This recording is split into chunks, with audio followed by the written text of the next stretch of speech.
So why should people then be sad? Because he died due to gun violence, it's going to allow and enable other American people to enjoy their Second Amendment right. This is what he wanted, right? That's it. Now, what I'm saying is, I believe that in this life, like Mother Maya said, right? I believe that in this life, words have a high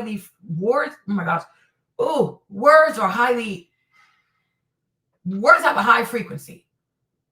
Okay? Words have a high frequency. If you keep speaking hatred, all this fuckery, because you want to make money, because you want clicks, you want views, you want to be seen as the white man who says it like it is. I don't give a fuck. America is white. My grandparents built this country. Wonky womp womp womp. No problem.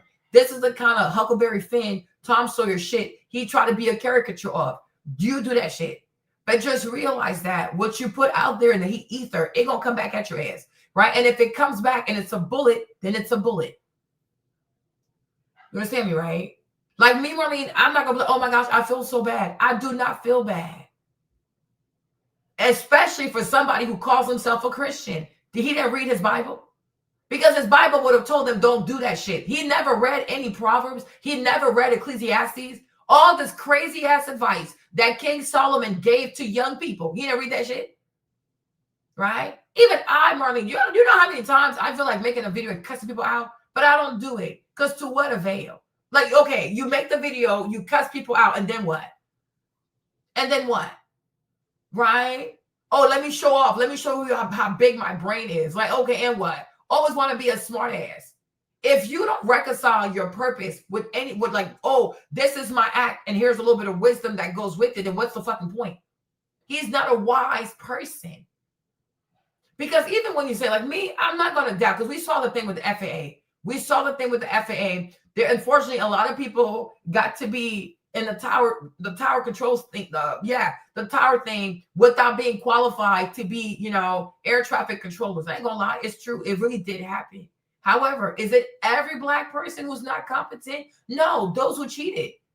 And we should call out those who cheated, but that's not what he's doing. Charlie Kirk, his brand was Black people are inferior. These N-words are monkeys. Like, I had some of his people come out here yesterday, right? And they talk just like him. Monkey, baboon, da-da-da. This is how he inspires people to talk. He made white people feel comfortable with their racist viewpoints. Call a Black person a monkey. Call a Black person a baboon. Oh, you don't have a daddy. Your dad's in prison. Oh, what about Chicago? As if most white kids have their daddies in their life. Like, for real. Right? But if we start calling white people all kinds of wet dogs out here, is that going to be okay? Right? But that's what he did. That's his business. That's what he does. That's his brand. He is a racist. He's not even like a shy racist, right? He is a full-blown racist. His brand is hateful. He's a hateful human being. But the problem is, white people think that hatred is the truth. It's like, no, start with yourselves. Right? Like, be so for real. He's a hateful person. So now, if someone is dead because of all the fuckery he did, I don't feel bad. And I'm going to tell you this. When Esther told me he was gone, because when he got shot, Esther said, oh, Marlene, like they rushed him to the hospital. And I said, Esther, at this point, it's in God's hands. If God wants him to live, so be it. If God wants him to come to him, so be it. Either way, I'm not going to pray, oh my gosh, Lord, you have to save Charlie. No, because he does nothing good. He's a worker of evil. He's a doer of evil. He spreads a message of hatred. He's a hateful person. He said if Zohran Mamdani got elected, that all of a sudden New York will have a bunch of Muslims, bunch of Arabs. They're going to start raping women in the streets, and they're going to start pooping in the streets. This is what he does. He doesn't like anybody. He doesn't like Black people. He doesn't like Muslims. He don't like Arabs. He don't like Latinos. He don't like immigrants. He doesn't like anybody. He's a hateful human being. And he's only 31. And he's been doing this for over 10 years. So what kind of family did he grow up in? Because he probably started this whole shit like he was like 19 or 21, kind of like Nick Fuentes. These are young ass people who are so fucking hateful. And yet they barely know Black people. right? So yes, he's dead. And to a lot of people, it's a relief because we don't want people like that in society. We don't want people like that to empower racist white people to feel legitimized in their hateful ways. We have seen white people at their worst. We have seen the KKK. We have seen white terrorism. We have seen slavery. We know what white people do when they reach their final form. They feed black babies to alligators, right? We know, we all know the final form of white folks end up with some Klansman shit. So no, we don't need white people to be inspired to feel like, yeah, because to a lot of white people, to be a real white Americans, it means you're racist because they're fucking dumb. They're fucking stupid. So yes, I felt relieved. Also, I don't know, but my biggest issue with him as well is that I feel like he played a part in demonizing Carmelo. He played a big part in demonizing Carmelo, demonizing his family, Val. And I'm like, had we been in the wrong year, thank God it's 2025. But if this was 1925, if this was 1825, we already know white people would have gone to that house at night. They would have killed everybody without even having the facts.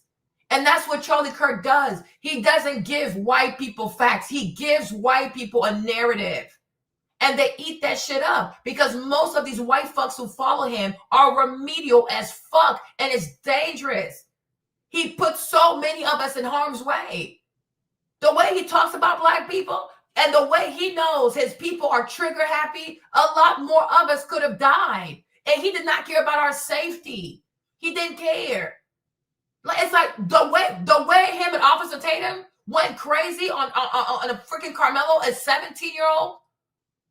They showed the house. They showed the address of the house. They showed the inside of the house. They wanted white people to go in there and act a fool. He's not a good person. This man didn't die because he spoke his mind. No, he did more than speak his mind. He empowered a lot of crazy, deranged, low vibrational white racists to feel legitimate in their hateful ways towards black people. Charlie Kirk is all about the narrative. He is not about the facts. Even before he got shot, he was asked a question about mass shootings and transgender people. This fool gonna start talking about black on black crime. What the fuck? So you see, he's not even there to have conversation. No, he's there with an agenda. And his agenda is always demonize black people. They're what's wrong with America. Oh, they have this weird pathology, these weirdos. We're not going to be safe if we don't check these black people. We're not going to be safe if we don't lock up these black people. This man wants us dead, Val. He wants us all dead. If Charlie Kirk could have his way, we would all be dead, Maverick included. These are the kinds of white people who believe that we don't deserve to live. These are the kinds of white people who do not believe that we're human beings. These are racist white people, Val. This is not a joke. He's a racist person. He's a white supremacist for real, for real. Charlie Kirk is a Klansman. He's not a good person. So for me, I'm like, yeah, get him the fuck out of here. He's not a good person. Because the shit he said, even me, somebody could see me and try to do me harm because Charlie Kirk said, I don't go fuck what he said. You're crazy. But I'm like, and you see the whole Carmelo stuff? Why are they not talking about Carmelo anymore? Why are they, hey AJ, why are they no longer talking about Carmelo? Because they saw the fucking tape. They saw the tape. You think if that school tape showed Carmelo being the aggressor, showed Carmelo doing harm to these white kids because of the sins of slavery, they would not be making videos? Why did they move from the whole Carmelo Austin Metcalf to not talk about the Ukrainian girl? Because they know. And I'm pretty sure he's the one who told Tim IRL to take down the video because Tim made a video. Tim, his first video, when Tim came outside, Tim said if he was Carmelo, he would have done the same thing. When I tell you they booted up on that man, they applied pressure, and he was one of them people. He applied pressure because he didn't want anybody to be on Carmelo's side because he wanted people to hate Carmelo. No, you're fucking crazy. Then Tim had this racist white lawyer. Even the lawyer said that, yes, Austin Metcalf committed battery on Carmelo because he grabbed him and he grabbed his book bag and he threw his ass. And guess what? You go on Tim's page, that video is gone. These are not principled people. You don't have to believe that, Val. You don't have to believe it. But this is what it is. We can say, oh, people shouldn't, it doesn't matter. A woman should not get raped for how she dresses, but the fuck is going, it might happen, right? So you can believe whatever you want. Ultimately, actions have consequences. Words have consequences, right? And Marlene, knowing as much as I do about history, any white person who hates black people, any white person who calls us the N-word, any black person who goes around teaching bullshit we're in 2025. And this dude is trying to bring back teachings from the 1600s, the 1700s. Oh, we're monkeys, we're inferior, our brains are not well developed. This Dred Scott bullshit thing. Val, I don't give a fuck. You can fucking die. Because it's better you than me. Okay? But it's better for you to go than for me to go. Get the fuck out. Because I want a world. I want to live in a country. I want to live in America where my black children are not targeted. I want to live in a country where my black children don't have to worry about their safety because they're black. I want to live in a country where my black sons are not being told that they are intellectually inferior because they black. Nah, pull off the paperwork. Even this dude, my son Trey is smarter than this motherfucker. Like, go sit down somewhere, right? Bring out the test. Put the questions on the test. Everybody gonna see the test. The black kid gonna do it. The white kid we all gonna do it. But he swears, if we really want to go that route, he swears that white Americans by far are not intellectually inferior to Asian people. People with the best grades in America, the best and nice scores in America are Asian people. It's not white people.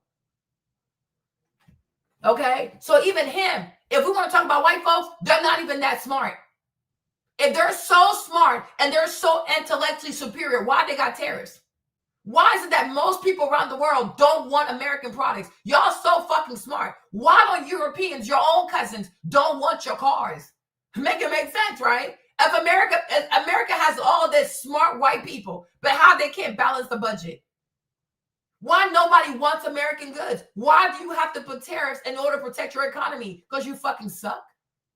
Why don't they let Chinese people come to America and sell their electric vehicles since they're so fucking smart? White people are mediocre. Go fight with China. Go compete against the Chinese. But if we want to go there where we talk about who's intellectually inferior and who's intellectually superior, it's the fucking Asians. It's them Chinese people, them Korean people, them Indian people. Right? They be washing these white kids. They're fucking smart. And the white, yeah, I need mental help, all right. I know that's right. Right? It's the white kids. So it's like, no, fuck you. But you want me dead, you're going to die first. And that's exactly what the fuck happened. That's it. So we can say, oh, you shouldn't die because of your words. What the fuck? Hitler died because of his fucking words. He hated the Jews. Now he dead. Right? If anybody, if any Muslim, if any Arab said, oh, death to America, that motherfucker be dead with a drone.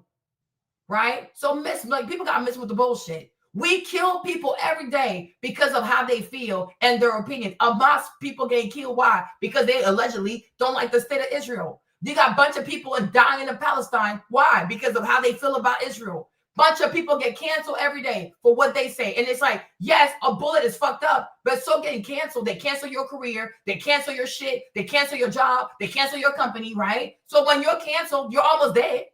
People face consequences every day for the shit that they say. We got to stop acting like, oh my gosh, but it's a bullet, Martin. Yeah. And words can also hurt people. Because the shit that Charlie Kirk was out here doing, he made a lot of people unsafe. Because that's all he does. As if he don't know that they bunch of white folks who be pooping all over San Francisco. Who has ever said that white people have great hygiene? Who's ever said that? Exactly. He's a YW. That's a broke ass, ratchet ass, redneck motherfucker. This dude that got number 1 year of community college under his belt. He's a fucking fraud. He's a pseudo intellectual. He's a hateful ass motherfucker. And the fucker is dead. He is exactly where he needs to be. So people gotta mess with that shit. Would you want Hitler to be alive today? Would you want all these racist white people who used to go around saying N-word this, N-word that, grabbing black people, killing black people, lynching black people? Now they can fucking die. And had these people not died, we would not even be where we are today. We'd probably still be on a plantation. We would probably still be on a plantation. This world, this society does not need the likes of Charlie Kirk. Point blank, period. That's it. People have died for less than this shit. If any Muslim, if any Arab person said death to America, whatever, they will kill that motherfucker. They will kill his entire bloodline. Mess me with that shit. White people have killed people for way less than this shit. White Americans kill people every day for the words that come out their mouth. Huey of the Black Panther movement, they killed him because of his words. Martin Luther King, they killed him because of his words. Malcolm X, they killed him because of his words. White Americans have always killed people who say the shit they don't like. This is what they do. Miss me with the bullshit, Val. Miss me with that shit today. When are white people not killing folks for saying the shit that they say? Right? Dr. King said, oh, I have a dream. They put a bullet in that motherfucker's head for having a dream. What the fuck he said? Oh, he wants to see white kids and black kids play together. That was enough to have these fuckers so damn triggered. They killed this man right in front of his wife. This is all they do. Abraham Lincoln did not want black people to be slaves no more. They went and killed that man because he said that shit. Okay? Like, make it make sense. Make it make sense. When are white people not killing people for how they feel? When are white people not killing people for their political ideas? When are white people not killing people for trying to see a better world or for asking for more civil inclusion? They're always killing people for their words. That's what they do, right? How many black people have been lynched, murdered by white people for reading a book? Okay? They will kill you for reading a book. They've always killed people for their opinions. This is what they do. It's their fucking brand. These people are ratchet. These people are low down. They are low vibrational. There was no reason for Malcolm X to get killed, but he got killed because of his opinions. He got killed because he didn't want to bow down to white people. He was not saying things that made white people feel fuzzy. He was not saying things that made white people feel warm. So they killed his ass. Right? When it comes to, what's his name? Mark Zuckerberg. Mark Zuckerberg banned Minister Farrakhan from Facebook because he didn't like his opinions. Right? White people are always punishing people for their opinions. Miss me with the bullshit. This is what they do. It's their fucking culture. You say a thing they don't like, they will kill your ass. That's it. Right? Do Palestinians have the right to express themselves? Nah. They're going to call these people Hamas supporters, the seed of Amalek, anti-Semitic, and they're going to bomb their asses. Hey, Mimi. Like, let's be so for real. Like, what the fuck? The young man, Huey from the Black Panther movement, what did he say? Like, why did he die? He died because of what he said. Like, what the fuck? Right? They do not like people who speak their minds. White people are the most intolerant people because they're a bunch of bullies. They want to be able to say all kinds of shit. White people want to call you the N-word, call you all kinds of monkey, call you all kinds of baboon. They want to talk all their shit, but you can never talk shit back because they're a bunch of sore losers. These are some weak-ass people that got these shrimp-ass penises and they got their mama's clitoris. It never gives big dick energy. It gives big loser energy. Okay? They're a bunch of big-ass losers with their mama's clitoris. These are not full men. They're not real men. These are bitches. Imagine a grown-ass man. All he does all day is talk about black men all day. Is he gay?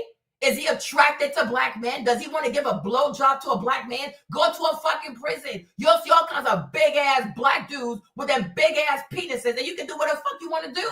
Does he want to have sex with black men? He's fucking weird. He's a fucking weirdo. This is not normal. And how can a grown man be dick riding so hard on another grown man's dick? What the fuck is his problem? He's a fucking weirdo. He's fucking gone. And the world is better because of that shit.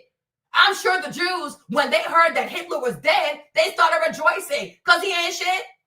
He ain't shit. He fucking evil.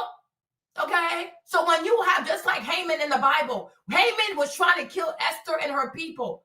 So you think when it turned around and he got killed, the same hanging post that Haman had for the Jews or the Hebrews, he got slain by his own hanging post. Well, yeah, better you than me. That's it. You spread evil. You wanted bad things to happen to black people, and it happened to your ass. That's it. That's it. Stop wishing harm on people. It's not that hard to pray for somebody. It is not that hard to pray for somebody. As a matter of fact, if you don't like black people, don't worry about black people. Block our asses. Anytime you see us, block us. Like, just block us, period. Hey, Lacey. Okay. Like, get the fuck out of here. They are always killing people. Dr. King, they bombed his house. For what reason? For what reason? Because of his opinions. When are white people not terrorizing people because of their opinions? When are white people not killing people because of their opinions? This is their culture. These rednecks is crazy. These white trash fuckers is crazy. These are hateful ass people. That's what they do. They kill people for their opinions. Did Malcolm X ever hurt a white person? Did Malcolm X ever hurt a white woman? Did Malcolm X ever hurt a white man? No. Absolutely not, right? But they killed him anyways because they didn't like the shit he was saying, right? And do you think when Malcolm X died that a bunch of white people would say, oh, you know, nobody deserves to die for their opinion. You know, nobody deserves to die for their opinion. They didn't say that shit. They were fucking rejoicing. Okay? Like, yeah, that nigga gone. They were fucking rejoicing. They were rejoicing. You think when MLK died, it's, oh my gosh, right? Nobody deserves to die for their opinion. Okay? You think white people were out here saying this? Well, you know, as a nation, we got to do better. And, you know, nobody should die for their opinion. They didn't say that shit. They're like, yeah, get the nigga out of here. They were rejoicing. They were fucking rejoicing. Like, yeah, he's dead. He's dead. They did that shit to us. Right? And this is a white man who killed MLK. It's not a black man. It's a white man who did it. They're always killing people for their opinions. Right? Venezuela, they probably killed Hugo Chavez because of his opinions, right? Palestine, they killed Yasser Arafat because of his opinion. This is what they do. They're out here killing people. Okay? When are white people not killing people for their opinions? Okay? When are they not killing people for their opinions? Right? Yasser Arafat, he died because of his opinion. He wanted a two-state solution. The man is dead. The man is dead. When are white people not killing people because of their opinions? Somebody please help me. Right? Right? Please help me. Right? Make it make sense. Okay? Hugo Chavez, why is he dead? They killed that man. When is America not killing people? They killed world leaders. They kill everybody because of their opinions. White people are bullies. White Americans are bullies. If you don't think like them, you need to die. Okay. It's their culture and they know that shit. So no, you live by the sword, you die by the fucking sword. They kill everybody because of their opinion. When it happened with Nelson Mandela, why did he go to prison? Okay. Why did Nelson Mandela go to prison? Because of his fucking opinions. Okay. White people locked this man up with the support of America. Right? Who else was behind that shit? Right? Even what's his name? Reagan. Reagan was behind that shit. Margaret Thatcher was in the UK. Margaret Thatcher was prime minister. Margaret Thatcher, a white woman, was prime minister. Reagan was the president here. And they supported that shit in South Africa. Nelson, they wanted to kill him. Initially, they were going to kill him. Okay? Initially, they wanted a death penalty for Nelson Mandela. For what reason? Because of his fucking opinions. He didn't believe that white people should do whatever the fuck they want to do in South Africa. And because of that, they wanted to kill the man. But what happened was Nelson took the stand. And so he made a speech and I'll do what the fuck you want to do. Shit. They said, oh, you know what? If we kill this man, we're going to turn him into a martyr. So they had to change their plans. But the initial plans for these racist ass white people, it's always white people, it was to kill Nelson Mandela.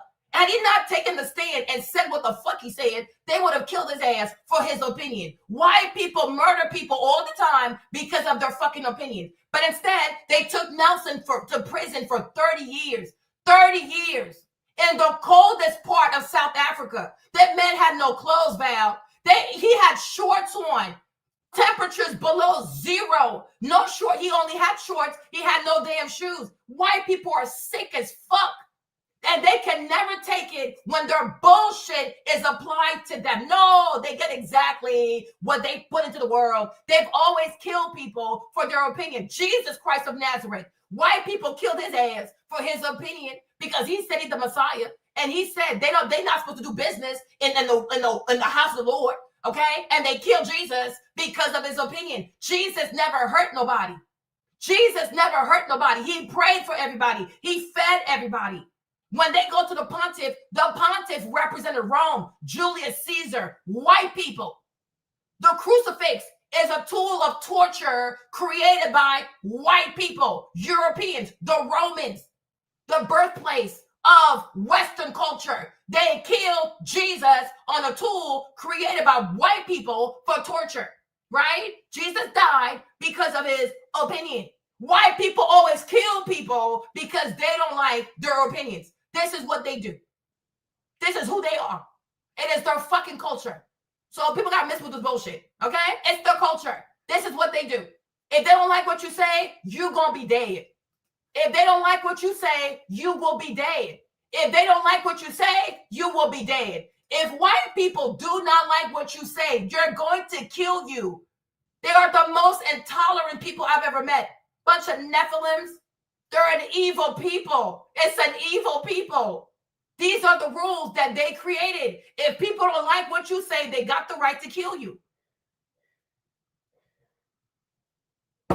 Like, be so for real. Who would like, hold on, wait a minute.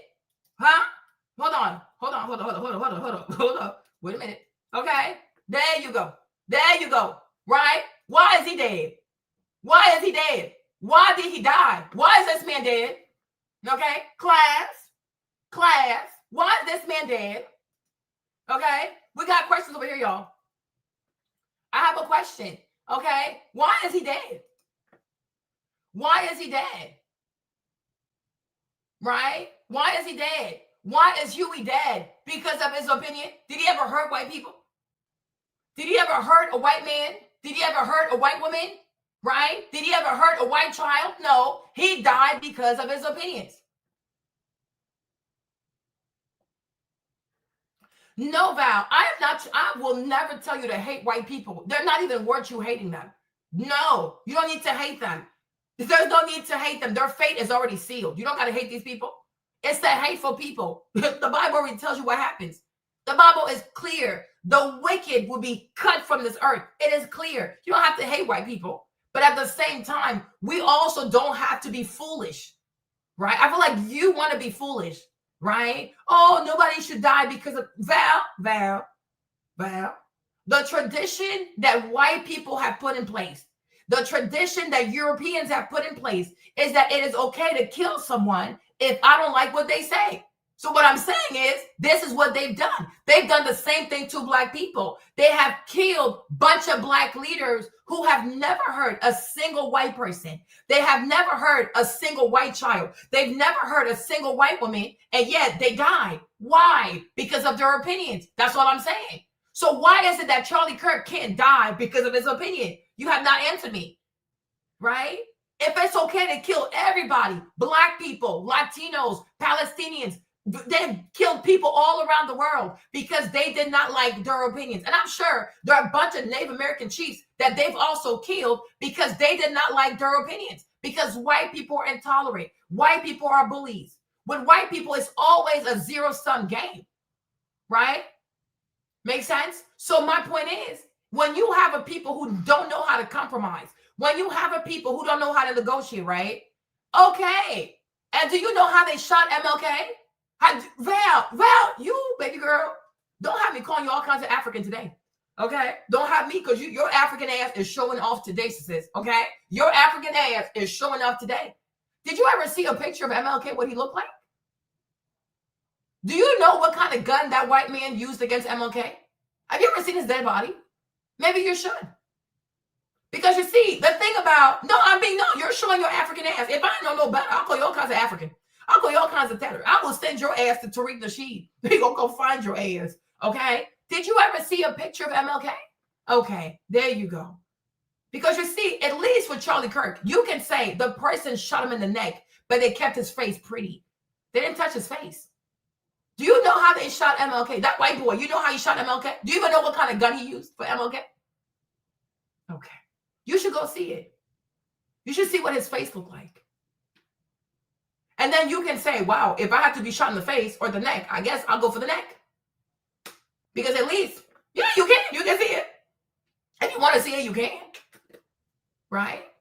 That's it. Even Malcolm X, you can see it. They have pictures. Even in South Africa, there's a man called Stephen Biko. Because people often talk about Nelson Mandela. But there's another man, Steve Biko. Oh, Lord Jesus. Steve Biko, if you see what these white people did to his face, shit.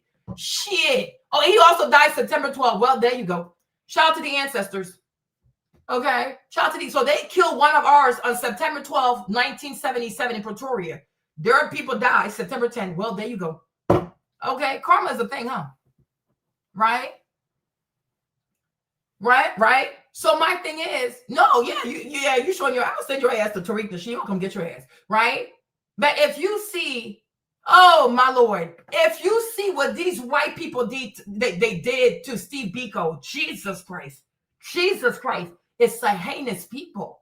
And white people are crazy. They're the biggest savages. If anybody out here has a weird brain, if anyone out here has some kind of animalistic trait in their body, if anyone out here don't have enough white matter, it's white people. They're the biggest savages I've ever met. They're a bunch of savages. They are goric savages. These people are disgusting. It's a disgusting ass people. Okay, exactly. Patrice Lumumba also white people. Why he died? Because of his opinion. If you see the way these people beat Steve Biko, they tortured him, molested him, they beat him, then they threw his body naked in the streets. But why did he die? And like Kevin would say, why did Steve Biko die? Because of his opinions. Right? Yeah. So, I mean, but that's what they do. It's their tradition. Okay? Right? You see? You see how they tied him up?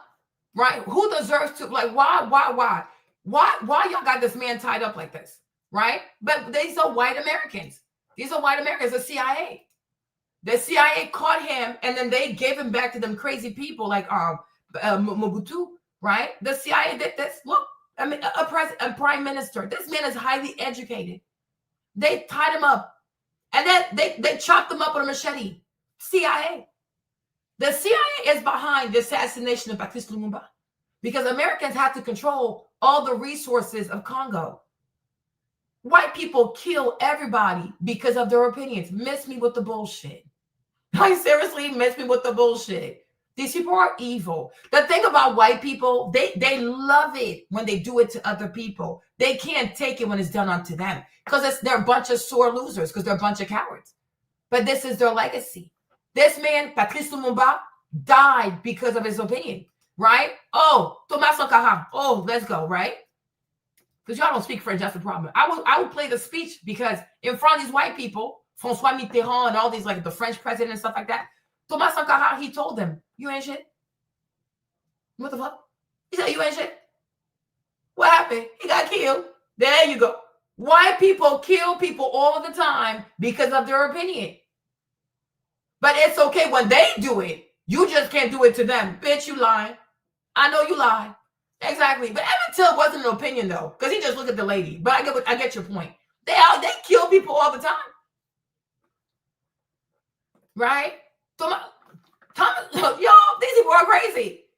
They kill everybody. They kill all kinds of people because of their opinions. I'm pretty sure. How did he die? Let me see. There you go. There you go. So the Che, he also died. Why? Because of his opinion. But white people kill people when they don't like what you say. You don't even have to do anything to white people. They just have to not agree with what you're saying. Yeah, but who put his best friend, Blaise Compaoré, but who put the battery in Blaise's back? White people. They told him to do it. Right? That's how it goes. Who told Dengane to go kill Shaka? White people. Why Shaka Zulu? Why he dead? His opinions. Hello. The Che. Why is he dead? His opinions. Right? White people kill anybody that says stuff they don't like. They're going to kill you. That's how white people do things. This is how white people do business. Right? They kill everybody. The only kind of people white people tolerate is a self-hating coon. If you don't have a mind of your own, you're willing to be a slave, you always agree with everything they say, you're always kissing their asses, you sing their praises, they're a bunch of fucking narcissists. People are sick. White people are malignant narcissists. There you go. There you go. Gaddafi. Why was he killed? Because of his opinion. Because he said, oh, he wanted to have a united Africa. What did he say again, right? Gaddafi was all about bringing Africa together and having a powerful, like one powerful Africa. And he wanted to have a singular currency for Africa. The man is dead. Who did it? Hillary Clinton, a white woman. Why is he dead? Because of his opinion. White people, white Americans are always killing people of color because they don't like their opinions. Fuck these people. Fuck these fucking people. I don't give a fuck. But this is the modus operandi. This is how they operate. You say something I don't like, I'm going to kill you. Because they don't want you to inspire other people. So they kill you. So my thing is, why is it wrong now for a white person to kill another white person because of a disagreement? I think the problem with you, Val, I think the problem, Val, is that you believe that, because it gives, when you really think about it, it gives thugs. It gives thuggery. Like, this is thug-ass behavior. I don't like you, I'm going to shoot your ass. I don't like what you say, I'm going to shoot your ass. And it gives really impulsive. But the problem is, white Americans, racist white Americans, have always made people believe that this is how Black people are. Black people kill you because you have a different set. You come from a different street. You wear a different color and things like that. But I think hopefully now you start to realize that no, these behaviors that we're seeing in young Black people who are involved in thuggish ass behavior is actually a behavior that they've observed from white people. Because white people be the first one to kill you if you don't rep their set. White people be the first one to kill you if you don't rep their colors. White people be the first one to kill you if you don't rep their bullshit. Right? They have a thuggish ass mentality. They move like thugs. They move like YWs. They're a bunch of YWs. Okay? Before there was ever a YN, there was a YW. Okay? Them rednecks ain't shit. They are the most intolerant people I've ever met. They are the most hailing. They are the most intellectually inferior people I've ever met. White people are not where they are in this life because, oh, they have these crazy inventions. No, they're good at killing people. They're good at finding people, like they know how to identify people who can start a movement, lead a movement, and cause people to a revolution. Anybody that can bring about a revolution, a change of status, a change of era, they will kill your ass because white people love themselves a good old status quo, right? So yes, this is what they do. Gaddafi is dead because of his opinion. He has never hurt white people. He has never said death to America. He has never said, oh, let's go attack white people. Let's go attack white women. Let's go attack white children. Let's go attack the white man. He has never said this. Everything these white people told him to do, he agreed. They told Gaddafi not to enrich uranium. He said, okay. They told Gaddafi, don't do X, Y, Z. He said, okay. He agreed. And that's the mistake he made. Never trust a white man. You got to be a crazy ass motherfucker to trust a white man. These people are so dishonest. They don't have principle. It's a people who break promises because internally they have no moral compass. They don't give a fuck. They're a bunch of Nephilims. They will not rise on the day of judgment. It's not a good people.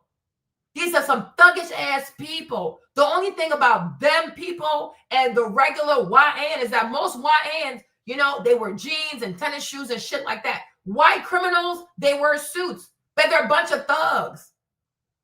White people are not the sophisticated people they want y'all to believe they are. They're not these smart people who think and have reason and philosophy. Nah, they're some thuggish ass people.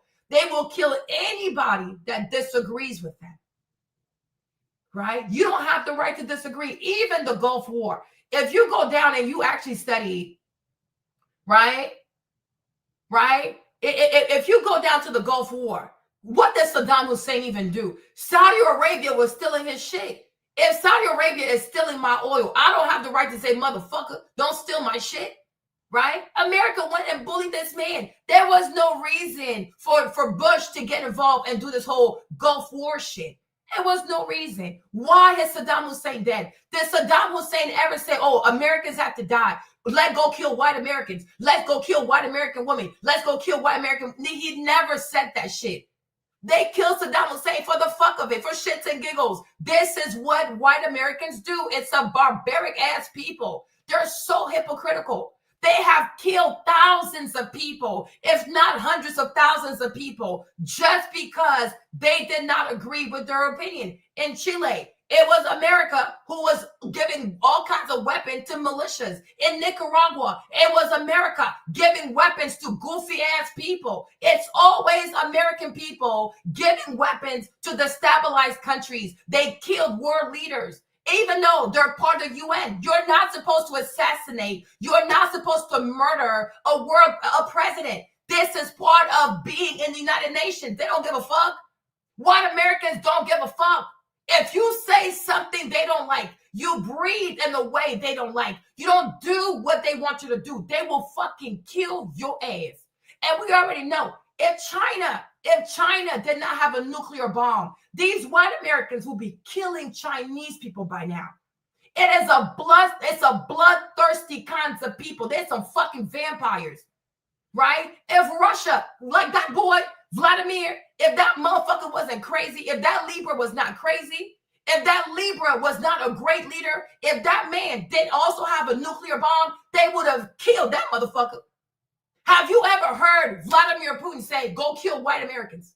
Have you ever heard Vladimir Putin say, I want bad things to happen to the American people? He has never spoken ill of the American people. But every time white Americans get a chance, they're going to say all kinds of bad things about Russian people. They're going to say bad things about Vladimir. They're going to say they don't even speak Russian. Motherfuckers barely speak proper English. They want to make an enemy out of everybody. That's why they love Bibi, because he's their kinfolk. Bunch of hateful ass Germans, all these goofy ass Anglo-Saxons and none but some German people. There's some hateful ass people. They're hateful. They're so fucking hateful. In your entire life, have you ever heard Vladimir Putin say, I want bad things to happen to American people? Do they have any intelligence that Russia has any plans to hurt the American people? Of course not. But they just hate the people for no reason. They just hate these people for no reason. It's a hateful people, right? When it comes to Ukraine, only Ukraine can talk. Only Zelensky can talk because white people are fucking intolerant. If these motherfuckers really cared about free speech and dialogue and this and that and having a healthy debate, they would allow Vladimir to also talk to the American people. Why is it only Zelensky and his LGBTQIA plus ass that gets to talk to American people? Why he can't talk? Y'all got so much to say about this man, but you won't give him the chance to explain himself, right? They call Tucker Carlson all kinds of traitor for having a conversation with a person. These are white people. Oh, we're so intelligent. Oh, DEI is bad. Oh, we're so smart. Oh, we have the best brain. But you can't sit with someone you don't like and have a conversation. These fuckers is frauds. White people are some motherfucking frauds. The white American brand is a fucking fraud. It's all a fucking facade. These goofy ass rednecks is some racist ass, low IQ, low vibrational motherfuckers. Because when you don't like somebody, even if you don't like somebody, you should be able to sit down with a person like, yo, Vlad, Zelensky saying you ain't shit. What you got to say? Right? That's how the fuck we talk. No, white people, they hear one side. They know the wall. They know everything because it's some people who only cares about narrative. They're so inconsistent. They don't have fucking principles. White people will spend all kinds of money on the G8 this, G8 that. They have a World Forum for Peace. They have this for peace. They spend all kinds of money making you believe they give a fuck about peace. These fuckers don't care. These motherfuckers want to kill people. There's nothing that makes white people happier than killing motherfuckers. That's all the fuck they care about. Because they're barbarians. They're fucking savages. They are fucking savages. They're a bunch of fucking savages. There's no redemption for these motherfuckers. So my point is, there is no point in hating white people. White people hate themselves. White people hate themselves. They're a friend to no one. Not even their own mental peace. These fuckers, they hate themselves. They ain't shit. They ain't shit. They ain't never been shit. They ain't currently shit. Ain't gonna be shit. They're a bunch of frauds. Right? They're a bunch of fraud. Even with Iran, even if Bibi says Iran this, Iran that, we should allow the president of Iran to also speak his mind. Because he has the right to explain his perspective. Oh, no, it don't matter. Oh, he's Persian. He from the Middle East. They're going to call this man all kinds of sin nigga. That's how they talk. They refer to Arab people as sin niggas. That's all they do. It's a hateful people. These bastards. These goofy ass bastards from Europe. These cholera niggas. White people, the first niggas the niggas ever seen. Get the fuck out of here.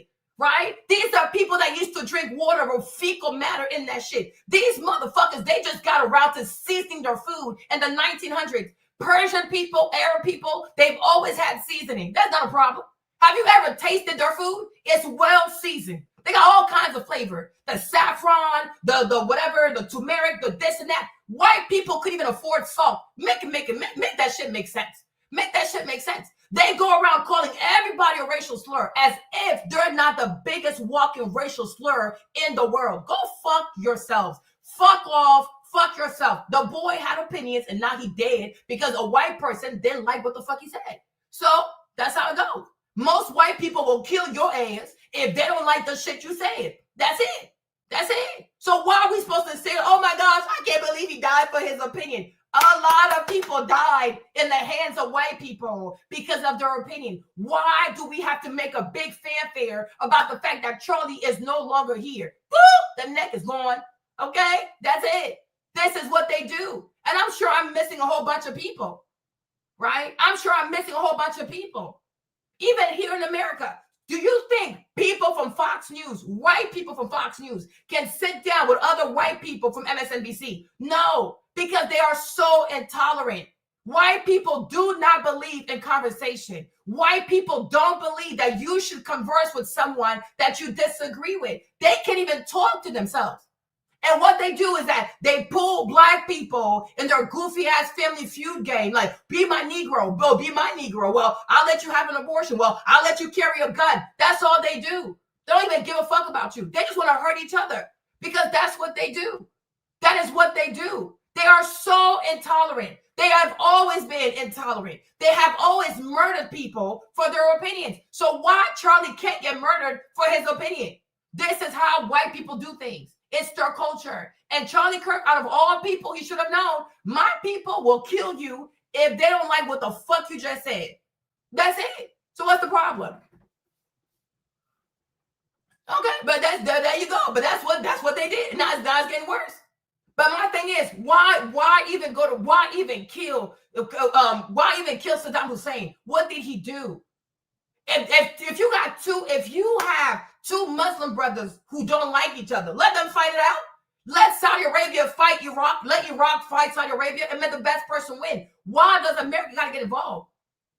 They want to kill this man. They hung this man. I remember when they hung Saddam Hussein. White people. White Americans. This is what they do. They go to foreign countries and they hang foreign leaders. Can you imagine if an Iraqi hung a white person? They would lose their shit because white Americans are a bunch of inconsistent people. They're a bunch of hypocrites. They're a bunch of people who are not principle-based. They're a bunch of fake asses. They're a bunch of phonies. They're only butthurt because Charlie Kirk is dead. And for them to even sit here and try to rebrand, okay? Yeah, they really do. For them to even sit here and try to rebrand the reason as to why Charlie is dead. Oh, he died because of his opinion. Charlie didn't know die because of his damn opinion.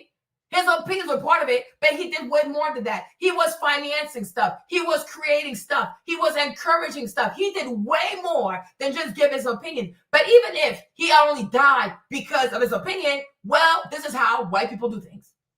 This is the white people way of doing things. Welcome to another day of doing business with white people in America. They will kill your ass. It doesn't matter wherever you are in the world. If they don't like what you say, you need to die. That's how they function. Think about how many black pastors they killed because they try to teach people how to read. Think about how many black pastors they killed because they told these white people, you can't do X, Y, and Z. They kill people who disagree with them. They kill people who say, you can't live this lifestyle. So let's even assume, right? Let's even assume that it's a white trans person who killed Charlie. It makes sense because you're not allowed to tell a white person they can't do a thing.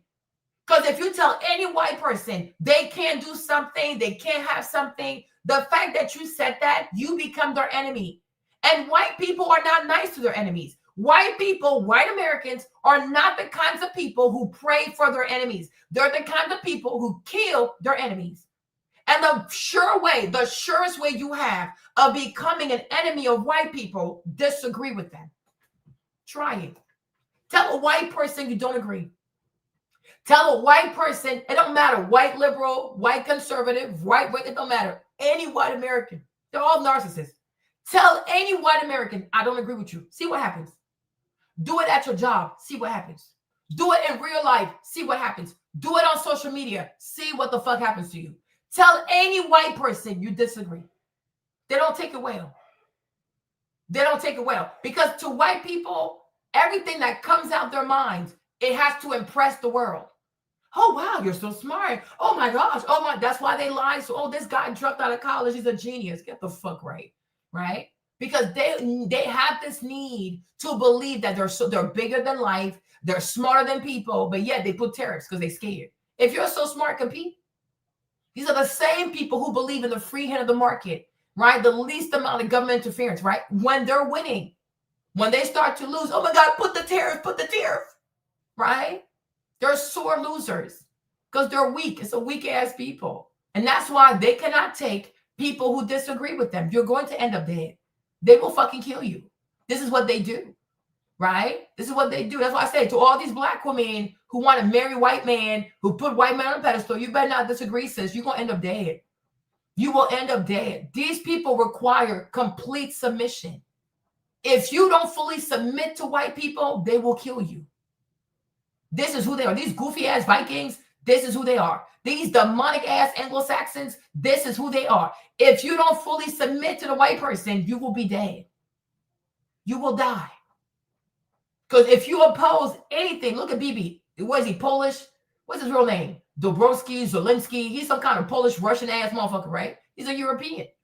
Masquerading as a Semite, right? But anybody who opposes his vision of greater Israel, you're going to die. If you're a child, don't matter. You're a grandma, it don't matter. You're paraplegic, you don't care. You will die. Anybody who opposes him, you will die. Welcome to the way of, this is how white people do business.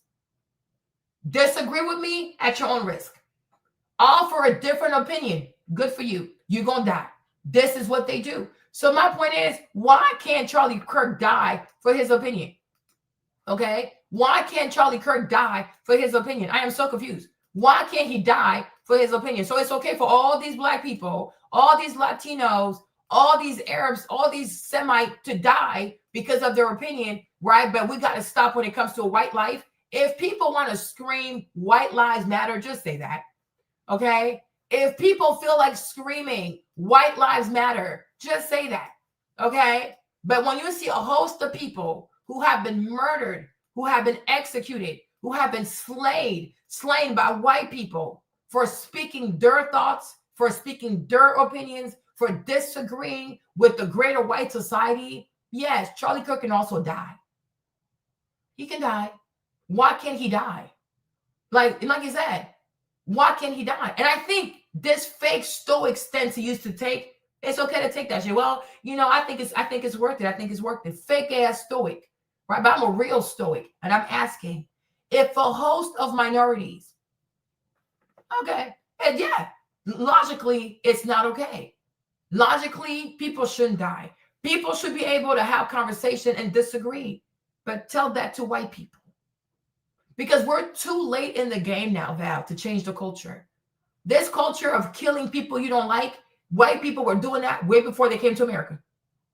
Okay, like I said, even Jesus got killed before, in 2,000 years ago, they killed Jesus. These Romans killed Jesus. These Italian people, they killed Jesus because of his opinion. So we're 2,000 years in, right? Kind of late to change the rules. So white people, right? Yeah. So white people, these have been the rules for the past 2,000 years, right? Even Julius Caesar, who killed him? These people, because of his opinion. Marcus Aurelius, who killed him? His people, white people again, okay? Right? I'm even sure, did Cicero die? I can't remember, right? But this is what white people do. They don't like you, you will die. Don't like your opinions, you will die. I don't like your vision, you will die. Right? I want Marxism, you give me capitalism, I will kill your ass.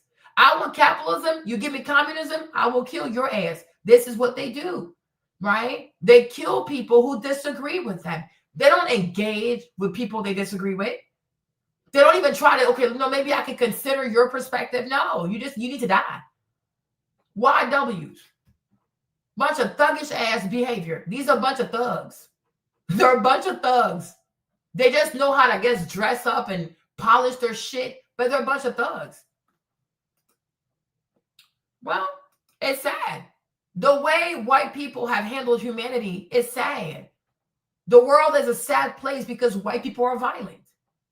The world is a sad place because white people have made it a sad place. Instead of embracing diversity, white people have demonized diversity. Instead of embracing humanity, white people have done everything in their power, creating all kinds of social construct to distance themselves from other people. Race, right? Complexion, right? Oh, this presumed divine intelligence they seem to possess, right? This is the world that white people have created. It's unsafe, it's sad, it's hateful, it's divisive, it's depressing, right? These are the deeds of white people. They've been in charge of the world, of humanity, for almost like 2,000 years. So if you don't like it, complain to management, okay? It ain't my fault, okay? I'm Black. My people don't run the world. They do. So if this place is a sad place, if we live in a nation where people get killed for having different opinions, you got to take it up with management. You got to take that shit up with the white people. What are white people going to do to change the course of America where people could actually have difference of opinion and not die? That is something that white people have to do. Okay? Thomas said, don't complain to management. You just send it to HR. Well, you see? But I'm like, so technically, this is something they have to fix. Because me, you know me, I don't really give a fuck, right? Me, it is what it is. And that's why Nick Fuentes says he don't bother me. But I just said, Nick, the way you dish it out, can you take it? And the answer is no. That's why he's confined to his basement. And he only goes on podcasts where people are going to be friendly to him. Because he wants to say his shit, but he don't want folks to say it right back to him. Right? Oh, I got to be the loudest voice, so therefore I'm the only voice. No, it don't work like that. Right? This whole issue with Ukraine and Russia, this stuff could have been avoided. Have a conversation. No, we just talked to Zelensky, but Vladimir is our enemy. Why is he your enemy? What has he done? When has Vladimir Putin ever hurt any American person? Who has he hurt? What do they even have to say? Oh, yeah, he planned this against American people. They don't have shit. So my thing is, why can't you invite Vladimir and Zelensky in America to DC to have a conversation? They don't want a damn conversation. They don't want a damn peace. They want to kill people. They want to blow up shit. Right? The world don't have to look like that. Right? If white people were better, if they were actually smarter as they claim they were, like, we would have more diplomacy. We would have people talking to, even like North Korea versus South Korea, right? We keep these people divided, right? Because that's what they do, divide and conquer. This is who they are. It's their ethos. Like, I need to divide people. right? But it's not that hard to make friends. You know, it's not that hard. You know what I mean? To me, I don't even know if it's civil war. I just feel like it's bad management. But once again, Thomas, it comes down to white people not being shit. White liberals do too much. White conservatives, they do too much. Both of these people, both group of people could lower the temperature. If you're on MSNBC, you can have somebody from Fox News. Like sometimes the way these people talk is like, are y'all not all American? It's kind of weird. No, they don't see themselves as American. Oh, I'm liberal. This is how they identify. They identify as being liberals. They don't say, oh, I'm an American first that happens to be liberal. No, their identity is they're liberal. That is their identity. Oh, I'm conservative. Okay. Because if both people say, I'm an American, you're an American, right? We can at least agree on that. So because we're both American, let's have a conversation. Because I'm sure you want what's good for America. Just like I would hope you would see that I want what's good for America. So anytime you want to have a healthy debate or a healthy conversation or a healthy negotiation, like we should all start where we actually agree. Because then it's not going to be as crazy. No, these people, when they talk to each other, point fingers. Well, you did this. What about you? Well, what about you? And it leads nowhere, which goes to show white people, white Americans are not effective communicators. Right? This from the before the campaign, but even during the campaign, we saw how the shit got so disgusting. You know, people really, really could have died. Way more people could have died, by the way, because nobody was trying to lower the temperature. Right? I'm MAGA country. I'm like, it's only one country. It's America. Like, what the fuck? Right? But people don't care to come together because I really believe they don't really give a fuck what happens to this nation. I think, well, liberals don't even care. They don't care. If it was up to liberals, anybody can move in here. Anybody can vote. I didn't even know that in DC, y'all. In DC, council members of DC voted that anybody can vote in DC. You legal, you illegal, you got papers, you don't have papers, you a citizen, you're not a citizen. You can vote in DC. I said, what the fuck? Y'all letting anybody vote. They don't have to be legal. Don't have to have papers. They voted for that. I was so shocked. And I'm like, well, y'all definitely hate America. This and that. You have to protect our institution. Like, people can't just show up and start voting. Like, that is crazy. That is crazy. Okay? They even pay taxes. Who cares? You want to vote? Here you go, vote. You see, making a mockery out of the shit. Now, when it comes to the conservative people, they claim to love America, but all they do is antagonize people. So when it comes to liberals, to me, it's some people, they want to treat America like a whore. Meaning, man, rape this bitch, get what the fuck you can. Like, it's like let's loot a store. Like, oh, we have Target, we have Walmart, take whatever the fuck you want.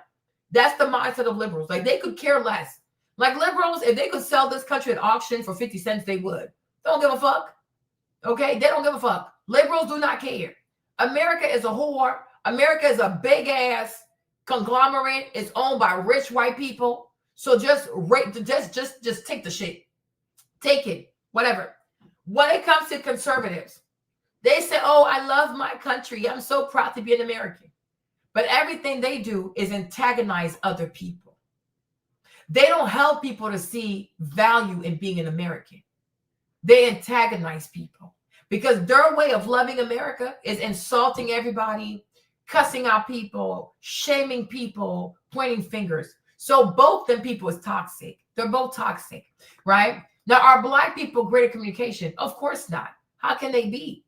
For as long as I know, Black people have always had to look up to white people on how to best behave, right? How to have best behave. That's why, to me, it kind of pisses me off when people like Charlie want to act like, oh, Black crime, Black this. It just happened out of nowhere. Like, these Black people are just in shit. They just woke up one morning and decided to be criminals. This Black behavior, whatever we see in Black people we don't like, it's not a behavior that came out of nowhere. It's behavior that came out of proximity. If you're a slave and you have a master, if your master's a good person, most likely the slave gonna be a good person. Because a good master, even though it's not right to enslave people, but he's not gonna do too much. Just do your job, You know, once in a while, he might have extra food for you. He might let you pray on Sundays. He's going to give you a little rest day. You see how he transacts with other people. He's a pretty honest man, right? So you'll say, well, I have a good master, so I want to be like him, because to you, he represents success. Most white Americans ain't shit. And that's the problem, is that most white Americans ain't shit. Most white Americans are British people who came from England because they wasn't shit. People, listen, Val, hear me out, right? Most of the time, when somebody embarks on immigration, it's because they don't believe that they can make it where they're from. So I'm going to go somewhere else to try my luck over there. So if you left England, to me, you didn't know how to succeed in England. So you came to America so that you could try to maybe make it. Because when it came to your prospects in the Great Britain, you're like, you know what? There's not going to be too much social mobility, because they're really into that, like, you know, royal family bullshit. So you're either born in that shit or you're not, right? That's the problem with all this rich bullshit. Like, you know what I mean? Like elite aristocracy shit. You're either born in it or you're not. It's really hard to, if you're born poor, it's really hard to find your ass into aristocracy. It might be a little easier for a woman, but it's definitely hard for a man. So they left England because they couldn't make it there. They didn't have any prospects of upward socioeconomic mobility in the England. Like most immigrants, they leave their own country, not because they really want to, but most of the time they ain't got no damn choice. So we understand that the people who left Great Britain were not the most competitive people. They were not the most bourgeoisie people. They were not the most affluent. America got the ratchet ass immigrants that Charlie Kirk and Donald Trump complain about. They came out of England. They came here. So when they have these plantations, they're not classy people. They've never been rich. They don't even know how the rich move, how they talk. Everything is rough. Everything is barbaric, because they're savages. They're savages who got a chance to make it big in America by owning human beings. This is the reality of American people. But I think the problem is because the first language here is English. So I think most white Americans really believe that they have some kind of familial connection with Buckingham Palace. They don't. Most white Americans come from poor white people. That is their reality, right? And I think they struggle with the fact that we don't come from that noblesse. Like, you know how we say in French, like that noblesse, which is like the nobility. The most white Americans cannot trace their lineage to European nobility. Like, they're not nobles.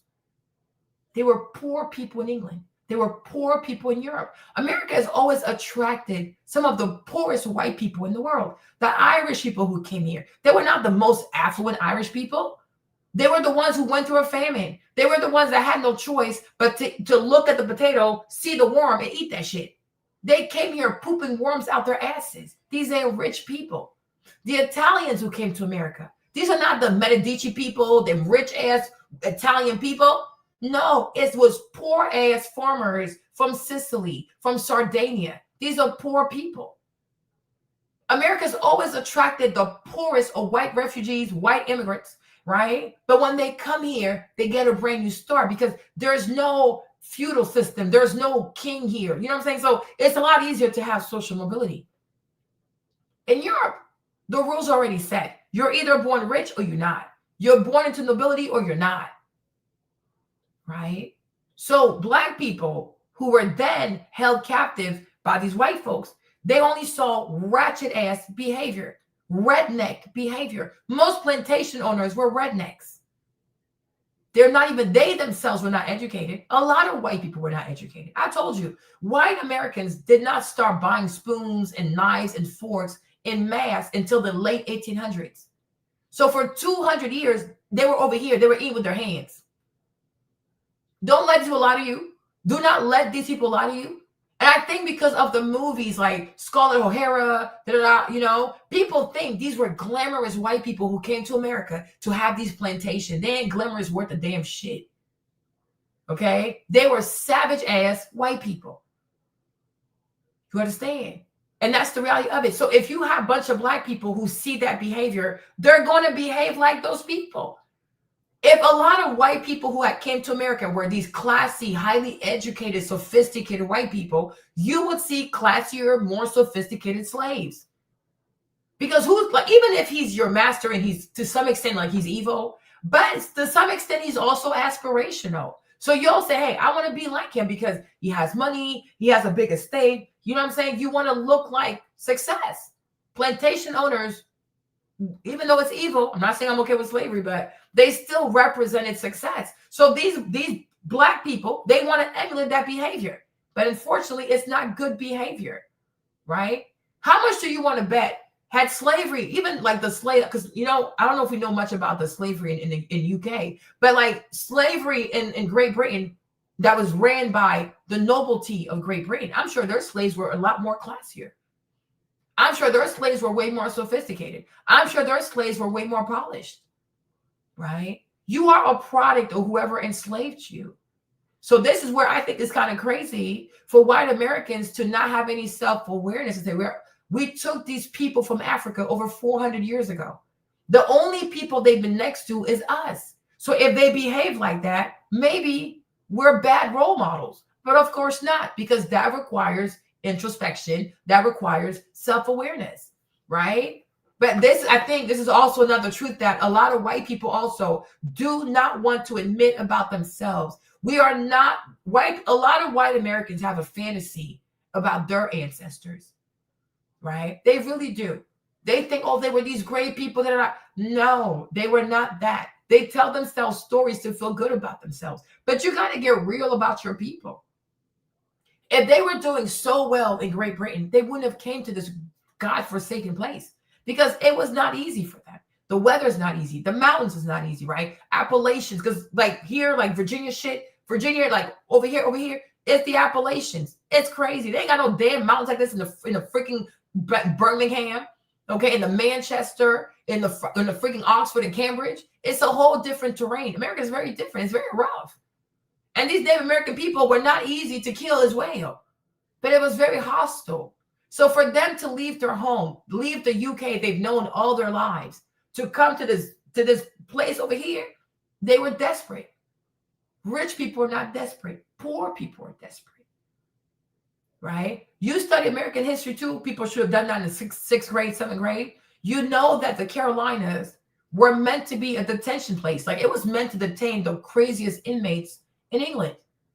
They could contain these very violent ass people. So they brought these people to the Carolinas.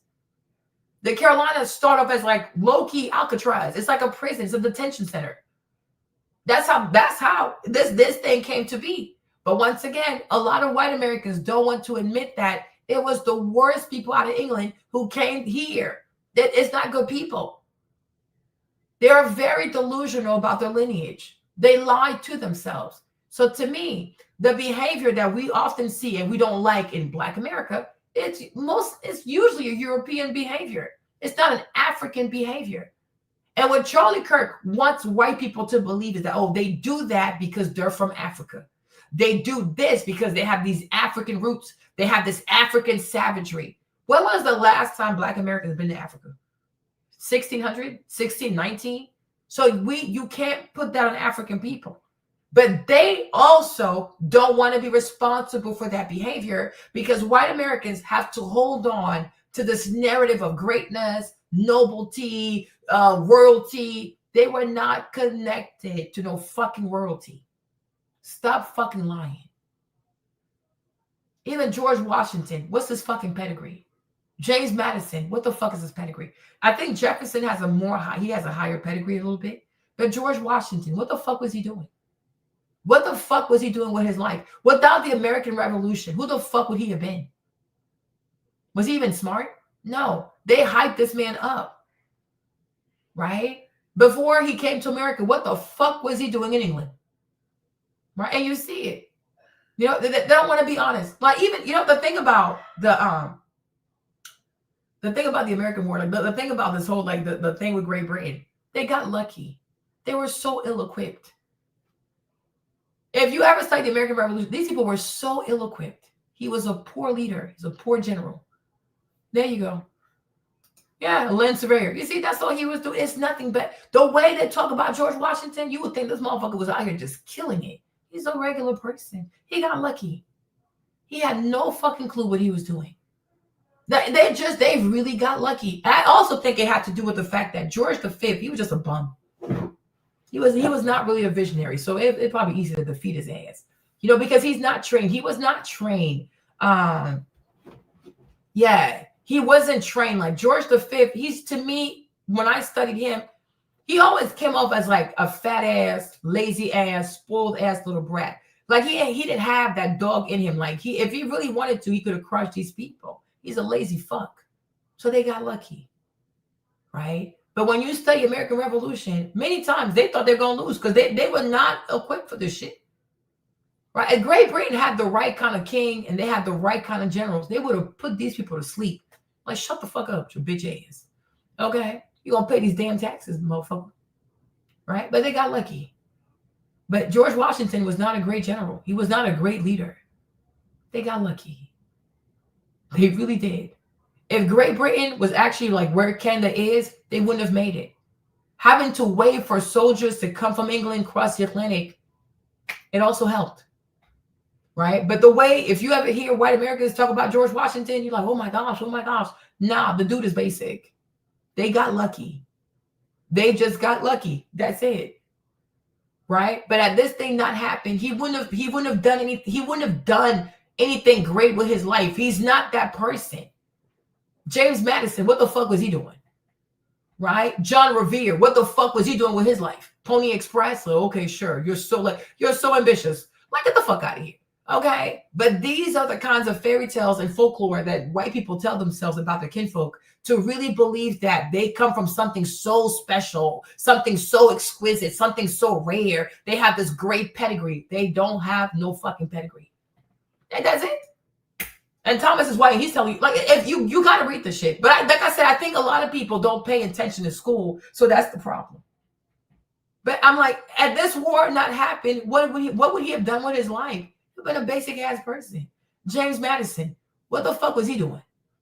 Right? Paul Revere, what the fuck was he doing? Right? It's a lot of these goofy ass British people. Like, what were you doing anyways? They got lucky.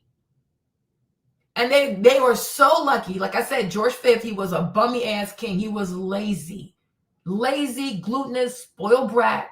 He didn't take life seriously. So whatever. Right?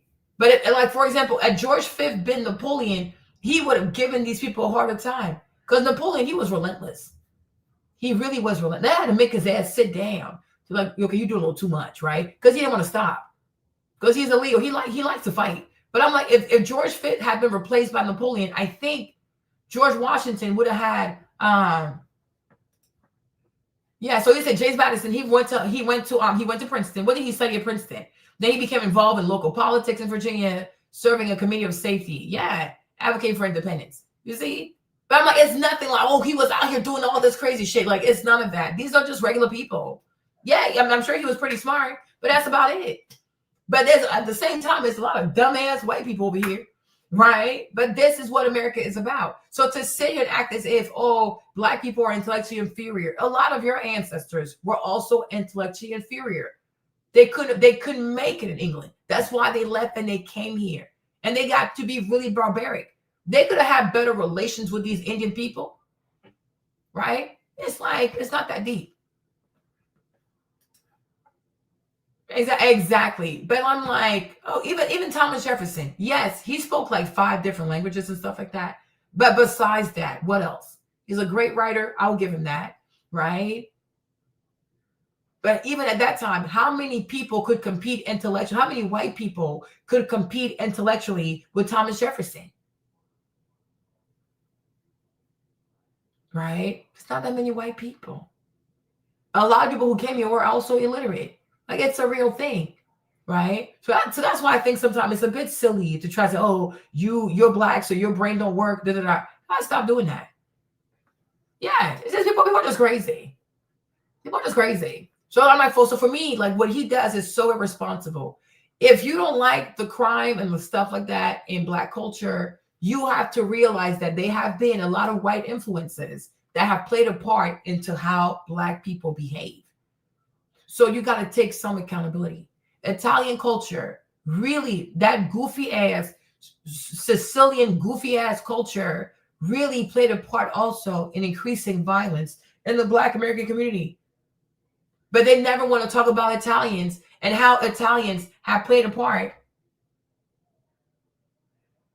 Oh, Vinny Thomas, right? But like a lot of Italians have played a part in this gang thuggish mob culture shit, right? And they never want to say, you know what?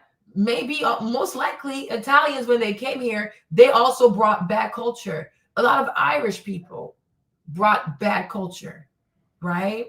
There's a lot of British people also, definitely a lot of British people, they brought bad culture. A lot of French people also brought a lot of bad culture. A lot of Dutch people, especially in New York City. New York is full of like Bed-Stuy, there are a lot of names in New York City. If you pay close attention in New York, a lot of these names is Dutch names. It was a lot of Dutch. Sometimes the Dutch, they get kind of erased out of American history, right? But we had a lot of Dutch settlers in America. New Hampshire, New York, New Jersey, Delaware. You have a lot of Dutch people who were there too. They also came with their badass culture, right? So here we are. So at some point, yeah. And then you also have the rules of like, oh, the laws that Black people can't read. So all of that, yeah, is going to create a ticking time bomb. Because illiterate people are more likely to be violent. Okay?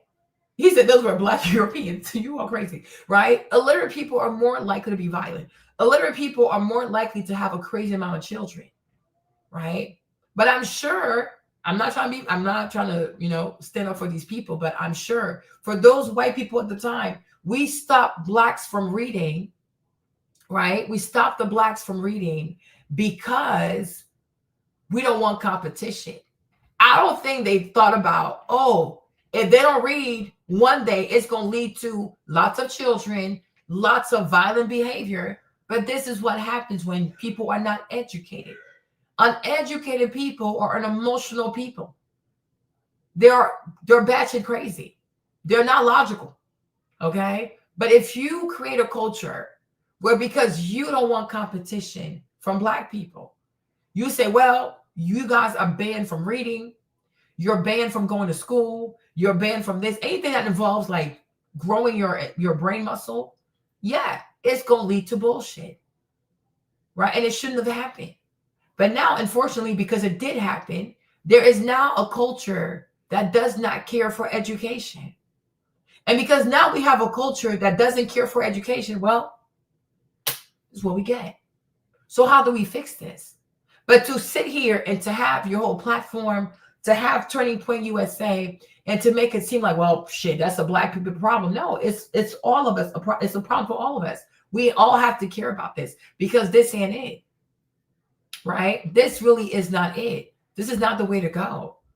Right? And that's my issue with Charlie Kirk.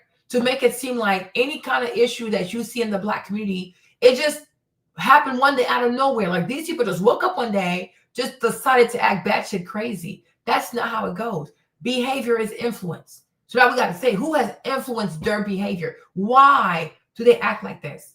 And we can see that they've had lots of interaction with low value white people. And this is why now people are acting this way. And you have to say that to your audience. As a white man, it is your job to say things correctly to your people that they may gain understanding. Because it's quite obvious that a lot of white people don't spend enough time talking to Black people. They want to be told how to hate Black people, how to avoid Black people, as opposed to say, how do I understand these people better? So I can also understand myself. Yeah.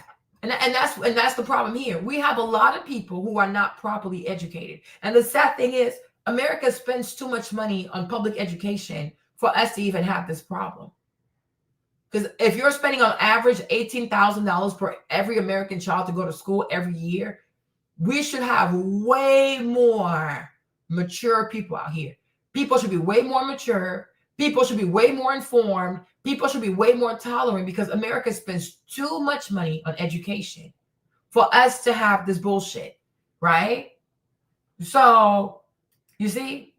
And I'm like, it's a real thing. And my issue with Charlie is that he is not properly explaining to his audience, you know what? We also played a part in their culture.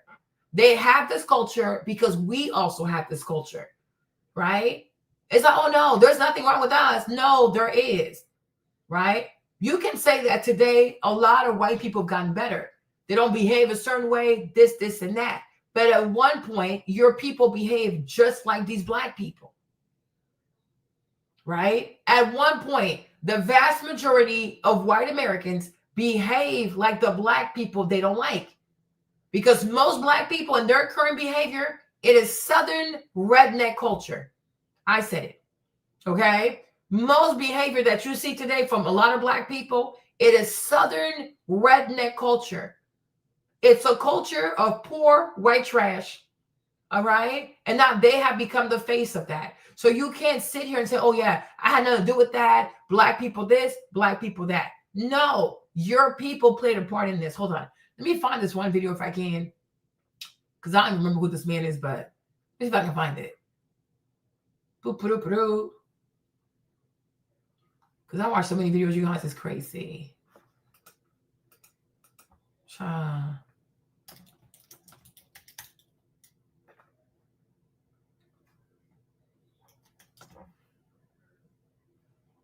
Let me see if I'm...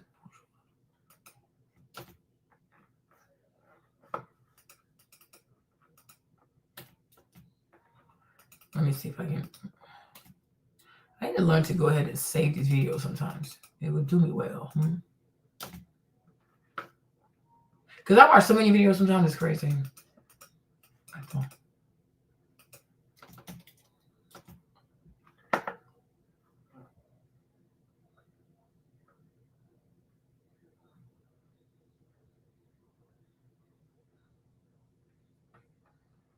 No.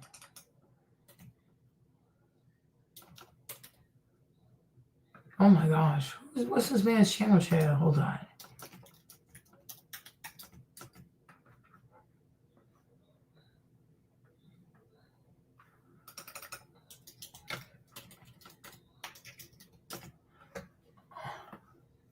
I was going to show you all this video too, huh? I can't find it anymore. I watch this guy all the time.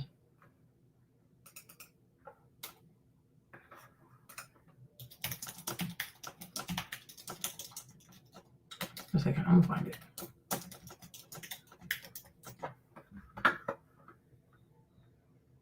Oh, here he is. I found him. I found the videos. Hold on. I found the videos. Hold on.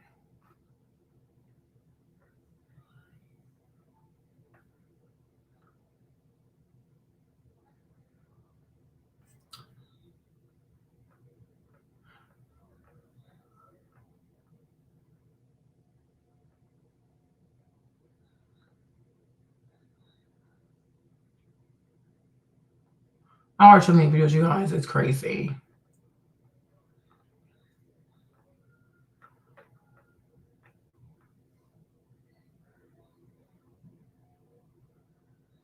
The thing is, I don't remember. Let me see this one. Hold on. Maybe it's this one. The black youth was drifting away from Jesus.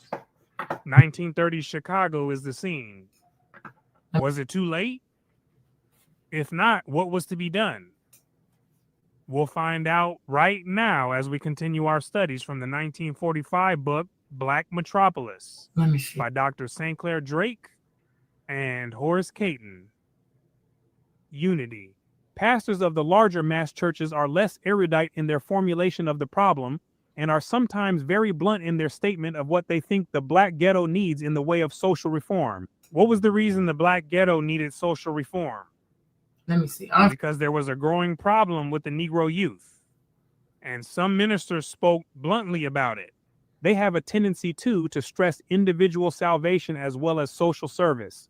The comments of the pastor of one very large church during Negro Health Week will illustrate this type of straight talk.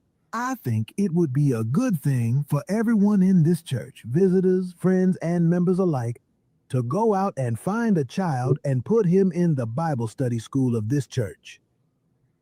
We have a certain definite program that we are going to carry out in an effort to try to save our race. Why do they need a definite program to save the race?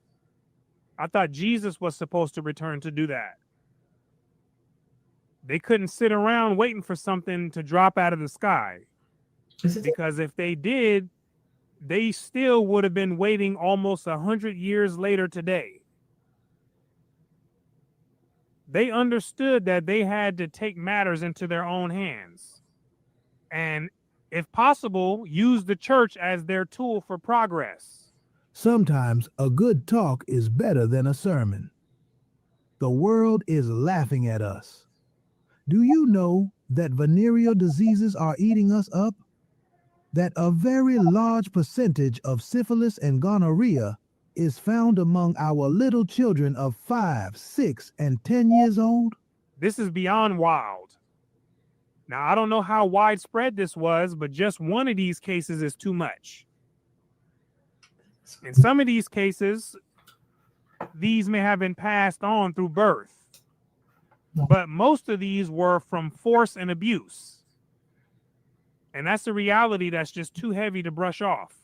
Out of a corrupted mess like that, we cannot hope to do anything. Anticipating middle-class resentment and embarrassment and lower-class disapproval of injecting such worldly matters into a sermon, the minister continued. It may not sound right to speak about this on Sunday, but it is something that we suffer for on Monday.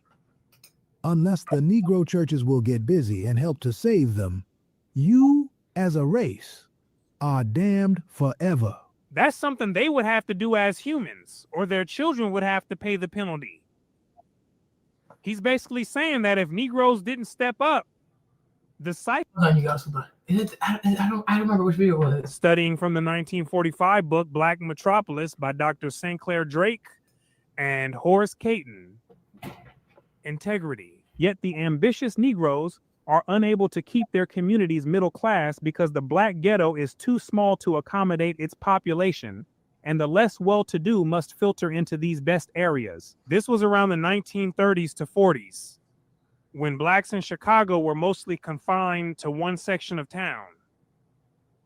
Middle-class Negroes found it difficult to cluster together because the area was too small, and lower-class Negroes inevitably spilled into their area. One woman bemoans the fate of her neighborhood. The spirit of the people around here seems to be broken. Which people? The black middle class. And here's why. Some of them were buying their homes. Then the Depression came and a lot of the property went into the hands of the receivers. And the receivers just won't make repairs on the houses. The receivers were entities like banks, which took control of the property once the payment was defaulted on. When the Depression hit beginning in 1929, many Negroes lost their jobs and they couldn't afford the payment. So the receivers swooped down on their property. And apparently they didn't make repairs and they just let the houses sit. Then, too, many of the new people coming into the community are poor people looking for cheap rent. This was part of the larger problem middle-class Negroes faced. The poorer Negroes typically brought a different pattern of behavior with them, which clashed with the standards that many middle-class Negroes were trying to maintain. And you see what he's saying here? And this is where I'm trying to say, no, this is what I'm trying to say is that a lot of, especially with Charlie Kirk, like if you're white and you've never taken, especially you can say, oh, I wonder why black people do certain things, right? Now you can say, I think you should, if you have a good heart, you are honestly going to try to learn why are these things happening to these people, right? And if you do it out of love, I think you'll find the answers. And I even feel like you'll even know how to talk to people because you've done your homework on people. Charlie did not do his homework on black people. He looks at black people on the surface and says, well, they're all criminals. They're all a bunch of YNs. They steal, they kill, lock them up, right? Because he doesn't really know black people. Like most white people, first of all, most white people don't even know themselves. So let's start there. But you don't even know black people and you want to talk like this. And you start to see there are a lot of black people who don't agree with other black people, right? But according to Charlie Kirk, if you listen to Charlie Kirk, he will have you believe that every black person is the same. Every black person thinks the same. Every black person is pro-crime, pro-foolishness, pro-YN behavior. Like this is just so damn crazy. right? And we see even like Great Depression time, you had Black people who were middle class, highly educated, fighting as hard as they could to not mix with crazy people, even though they happen to be Black. Like, yeah, you're Black, but like I said, we don't have the same culture. Middle class Black people had worked really hard to create a certain lifestyle for themselves and their children. They had a certain set of values. Unfortunately, depression hits, which also happened because white Americans did not properly take care of Wall Street. Right? Whatever happens out here, everybody is locked in together. Right? And what I can't stand with Charlie and people like him is to make it seem like the things that plague Black people have nothing to do with white people. Even if white people are not directly doing something to you, indirectly, when you don't manage the stock market well, when you don't manage the economy well, when you don't manage inflation well, when Congress doesn't do its job, everybody is impacted. So directly or indirectly, white people and the way they do what they do has an impact on Black people. And whether Black people can be middle class or be poor, whether Black people can be educated or not. So to sit here and act as if, oh no, if they're fucked up, they did it all to themselves. That is crazy to me.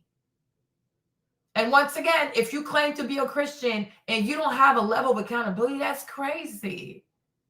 We live in a country that once upon a time believed in separate and equal, but equal, right? Make it make sense. How can that work? Okay. And like you don't think that has lasting consequences? Hello, right? So what happened was those middle class people, they were trying to insulate themselves to not have their children be influenced by poor Black people who didn't have good culture. Because the issue also is not that they're poor Black time. The issue is they don't have good culture. If they were poor and Black with good culture, it wouldn't have been a problem. They didn't like their culture, right? And I also feel like it's because of white people that even Black people are forced to identify with other Black people we don't really care for. Because you lump us all together. Oh, you're all Black. Yeah, but we're also individuals. But you created that world because white people are tribal. So because you're tribal, you have forced us to be tribal. I wish I didn't have to identify as Black. But the world that white people created, you don't have a choice. You are Black.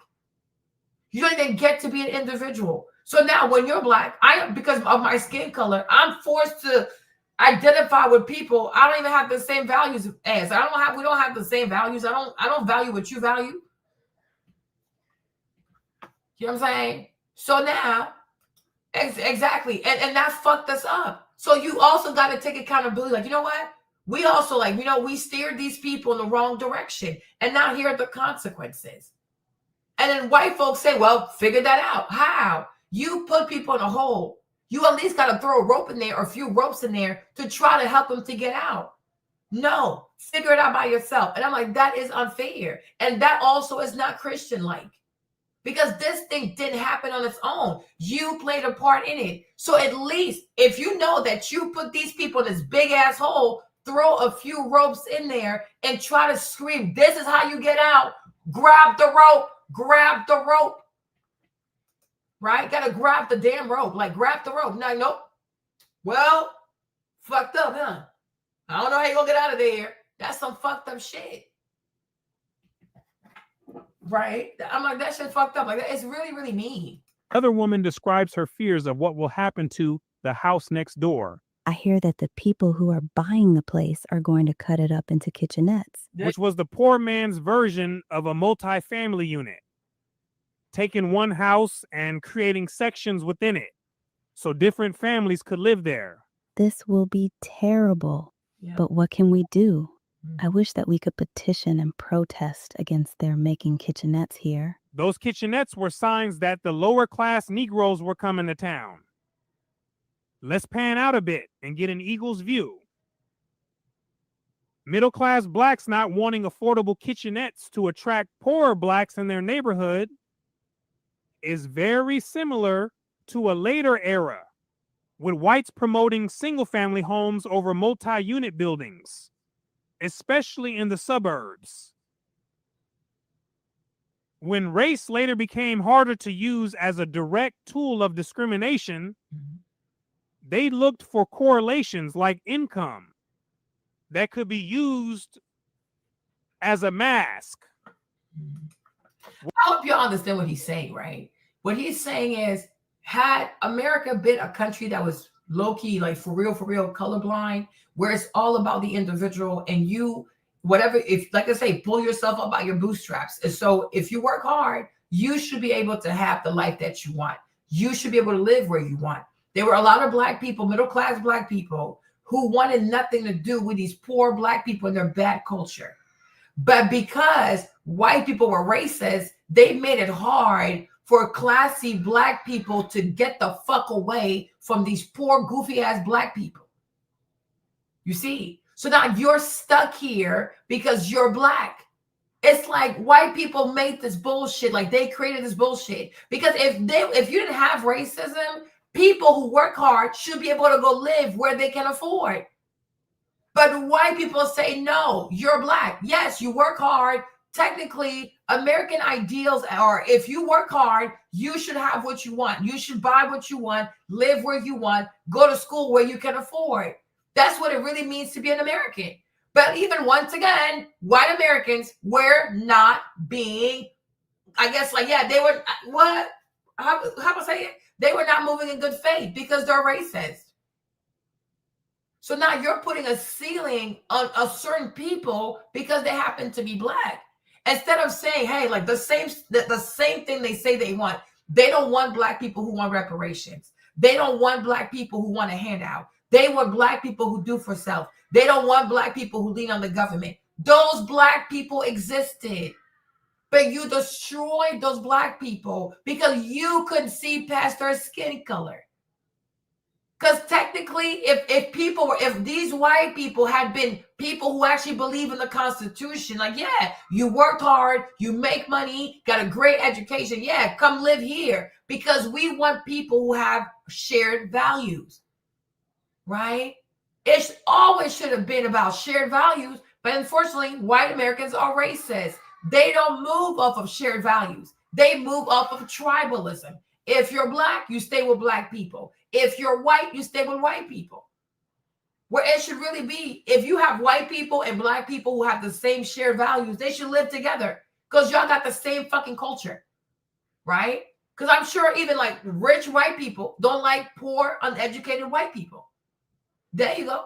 Would it be okay to force rich white people to have to live with uneducated white people just because they happen to be white? No. They don't have the same values, so they don't live in the same neighborhoods. But when it came to Black people, they didn't have that choice. You're stuck to be next to Black people that bring nothing good to your life. And now here we are. And this is something that white America did. You are responsible for this bullshit. So you have to own this. And with Charlie Kirk, he never owns anything that white America did to cause Black America to look the way that he does. You know what I'm saying? That's the thing. They're so hypocritical, right? But these people did not want to be around those people because they knew this is bad culture and this is not who we want to be, right? But leave it to Charlie Kirk. Every Black person is mediocre. Every Black person loves crime. Every Black person hates education. Black people have never tried to change their fate. Black people always lean on the government. Well, this is so incorrect. But imagine if you're anybody and you keep trying to do better, you keep trying to evolve, and you keep being brought down like Icarus because you happen to be Black. Well, one day you're going to give up. Like, I'm tired. Because these white people, no matter what I do, they will never care about the values that I have. They only care about my complexion, right? So you have forced Black people, I guess, to become more and more tribal. So here we are, where now they identify more as being Black versus trying to be with people that they have common values with. Like, yo, you and I share the same values, so I fuck with you, right? Today, it's all about being Black, blackity, black, black, black, black, black, black, and right? Oh, Georgia, how'd it go? people failed that test. Like somebody got an F, but their grade was put into an A. Like she was horrible with grades for some weird reason. Why did you struggle with it? Oh, this is from my phone. Son, child, it was a BB. Just a solid B. Yeah, I'm a little annoyed about that. Did you look at your quiz? Yeah, I saw I did wrong. I did see it. And plus, she puts the answer key like right next to it, so I was able to see what I did wrong. So, but she gave you back the quiz though, and you still didn't see it. No, I saw what I did. No, I'm talking about yesterday. What was it before she gave the quiz back for 10 minutes? Oh no, I saw it. Like I saw one. Like, because the time was shortened a bit, I thought I did pretty good for the time I had. But then when she gave it back to us, I was able to correct a couple of mistakes. Like on the very back, when one was actually a quadratic function, but I couldn't see it all the way through because I had like 20 seconds to do it. And I saw I got that question right. So after you fixed it. Mm-hmm. My. But this was like one that got me stuck. I didn't think it was that big. And also, it was 2 questions. Like, it was the wording. It said must. I didn't see the must. Like, I had one where it was A is a positive slope, A and B are continuous function, but and there's a point C that's bigger than point A, but not bigger than point B. I wrote that the continuous slope, the continuous change, the instantaneous change of C is positive when it's neither, because it can be disproven. Well, at least your first grade is not an F. Yeah, people got F's. A lot of people got F's. But she has to tell you guys how to actually study for her class. No, it's pre-calculus honors. So do you see how I tell you not to sit on that damn bed and study harder? Mm-hmm. I'm just glad I didn't flunk it like most people did. Anybody get an A? A couple people did, but like a couple people failed too. Like couple people. Who got the A? My friend did. Who? Nerpon. Nerpon? Right back faster Huh? though. I think right back faster. So how did he study and he got an A? Oh, he didn't study at all. He didn't study at all. Or you think he lied to you? No, he doesn't study. What do you mean he doesn't study? He just doesn't study. Then how does he get an A? You have to have study because how does he know this stuff? Well, I think it's probably be like a A7. I'm thinking a B plus because it's gonna be the unit test. Yeah, Lonnie, your teacher Lonnie said not the Indian. Yes, Nerpon. But sometimes Nerpon be dropping the ball though. Like Trey, what I've noticed with my son, he needs to be triggered. Cause he's like, I don't know, I won't say he's not, like, I'm not gonna say negatively, right? He's just not aggressive, right? He's not aggressive. Like, oh. But if he gets like a grade and he sees that he could have done better, then it motivates him. Like Stefan off the gate, he's addictive. Like Stefan is incredibly competitive. Trey, he's not intense. That's the word. He's not aggressive. Trey's not intense. He's like, okay, I studied. I guess I'm okay. Stefan is obsessed. Stefan is me. Trey is James. Okay. Yeah, that's him. That's my oldest.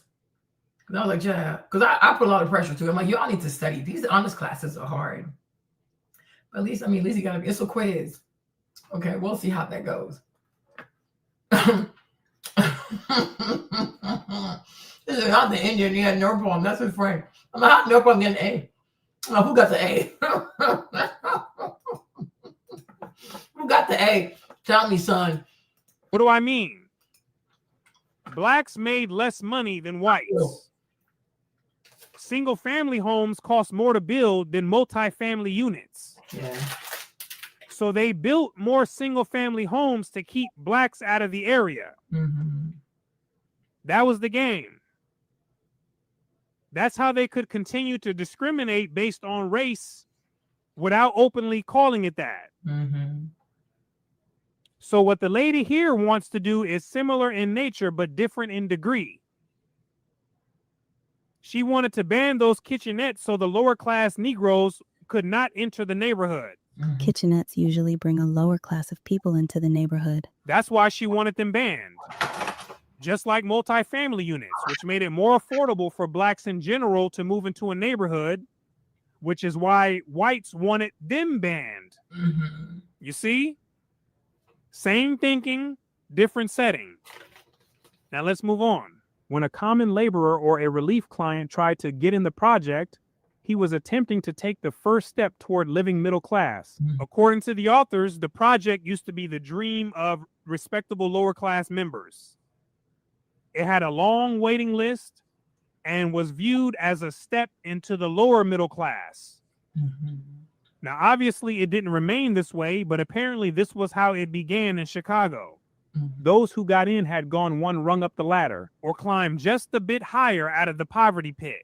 When a post office worker hopefully had his name put on the Garden Apartments waiting list, he too was trying to get into a middle-class atmosphere. This was a privately funded project built in 19... You see, so what he's saying is like most black people in Chicago, like they went there trying to be middle class. Their goal was never to be a bunch of hood boogers.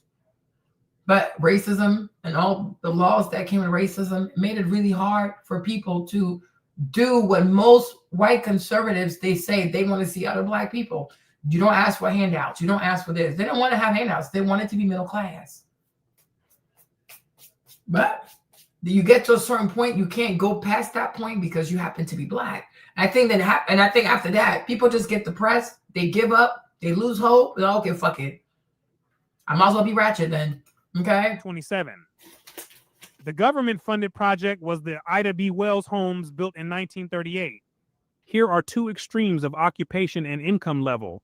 But, as we shall see, there is enough in common between the two groups to dub them both middle class, for neither occupation nor income is, in the final analysis, the decisive measuring rod. So if it wasn't occupation or income, then what was it? Rather, the middle class is marked off from the lower class by a pattern of behavior expressed in stable family and associational relationships, in great concern with front and respectability, and in a drive for getting ahead. So just because a person had the money, that didn't make them middle class.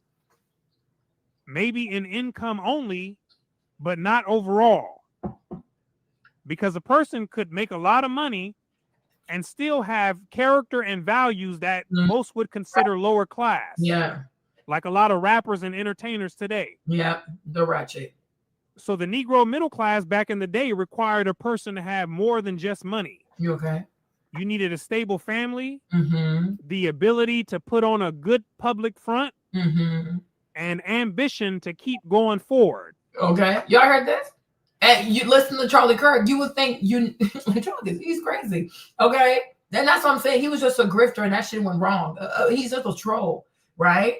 But they said what makes you middle class, a black middle class person, is not just you having money. You need to have a great education. You have to have a great family. You have to know how to conduct yourself. You have to care about your image. Okay. Because money enough ain't shit. You got to be a great fucking human being. So, but let you listen to Charlie Kirk. He will have you thinking, oh, black people are animalistic. Black people don't have enough white matter. Black people are savages. Savages way here. Classy black people, middle class black people were trying to mold these poor black people with their bad culture into becoming aspirational black people. That's what I tell you guys. The 1960s fucked everything up. Marlene, I do agree with Charlie when he says that the Civil Rights Act never should have happened. I agree. Socialism, Dr. King, all that shit, I think it's a PSYOP movement. It destroyed Black America. Okay? It is because with socialism, with civil rights movement, lower blacks with low class, low value, low education become a priority. Before the 1960s, ambitious black people, hardworking black people, classy black people, married black people, God-fearing black people were the standard. They were the aspirational class. That's what you strove, like it was normal to strive to that. That's who people focused on. So the poor people said, well, I guess we got to fight hard to be like those people. Socialism, that goofy shit MLK did, said, oh no, worry about the poor. So the poor with their bad culture, they're the priority. And you neglect the black middle class. So now here we are. Oh, your daddy's a doctor. That's not relatable. Oh, your mama's an engineer. That's not relatable. Your two black parents are married. That's not relatable. Dr. King. So I will be quite honest. I agree with Charlie that the Civil Rights Act, the Civil Rights Movement, it never should have existed. It should be called something else. I don't like it. I do not like it because here is the legacy of the Civil Rights Movement. It's foolishness because it's not aspirational. The thing about Dr. King and his foolishness, even though it sounds noble, is destructive because it says, oh, poor people can help themselves, you know. Poor people need help. Poor people need handouts. Poor people need more time. Okay. You gotta be, you know, whatever. So ultimately the poor person says, you're right. I can't do it. I can't. Oh, somebody help me. Somebody help me. And then they raise their children. Oh, we're poor. They treat poor, like they treat poverty like it's some kind of like inheritance. There's, oh, my mom couldn't do it. I guess I can't do it. Then the grandbaby is born. My mom couldn't do it. My grandma couldn't do it. Oh, I guess I can't do it. Right? Whereas like for middle class black people, what the fuck? First of all, you're not going to be married out of wedlock because that is a low standard. It's what the uncultured black people do. And I think we see it today, not to be offensive, but today it's uncultured black people that lead black culture. It's uncultured black people that are the main representation of black people. Right? So it's like, this is really sad because it was never meant to go like this. And if you've heard me, I said it often. I said that Dr. King and his goofy shit not taking place, everything the Jews stand for today in America was supposed to be Black America. Because they had values of people who they're Christians, but they work hard. Because I'm a Christian, I got to conduct myself a certain way. Because I'm a Christian, I can't do the one thing that happened was the Great Depression. It set people back. And because they were set back financially, they couldn't get the fuck away from these weirdos. Okay? It's sad. It's really sad. It was never meant to go like this.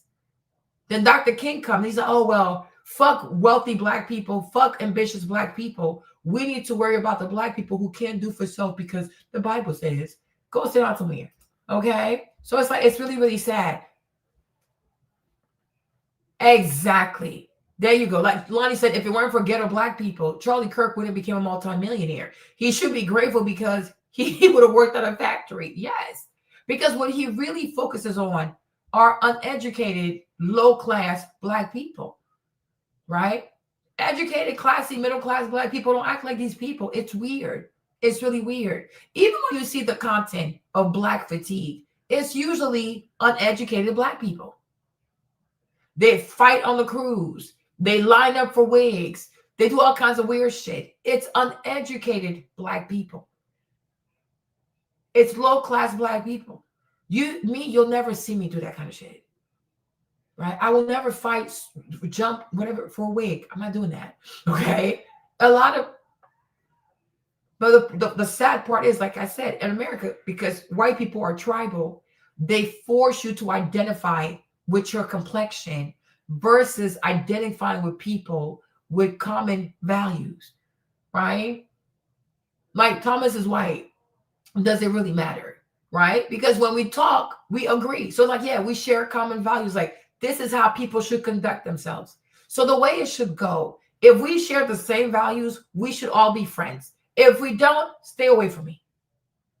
Right? Because the same way you have very classy, sophisticated, highly intellectual, nice white people, you have the opposite, uneducated, crass, ratchet, redneck behavior. You got all that. But most white people who are sophisticated don't want to be around those white people because it's not conducive. Like it's not healthy. Like I don't identify with this. Black people didn't have a choice. They were stuck with black people they didn't like because of the money. We can't afford a single family home. So what other options do we have? We got to live amongst these people. Yeah. So it's like it's really, really insane. It's really insane. You know, so I'm like, they don't want to be around those people. Like, they're crazy. They're really, really crazy. All this finds an objective measure in standard of living, the way people spend their money, and in public behavior. That showed if a person was really about the middle class way of life.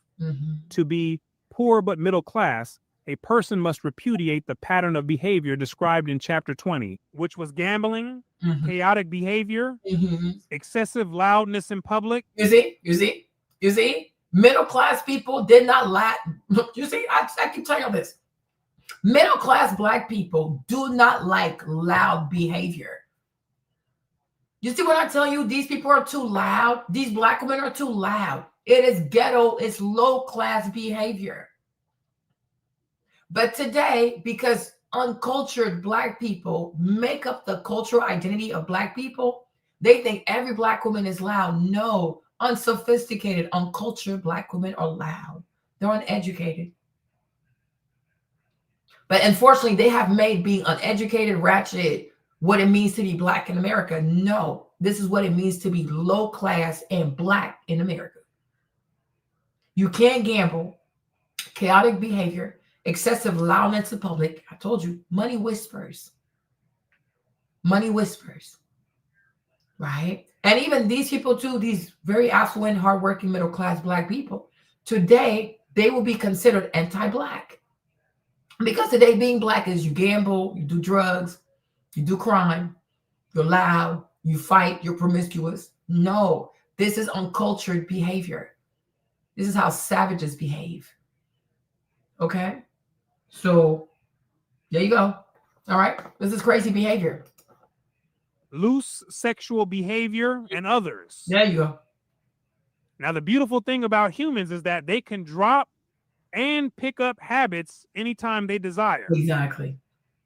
So a poor person could be poor but middle class if they were willing to leave those behaviors in the past. Exactly. And must display some actual effort to better his condition, which means anything from joining the right club or church to getting a better job. So forward movement had to follow. No sitting around stagnant and doing a bunch of nothing.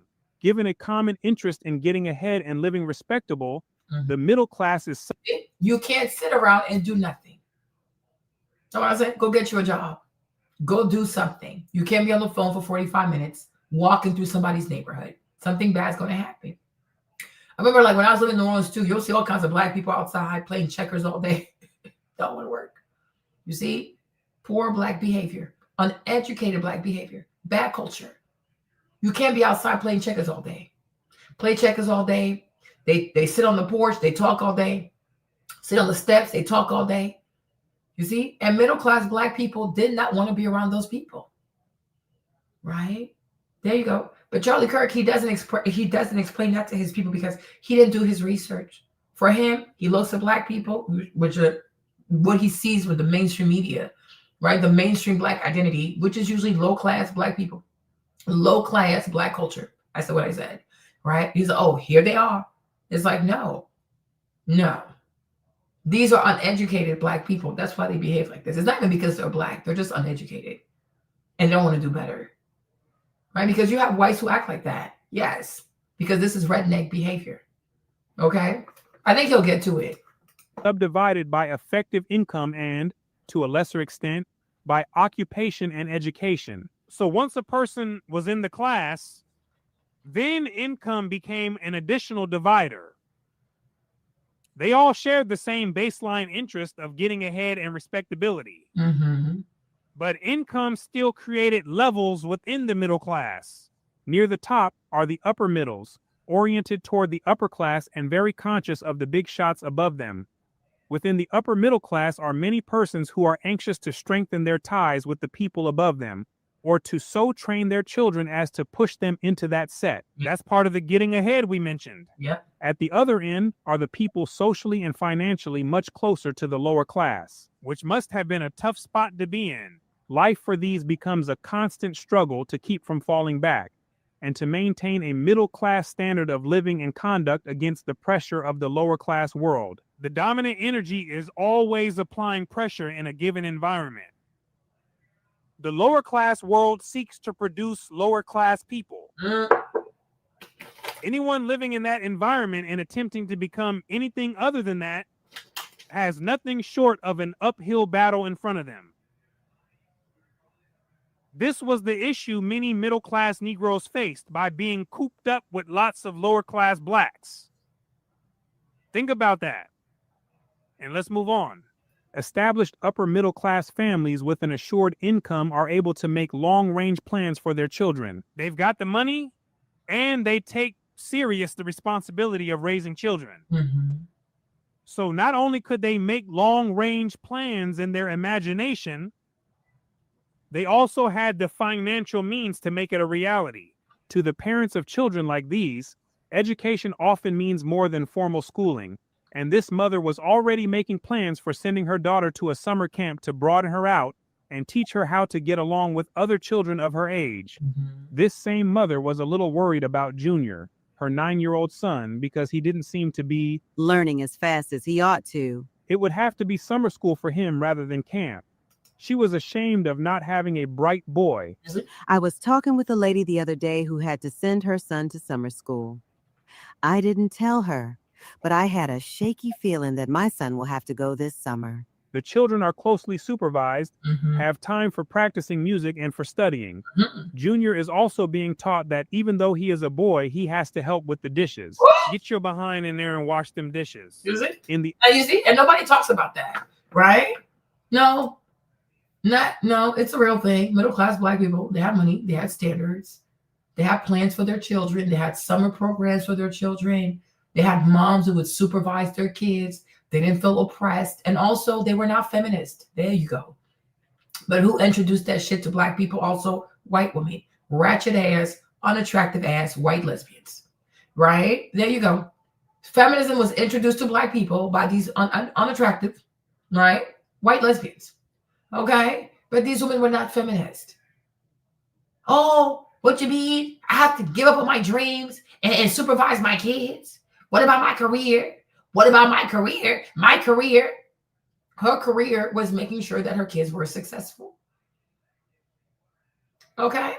She didn't feel oppressed. It was a joy for her to make sure her children were successful people. She cared about their school. She cared about their grades. She cared about their summer activities. She cared that they were reading at their grade level. There you go. She didn't want her kids to be behind because she didn't want her kids to fall back. These people want their kids to be better. So if we make 30,000, when you get older, make 60,000. These are good people. They want better for their children.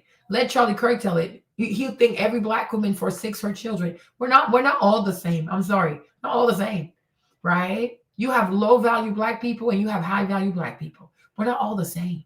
We are forced to see ourselves as blackity black. But I, Marlene, I don't identify with this whole Black stuff because it's not a good brand right now. So it's not good business. Right? But you see, these women were not feminist. They were not feminist. Right? White people have done a lot of harm to Black people, physically, mentally, psychologically, financially. You have to take accountability for what you did. You don't have a choice. You don't have a choice. Upper middle class, this planning of the child's life often begins before birth. This is a major difference from the lower class, which typically makes no plans at all for the kids. Which is neither a good or a bad thing in itself. But those practices do lead to greatly different outcomes. One expectant mother explained that she and her Pullman Porter husband had already looked over an educational policy and were studying Parents Magazine and a book on infant care. They're hoping the baby will be a pretty medium brown and smart. Here they go with the color thing again. One civil servant father of a 3-day-old baby observed, I'm already thinking about how to give my daughter all the best advantages. She's only 3 days old, but I'm thinking about how I want her to finish college and about all the things I'd like her to do. She's going to get music and dancing and everything else that'll help her to develop her personality. That's a father who took his job serious. And do you see why also, you guys, I swear, I'm not being offensive, huh? I'm just going to point out the facts. This is why every Black girl can't relate to every other Black girl. You have some Black girls, not to be offensive, but most likely if you are or poor or black, I guess, you probably didn't have your dad in your life. So you think patriarchy is toxic. You see this young lady here? She's 3 years old. Her dad wants her to go to college. These are black people. Her dad wants her to go to college. Her dad wants her to play music. Her dad wants her to do this. Like these, he has big dreams for his baby girl. You see? This is a middle class black patriarchy. So if you're a young black girl and your dad and you're middle class, you can't say, oh, niggas ain't shit. You don't know no niggas. Okay? You have middle class black patriarchy. Why are you using the language of a poor black girl who grew up in the inner city? You're not the same. But because America's racist, you are forced to identify with her because she happens to be black. Right? You don't identify with her in terms of income. Don't identify with her in terms of shared values, right? What does my family value? What does your family value? No, you see her complexion. She has a vagina. So therefore you claim her. You can't claim her. You're not the same people. You just have the same complexion. You are a black girl. You're middle class. Your daddy gave you everything. So you can't come online and say niggas ain't shit. Patriarchy is toxic. Black men never provided. No. Poor value, low value, poorly educated, poor ass white man, poor ass black man don't provide. Well, they poor. They got no good culture. Okay? If you're a middle class or you're a wealthy class black girl, most likely your patriarchy is completely different. So there are levels to black patriarchy. Every black girl did not have the same patriarchy. Right? So oftentimes when you hear these black girls complain about my daddy this, niggas ain't shit, we already know she comes from a certain demographic. So where's she from? The man there ain't shit. Can't relate. Sorry. Okay? I cannot relate.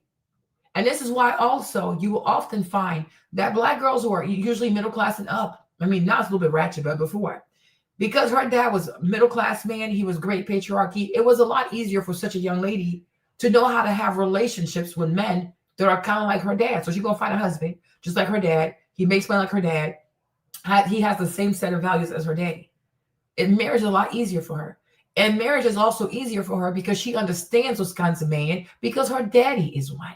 That's why I talk about pedigree. That is her pedigree. She has a middle class black pedigree. So she gonna understand these kinds of people because her dad is a man like that. That's why I said the first successful man you ever meet has to be your father, right? Now, black girls who unfortunately have low class, whatever it is, right?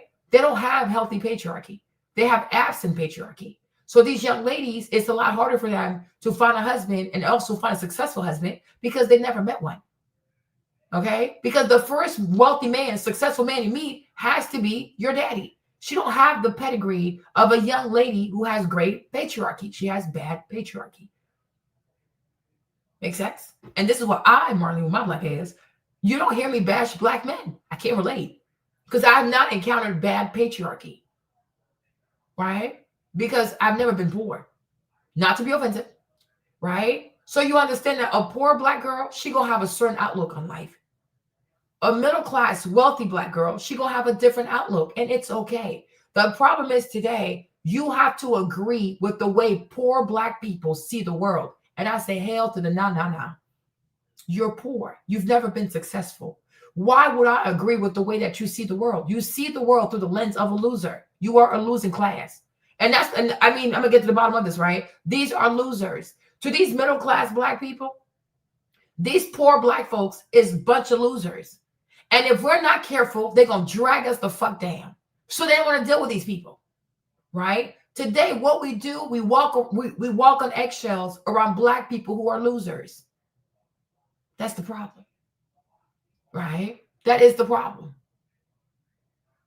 Because middle class people should have always been the benchmark for what it means to be black.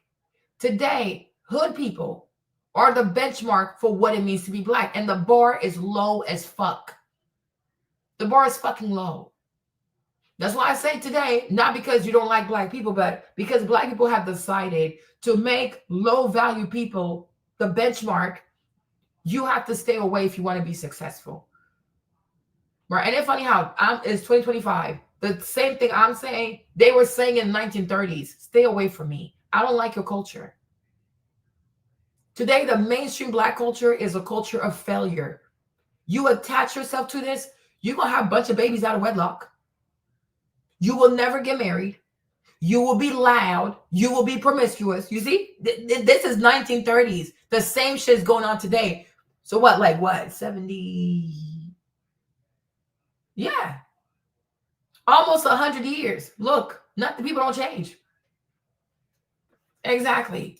But unfortunately, because today, when you're Black, the Black individual does not have permission from the community to have a high standard. Because when you have a high standard, oh, you're looking down on people. Oh, you think you're better than. Oh, you want to act white. No, I have high standards for myself. White people are not the purveyors of high standards. There are a lot of ratchet ass white people. Okay. But I feel like that's what it means to be an American, is that you have the right to change your life. You have the right to be who you want to be. You have the right to dream big and work hard to get there. Right. But today that is very offensive to a lot of Black people. How dare you not agree with me? How dare you tell me to be respectable? How dare you tell me not to be promiscuous? How dare you tell me to be highly educated? Because the bar is low.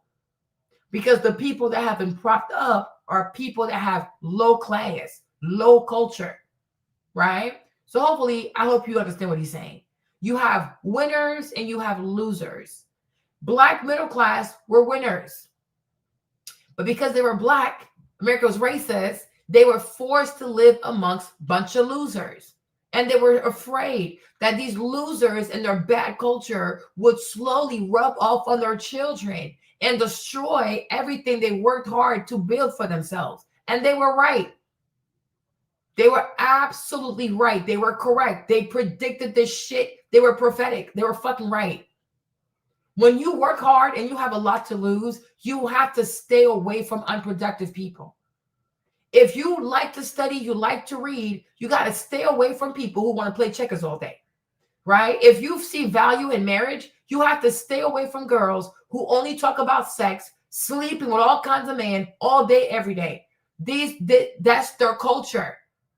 They were raised to be promiscuous. They were raised in the mindset of, I'm going to have multiple kids by multiple men. That is their culture. If you're a young Black middle class young lady, stay away from these girls. Just because they Black don't mean they're for you. You don't have the same culture. You just happen to have the same complexion.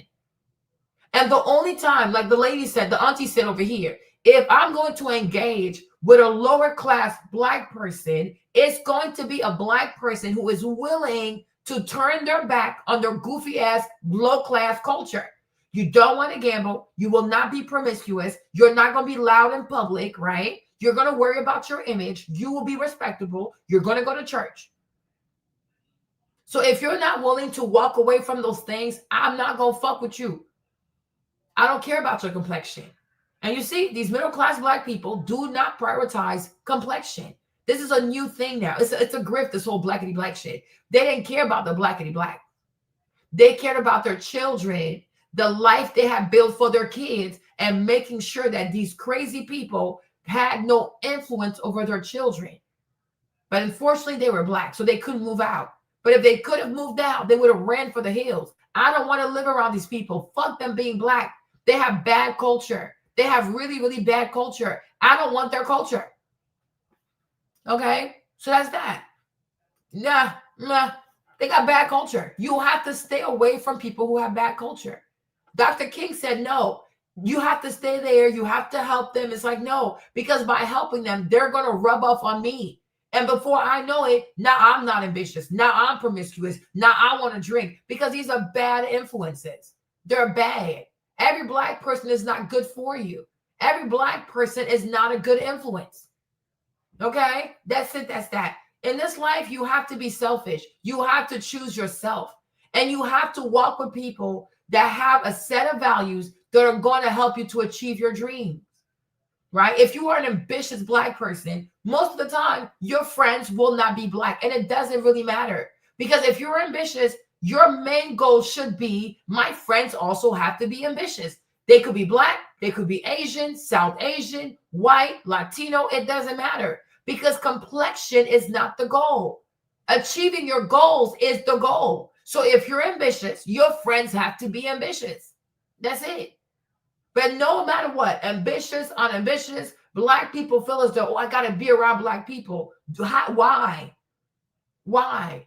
Besides your complexion, what else do you have in common with these people? Absolutely nothing. You were not raised the same. You don't come from the same kind of family. You don't have the same set of ideals. You don't have the same set of values. Why do you want to hang with these people?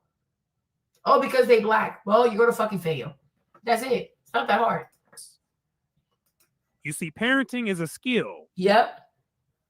Nature only equipped humans with the basic survival set of parenting skills. When humans created civilization, parenting then took on a different set of skills that humans developed on their own. So parents have to be committed in some way, like this father is. Exactly. If they want to provide the highest chance of raising kids that thrive within a civilized world. Mm-hmm. And so goes the preoccupation with children in this stratum. Children are a lot of trouble, but when they're sweet like mine, they are worth all the trouble they give you. I pray that I'll live to see them grown and successful in something. I try to take my children to a variety of programs. I want them to be at ease at musicals and lectures. So when they're old enough to understand these things, they'll seek cultural entertainment. I want to give my children every opportunity to succeed in life. My husband and I try to be interested in all the things that'll help the children. My youngest boy is 7. All my kids are in school. I try to instill in their minds that the only sound way to succeed is by laying a good foundation of learning and then to get actual experience. I hope to be able to see them all through college. I own the property where I live and have a few dollars in the bank. I own a car. You see this? So hopefully you spot the lies of the white liberals, of the Black liberals, right? This is like then the book was written like what, 1929, 1930s, right? These are Black people in the 1930s who are normalizing going to college. Today, if you're part of America today, right? If you're on the left, you would feel like, oh, I'm the first in my family to go to college. You know, Black people are just not starting to go to college. I guess you Black people. But this is 1930s, Great Depression. And you have Black people who are saying, I want my children to go to college. So it goes to show there are certain Black families going to college is their tradition. They're not new to this. They're true to this, right? Almost 100 years. Everybody goes to college. Where else are you going to go, right? Now, these are middle-class Black people. Now, for a lot of poor Black people, they're just starting to go to college because in their culture, people don't prioritize education because they're too busy dancing, smoking, having sex, all kinds of bullshit. Okay? You see this, right? Now, the auntie also said, I have money in the bank. When you listen to most of these goofy ass Black women on social media, oh, Black women were oppressed. Black women couldn't have bank accounts. Black women, then how did this Black woman have a bank account? That's why I say you gotta be very careful who you listen to because social media is full of pseudo intellectuals. It is full of people who've never studied history. And I don't care if they're Black American, FBAs, whatever. I don't give a fuck. Just because you're born here and you are Black American doesn't mean that you know your own history, right? History is it's something that you have to study every day. People don't study it. They assume things because that's what makes them feel good. You want to believe that Black women were oppressed, didn't have bank accounts, so you repeat that shit, right? Have you studied banking in America? Go sit your goofy ass down somewhere. So the lady said, I have money in the bank. Oh my gosh, I thought Black women were oppressed. I thought Black women couldn't have bank accounts. Black women even own banks. That lady, Maggie Lena Walker, she's Black. She owned a bank. They're full of shit. And we start to realize that there's such a, there's a hierarchy, there's a stratum. You have wealthy Black people, you have middle-class Black people, and you have poor Black people. And many times what I hear on social media are the grievances of poor Black people. And then every other Black person feels like, oh yeah. No, I can't relate. What the fuck are we even talking about? Okay, no. One time I showed y'all Susan Rice. I said Susan Rice, she went to Yale or Harvard. Her brother went to Yale also, guys, MBA Yale. Their daddy was on the board of governor for the Fed in New York City. Every Black person ain't the same, right? That's a crazy, wealthy ass Black family from New York City. Her daddy sat on the board of governors in New York City. He was at the Fed. She's a double Ivy. Her brother's also double Ivy. So they can't relate. Right? But what a lot of poor Black people do is they want to believe that every Black person is struggling, every Black person is poor, every Black person will have a daddy. And I'm going to be quite honest too, right? The reason why people like Charlie Kirk, for example, are even able, right? Where's his ass, right? The reason why people like Charlie Kirk are even able to have some of the talking points that they do, because a lot of poor Black people are always talking.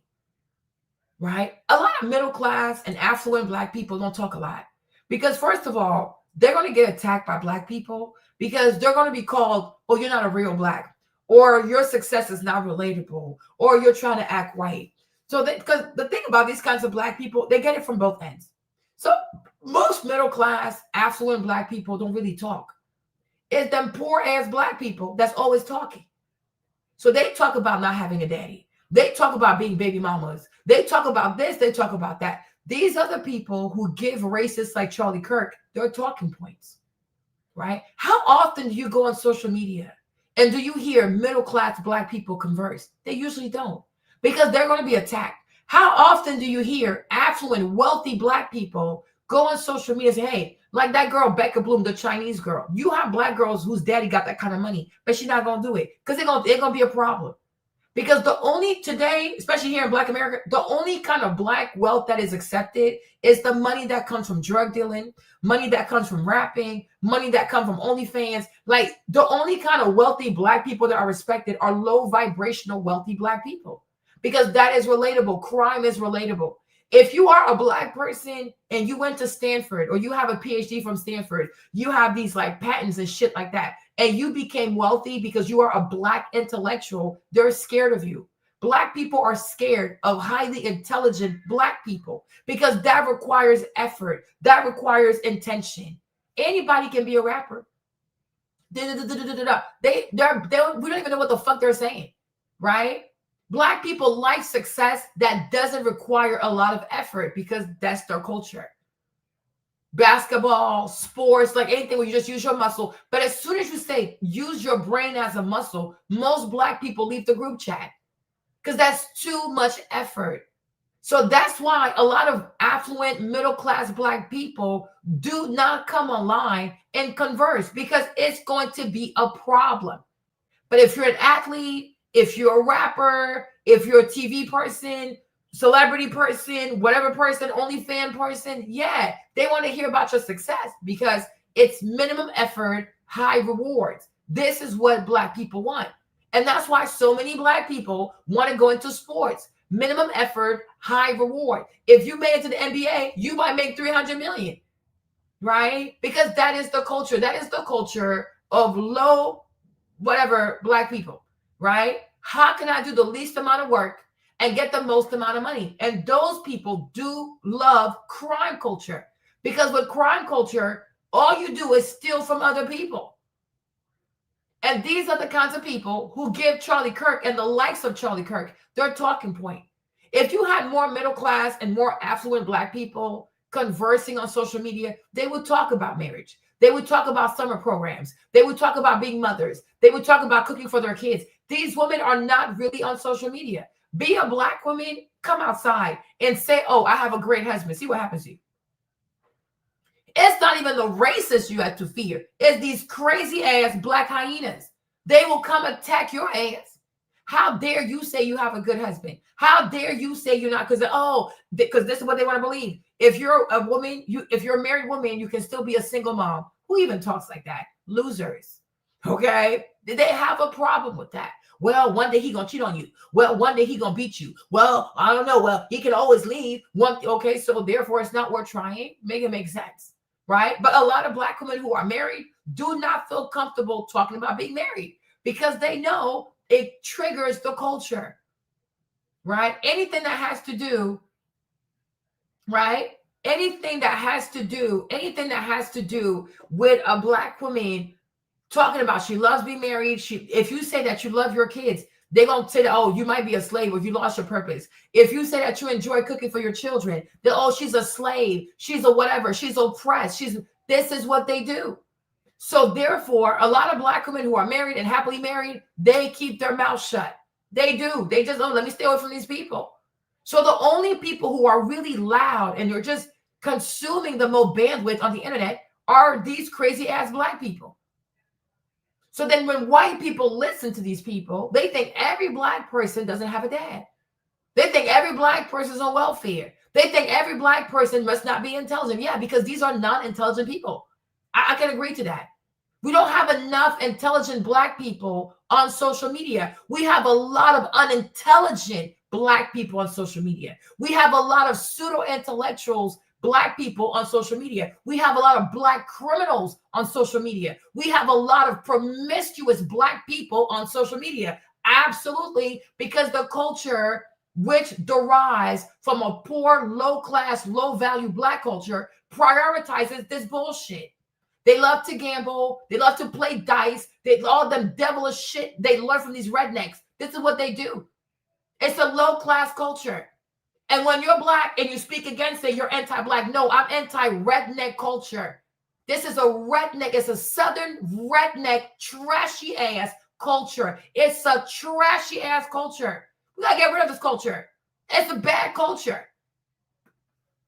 You see? No, do not allow. Keep your mouth shut. Keep your mouth shut. Like, you see? The vast majority of happily Black women do not want to talk about their marriages. They don't trust these people because they don't respect marriage. They insult you, insult your husband. They ain't got no damn respect. They have no respect. But it's so sad because 100 years ago, this is how these Black women, these middle-class Black women were feeling about poor Black people. And it's sad because they were actually right. And it's sad. They understood complexion is not enough. We don't have the same culture. I think about my kids. I plan for their future. I plan for their summer vacation. I care about their grades. I make their meals. You don't give a fuck. You're a deadbeat ass mother. I don't want to be like you. I don't want to live next to you. The problem is, the recession hit. That's it. Because she could say, this lady here is a deadbeat mom. Today, you can't say that. Oh, you're attacking the Black woman. No, some women are deadbeat mothers. They love to talk about a deadbeat dad, but there are deadbeat mothers as well. She's a loser. She is a loser. She don't care about her kids. She never checks their homework. She never does anything for these children. Oh, but Marlene, as a Black woman, no, she's a lazy person. There have been a bunch of poor Black women who've had their children go into Ivy Leagues because they have structure.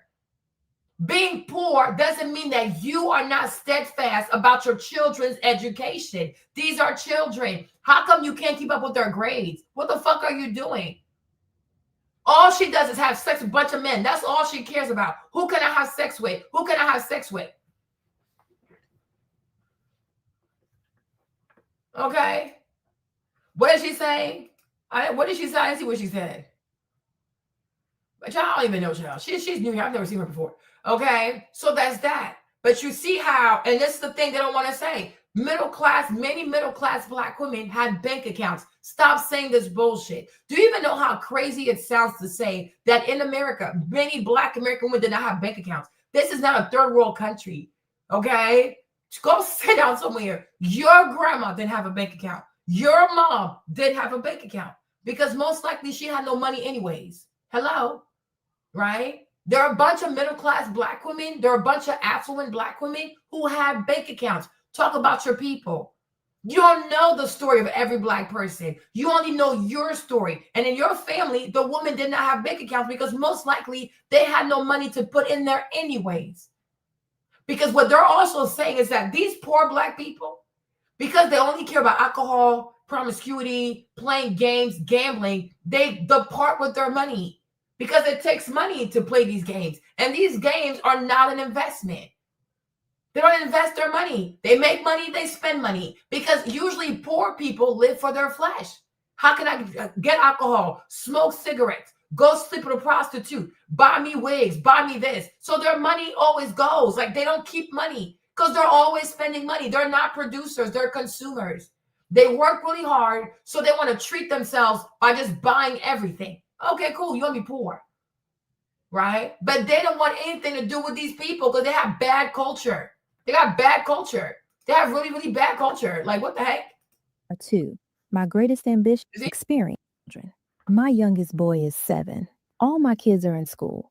I try to instill in their minds that the only sound way to succeed is by laying a good foundation of learning and then to get actual experience. I hope to be able to see them all through college. I own the property where I live and have a few dollars in the bank. Okay. I own a car too.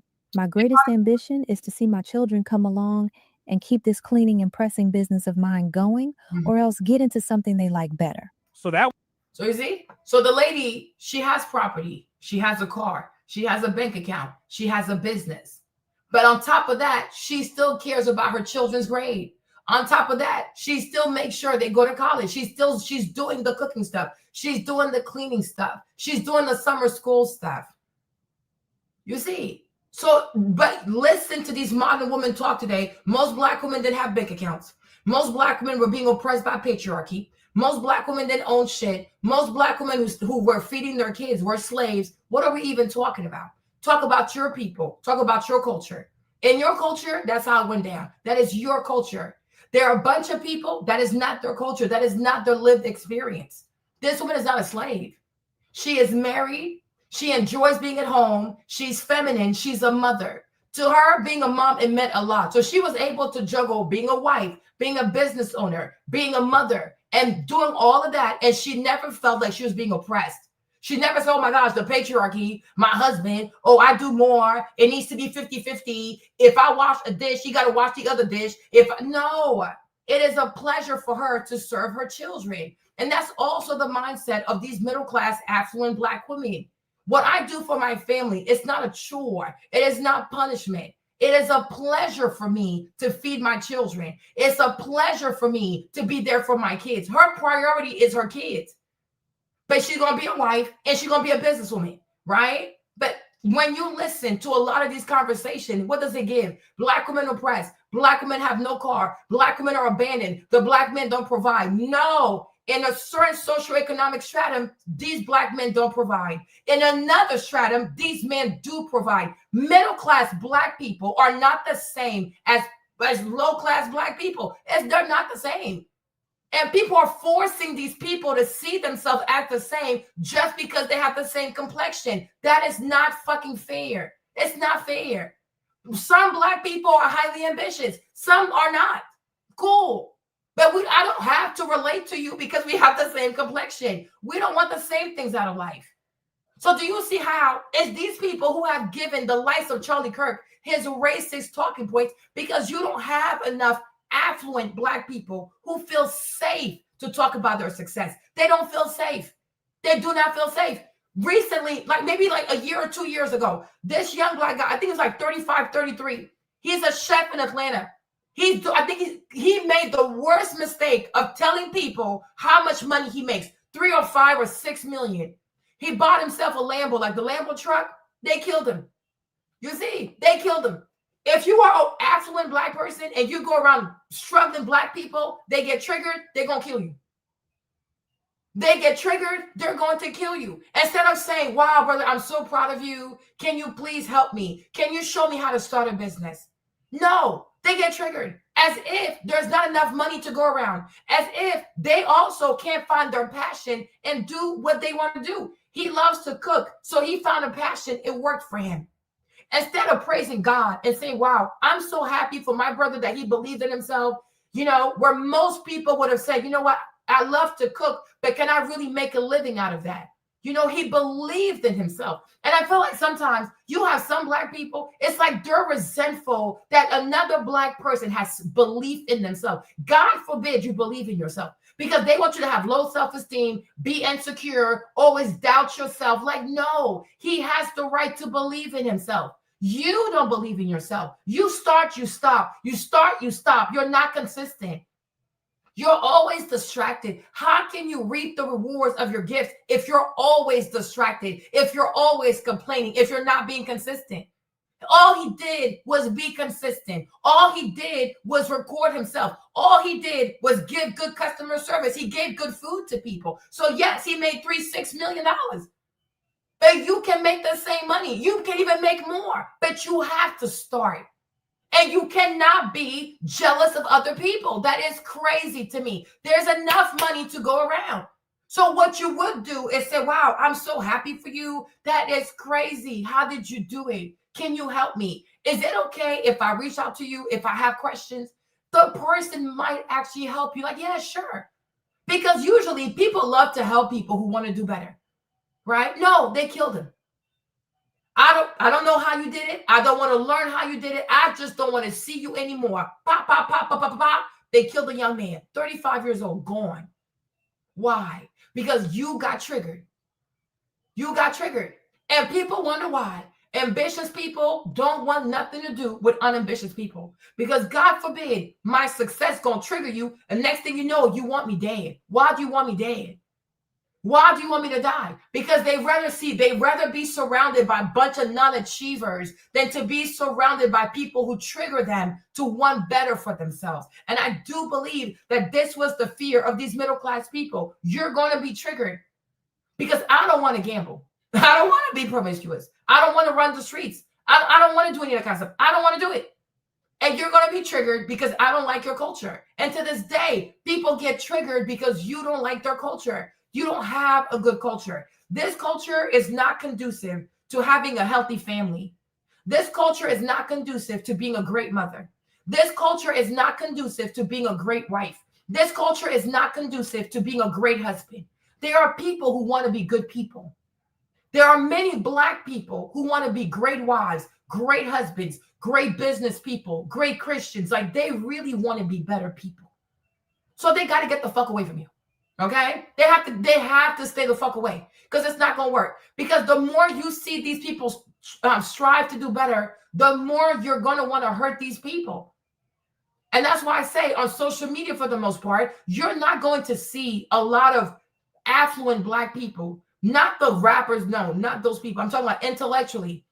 You're not gonna see highly intelligent, affluent, middle class, and rich Black people converse on social media because they know it's not going to go right. It is not going to go right. Even like the stuff with Tab, right? With the Tab stuff where she said about Black people, if you can't, entrepreneurship is not working, go get a job. Y'all, there are a bunch of Black people who are so successful in business. There are so many Black people who are successful at business. But the problem is successful Black people, successful Black entrepreneurs, they know if I give you advice, you won't cuss me out.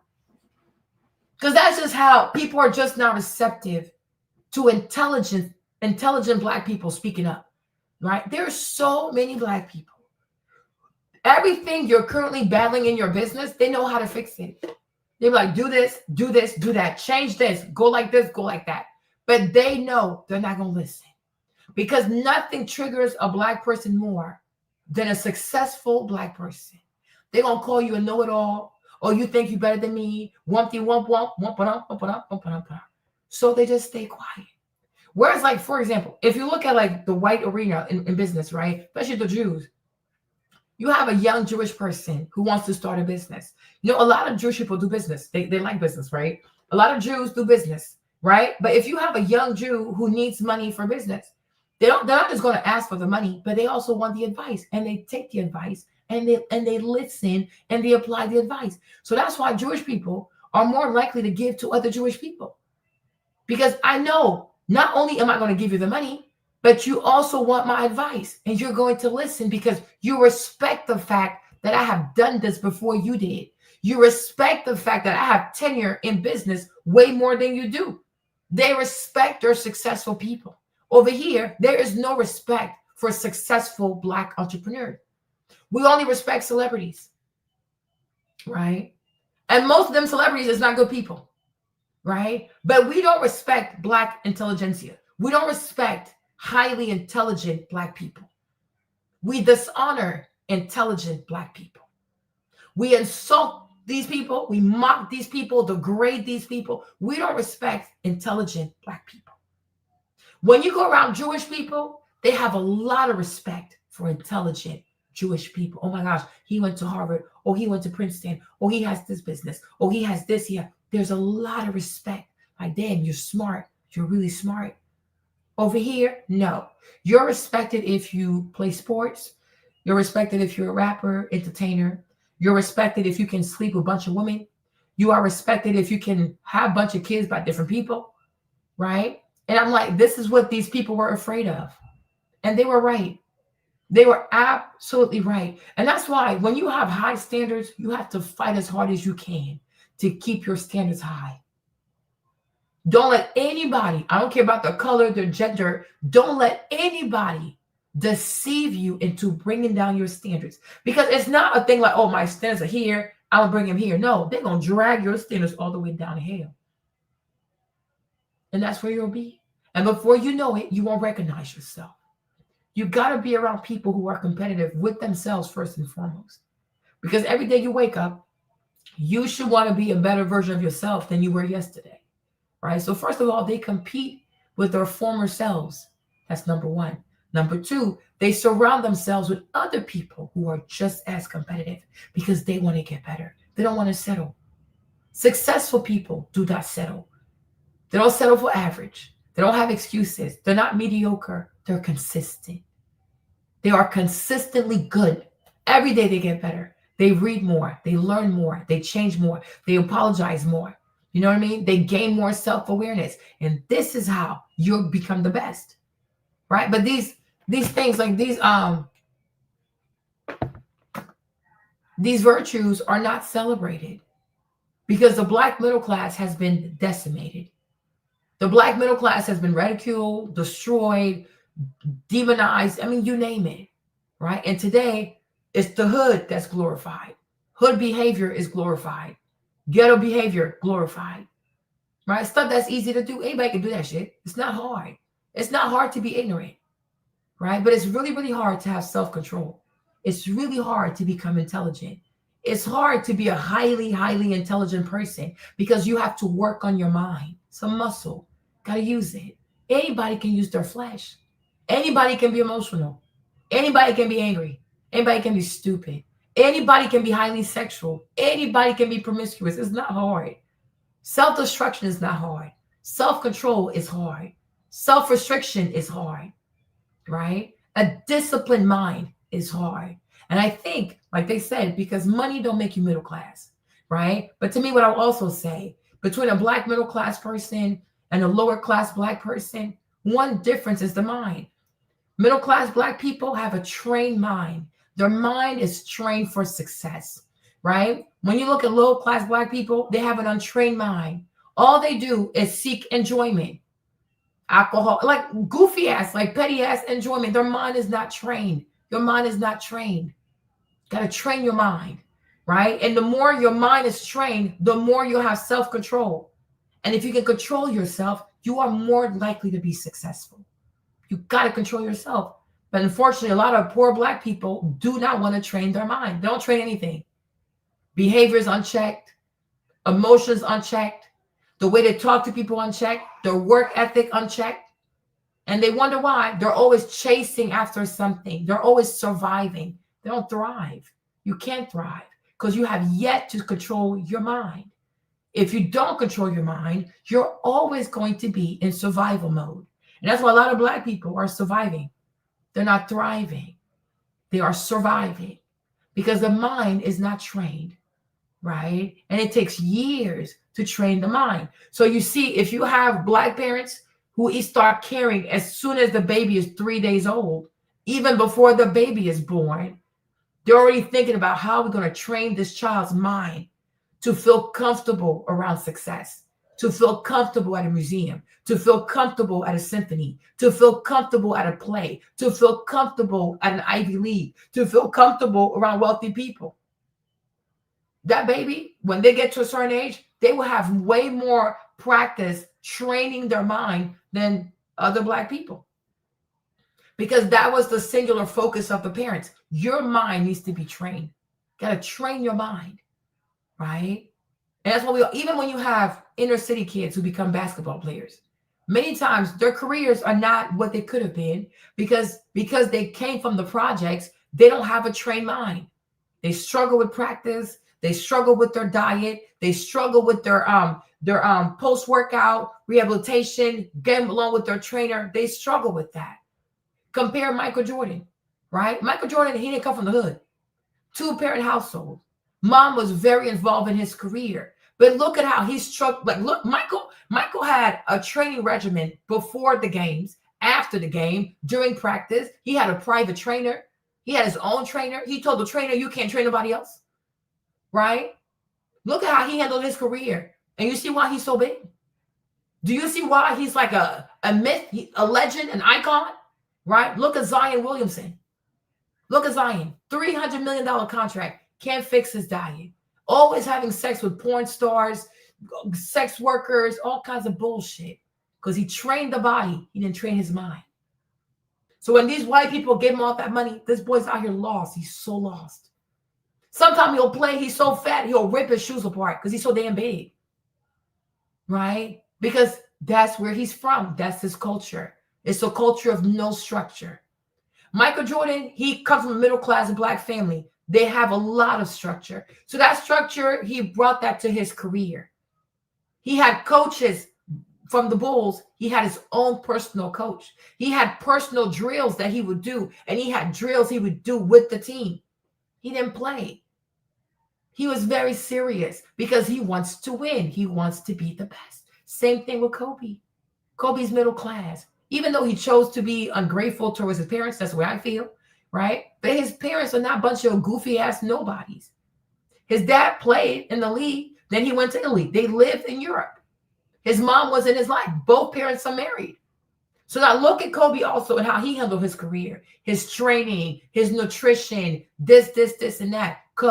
Because he comes from a middle-class family, he has a trained mind. So if he has money, he has the resources. He's going to use that to create a lifestyle or regimen structure to be one of the best basketball players to ever do it. And he called it the Mamba mentality, right? There you go.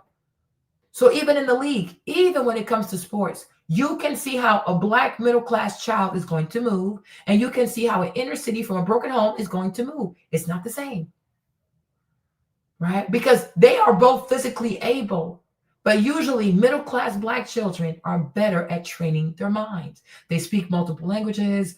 Like Kobe spoke Italian, right? They read a lot of books. They've been exposed to much.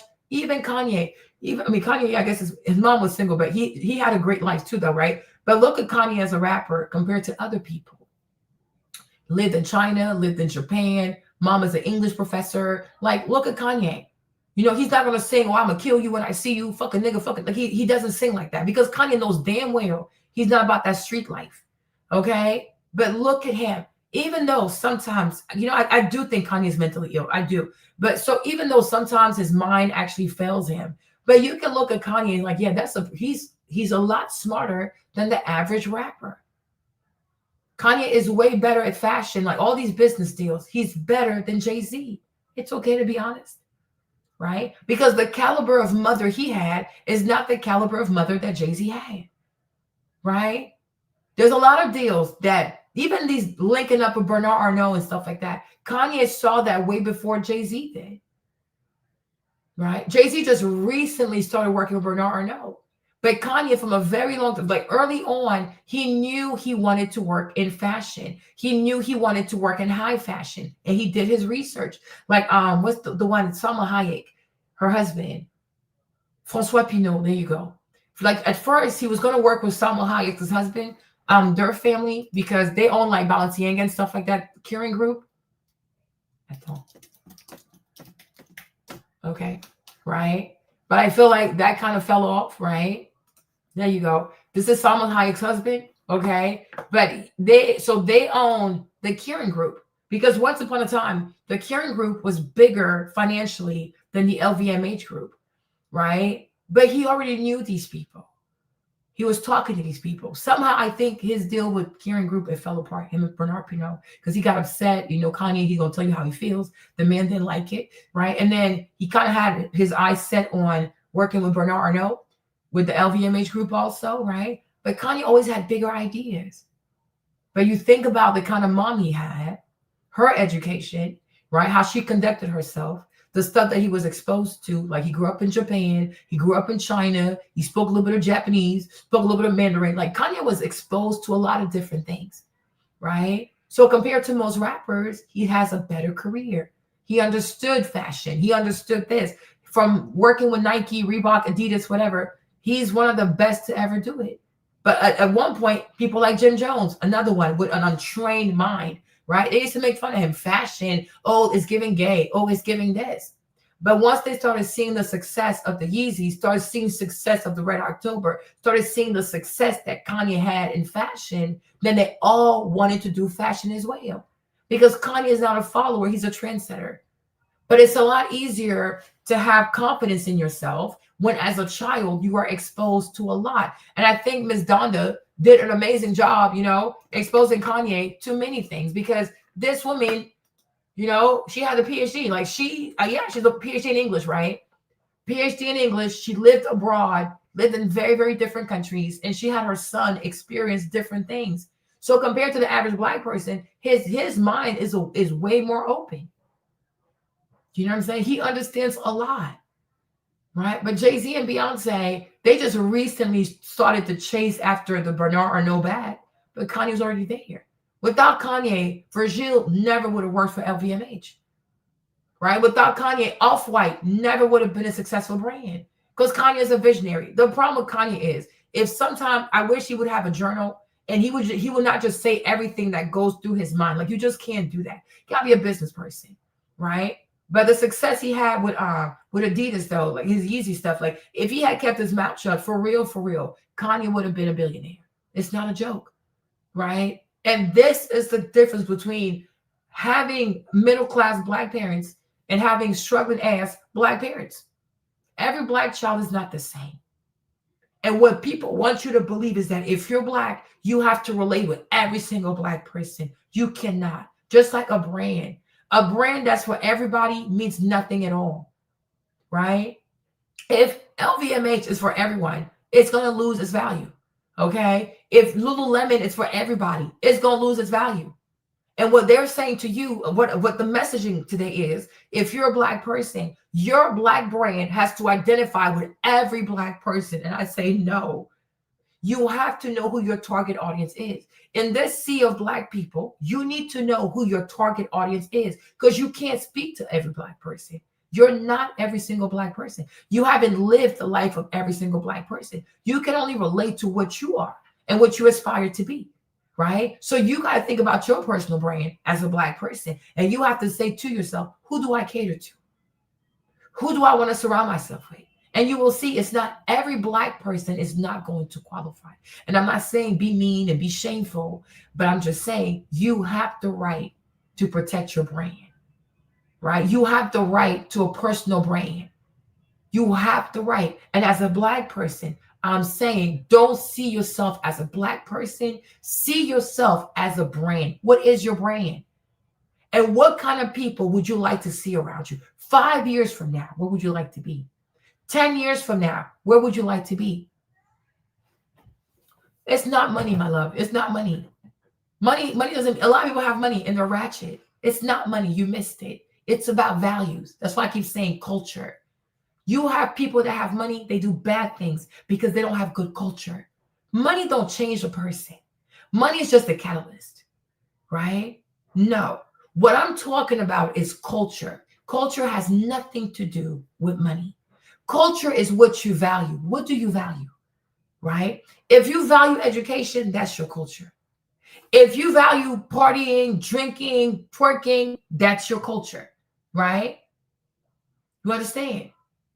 No, money does not, my love. Because if money changes everything, why do we still have gang violence, right? If money changes everything, why are these rappers still committing crimes? Money doesn't change it. Money just amplifies who you are, and it enables you to do it faster and quicker, sometimes to your own detriment. Charlie Kirk had money too. It didn't make him nicer. It made him worse, right? Because it's your culture first. Your culture is going to tell you what to do with this money. If you have good culture, you're going to invest your money and do great things that are good, not just for yourself, but for humanity with your money. If you have bad culture, you're going to use your money to hurt yourself and hurt other people. You know what I'm saying? But it's not money. Money comes after. Money is not the first thing. But like I said, if you're a low vibrational person, you put money first because you never had it. It's usually poor people who put money first because they never had money, right? If you grew up with money, if you're not poor, your parents did well for themselves, you understand that money is a tool. It's not the thing you go after. First and foremost, you got to have great character. You got to be a great person. If you are a great person and then you happen to come into money, you're going to make the world a better place. Right? A lot of people have money, but somehow humanity is getting worse because it's a lot of bad people with money. Right? But you cannot, if you are someone who loves to read, why would you hang around people who sleep all day? Right? Why, if you love to read, you should have friends who love to read more than you do. Culture. Right? If you don't believe in promiscuity, why are you friends with people who are promiscuous? How does that help you? Right? Culture. You don't have the same culture. You don't value the same things. You have Black kids who value that's fine. You don't have to care about money like that. But if you have great character, you're also going to care about money because you got to be a productive person. Right? Because when you say to me, oh, Marlene, I don't care about money like that, then I'm saying, Jeff, do you have good credit? Right? Do you have enough invested for your retirement? Do you have a 401k? Because it doesn't, I think sometimes when people say what you say, they want to give up this air of nobility. Like, oh, I don't care about money. Like, we have to care about money. And that's also part of having character, right? Because a man has to understand, I got to take care of myself. I got to have savings. I have to have a retirement account. I got to have investment accounts, right? Because as a man, you have to be productive. You also have to have you got to have great credit. Because if something happened, who's going to help you out? Right? So we have to care about money. The question is, do we worship money? No, we don't worship money. Because we understand that if we are consistently doing good things, if we are consistently adding value, the money's going to come. No, it doesn't change everything.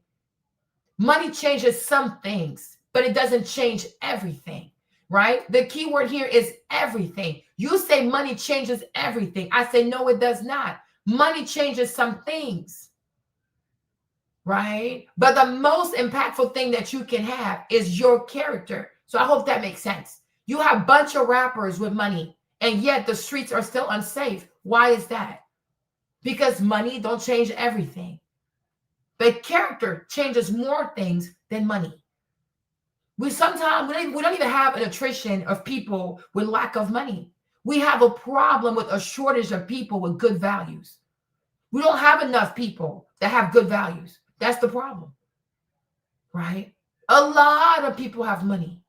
Not that many people have great values, right? And I think the way you're talking is like, it has to be a binary. Either you have great character and no money, or you have a bunch of money and you ain't got a good character. That's some lazy shit. Because you can have both. And you should learn how to have both. First, I fight for character. Then I found what I love to do. The money will follow. But once I make the money, I have to learn how to be a good steward of my money, because that's part of my character. I don't squander my resources, right? But if you make money and you squander your money, you have low culture. That's the problem. People with a high culture do not squander money because they understand money is a resource, and this resource, you have to respect it. You have to multiply it. You just don't worship money. There's no need to worship money. If you were to ever lose your money, don't take your life. Oh my gosh, I lost my money. Let me go commit suicide. For what? That is crazy. You made it once, you can make it again. And next time, do a better job being a steward of your money. Okay? That's all I'm saying. But you got to take money seriously. You have to. But it's not everything. You got to be a great person. And because you are a great person, right? But I can't say that, because we see what happens when culture is not good, because it creates bad results. So I don't know if you're a grown adult. I think even you as a grown adult, you even know what good culture is and what good culture is not, right? Is it good for kids not to go to school? Is it okay for young people to drop out of college, to drop out of high school? Don't do this goofy shit. Okay, let's not do this. Is it good to be outside all day? Is it good to sleep all day? Is it good to gamble with your money? Is it good to just focus on how you look, buying clothes all day, and you never save? Jeff, let's not do this, right? I can, and many other people can. Even if they don't want to do it, they can say, yeah, this is not good culture. Because in order to be successful, we have noticed that most successful people do this and they don't do that. They'll do this, but they won't do that. Stop it, right? Most successful people are not obese, right? So if you're gluttonous and all you do is eat food all day, you don't have good culture. Do you have to eat all this food? No, you don't. Because most successful people are fit. Most successful people are healthy.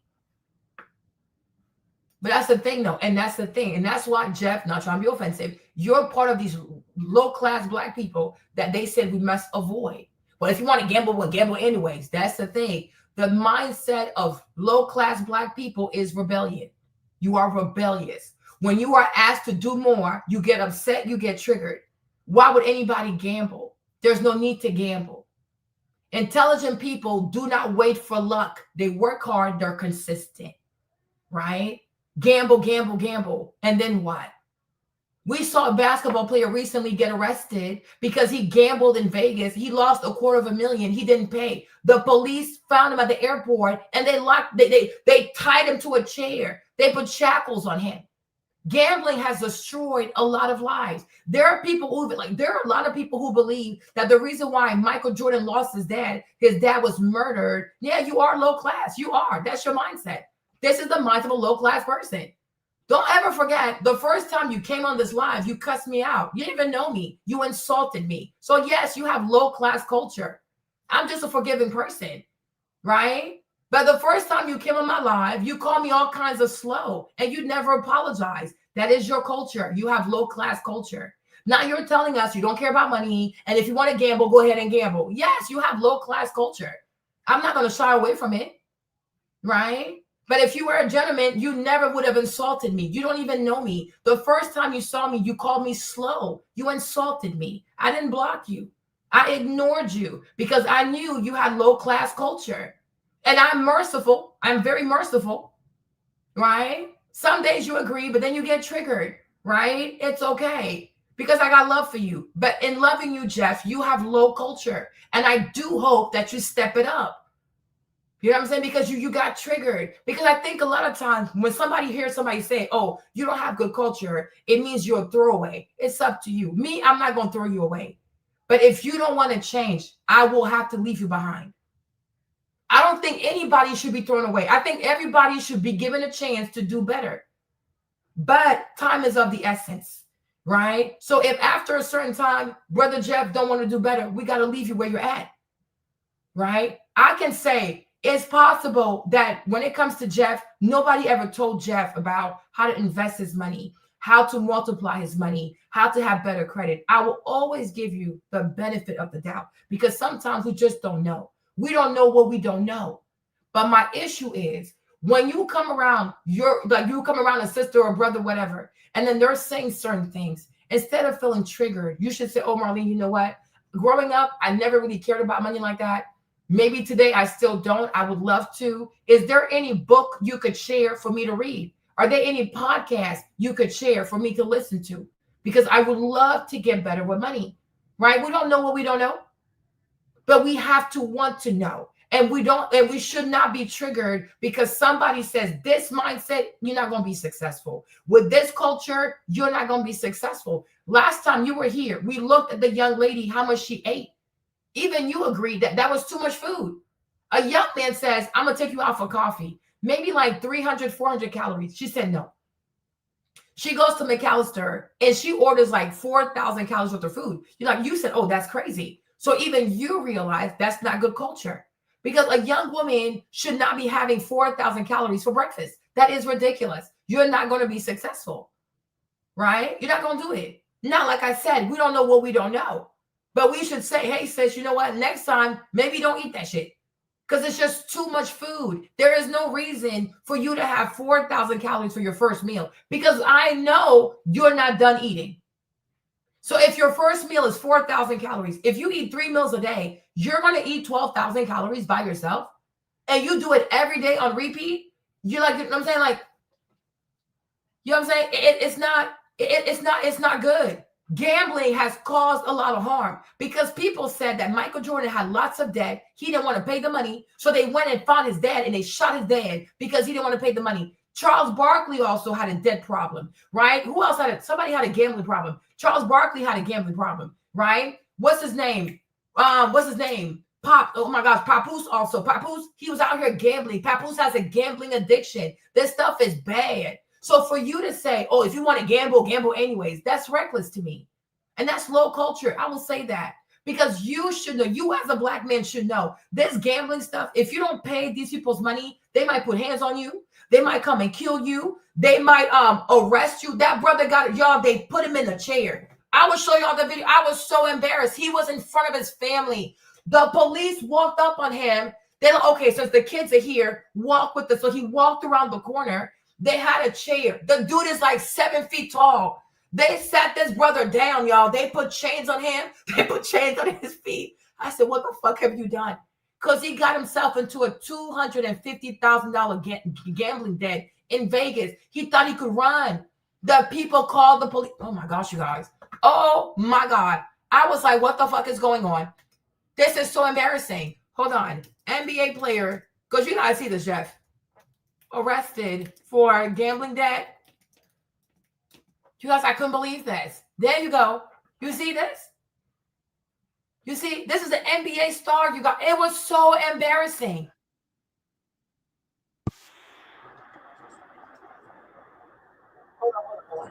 Hold on.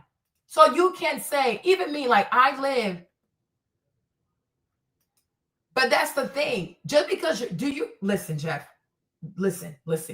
Just because your mom goes there every 6 months, right? Can you concede to the fact that some of our people go there every day? Some of our people are addicted to this shit. It's like that's their financial plan. Oh, I have a bill. Let me go gamble real quick. See how much I make. Oh, I got to pay my rent tomorrow. Let me go gamble. You know, I lived in New Orleans. They have a place called Harris. You should walk in there. Even on the West Bank. One day I went to a casino out there. I cried. I even called my husband. I was like, husband, there are too many Black people in here. Gambling is not a financial plan. It is not a financial lifeline.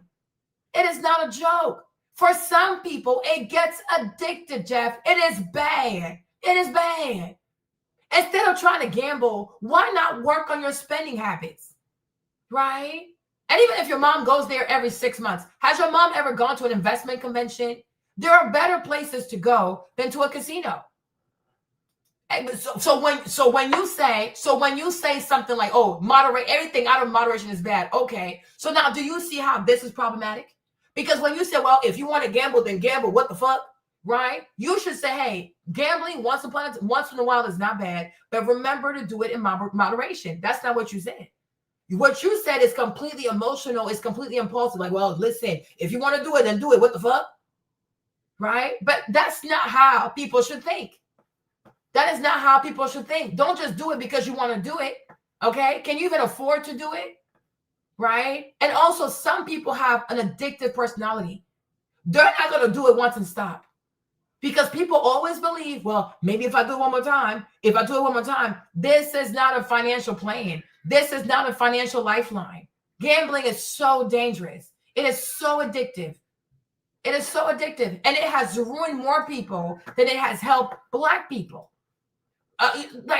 Here's the video, y'all. Here's the video. Was preparing to board a flight while wanted on a warrant for more than $250,000 in unpaid casino debts. Hey, how's it going, everybody? Hey. On July 27, 2025, deputies received a report from the airport that NBA player Marcus Morris Sr. was preparing to board a flight while wanted on a warrant for more than $250,000 in unpaid casino debts. Wow. Hey, how's it going, everybody? Hey, which one of you guys is Marcus? Marcus? You can just come over here.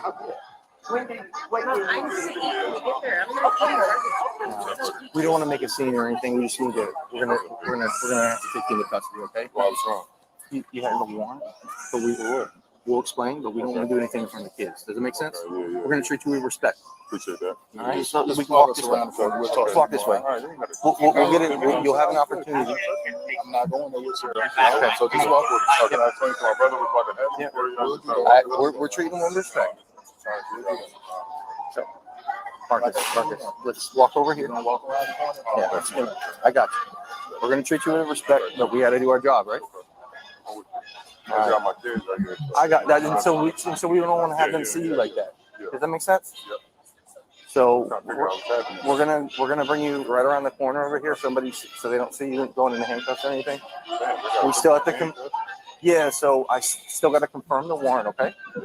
We'll grab it and say we're just gonna do it right around this white wall. All right. I appreciate your cooperation. We're gonna, like I said, we're gonna treat you with respect.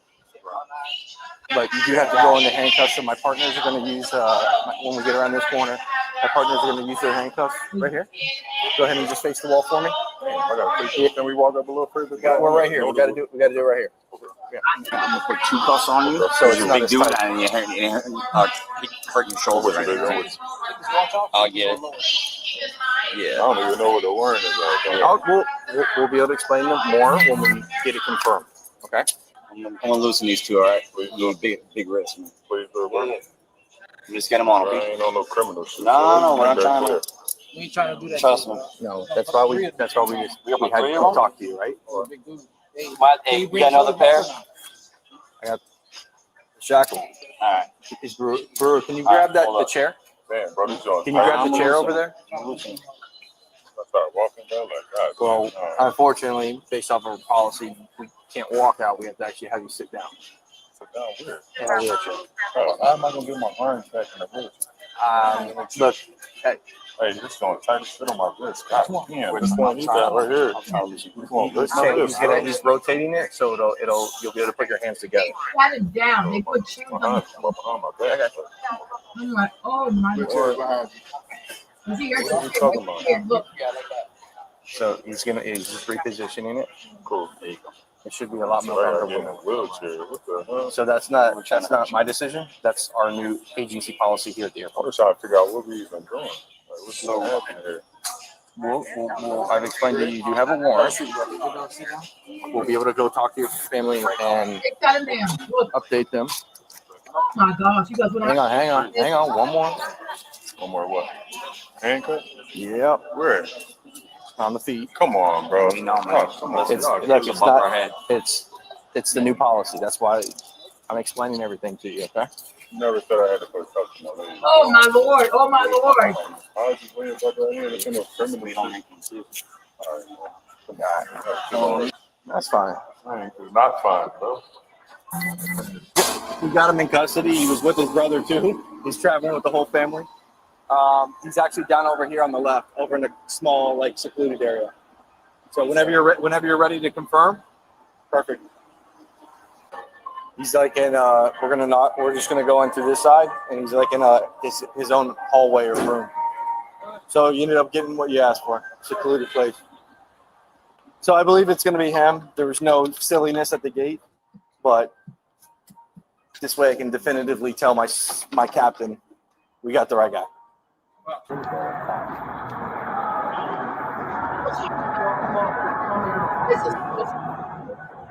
You guys lock it right now?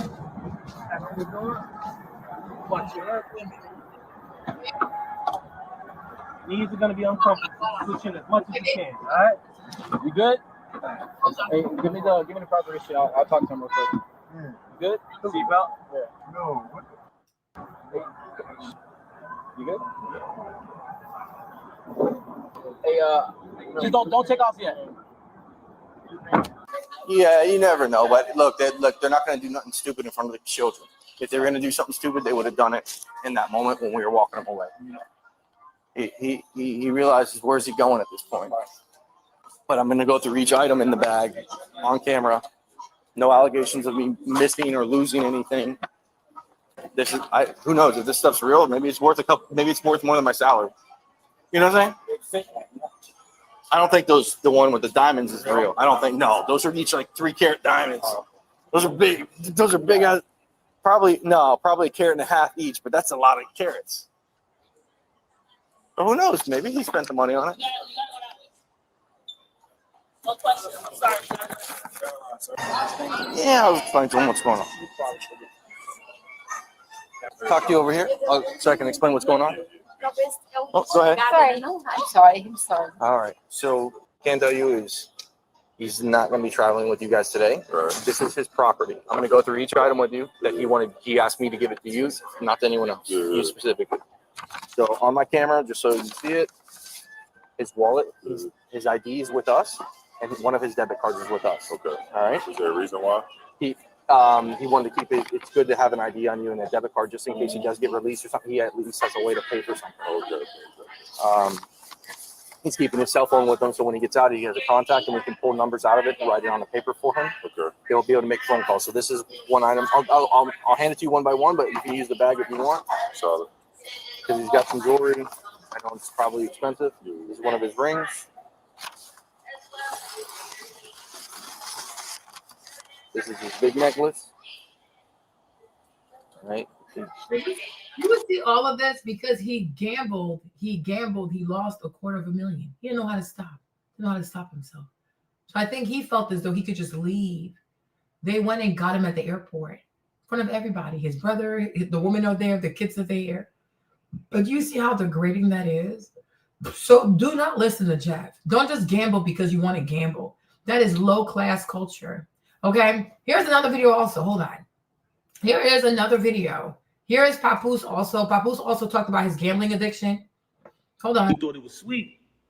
Hold on. Nah, young man. Far from that. Hold on. But moving on along. In position, working that, but still trying to balance everything. Still paying all the utilities in the crib, the whole thing. I can honestly admit, going through that, I'm not a person that uses drugs. Anybody that know me will tell you that. Verify it. Very, very, extremely mentally sober. Okay. Extremely. Okay. I can control anything in my life, but I did fall victim to gambling going through that. Okay. I can admit that. Okay. But did you notice that there's no accountability with her? She never admitted anything. I can admit that I fell victim to that. I caught a habit with that. But guess what? Anything I went through with the gambling, it never affected her. It never. It's a lie. When you gamble, your entire family suffers. It affected her. It affected you. It affected the kids. You guys, gambling is extremely addictive. It is so dangerous. Okay. And for him to make a strongman argument, oh, you're always on YouTube. I see you on YouTube. Yeah, YouTube's a job. It's my job. Most people are addicted to their jobs. They have to go to their job. They do their job. Okay. Like it's a job. This is not the same as gambling. Working a job ain't the same. Okay. This is not a substance. It's a job. So I come to YouTube and I share my opinion on YouTube. I create content, right? But we have a lot of people who get addicted to gambling because it's extremely addictive. And they lose all kinds of money because they always think, well, if I do it again, well, maybe I have better luck next time. The games are rigged against you.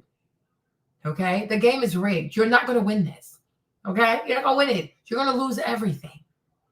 So to me, people have to understand gambling is it's not financial planning.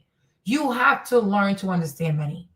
You have to learn to live below your means. You have to go find a financial planner. You also have to start reading more about money. You got to educate yourself on money. If you think gambling is going to get you out of your financial problems, you're going to go to prison. You're either going to go to jail, get killed, or something bad is going to happen to your family members because now you owe people all kinds of money. This is not how you do it. Gambling is a quick fix. And like Greg got upset, Jeff got upset, but it's real. Anybody who's always looking to resolve their problem through quick fixes, you have low-class culture. Because it's not going to get fixed. It's going to get worse. Shortcuts never fix anything. Short term, yes. Long term, it's worse. And that's the thing about having low-class culture versus having high-class culture. Is that low-class people only do stuff that feels good in the moment. Oh, it feels good to just do it. Oh, well, just do it then. Take the alcohol. Take the this. Go gamble. Have sex real quick. Okay, now she's pregnant. Do you even know this lady? No. Right? And that's what we're saying. Like, low-class people are emotional people. Whatever feels good in the moment, whatever good feels good to their flesh, they're going to do it because they have no regards for long-term consequences, right? So when you have low-class culture, you have no regards for long-term consequences. Like life is not just right now. Like there's an after, right? And he didn't think about that. You are there with your family. Why are you doing this? So now you messed up everybody's plans because he's going to jail. Now this one, oh, it didn't affect her. How can you say it didn't affect her? It affected her. It affected you. It affected everybody. Because when you owe these people money, you can't sleep. Because these are bad people. When you owe these people money, you cannot sleep. Right? But he doesn't want to learn about money. They want to live a certain lifestyle without actually learning to have the mindset of a wealthy person. How do wealthy people move? How do they invest their money? How they save their money? You have to become a student of how rich people invest their money. And then you'll be able to live like a rich person. No, I don't want to go through the hard work of learning how to invest my money. I just want to look rich. Well, you're going to have to gamble. Because how else are you going to do this? You're going to have to get involved in a life of crime. And the problem about gambling is because some people, like $250,000, $1 million, right? That kind of pressure, even $10,000 can be a lot of pressure. It might force you to go do something you wouldn't have done had you not had this gambling debt. That can push us to do things we never would have done.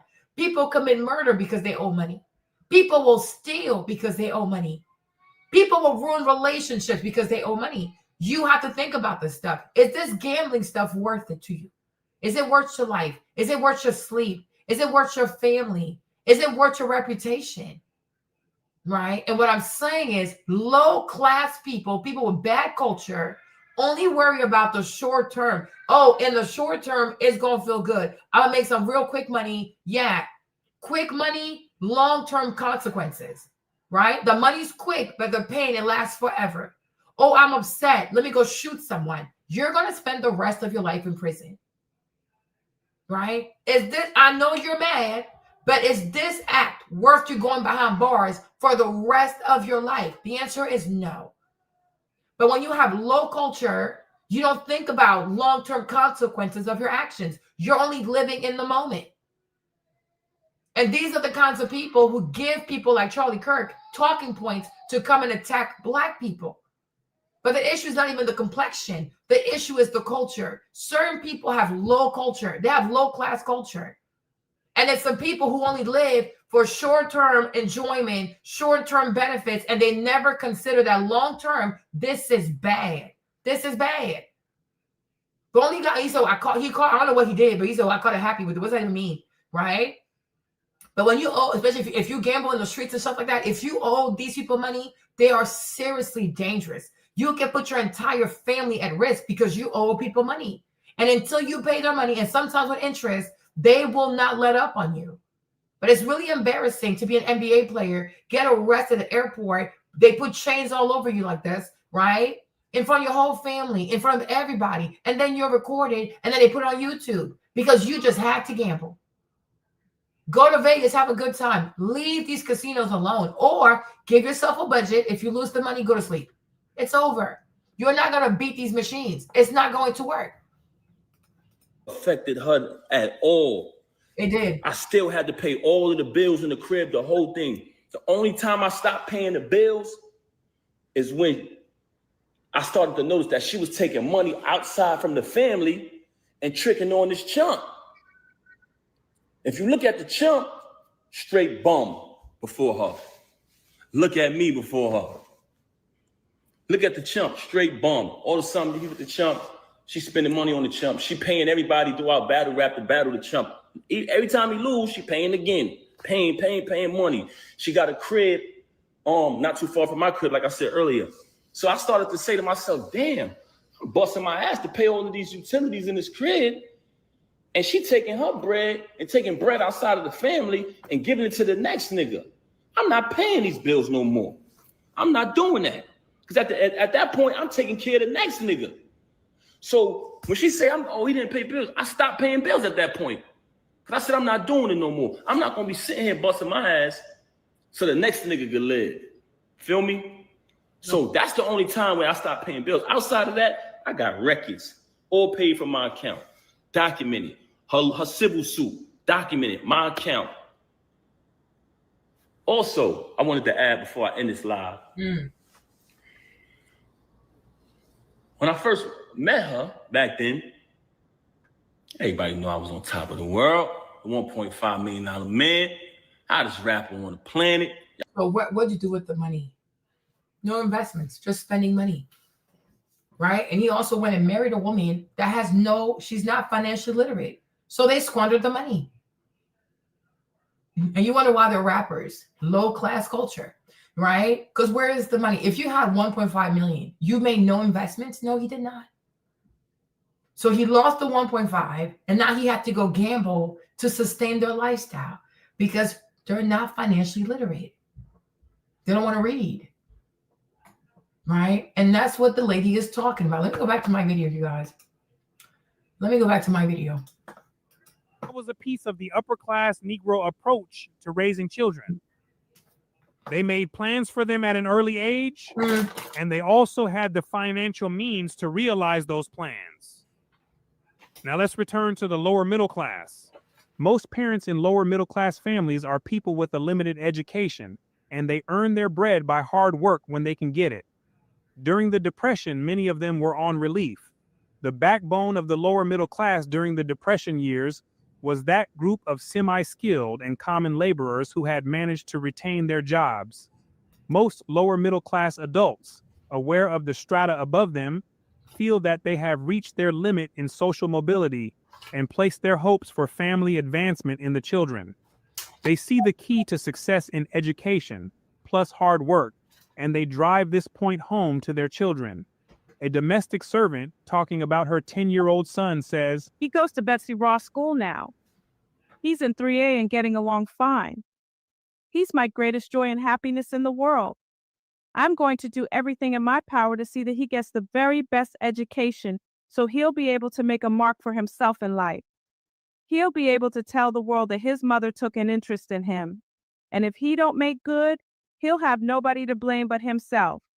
I do know how necessary it is to have a good education today." So they're hoping they can pass on just enough foundation for the children to keep moving up the mountain.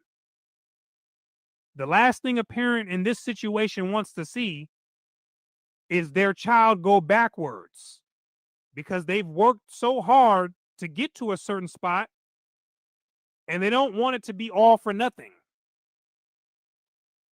But if a parent has truly given their child all that they have, and then the child still falls backward into the pit, then like she said, the child has nobody but themselves to blame.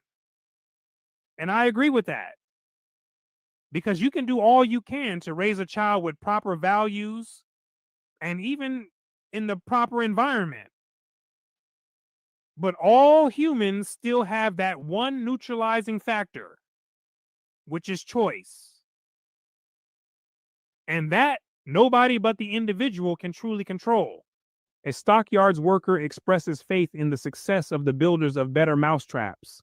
The laboring man's chance is slim. I'm trying to educate my children and bring them up so they won't have trouble finding work. I tell them all the time if they do what they're supposed to do well, they won't have to worry. Many Negroes have good chances these days if they'll only grasp the opportunity, especially if they've had a good education. Sometimes passages like this throw me off because this gentleman is talking as if things weren't bad at all at that time. He's speaking as if blacks actually did have many opportunities, which I find to be a bit difficult to believe for that time period. Now, maybe from his view that was the case, but he speaks as if this was what it was. Over and over again, these sentiments are repeated by Bronzeville parents, usually accompanied by the statement that they are sacrificing for the children.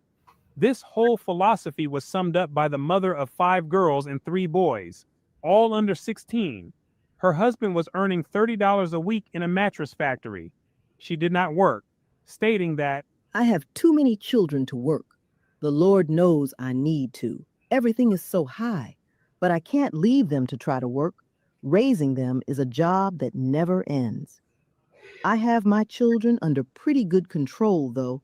I try to teach them to the best of my knowledge. This woman, a grammar school graduate, says that she constantly stresses the need for being prepared to be a good citizen and feels that all mothers ought to teach their children the need of more education and the difference it makes to be intelligent. If they did this, the country wouldn't be so full of people no good to themselves or anyone else. She makes them all go to Sunday school and the older ones to church also. She hopes they'll choose the better things in life, but is going to let them be what they want to be. She is very conscious of her sacrifice for the children, stating, I do without almost everything myself in order for them to have what we can give them.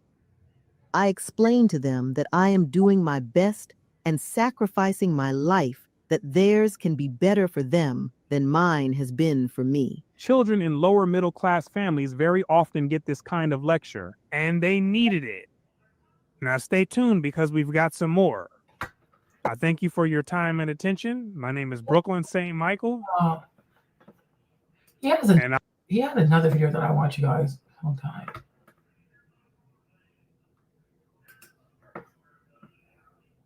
He has this other video that I watch, you guys. Let me see this one. I can't recall. Potential that's locked. Some of the things that were really hurting the Negro community were jealousy, betrayal, and distrust. And we're going to find out why. We're still studying the Chicago community in the 1945 book Black Metropolis by Dr. St. Clair Drake and Horace Caton. Prudence. Although Negroes of all class levels stress individual initiative as a factor in racial advancement, they are keenly aware that as a separate subordinate group in American life, the dice are loaded against the individual, which is why the eventual movement of Negroes towards individualism wasn't the most effective move when wanting to keep the group together. They were too far down below, and the obstacles were way too many to follow that path of the individual. But they walked that path because that's where they were fated to go. Everybody knows that no matter how high a Negro gets, he's still just a Negro. Think about what was said. That's sad. A Negro is still just a Negro. This was the system that Europeans created and the whites kept alive. They invented the box called the Negro, which was meant to keep people at the lowest social status no matter what they achieved. Even with all the material success, people could still feel that weight because it was almost like sorcery what they did. Yeah, he did. It had that much sticking power. Just from this phrase itself, you can see they obviously understood that they were branded as low status.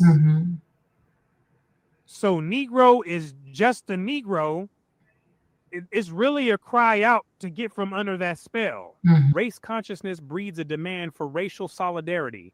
And as Negroes contemplate their existence as a minority in a white world which spurns them, they see their ultimate hope in presenting some sort of united front against that world, which was their only chance. As individuals move about in the black ghetto among 250,000 people like themselves, and as they think of the 13 million Negroes in America, they fantasy about what Negroes might do if they just stick together. Now, aren't blacks still wishing for this same thing almost 100 years later? Why? Because the same script is still running in the background of their mental operating system. And a lot of people don't know that they've been spinning in the circle because they don't know this history.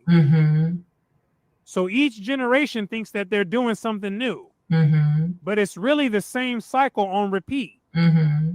Wishing for unity that will never come, at least not as a whole. But the Negro group is divided into social classes. There are numerous organizations within these social strata, as well as some that cut across class lines. Negroes are not just Negroes, they are upper class and lower class Negroes. Baptist, Methodist and holiness Negroes, shady and respectable, ambitious and lackadaisical. Watch this. Such divisions along the axis of life other than racial advancement impede the development of solidarity, meaning all of those other strata created hard divisions that could not be reconciled by race alone. Upper and lower class Negroes were too divided. The Baptists and Methodists were too divided. The shady and the respectable were too divided. That's why unity on the whole couldn't happen. Bronzeville is inclined to blame its woes on lack of unity and to indulge in ritual condemnation of the race itself. This Negroes of all social strata do continually. Sometimes a Negro will deride the race with a touch of humor, such as, I can't say that I don't like a jig, because I'm one myself, but they sure won't help one another. referring to disunity among the jigs or Negroes. More often, one hears a spate of simple, serious observations, such as this comment of a hotel waitress. I know this much. We are divided against one another more than any race in the world. Sound familiar? This tendency to compare Negroes with other groups is very widespread. Dagos will help one another. Japs will help one another. Everything but a The Negroes might be able to do something if they would stick together. The Jews stick together, and that's how they get the better of the Negroes. The Jews had a different mental operating system. Solidarity was embedded deep within their culture. And Negroes, on the other hand, inherited one that was formed in slavery. Division, distrust, and jealousy. A housewife whose husband works in the stockyards reports that there is a Polish movement here that is very strong because they stick together. We don't. And I think Negroes would be better off if they did everything as a body. Now here's the kicker with this. Unity only works well if the individuals that make up the unit are stable. Exactly. If too many members are unstable, then that unity becomes a hassle, a liability, or dysfunctional. Liability.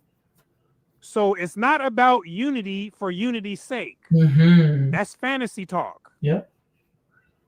The real key is unity with the right type of individuals, which means a lot of Negroes would have had to first do some inner work and reconfigure their mental operating system before unity could have been effective on the whole. Closely allied to this tendency to idealize the solidarity of other people is the tendency to idealize Negroes in other communities, to feel that they have accomplished more than Bronzeville Negroes. Thus, the proprietor of a tavern, after a trip to New York, compared Harlem with Bronzeville. The Negroes in New York are united and do things for each other, not with their hand out for a payoff, but just because they are of the same race. These Chicago Negroes have not learned that. Now, on the surface, this appeared to be true. Harlem looked like they had it going on at the time, and in a sense, they did. The Harlem Renaissance was a beacon of culture and of art. But that's the surface layer. When you peel back the onion, you see that they had similar issues as Bronzeville. Class tension, the lower class issues, and distrust in leadership.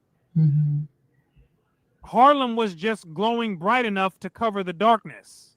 One unemployed laborer contrasted American Negroes with Negroes in other countries. You know, I've seen colored people in many countries, but ain't none of them like the American Negro. That's true, and it won't ever be. The American Negro is unlike any people that has walked the face of the earth because of the history. And this could be interpreted in a good or a bad way.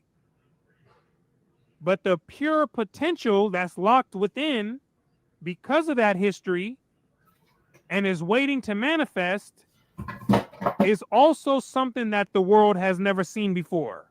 He won't cooperate for nothing. In Cuba, the Negroes stick right together. And in Puerto Rico, the same. See, I've been in the army, and I've traveled plenty. I'm 54 years old now, and when a Negro walks up to me, I can more or less figure out what kind of fella he is. This is the only country where Negroes don't stick together. Instead of Negroes trying to help each other here, they cut each other's heads off. The American Negro ain't no good. This type of thinking helps reinforce and cement these negative ideas to the Negro name. You got hundreds of years of imagery and concepts that were already attached to the name in the collective unconsciousness. And these words feed that history. And they're running wild in the background of people's mental operating system. Every insult becomes a new line of code in the program. Many of the less sophisticated people are likely to express this plea for unity in semi-religious or mystical terms. Thus, a number of lower-class women were heard to make the following comments.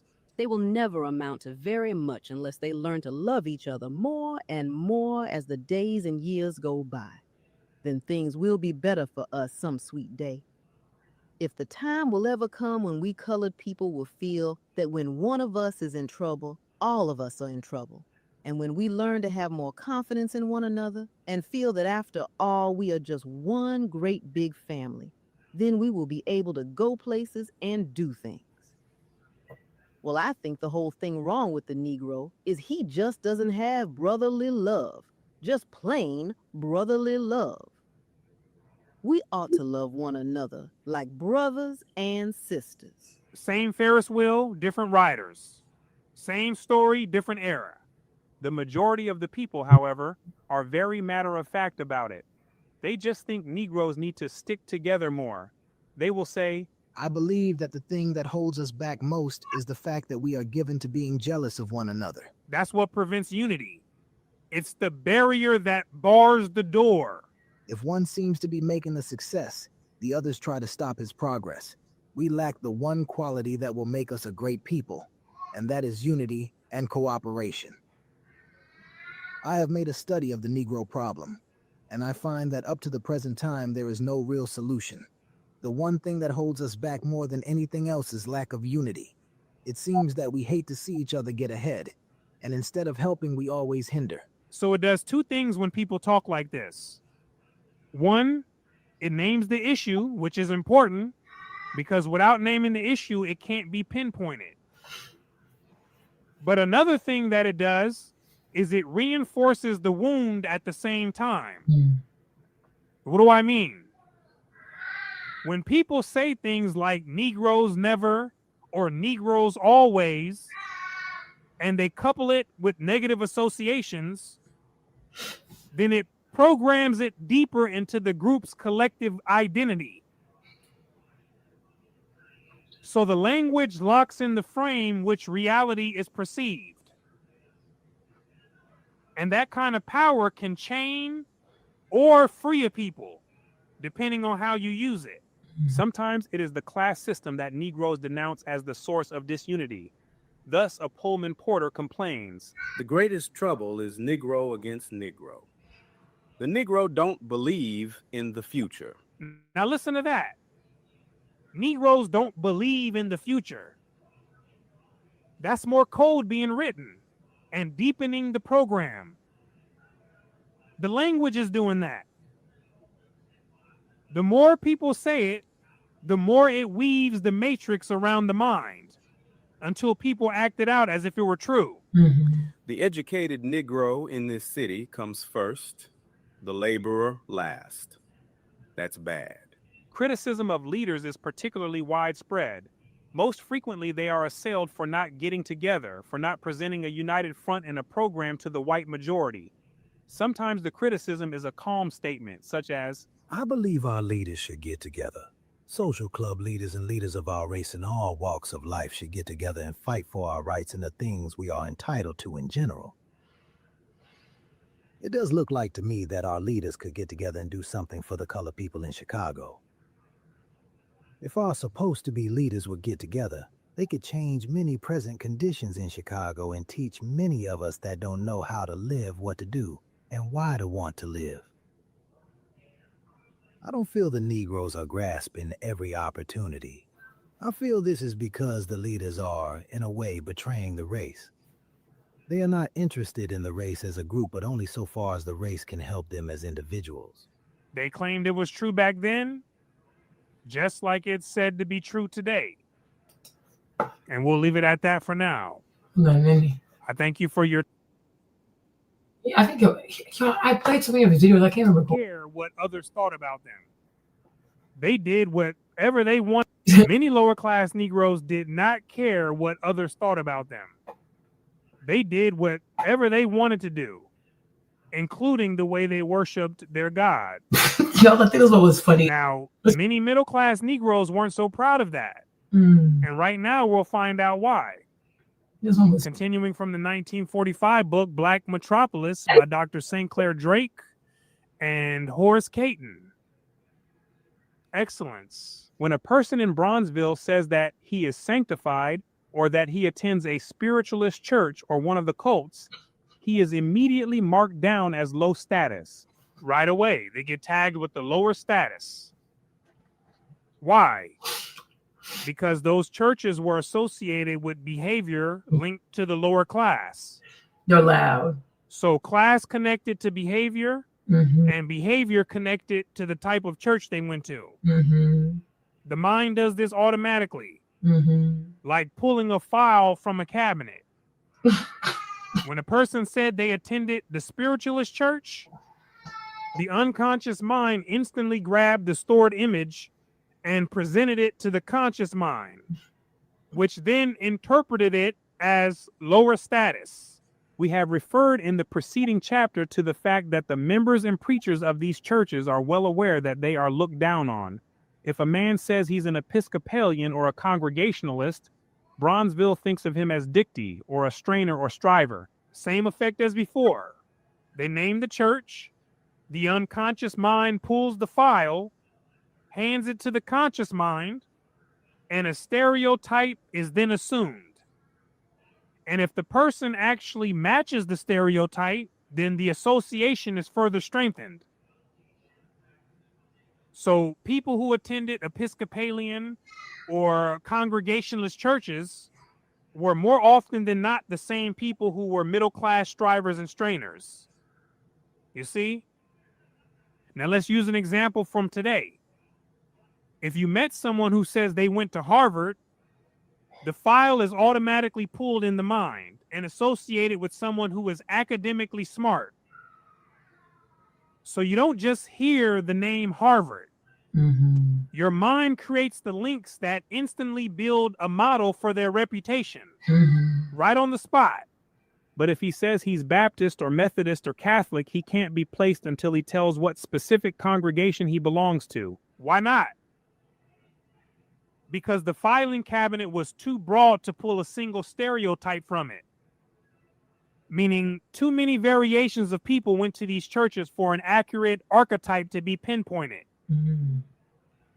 It's just like if someone were to simply say that they went to college. That's very broad, and it could mean they went to community college or an Ivy League college. And it matters because it helps narrow it down. To narrow down the stereotype in the Baptist, Methodist, or Catholic denominations, a person had to know specifically which church they went to. I don't know much. Then the file could be interpreted with more accuracy. Some entire denominations are class typed, but among the larger denominations, there are class typed congregations within the group. The spiritualist and Episcopalian were class types, meaning as soon as some person said they belonged there, the file could be pulled immediately to determine status. But others like the Baptists and Methodists needed more narrowing down to pinpoint the social class. There are, for instance, 1 or 2 Methodist and Baptist churches that have the reputation of catering to high-toned people, and there are scores of churches that are of very low status, usually storefronts. That's why they couldn't pinpoint immediately. But once they knew exactly what church they went to, they could say, oh, she goes to one of those churches that cater to the high-toned people, which then links to other ideas like she thinks she's better because she has lighter skin, and so on and so forth. This is how the chain of ideas work automatically, and it profiles people. If we examine what the opponents of storefronts have to say about them, we get some clues as to what makes a church low status. A rather comfortably situated Catholic housewife comments on her religious preferences as follows. I like good music, but I don't like the songs that these gospel choirs in the storefronts sing. These jazz tunes. I think it is heathen-like to jazz hymns. So in her mind, heathen hymns linked to storefront churches, which linked to lower class. Another thing about these storefronts is all these funny isms, like giving a person a rose that's been blessed with the idea of bringing good luck. Some people actually believe these fool things. That's another link she created. And it continues to create links until the person has created an entire working model of a reputation in their mind. Yeah. Regardless if it's completely accurate or not. No, you see, I feel like when you listen to this, you realize, like, listen, status has always mattered to people. People work really hard. They want to be seen a certain way. They want to be around certain kinds of people. They don't want their image to be attached to foolishness, right? They cared about their brand, which is what I've been telling y'all. They really cared about their brand. And you can see being Black is not their priority. Like, they want to be seen as middle class. They have great jobs. They go to great churches. They don't do any of the isms. They don't go to a church that's a storefront. They don't do heathen music in the church. They want more like, real gospel music, not the jazz stuff. It's a little, okay. Like, their status meant a lot to them. How they were seen, how they were perceived, who they associate with. I'm like, they really cared about their brand. Now, to me, it doesn't sound mean. It makes a lot of sense to me. If you worked hard and you get yourself a certain lifestyle, you have the right to be very protective of the life that you got for yourself. And you shouldn't feel bad about that. Okay? So if she doesn't see herself going to a storefront kind of church, I get it. And you can't shame her for that. People have the right to their preference. Right? Now, if you go to a church that's a storefront, I can see, hey, Queen, I can see how you might feel offended. Like, what you mean, But it's like, I guess the day you become Episcopalian, you'll get it. From now, you don't get it, right? One day you will, hopefully, right? But they cared about their brands. They really did. Let's step back for a minute and take an eagle's view. If we imagine how the enslaved ancestors' filing cabinets were hijacked, then it might click. The European and whites whipped their old filing cabinets out of them and replaced them with colonial ones. For example, through force and conditioning, they were made to mentally file someone with rich brown skin as Black and Negro. And on top of that, to file those beings as worthless and of little value. Mm-hmm.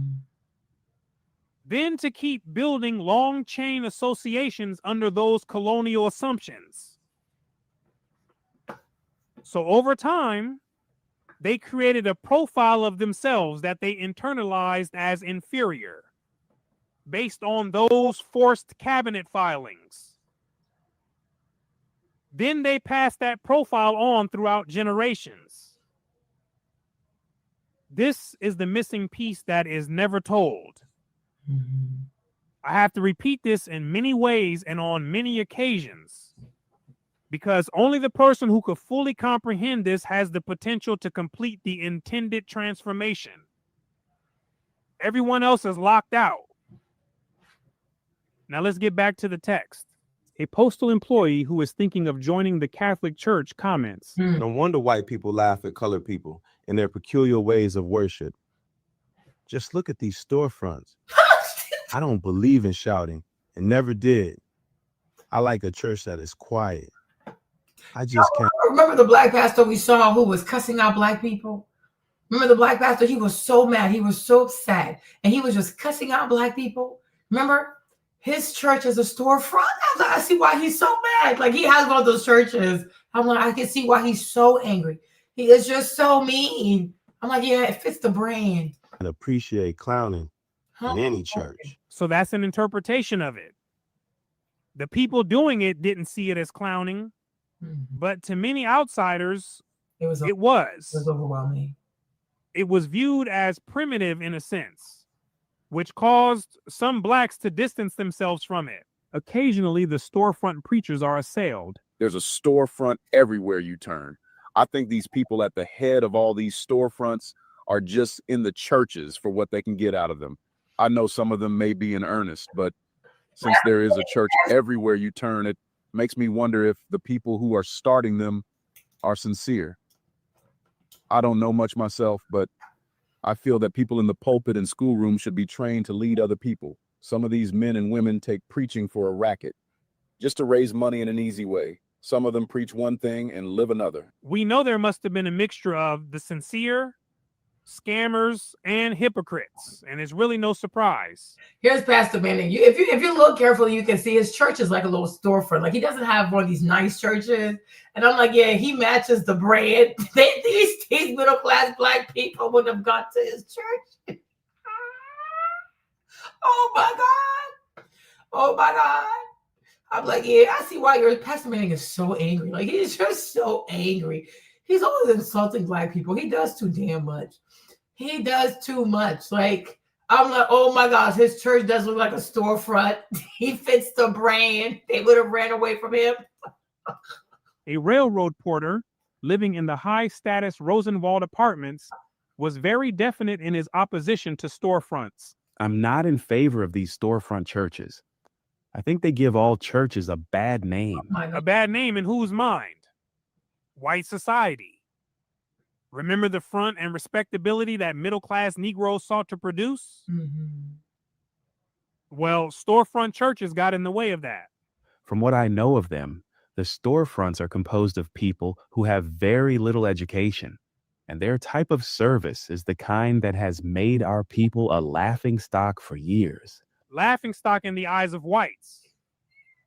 Now, to worry about being the laughingstock implies that there is belief that at least some of what's being mocked is true, or else it wouldn't matter. And through centuries of conditioning, Negroes learned to value white opinion as the standard. Mm-hmm. So if whites mocked it, it often struck a nerve. Mm-hmm. I may be too severe, but I think that everything people do ought to be done in an intelligent way. Come on with it. Other persons interviewed were not so careful about being severe. For instance, a young Presbyterian minister shelved his Christian charity to denounce them. I am certainly very much against storefronts. They are demoralizing to our race.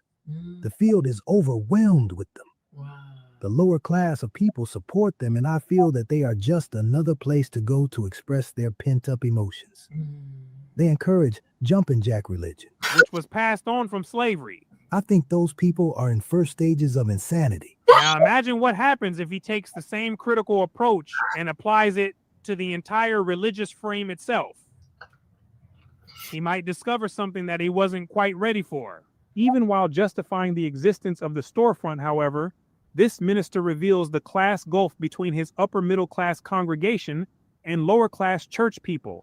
If we analyze the complaints which middle class people make against storefronts, it is obvious that it is not size alone that repels them. They are reacting against the type of religious behavior which goes on in most storefronts. And this behavior is not confined to such churches. There are at least 3 Baptist churches seating over 2,000 members which have the reputation of being shouting churches, as well as several Methodist churches. 2 or 3 holiness congregations and 1 spiritualist church also have large edifices in which the members praise the Lord with gusto. One young lady, high school trained, belongs to one of these large Baptist churches. I belong to the Baptist church. Reverend is my pastor. He is certainly a good man and a soul-stirring preacher. The only thing I dislike about the church is the shouting of its members. It seems like Reverend never wants to end a sermon until his flock gets happy. The men as well as the women have outbursts. They run up and down the aisle shaking and yelling, overcome as it were with emotion. I get happy to the point of wanting to cry and sometimes do. But I have known the sisters and brothers to become so happy that persons around them are in actual danger of getting knocked in the face. It could get wild at any moment when the energy is moving like this. Because it is real energy that people are tapping into in these moments. And if they channeled it at the right time and swung a hand, somebody might end up missing a tooth afterwards. Oh my Lord. They might even get their glasses broken sometimes if the nurses didn't watch out for them. Oh, snaps. The woman just quoted has remained in her church, but many people of her type either moved to some other quieter denomination or to a quieter church within the denomination. The split between shouters and non-shouters often reflects an age division as well as a class division. Both middle and lower class people in the older age groups lean toward the old-time religion. That's the more authentic slave religion. They clung to that because that's what they knew, and that's what they were comfortable with. Not because it was objectively true and effective. Let's get that clear. The younger people of dictee classes toward refined, fashionable, or even high-toned religion because the environment had changed. Religion was adjusted to fit the new expectations. One minister in a church where objections to shouting had been raised stated, I try to preach to the old as well as the young. You know, most of the older people have worked hard to help us, and they just want a little consideration. I think every church should remember that the older people struggled to help get us where we are. And they really do deserve respect because they did what they knew was right for their time. Yes. Some preachers just push the older people out of the picture. I don't have much of a shouting crowd, but they know they can shout if they want to. You know, young people are educated so far above the older people that the older people feel out of place in some of our churches. Preachers of this type, concerned with holding the allegiance of shouters and non-shouters, face a problem. Out of their attempts to meet it have arisen the mixed type or mass churches, in which the tone is set by people with middle-class aspirations, but in which some concession is made to the shouters. These churches, with memberships ranging from 1,000 to 5,000 or 6,000, tie together people of all social levels into a functioning unit. This is done by having a variety of organizations and activities, and by modifying the ritual so as to put the older middle-class people and the lower-class members at ease. The pastor of such a church is usually a college-trained middle-class man who consciously manipulates the status system to get the maximum in cooperation. He even turns class divisions into an asset by organizing competition between groups of differing class levels in money-raising campaigns, always taking care, of course, to moderate and control the rivalry so that it does not flare into open antagonism. Occasionally, however, a church will split if the pastor is not skillful. Some of his lower class members may desert to the storefronts or to a large shouting church, or some of his middle class members may transfer to a dictee congregation or a high status denomination. Let's stop right here. We're going to pick up with some more from the middle class church culture in the next commentary. So stay. You guys, I watched many of his videos, like he's so addictive. But listen, let's look at this because your girl Candace is crying, y'all. Let's look at this. Candace is over here crying. Let's go. Y'all, I forgot about Charlie Kirk. Let's look at Candace real quick. Well, that has never happened before. I guess we could say Charlie broke the internet one more time. 150,000 of you guys were watching, and the system just sort of crashed. And it just really makes me happy that happened, actually. It was already very difficult for me to do this for a lot of reasons, but I knew it was important because I didn't want the last thing that people had in their minds about Charlie to be the moment he lost his life. That was what was especially hard because he's just had so many amazing moments throughout his career. And as I was saying, I was having this discussion with George this morning, obviously through a lot of tears, about not wanting Charlie's caricature to survive when the actual Charlie Kirk individual, who Charlie Kirk actually is so much more important. The caricature, the cartoon, is that Charlie's this young, smart guy, made a career out of debating college kids, decided not to go to college, started Turning Point USA. And I think a lot of people thought... Hey, do you even see how mediocre he is? So he dropped out of college because he didn't have the intellectual baggage to make it through college. He dropped out of college so he could come back to the college campuses, not go to class. He wants to be on the campus to debate college kids. Make that shit make sense. This dude is so fucking remedial. If you care so much about college kids, why don't I just stay in college and go through it and like graduate from college? No, I'm going to go to college, drop out because maybe he has ADHD. He always had this weird tick when he spoke. I'm like, is this guy okay? So he drops out of college just so he can come back to college to antagonize young people, right? In the yard. Look, are you actually okay? Okay. She actually gonna cry for, he's her slave master. She gonna cry for him. Okay, when she was broke in her YouTube room, like on YouTube, she couldn't feed herself. He gave her something to do. Be a coon for hire, right? I'm like, you are crazy as hell. She also didn't finish college as well because her last semester, she had no money, right? But I'm like, what? If you love college so much, just stay in college and just finish, like get your degree. No, he dropped out of college so he could come back to college to be a troll and antagonize these people on college campuses. Like this is, yeah, they're all uneducated. Like imagine that. Oh, black people don't have what it takes. You didn't have what it takes. Also, white man, make it make sense. You know, it's always people. I don't know if you've noticed this about life. It's always people who are not able to accomplish things that always take issue with people who are able to do what they couldn't do. And I've always felt like Charlie Kirk had to have some kind of jealousy for these college kids because maybe his parents didn't have the money, or he just flunked out, he got kicked out, or he just was not intelligent enough to make it in college. He couldn't do it. He didn't do it. So he goes back to college campuses to attack young people, antagonize young people, instead of going to class, doing his work, and getting his degree. Okay? Yeah, they're so remedial. No, neither did she. Candace, her last, she was an English major. Her last semester of college, she didn't have the money. So she dropped out.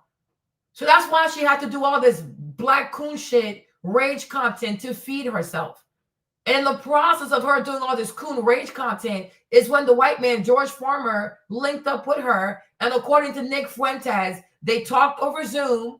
They met on Zoom, talked over Zoom, whatever, dating app, I don't know, but they got on the Zoom.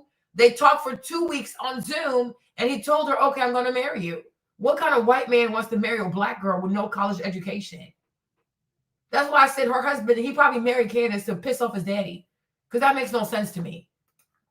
That Charlie must take himself a bit too seriously. And I want you guys to know that that could not be further from the truth. Charlie and me were always laughing. Yes, he was ambitious. Everybody knows Charlie is ambitious. I met him back in 2017 when Turning Point was this very young organization. Nobody knew who I was. Nobody knew who Charlie Kirk was. And Charlie was always wearing these really baggy suits. I mean, they looked like they were hand-me-downs from 3 generations because he was focused on the ideas. He didn't care. He's a poor white boy. He's poor. He was wearing hand-me-down suits. That's what Lonnie said earlier. If it was not for poor, goofy ass, low-class ass black people, he wouldn't have had a career. So he needs to say, he actually needs to thank those people, right? All these black people who cut up and who are stereotypical, you know what I mean? Like they said, the low-class black people, yeah, they gave this man a career. So most likely he dropped out of college because he didn't have the money. And that's how you see how white people are so full of shit. Why didn't they help this young man finish college? He had to be hateful to make money, right? That's it. They don't support their own people. They do not. They do not. They're full of shit, right? But if he was wearing hand-me-down suits, then he doesn't come from a wealthy family. Most likely he's poor. He's poor white trash. And that's why he did what he did. I'm like, ain't no classy white man about to do the shit. Like, there's no way. Like, even racist, like, I'm sure Trump, like, his kids are racist also. But I'm like, ain't no rich, there's no rich, you're not going to find a rich white person that's a racist, do all this extra shit. Like, that's excessive. Like, even Candace's husband, if you watch carefully, he don't really show his face like that. He does not show his face like that. He, like, after how many years? He only popped up on her show, like, once. We had never seen that man again. Because he don't want to be attached to this bullshit because he grew up wealthy. This is really beneath him. But I think he's doing it so he can trigger his dad. His dad has a lot of money. So I feel like the reason why he married Candace was to piss off his daddy. Something happened in their family. Because it's not normal. Like, your dad cannot be worth $200 million and you marrying a self-hating black girl with no college degree, who all she does is on YouTube all day insulting black people all day like she's not black, right? And then he lives in America. He's a U.S. citizen now. He lives here. Like, if you compare to Eve, she went to England. Like, she moved there because her husband's from there because he has the money. George, his dad has the money. He has a degree in theology. So I don't know, is that ambitious? I don't know. And then he marries a woman who does this kind of content on YouTube. And he married her after only 2 weeks. Like, what the freak? So I think maybe his dad wrote him off the wheel. Something happened. I think he really did that shit to piss off his daddy. Because why would you marry a woman that has no college education? Like, why would you do that? Like, why? Right? And she's out here every day obsessing about if the first lady of France has a penis. Like, who does that? But my point is, her husband does not attach his image to her image. Because most likely they're going to get divorced. Yeah. Exactly. All that huffing and puffing about single moms, and now look, his wife is about to be a single mother with 2 kids. Yeah, he did that. Okay. So, like, that's weird. About his appearance, he was laser focused on what he knew Turning Point could become. Not could become, but would become. He hired me on the spot. We were at this conference in Florida, and he and I used to always say, we never said the rest was history. You know, the rest is history. We say the rest is future. We were totally locked in, and I want you guys to know about our first planning sesh, okay? It was in the middle of Chicago O'Hare Airport. There is this restaurant that's called the Macaroni Grill. And I sat down with Charlie on our first trip together. He flips over this little paper menu as we're waiting for our flight, and he takes out this pen and he just starts drawing a map of what he wants to happen into the future, what the Turning Point organization will become. It was spastic. It was unhinged. It was the absolute best. It was true Charlie. He was a visionary. Charlie was a visionary. If he could envision it, it was going to happen. He knew that. I knew that. And what he had envisioned was for Turning Point USA to become the biggest conservative student organization. Y'all, this boy was a Libra. These people are so batshit crazy. This asshole. His birthday is October 14th. He's a Libra, y'all. Wow. This is crazy. So they say his dad was an architect and a business owner, and his mom was a mental health counselor. Well, she should have helped her son deal with his emotions, child. Okay, this goofy ass Libra. Okay, well, there you go. They can be so disastrous sometimes. Not just in the nation, by the way, but in the world. He kind of squabbled and scribbled and wrote that the structure is currently a 501c3, and he's sitting there talking to me, but here's what we can do in the future, and here's how, and then I'm going to probably take control of the RNC. I mean, he's 23 years old, right? And he's speaking to me about how he's going to take over the RNC. The person that he adored the most, like really, and never in a million years did he think that he was going to meet him, and of course he did, was Rush Limbaugh. He was really raised on Rush Limbaugh, listening to Rush Limbaugh day in and day out. And he told me through many conversations that if he could have a show like Rush Limbaugh one day, he would be very happy. That was, I think, his ultimate goal, and it happened. We had a bunch of rules.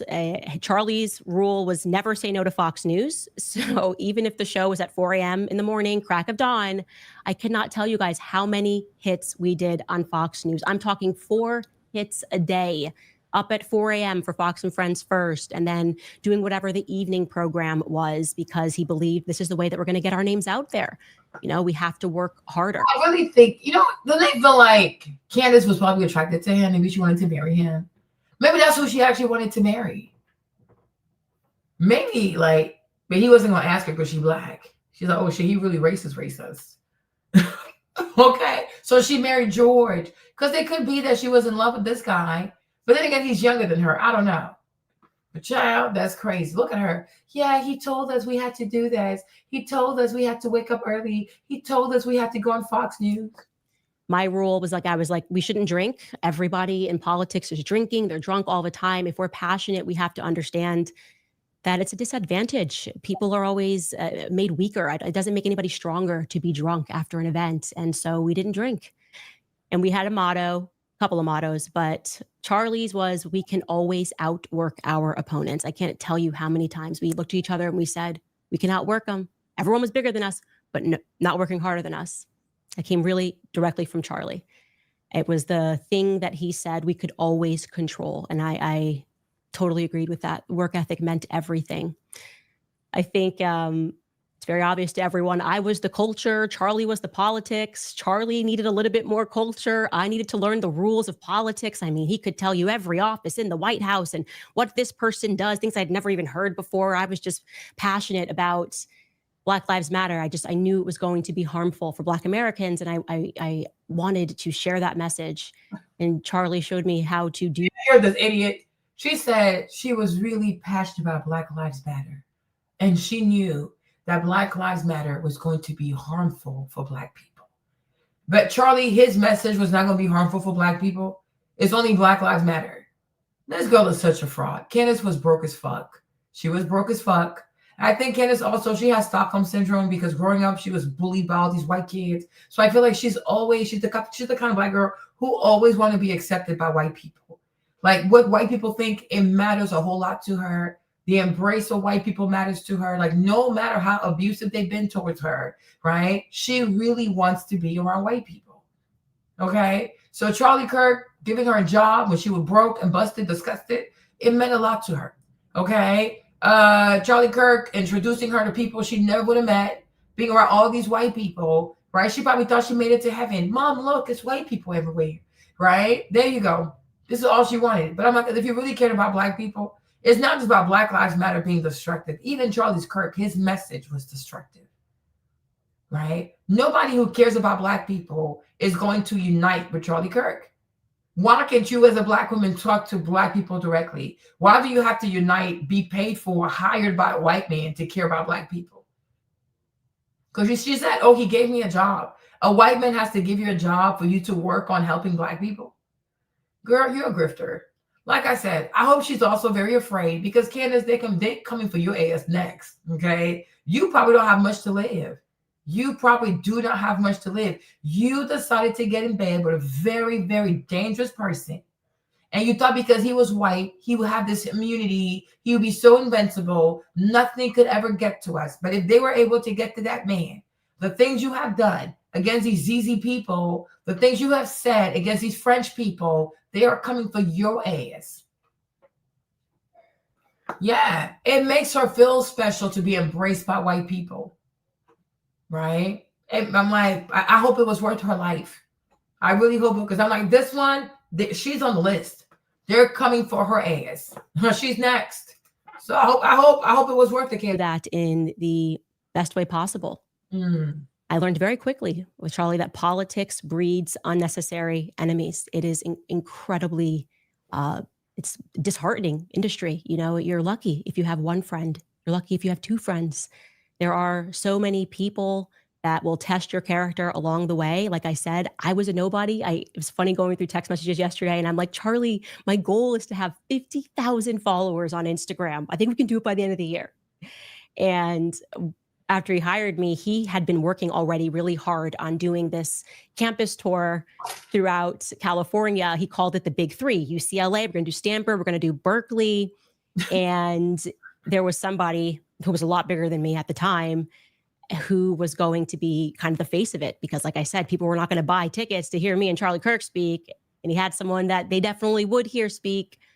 And for whatever reason, and this was just my luck, Charlie was pumping gas. He was inside of the gas station, and I'm sitting in the car, and I see this person, his phone is sitting in the car, and the messages are lighting up on the screen, and this individual saying, I don't want to do this event with that new girl you hired. Like, I don't want to share the stage with her, essentially. Just mean-spirited, no reason. I'm bigger than her. I should do this by myself. And then so stupid. You see how dishonest she is. Oh, this is so mean-spirited. Girl, you were Black. You know dang well, was it Steven Crowder? Didn't want to do that shit with your goofy ass because you black. They're racist. Because you thought, well, because the thing about these people, they think, oh, well, look at me, I'm different. You know, I don't mess with these black people. I don't talk to these black people. I'm not like those black people.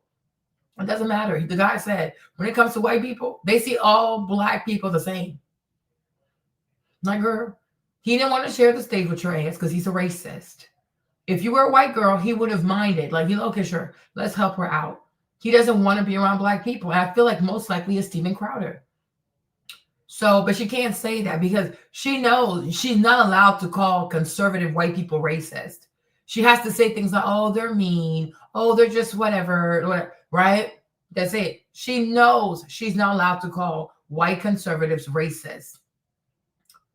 She's a slave. Okay? Yeah.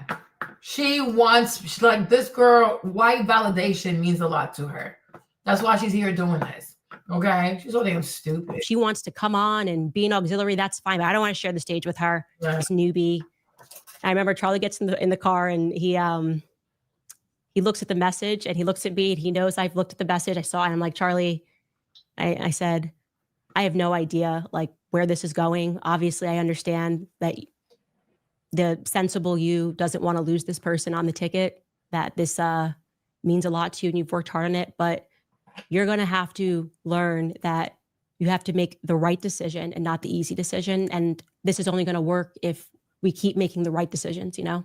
Mm. And I could just see the struggle within him. And then he did the right thing. He said, okay, if you don't want to do this event with this newbie Candace, then we're not going to do the event and Candace and I will do it alone. And we did. We went at it alone. Actually, I think for that particular event, Dave Rubin hopped on and the rest was future. For 2 years straight, Charlie and I flew around the world together on very little sleep. We were always exhausted. I'm not kidding. We took hundreds of flights together. We slept in the crappiest hotel rooms. I mean, walls so paper thin. You just hear everything. And you see on her because he was broke. She was broke, but she was so happy to be next to a broke ass white dude. Okay, you see this? These girls, they love themselves a white dusty. Okay, bottom shelf Brad. I guess in this case, bottom shelf Charlie. Okay, so my thing is, we now understand why when George reached out to her, and I'm sure she did her background, and she realized he has a wealthy family, you can see why she quickly jumped to marry him. She was broke. She was destitute, without a college degree, going from college campus to college campus to argue with little kids. Meanwhile, Emily Weiss, who was her peer at Vogue, was working on Glossier, a beauty magazine, right? Candace is a fucking loser. She is a fucking loser. While she's out here doing all these nasty, stupid ass college tours, right? Here's Emily Weiss. Here's Emily Weiss. Hold on. What's that girl's name? Right? Because Emily was at Vogue. Emily was at Vogue when Candace was at Vogue. So while Candace is getting recruited by a man that's younger than her, because she's like 35, right? Charlie's 31, right? So if he was 21, she was 25 years old. Do you see how she has no ambition? You want to let a 21-year-old white man tell you what to do with your life. You went to a 21-year-old white boy to give you a job. Girl, you a fucking ass loser. So do you see why when George Farmer shows up, she says yes to marriage in 2 weeks? She had nothing to lose. She has no pedigree. She has no education. She has no actual job, right? This is not a job, okay? Meanwhile, white woman, Jewish woman, Emily Weiss, is running her blog in the Gloss. She worked at Vogue. I think if I remember, like in the vlog, in the Gloss, the blog, like the website, she was already charging $5,000 per ad. Like you could have a 30-day contract. It was like $5,000. And I guess like every day or so, she'll give you a shout out like on the blog, something crazy like that. But this girl, she knew how to sell herself. Okay. She knew how to have, how do you call that thing? She had a press kit. She had a blog, you know, she knew how to monetize what she had learned at Vogue. She didn't go political because it's bad business, right? Today, Emily Weiss, like she's worth like what, 300, 400. I don't know. How much is she worth, y'all? Let me see how much she's worth. Hold on. Okay. You fucking slave. Okay. Okay. So they're saying Emily is worth about 100 million. Okay. Emily is worth 100 million because unlike Candace, she went like the non-political route. She went the business route. I'm not trying to insult people. I'm not trying to attack people, degrade people. I want to be a businesswoman. She started off with her blog. I can show you a whole video, right? She was already selling ads for $5,000. And these companies were lining up because she knew how to sell herself. Meanwhile, here is Candace, who's also in vogue, don't know how to make money, don't know how to sell herself, don't know how to start a blog, right? She can't pay for her last semester of college because she doesn't know how to be an entrepreneur. She resorts to creating all this rage, goofy ass bait content on YouTube, okay, completely on the floor with no furniture in her goofy ass apartment. Then she takes a job. I don't even know how much he was paying her from a 21-year-old brainwashed white man who hates black people because he was indoctrinated by Rush Limbaugh. That's like, girl, that's what you're going to do with your life. Then she travels the country, sleeping in dirty ass hotels just to say like self-hateful shit. Like, what is this? What is this? Right? But I'm like, shout out to Emily Weiss though, because yeah, that's the real female entrepreneur. Today she's worth 100 million. And y'all should see she got like these 2 big mansions. I don't know, they're like big apartments or condos in New York City. I'm like, dang, sis. One is like 20 million. The other one is like 40 million. You will never see Emily Weiss on social media doing this foolishness. This is insanity. Her stuff is sold at Sephora. It's all over the world. But she chose to go non-political. So I'm like, also, if you care so much about black people, why couldn't you unite yourself with like-minded black people who also want to see a change in black culture? Why do you have to associate with a white man to bring change to black culture? Girl, you're a clown. You are a grifter. You, Charlie Kirk, Officer Tatum, all you goofy ass Turning Point USA coons are nothing more than low-class, low-vibrational, broke-ass dusties. You're a bunch of coons. This man offers you a little bit of money, right? In exchange, you have to insult your people. Welcome to Django in real life. That's it. You're a bunch of clowns. Like I said, Candace, you're next. Okay? Exactly. She's such a dumb person. She's so fucking stupid. Because just like Charlie Kirk, she's extremely arrogant. And she gonna find out when her Icarus journey takes on that your wings are going to melt. But my point is, Charlie Kirk is white. And look how they smoked this boy. You're just another black woman. And the sad thing about Candace is like, you know, the thing about Charlie, like Charlie was a racist, but he had support from his community. Like he was a white racist, so therefore he was embraced by white America because they're racist, right? You, Candace, you don't have support of your own people. There's not that many black people who support you. The vast majority of black people do not like you. You are extremely vulnerable. So if something happens to you, oh, it's going to be worse. The way people will rejoice, it's going to be worse than Charlie. And they can do you all kinds of dirty because they know most black people will not stand up for you because most black people do not like you. They don't like you. Even within the whole conservative movement, there are a lot of people who don't like her because they don't like her. They just don't like her. They cuss her out every day on Twitter. She has no real support. She is by herself amongst the people they're not her people. They don't embrace her and they will never see her they will never see her as anything else than the N-word. They're not capable of that. They're very hateful. These white conservatives are a hateful group of people. They're seriously racist. They're seriously racist. Yeah. But I'm like, maybe she was attracted to this young man. And maybe that's the man she wanted to marry. But at that time, I guess younger, he didn't have the resources. So when George came along, maybe she thought, well, I guess his dad will give him some kind of money. But I think the daddy cut him off, which is why she always has to work. She's always working.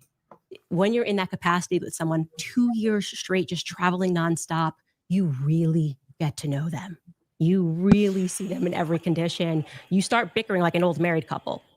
Charlie, this is not how you pack a suitcase, I say to him. Charlie, you can't just like put your dirty running shoes on top of your clean shirts, okay? You just can't do that. Charlie, you need to eat something, okay? You're running on fumes, you got to eat something.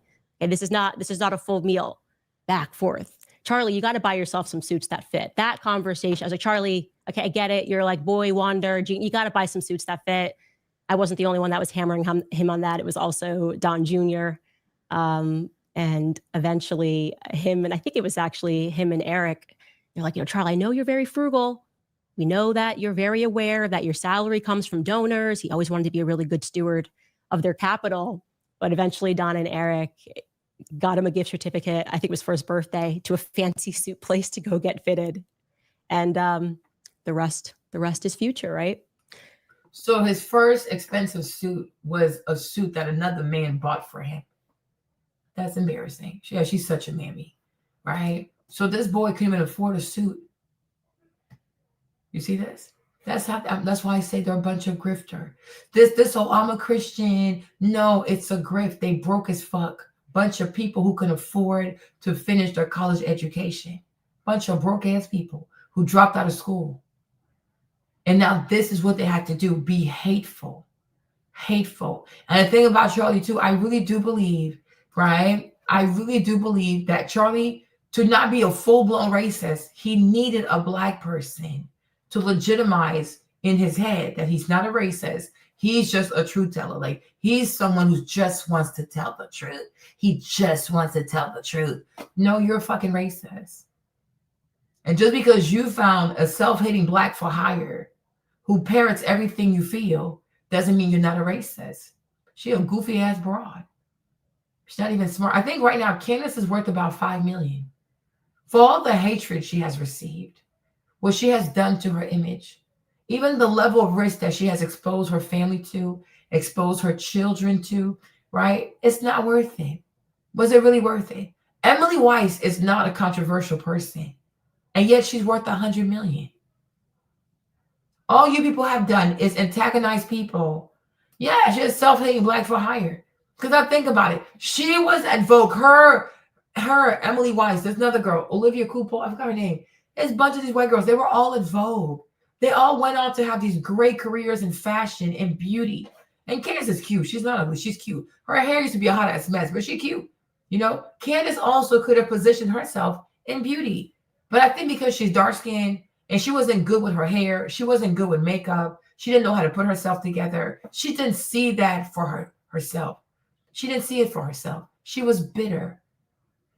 I think, and that's the thing, I feel like the glue that stuck those two together was their bitterness.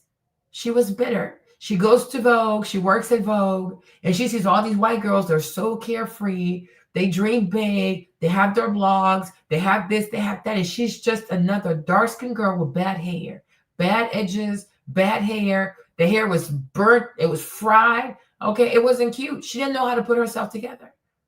So she was very bitter. I think Charlie Kirk also, if he listened to Rush Limbaugh day in and day out, all day, every day, well, we definitely know he was bitter. His clothes were hand-me-downs. You see, these are two bitter-ass people. They're very bitter. And the fact that so many white people resonate with these people lets you know that white people are indeed racist. They can say whatever the fuck they want to say. If they were really a happy people, they would not listen to these fools. But you got two broke, but busted, disgusted college dropouts who become millionaires by just spewing hatred. What does that tell you? There's a demand. White people have a demand for hateful content. It's a hateful people. They're very hateful, right? But that's it. She's a hateful person. But I hope it was worth it because they're coming for her next. Like I said, my only prayer is they don't poison her food because I'm sure her kids eat her food. Right? But they're coming for her ass. And I think with the court case, with the Macron, I think the goal is to probably have her file for bankruptcy. I think that's the goal for the case, is to make sure she goes broke. I don't think she lied about the lady being a he-she, but I think the whole point of the lawsuit is for her to go broke. They want to drain her out financially. They want to drain her out financially. And then once they make her broke, then they might then try to kill her ass. Exactly. She don't see it for herself. Exactly. Elena said it might have been his greed combined with his frugality is why he didn't have proper security. Exactly. You invite thousands of people to trigger thousands of people, but you only have 3 police officers. Are you kidding me? He's so damn silly. She could talk to more black friends to get her. Does she even know how to talk to black people? She keeps a simple because yeah. No, Candace, honestly, I feel sorry for Candace. I think Candace is a clown. Do you know what I mean? I feel sorry for her because I know she feels inferior, right? And obviously she's not a business person, right? Because for me, Marlene, I care about black issues. But the day, if I really decide to do something for black people, I don't need to attach myself to a racist. I can find like-minded people. Even if they're not black, I can find like-minded black people. But guess what? I'm going to be the head of the movement, though, because I'm black. Right? But there's no way Marlene, there are many things I don't agree with when it comes to black culture, but I cannot stand next to a racist. Like, you're not going to say all these things about black people. Like, hold up, wait a minute, what the fuck? So there's nothing wrong with your people? I can't do that part. You know what I'm saying? I can never allow a white person to just ramble on and on and on and never once say, well, you know what? We white people too, here's what we need to work on. She never did that for Charlie. Okay, but so if I can admit that we as black people got to work on this, what do you think white people got to work on? She never applied pressure. She's just happy to be there. So I can't respect that. But I understand she was broke. And the thing about Candace too, Candace got way more trauma because growing up, her mama didn't want her. She was raised by a deadbeat mom. This girl is really bitter. She has lots of hatred in her. Her mom was a deadbeat mother. So her granddad had to come and take her and her sister, right? She was raised by her granddad. She was not raised by her mom. I don't even think she knows her dad. Okay. Yeah. And no, I don't think she's lying. I really think Brigitte Macron is a man. But the point is, they're not suing her because she's wrong. They're suing her because they want her to go bankrupt. Exactly. So she was raised by her granddad. Like her mom was a deadbeat mother. So she was raised by her granddad. Then she went to the school where she was being bullied and harassed by all these white kids, you know, calling her all kinds of N-words and shit like that. Like she has lots of baggage, this girl. Like she got a lot of baggage. She never had traditional support, right? Like, oh, mom, pay for my school fees. Daddy, pay for my school fees. Like the girl that had that shit. She's very, very bitter. She's very, very insecure. She really does hate herself. So all this shit she does on social media, it's just her, like, it's a persona. That's what Ben Shapiro said with your full sophistication. Because you know how ratchet she is. She ratchet. She a little hyena. Candace is from low-class culture. She a low-class broad. Never been middle class her entire life. She just started making money recently because she's hateful. She wasn't raised right. You think if Candace was raised in a loving middle-class family with 2 parents, she'd be acting like this? Have you not noticed when she talks, she always says, my granddad, my granddad. That's the only person who stuck around to raise her goofy ass. Right? She's a broken child herself.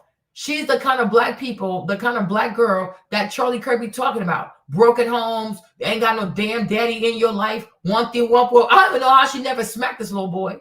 Because he's talking about her ass. He is talking about her ass. Where was her daddy? Even like, where was her dad? At her wedding, did her dad show up? Her wedding was full of white people. Bunch of white people. She hates herself. Yeah, she only talks about her granddad. That's the only person that stuck around to raise her. Her mom was a deadbeat mother.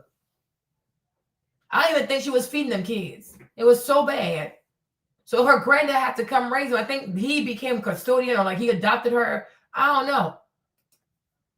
Yeah. Yeah, Kenya's so damn nasty. But I'm like, if you care about black people, you can help black people without, you don't need a white racist. So it's not about helping black people. It's about you, like, I'm a bash black people so I can feel good about myself. because she didn't feel good about herself. Because most likely she's angry that her mom wasn't shit. Where the fuck was her dad? Right? Probably hated her skin, hated her nose, hated her hair, right? She's so damn skinny. She's not the traditional, like she don't have the traditional body type that most black guys will be into. Candace got that yoga mom body. Okay? Yeah, exactly. Like, so for like she grew up with like these white people were just so evil to her, but somehow that's where she wants to be. She likes being abused by these people. Because meow, cuss them all out. Okay? I guess. But they kind of stopped. I feel like they kind of stopped talking because Charlie is pro-Israel. She's not pro-Israel. So it's been a while since I saw these two talk. You know what I mean? But that's it. But everybody knows if you have a relationship with any white American, it's very surface level. Like they turn their coats so quickly. Like most white Americans are fair weather friends. Like they like you today, they hate you tomorrow. Because they don't really care. Like you're just a tool. Like you're just a resource. Like, hey, I need you for this. I don't even think Charlie Kirk cared about her soul. Because why did she make Charlie Kirk the godparents of her kids? She made Matthew Knowles. He's like the godparent of one of her kids, right? But I'm like, Charlie Kirk wasn't trying to be friends with this bitch. He needed a blind person that could say things that he couldn't say. That's it. This boy don't care about that girl. She was a slave. Like, hey, let's go and tell him I'm a good white man. Okay, say that shit again. Tell him how you people in your community don't wash your hands before you eat your food. That's it. It's like Django. Michael Knowles, he's from Daily Wire. Michael Knowles is the godfather of one of her kids. And when she had her fallout with Ben Shapiro, even though he's the godfather, he never stood up for her. I'm like, yeah, because white people are fake. White people are fair weather friends. They're not real. Their love is not real. You stupid. They like you as long as you are submissive. As long as you agree with them, you're submissive. You eat out their hands. You let them pet your ass like a damn dog. They're going to like you. Anything else, they're not going to like you. But she was still doing some other stuff though. Like she was still doing college campus tours and stuff like that. But I guess she took a full-time job with Daily Wire because they had more money. Which once again goes to show it was always about the money. It was never about making the Black community great. Even now, how many Black people has she had a conversation with? Right? How many Black people has she invited on her podcast? Right? How often does she try to engage with Black people who don't agree with her? Right? Even all these young girls like Carmen, or even like there's the one who's like she's half white, she's half Nigerian, Amanda, right? She never gave Amanda a shout out. Even Carmen wants to position herself like she's the up and coming Candace. I'm like, Candace will never give you a shout out. Candace will never promote you. She never will. She wants to be the only Black girl. This girl is nasty as fuck. She has a nasty spirit. Yeah, Kanye West. But even Kanye too. Kanye does not talk to her like that. Kanye talks a lot to that boy. What's his name? Nico? What's his name? But she was really upset when Kanye started messing with Nick Fuentes because she didn't want Nick Fuentes there. But you can't tell Kanye what to do. Then, like right now, even the guy, Nico, there's some producer guy that Kanye's always with. She doesn't like him. Kanye don't care. But because she's a stan, because she's a groupie, she loves to say, oh, Kanye's my friend. I love Kanye. Kanye this. I'll never turn my back on Kanye. Exactly. She's a fucking groupie. She is a fucking groupie. She is a stan girl. This girl has no fucking convictions. Even her taking a stand for the children of Palestine. She's full of shit. She's just doing that because she knows it irks Ben Shapiro. Right? She did the one thing she knew he couldn't stand because she wanted to make him look a certain type of way. But there's no way you can have compassion for children in Palestine that you never met. She didn't even have Palestinian friends. She cares so much about the children of Palestine, but she has never invited one Palestinian on her show to talk about what goes on in Palestine. She is performative as fuck. Candace is very insincere. And her karma is loading. It's going to be bad. Right? Me, Marlene, I'm Black. I care about what's happening with the babies in Palestine, but I also care about Black children. There's no way you can care so much about Palestinian kids, but you don't care about Black children. When has Candace ever advocated for Black children? How does she fight for Black children?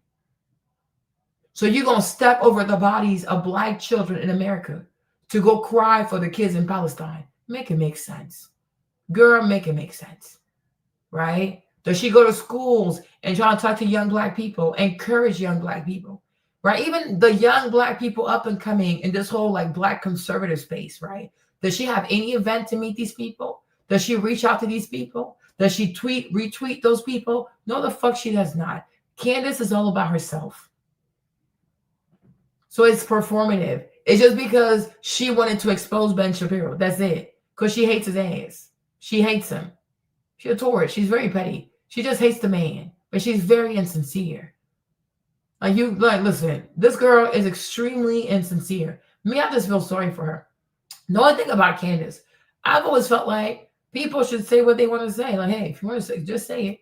You know, but there are consequences. But I don't look at this woman as, oh, here's a girl that has integrity and she's fighting for the Black community. She's not fighting for no damn Black community. She's fighting for her position next to white people as the Black girl who calls everything out that's wrong with the Black community. Right? Yeah, Carmen, yeah.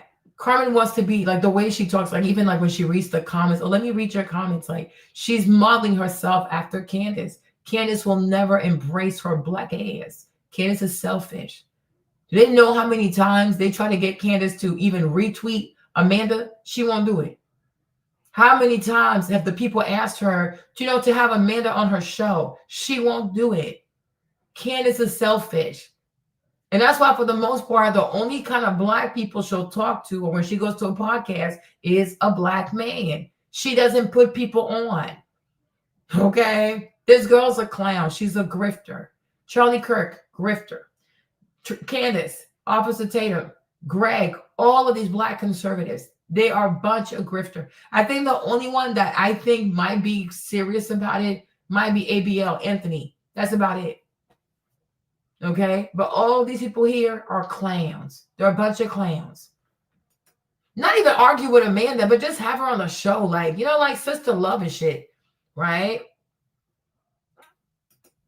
Yeah, like, you know what I'm saying? That's it. Exactly. Yes, she doesn't like Sneeko. She don't like Nick Fuentes. She don't like Milo. Kanye not dropping these people. They're always with Kanye. Right? But she's a fan, like, wow, the Kanye West. She a clown. She got clown energy. But I feel like because it's America, she has the right to be a clown.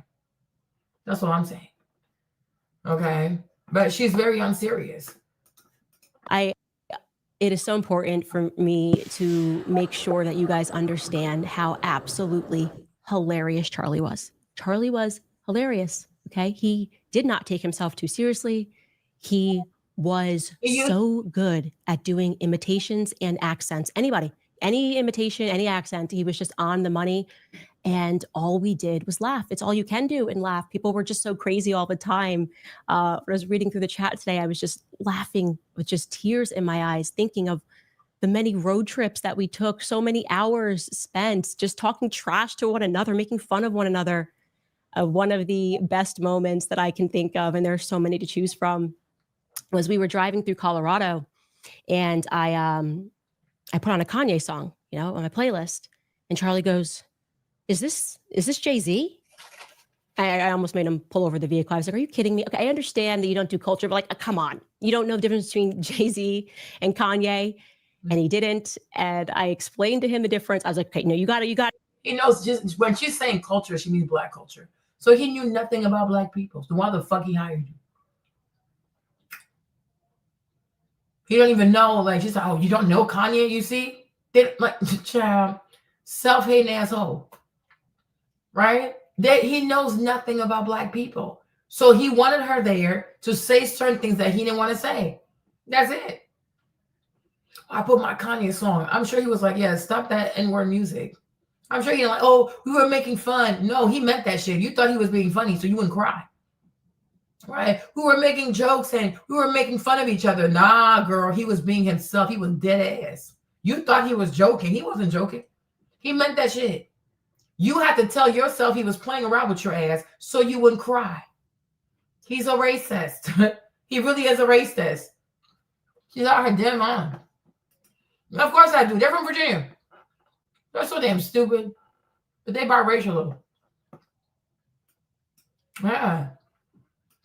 I'm like, oh, I know you don't do culture. So he knows, like, you don't even know mainstream black culture, like no mainstream artists. Nope. Then why are you in his car? Taking long ass road trips with a white racist. Girl, you lucky he didn't kill your ass. You are really lucky he didn't kill you. She's so damn. To get into some Kanye West music. Next thing you know, Charlie's really getting into some Kanye West music. He's running 10 miles a day. He got really into running. And he's texting me about how great it is. Like there's this text, Charlie. He's like, yes, it's my new favorite song. And he just loved it. Kanye's Power kind of became our theme song for the tour. I have no idea why, but that was our hype song before we went on stage. So you can only imagine when just a couple of months later, we've been listening to Kanye's old albums on repeat. Suddenly Kanye West tweets, I love the way Candace Owens thinks. The excitement. Okay, we were certain that we had manifested it. We were 100%, we manifested this by listening to Power on repeat. Actually, I found a clip of us backstage on that day when that tweet happened. And we were doing what I used to refer to as like the Charlie dance. Here it is. I don't understand like the divinity of him tweeting that. Like, I'm living in the 21st century. There's something mean to it. You see this? No, really. You not think that sometimes the reason why white people, especially white men like Charlie Kirk, all they do is think about black people all day because they big mad, they have no rhythm. Like, who does this? Like, you know, I think they're mad. I really think they're mad because they have no rhythm. Like, what the fuck is this? Are you having a seizure? Do you have Tourette? They have no rhythm. They have none. I told you it's a miserable people, right? Oh my gosh, I love this song now. So there are things you do love about black people. And I feel like they're mad. I think some of these people wish they were born. I really do wish that some of these people wish they were actually born black because it's a weird obsession. It is so weird, right? So now he's running to black music. And I told you, every time they hear rap with the N-word in it, they start running faster. Okay? They start running faster. They are obsessed with black people. Okay? Yeah, I guess it's sweet to her, but it's cringe to me. Because it shows he doesn't know anything about black people. Then why does he want to hire you? Because he's a racist. I don't know these people. I don't know their food. Don't know their music. Don't know their language. Don't even know who's Kanye and Jay-Z. Don't even know them fuckers. But hey, yeah, come with me. Yeah, because he's a racist. Like I said, she's lucky. Doing all kinds of crazy road trips with a white racist. You lucky he didn't kill your ass and toss your ass over in the Grand Canyon. She's lucky to be alive. But her husband might do it. Okay? She probably did. She ain't gonna check him. He's her boss. Her broke ass. Yeah.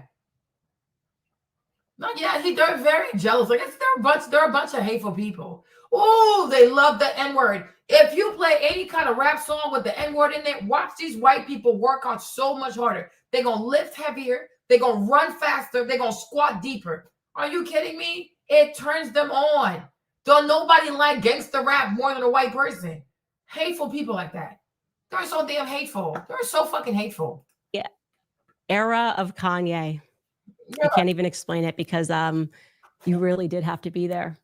No. Charlie was my overly bright and sometimes really annoying kid brother. Sure. I was smiling going through my chat of how many times he would text me a picture and say, does this look cool? Does this look cool? Do I look cool? This is like just a screen recording of us talking about a pair of sunglasses. He's just sending me.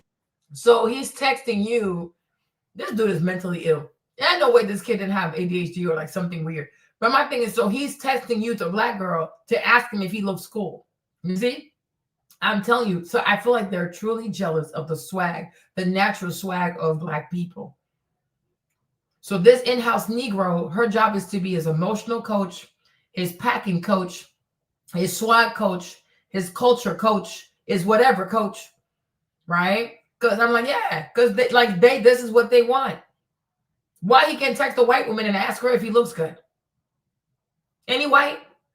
Why do you care about the opinion of a black woman when it comes to how you looking? Go ask a white woman what the fuck you look like, you dumbass, right? But this is how they are. They are jealous of black people. Yeah, it was weird. Yeah, Charlton, you're right. You are so right. I'm about to say that. You are so right. Because me, if my little brother got, I'm even gonna say it, but I will be distraught. I will be all over the fucking place. All these fake stories she's telling us, it's like she wants us to believe that her and him had a great relationship. You were the in-house slave, you Django bitch. Okay? This is fucking Django. She's like Samuel Jackson in fucking Django. That's what the fuck she is. We're not stupid. You're the fucking mammy. She really wants us to believe that her and this white boy has such a deep connection. Girl, shut the fuck up. You are a fucking slave. You are paid. Like you are self-hired. You are the hired help. You're a mammy. Okay? He hired you because you are a self-hating parent. You could go ahead, parent. Tell him how you don't like yourself. As a black girl, I think my people bad. I think white people bad. Black people bad. Black people bad. Did I do a good job? Yes, Candace. Okay, what's my treat? Treat. Yeah, treat. Yeah, treat. Yeah. That's it. They're not mourning shit. She's a fucking mammy. She's a damn mammy. And these goofy ass stories she's telling me, I ain't believing that shit. Okay? Exactly. You gotta give him daily affirmation. You gotta stroke his white ego. That's it. Okay, how's that, master? Come on over here, Candace. Tell my white friends how we should feel about black people. Black people bad. Black people bad. Bad, bad, bad. So bad. So bad. Black lives matter. Black lives matter. Black lives matter. And then try to say, good girl, Candace. Treat. And the man said, okay, there you go. Good job, Candace. Thank you, Mansa. Thank you, Mansa. Oh, tastes so good. Tastes so good. Tastes so good. Get the fuck out of here. Like, what the fuck is this bullshit?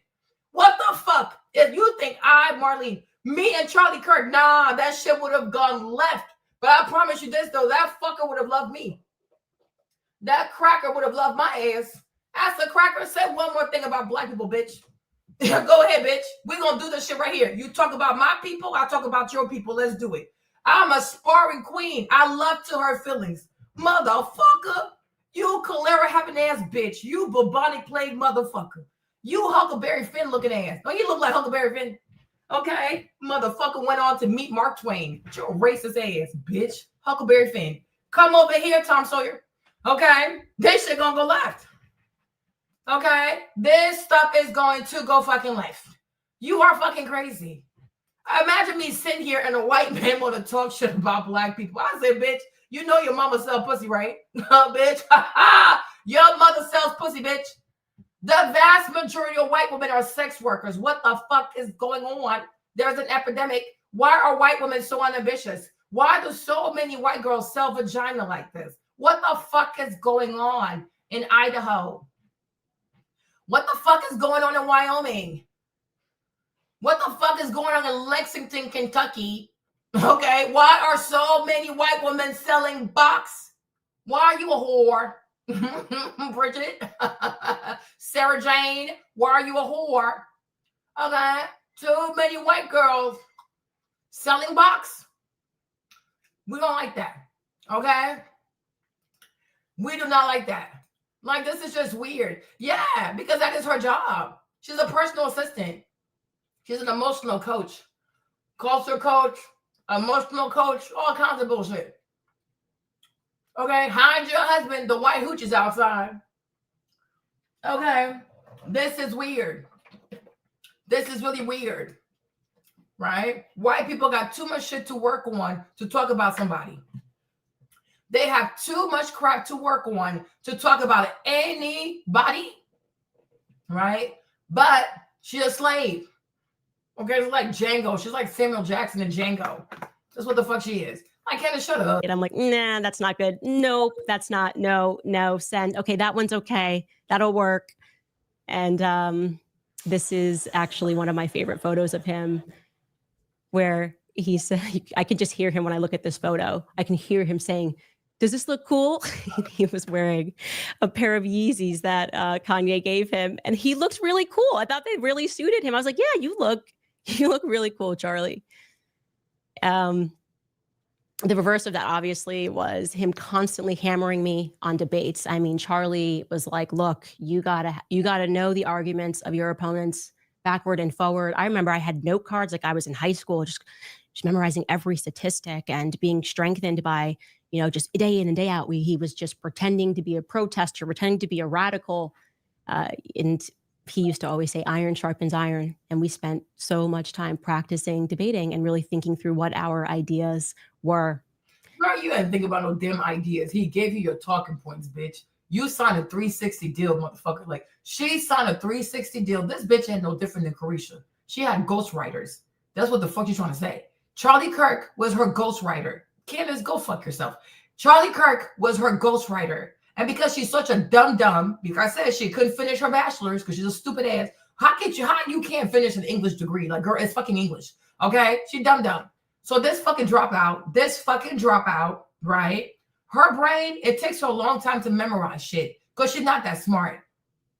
She's not that smart. Like, even like she said, iron sharpens iron. Even being around Ben Shapiro, Matt Walsh, Jordan Peterson, all these people, it made her better because she doesn't have what it takes. She don't have what it takes. I'm telling you, she don't have what it takes, right? So the thing is, when it comes to Charlie Kirk, he was her ghostwriter. This girl right here, Carisha. Charlie Kirk is like, what's Lil Yachty? There you go. Charlie Kirk is Lil Yachty. This girl right here, that's Carisha. She's not a real writer. She's not a real writer. She's like Cardi B. This girl right here is Cardi B. Charlie Kirk is giving, what's his name again? Party Fontaine. Okay? That's partisan. He's her ghostwriter. So his job, like, he writes her arguments. Her job is to memorize that. But she really struggled with it. So he had to apply a lot of pressure. Like, girl, you got to be better. Right? But once again, it goes to show she was never really passionate about Black issues. Because otherwise, she would have known these stats herself. Right? She's a persona. He needed a Black person that can say the things that he wants to say without being called a racist. Oh, I didn't say it. She said it.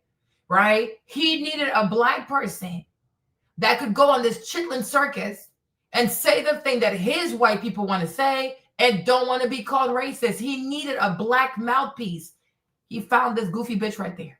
Here she is. Right? So it goes to show he fed her talking points.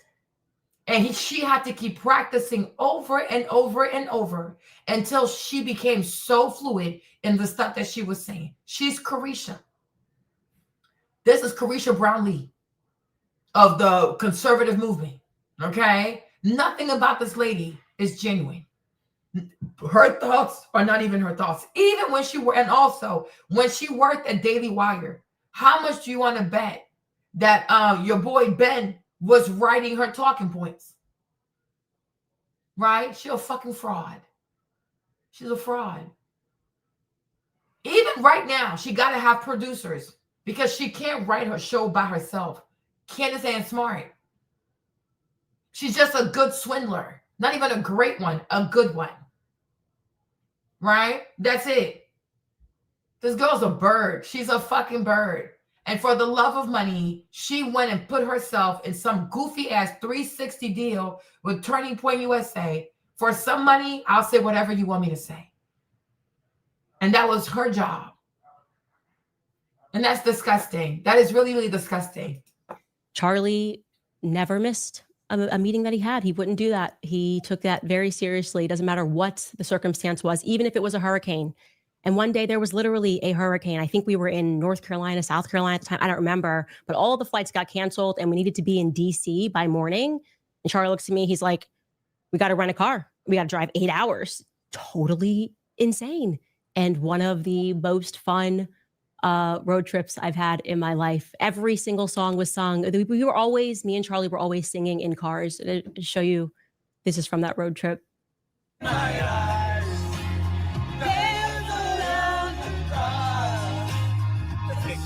You see? And the fact that she's not scared.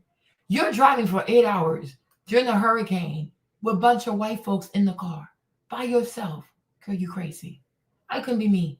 I told you when I was like 6 or 7, we went to Nice. So like Nice is not far from Monaco, because we went to see my cousin, his godparents. They lived there. So we got there. It was me, my aunt, my cousin. We got to his godparents. Now the man is white. The auntie, I thought she was white, but she was biracial. I was like, oh, I thought she was white. But their last name was Snow, Nej. So he was going to spend the night there. And my mom wanted me to spend the night there. I said no.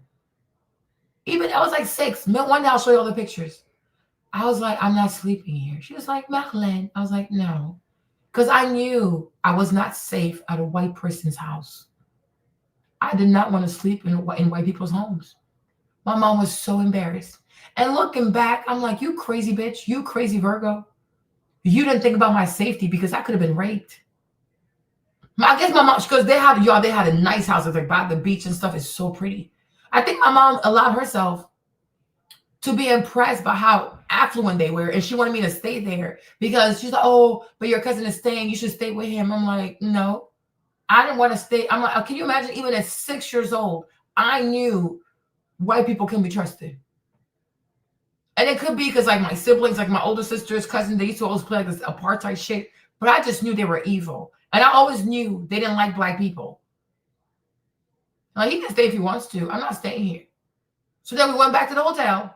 And they had like these 2 twin beds. So they had to put them together to put the make the bed bigger. So my mom, she made me sleep like in the middle. So that the wooden part would hurt me. So because she wanted me to feel bad about embarrassing her for not staying at that house. I'm like, I'm not staying with these white people. You are fucking crazy. We go back the next day to pick him up. They had bought him all these gifts and they're trying to make me feel jealous. I'm like, I never felt bad. I'm like, I didn't want to stay there. I don't want to stay at these people's house.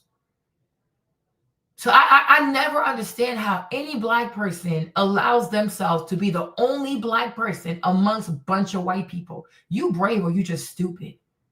It's either or. I guess you're bravely stupid. There's a young boy. He's from Uganda or something like that. Like he plays basketball. All his friends are white. They found him dead in Utah. Allegedly, they went swimming or something, and he's the only one dead. I'm like, well, there you go.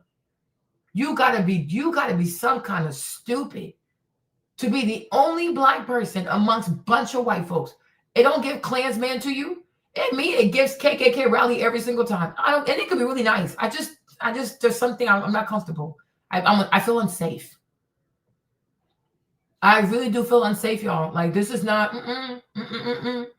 right. Even yesterday, like when I went to work out yesterday, and this white boy, he had the hammer and he was like slamming the wheel. I'm like, this motherfucker could pretend like, oh, oops, my bad. Just let go of the hammer and come hit me in the face.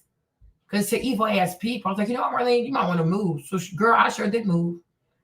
I moved right behind the fan. So I'm like, that way, if he wants to throw away the hammer, he gonna hit this white woman. He gonna hit me. Because you gotta have situational awareness and you gotta read people's body language. But he was giving serial killer. And I was like, nope, not me, not today. Okay, not today. She didn't read shit. Kay's a bum. She hasn't read a fucking thing. Okay? She hasn't read a fucking thing. But she really thinks she's safe. Like, she is crazy. There's always some hip hop mixed in, ignition, remix. Ignition.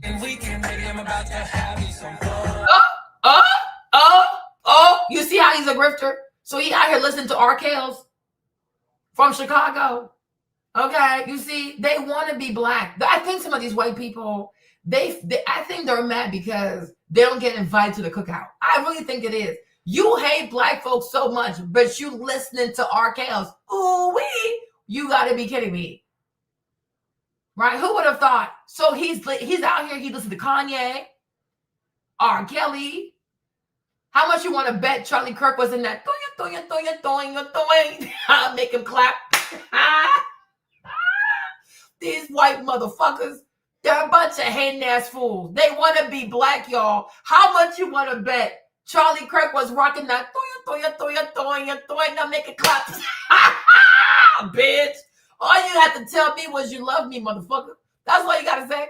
right? They want to be around black people, y'all. They want to be embraced by black people. They love black people. They love the swag of black people. How many times you gonna see a white girl? She gonna be like, oh, so you thought you ate? Okay. Oh, they ate with that. Oh, they left no crumbs. Oh, they love talking like black people. These people ain't shit. They're so damn stupid. Look at him. He's so happy. Look at him. How much you want to bet if R. Kelly had said, Charlie Kirk, meet me at the strip club? Like, oh, really? I can come with you? We're about to see some big booty bitches. Lord Jesus. Oh, my Lord.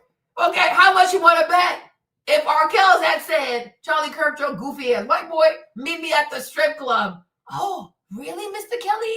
Yes, bitch. We're about to meet those infamous big booty bitches? Like, yes.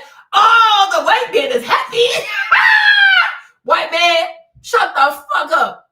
You just mad because you never had a black girl tell you cute. Motherfucker. Charlie Kirk, if all you wanted was a fucking compliment, that's all you had to say, bitch.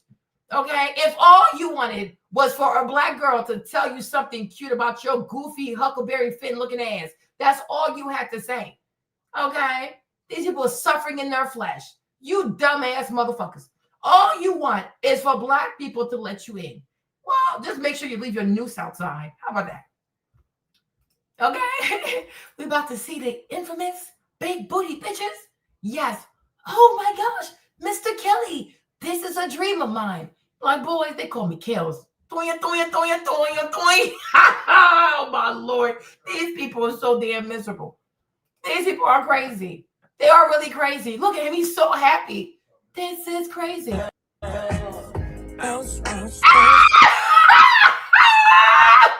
Lord. Oh, Jesus.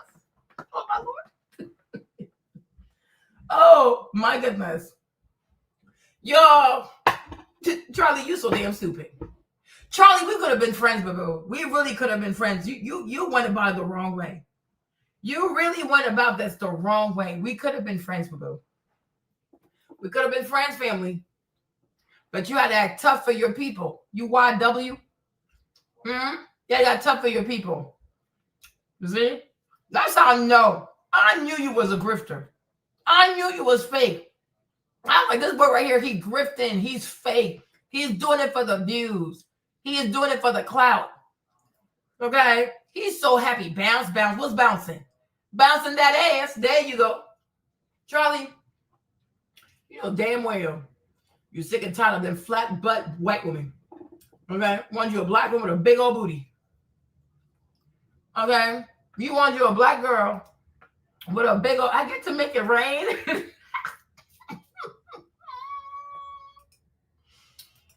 Yeah. Even Justin Timberlake. Justin's the same way. Justin did not want to marry that white girl. She's not his type. Justin liked them big booty bitches. Okay? But for his brand, he had to marry a white woman. That's it. Look at his goofy ass.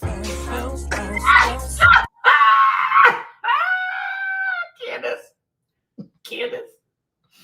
Oh, my Lord. Oh, my God. My goodness. And they're still going. They are still going. Y'all gotta stop because they're playing the music, but damn. Oh, my gosh. R. Kelly, this is your biggest fan. Somebody write to R. Kelly in prison and let him know his biggest fan just died. This is crazy.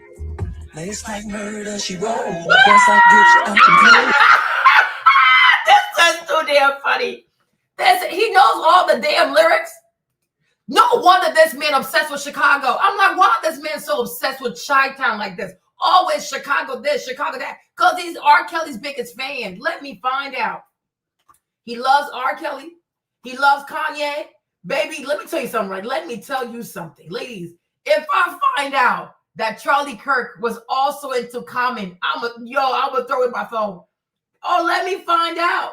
So you love them boys. You love them boys from Chicago, huh? The Kanye, the R. Kells, the Common. Listen, I love Common too. He a cutie patootie. Okay? But my God, he knows all the lyrics. White man, let me find out. Ignition was your national anthem. The whole time you loving black people. This is sad. Charlie, all you had to do was be nice. That's all you have to do. You could have been invited.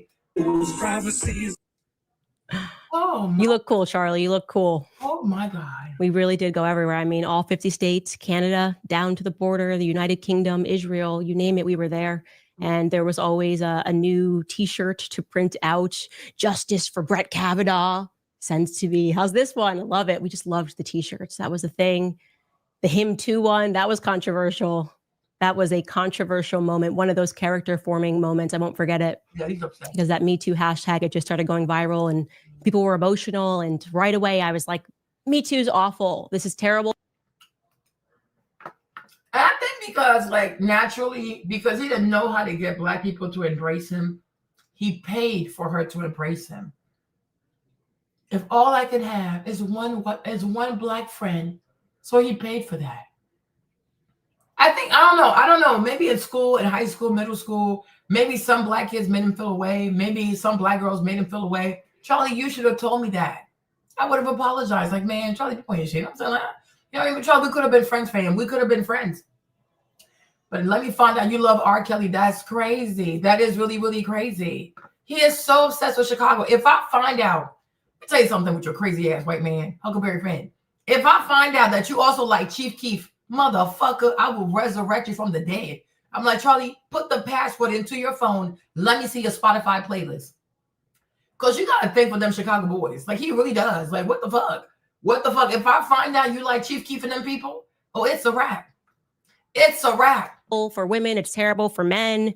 You know, just me being Candace saying the thing, and left and right, people were hammering me. They could. It was like, how dare you say that we need due process? We're talking about rape. And I remember he had young women at Turning Point who were threatening to quit, crying in the office. How could she not support me too? Young women who did quit. And then we had, at the same time, the YWLS conference. So the reporters who already hated us just completely, they just swooped in there and they were like, oh, do you support her statements? And I just remember just being behind Charlie and Andrew Colvett, and he just held the line. He held the line because he agreed with me and he knew it was going to be a bit of fire. People, you've got to fire her. How could she say this? And he didn't. He held the line. And yeah, it was one of those moments where Charlie, he had good character. But the prep for every one of those events, like even the Him Too event, it was always Kanye. Here it is. Creativity, purity, and honesty is honesty. What is this? Y'all, this guy was obsessed with Black people. I mean, he literally died talking about Black people. He was talking about Black folks and he got killed. He's serious. He was like, the man said, how about something in mass shootings? And next thing you know, he's talking about Black people. Okay, I found this on the web for how about trying something. Okay, he was talking about Black, like this dude was, I really think something happened, either middle school or high school. It could be that maybe Charlie wanted to hang out with the Black kids and he was not embraced. So now all of us have to pay for this shit. Like, what the fuck? Okay, what the fuck? But I think it could be that most likely he wanted to be embraced by these Black kids. Because I wouldn't expect a real racist for real to be so into like the culture, like R. Kelly's, toy, now make it clap. Okay. Okay. So you want to, and you know, one time I told you this. I said this, like, one thing about Black guys, especially here in America, for example, is that Black men kind of represent like the last frontier of like alpha males, you know, very strong masculine energy, even though sometimes it can be toxic, but they really represent like a lot of manhood. I think that's what a lot of white guys are like. They want that shit. Like, they don't know how to be like men sometimes. You know what? Like most Black dudes, they have natural swag. Even when it comes to talking to girls, like they're gonna be way more confident than more Black dudes. Like, let me show you this one video. You'll see my point. Hold on. Because you may not, we were watching this, okay? Hold on. Well, Hadi, was it Hadi, right? Right? You see how they want to come around Black people and train. They want to be out here and live with Black people, right? Let me show you this one video. There you go, right? Yo. What is up, y'all? Welcome back to the channel. Another day here. You the got one and only Diamond Gym. A lot of you guys have been in the comments asking about where we train at. I tell you at the beginning of every video, Diamond Gym, Maplewood. And we tell everybody you want to pull up, you're more than welcome to come join us. Just got to catch us at the right time. We got a very special guest with us here today. My man AJ for the Eagles. Yeah. Came out to fuck with us today. I think we're going to have a good one, bro. Yeah. We're going to have a good one today. Should be fine, right? He hit me on you know what? It was on a TikTok, and somebody sent me. I'll be posting on TikTok. That's how you go motherfuckers up. When you play ball, bro, we some blue ass everything triple centers, right? You see, look at this white boy. Like, he was the white man. He was struggling. He was really struggling, y'all. Yeah, they really want that energy. Like, they want it really bad, and they know a lot of white girls are attracted to black boys. They really are, and I think that pisses them off. You know, because white boys, they don't got that natural dog. Like, they just don't got it. So they come around black men to get that shit. This white man was struggling, y'all. AJ Brown. Oh my gosh. That boy, he did the whole workout. He wasn't even screaming. I said, but damn, black man, that dude is strong as fuck. That dude is strong as hell. Then he took off his shirt. I said, but damn. Okay. But I'm like, black guys have a lot of swag. Like, they have a lot of, like, the fuck you talking to? Like, they have that kind of energy. I'm telling you, like, men love it, women love it. They do. They really do. Okay. Let me see. Hold on. Okay, I'm struggling.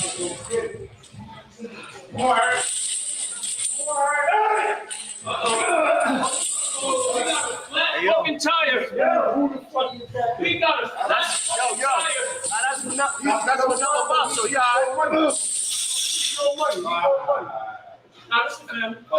nah, he good money. You know what the problem is? He wearing that stupid ass shit with his chest out. So now, he's doing like them. Yo, better, bro. And y'all giving the hey yo, it's because he got his fucking neck out. What's he doing? Oh, come on, E. Oh, yeah, have a conversation over there. Hey, look, he getting right. He getting right. Getting his mom right. Getting his shit right. Come on, E. I ain't give a fuck. Pick your shit up already, motherfucker. Pick it up already. Pick it up already. You ain't get no fucking passion here. Take the fucking weight up. Boy, you drop your butt. Drop your. What type time you on? Start the shit now. Here you go. Well, get some. Get some. Get in touch. Only a fucking buck. You know, I told Jimmy, I said, you take guns away from white people, they ain't shit. Physically, they're not that strong. They're not physically strong. You got black people, you got Arab, right? He's the weakest. He's very weak. AJ is like, if you watch the video of AJ when he does all the workouts, like, he's just not even screaming. This dude is dying. He even had the other white boy, Will went in there, he almost died. I'm like, well, why the fuck are you here? Because they know if I can't stand next to a black man, I'm not a real man. They know. They know. You ain't got no foot. I'm gonna take a fucking walk. There's something in there. Don't leave him, bro. Let's go. That ain't gonna help you. Put it in there. Put it in there. Put it there. Put it in the crevices where you fucking grip it up. Now, put it between your fingers. Give me the toe. Give me the fucking toe. All right, yeah, let's work. Find a fucking way. Hey, Uncle G, everybody down here.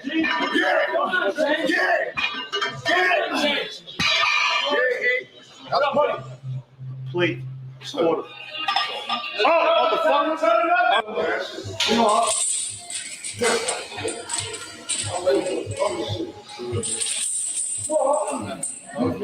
Yeah, find this shit. Come on. Let's go, dog. Turn me up. Dog go and get Uncle Shay. Let's go. Come on. Yeah. Come on. Fucking flannel wall.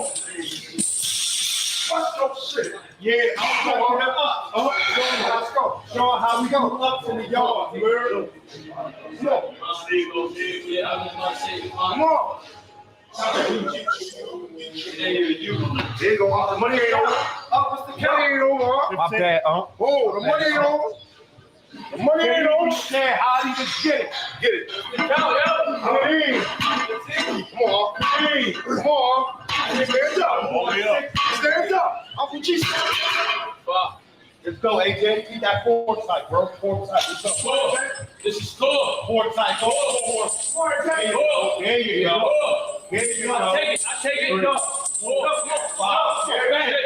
Get that. This guy told you to switch the plan, man. Come on. 9, 10, 11, 12. Bang! Money. Give me that. Get that money now. Don't think this go. On you, be a dog about it, though. Stop waiting. I ain't waiting. Dog about it, though. 15. Come on, get in there. You don't think I go. Just go. Yeah. That's the money. Up the road. There you go. Nothing. Here you go, Killer.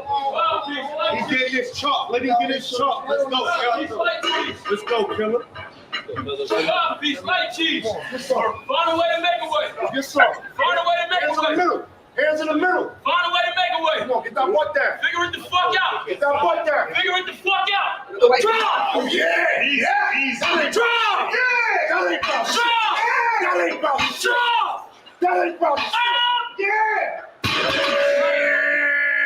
Way to work, nigga. Way to work. Good work. Good set. Good work.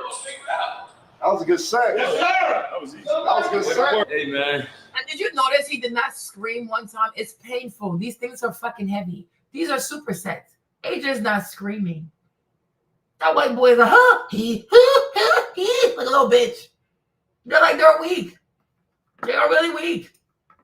You see? They like being around black people because they want to know how to be tough. They want to know how to have this image. Like they really do.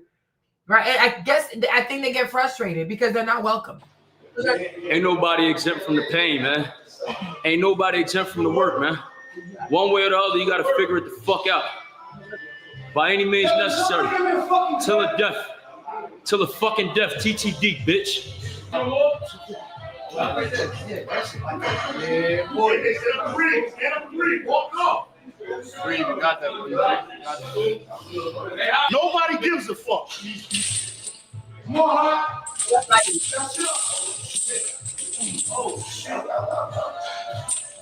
Oh shit, nigga. What's up? Come on, huh? All right. Come on, huh? Like them reps, honey. There you go. Light.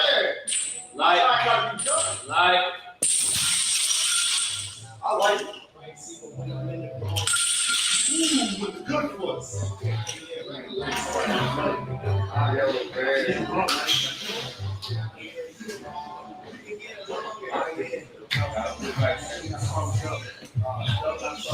Alright, bro.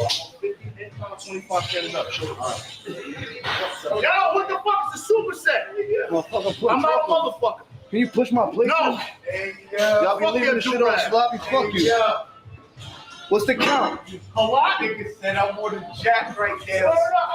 Nah, motherfucker. You don't got a number? I know I got. I'm fucked up. You don't got a number?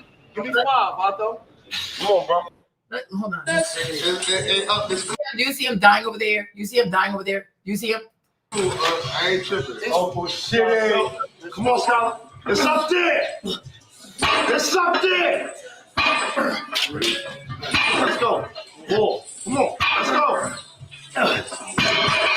Nice. Bitch, y'all run down. Hey, Eric, that was 20? Now 15? What the fuck you stopped for? Hey, geez. Fucking. You want some whole shit tonight. You owe an extra 10 for putting the bar down. Figure that shit out. You're not getting no pass. Figure that shit out. Yo, how many was that? 15. Was that 10? Right there? You put the bar down early, bro. I went back, got my money in, done that. Fuck that. Come on, Ed. He stop waiting. Ain't nobody gonna come give you shit, motherfucker. Ain't nobody coming to give you nothing, my boy. Figure it the fuck out.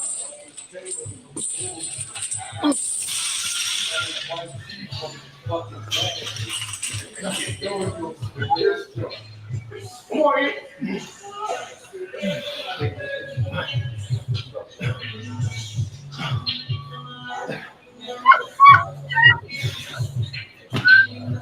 in. Why do all these people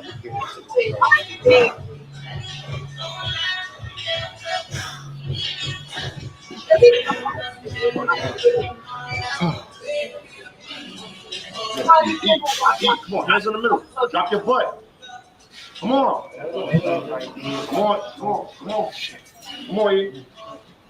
Hey, Bo, let me get the ball. There you go, baby. Hey, look. Yeah. Right up. I don't think so. Come on, E.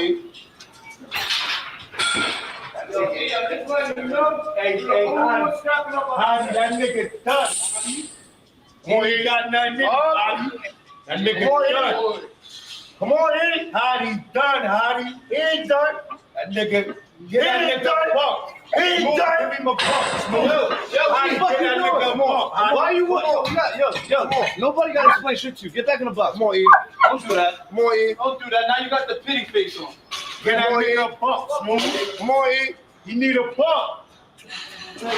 Give him one, huh? That nigga need a buck. How do you give him a buck? Now, Smooth about to take care of you. Come on, bro. Let's go. Come on, we going right here by the chair. There you go. Good. Give me the buck. There you go. Let's go. Come on. Up. That's not waiting for. Let's go. Motherfuckers in the military. That nigga was going. Come on, E. Would you stop roaring? Come on. E, tell me what the fuck are we doing? Right? Come on, E. Let's go. That talk though, right? Come on. Let's go. There's nothing more, I swear, I'm not trying to be funny, right? But there's nothing more hilarious to me than when black people call white people niggas. This to me is what it means to take back the word. Like, I'm gonna call you that, and there's nothing you gonna say. They called that white man all kinds of niggas. Like, they called this man nigga the whole time. That dude didn't say shit.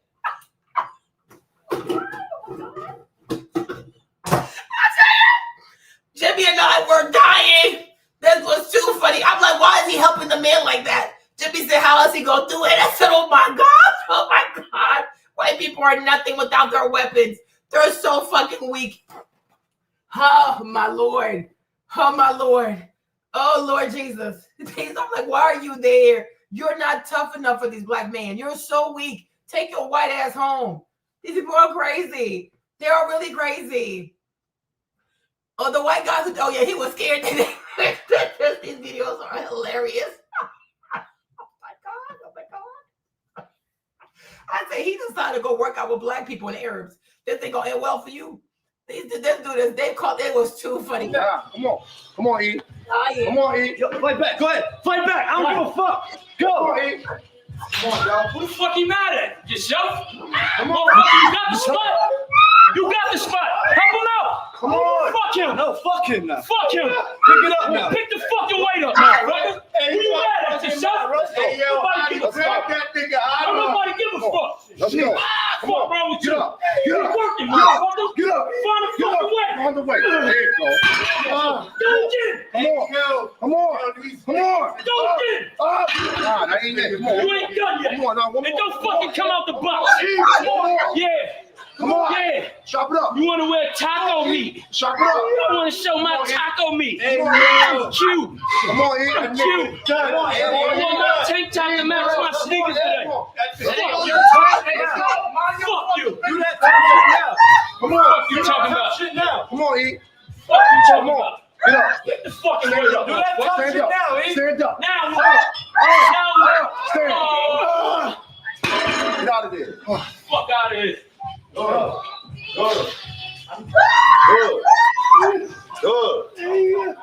Let's go. Let's go.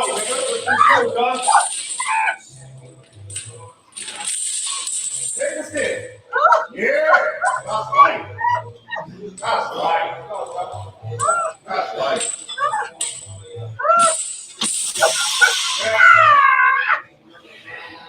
go, lightweight. Lightweight, y'all shit. Let's go, You said on, cuz what I'm going? Some bullshit. Like, yes, I ain't gonna lie to you. Shit feel like, yes. This whole more work to be done. Let's go on, let's go on. Let's go on. Turn this shit up. Turn this shit up. Yeah. Yeah. All right. There you go. No. Yeah. Yeah, tapping, okay. It's already done, my boy. It's already done. You man, how do you motivate that nigga, Hobby? Stop. Get him there, Hobby. See that? Happy birthday, Hobby. Get right now. Come on, AJ. Hey, hey, Hobby, you gotta get the fuck back up. Nah. It's happy minutes. Yeah, it's happy minutes. Something tap in, get it going. There you go. There you go. Come on. There you go. Yeah. There you go. Yeah. There you go. You got it. There you go. It don't matter. That's one of your young athletes that look up to you. Let's get it, baby. Run through it, yes, sir. Yes, sir. Yes, run right through that shit.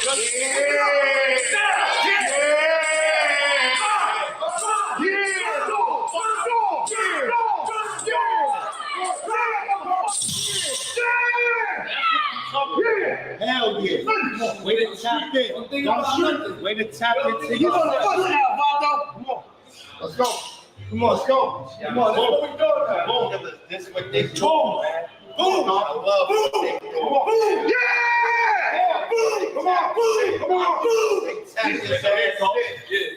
Yeah. I gave you 3. Give me 2. I gave you 3. Give me 2. Yeah. We want to see. This is what we want to see. Yeah. Watch out, AJ. Oh, he gonna eat this shit. Come on, AJ. I gotta eat this shit. Smooth. Come on. Come on, AJ. I gotta eat this shit. Smooth. Look at the fucking eye, kill me. Let's go. I like cheese. Eat this shit. He wants you up there. Oh, he wants you up there. He wants you up there. That's his real motivation. That's his real motivation. Go get him. Go get him, motivator. Go get him, motivator. Tell him. It's time to tell him. Yeah. Let's go. Come on, we gotta drop. One more. Ho. Get him some chop. Hey, no, not yet. He don't need it, huh? It's in there, trust me. It's in there. Look like it's in there, huh? Do the fingers. Do the fingers. Come on, AJ, get it. He gotta show me at least one, huh? Don't touch him yet. Please. Alexis, it's in there. Don't touch him yet. Let's go. Let's go. Let's go. Get it going, baby. Get it going, baby. Yeah. Get it going, baby. Get it going, baby. Everybody watching now. Come on. Now you got shine, my boy. Drop your legs. Now you got shine. Drop my legs. Drop your legs. But down, it's time to go. But down, it's legs. There we go. It's in there. Right there. Yeah. Come on, AJ. What the fuck I'm talking about? Good? Different. Good? Yeah. I'll take it. Yeah. Yeah. Good money. Good money. Good money. Ain't nobody exempt from the pain. Wait, let's do the white boy. Oh shit! Oh shit! Oh shit!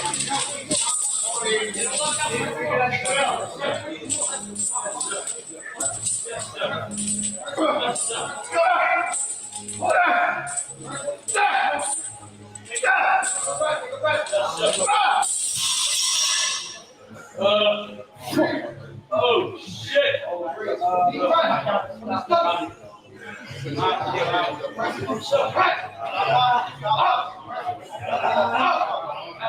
I don't care how look you go up. Come on. I don't care how look. Come on. Give me my money. Yeah. Fight.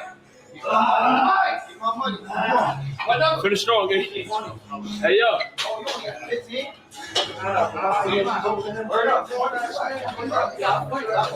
I got that pop. Just like that. I can't help it. I try. If you look at help, nobody's gonna help you. AJ, you see his arms?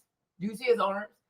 You'll see. Oh my gosh, this dude I said, but damn. And I feel like, and like I told y'all before, I think that also triggers them. You know, genetics wise, we're meant to be very big people, very fit people, right? They're really small people. And I think it triggers them. Like even Charlie Kirk, you could tell he didn't work out.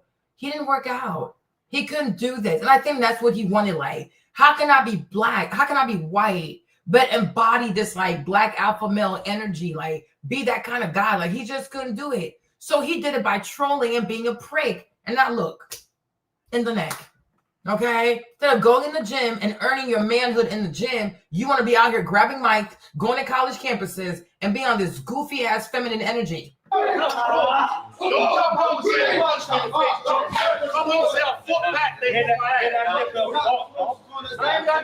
look at AJ. You see his arms? You see? Look at even Adi. Adi's he's Arab, but you see, even he don't have that definition. Look at AJ's arms, y'all. I was like, what the freak? This dude is big. I got that pop. Just like that. I can't help it. I try. If you look at help, nobody's gonna help. Hold on. I'm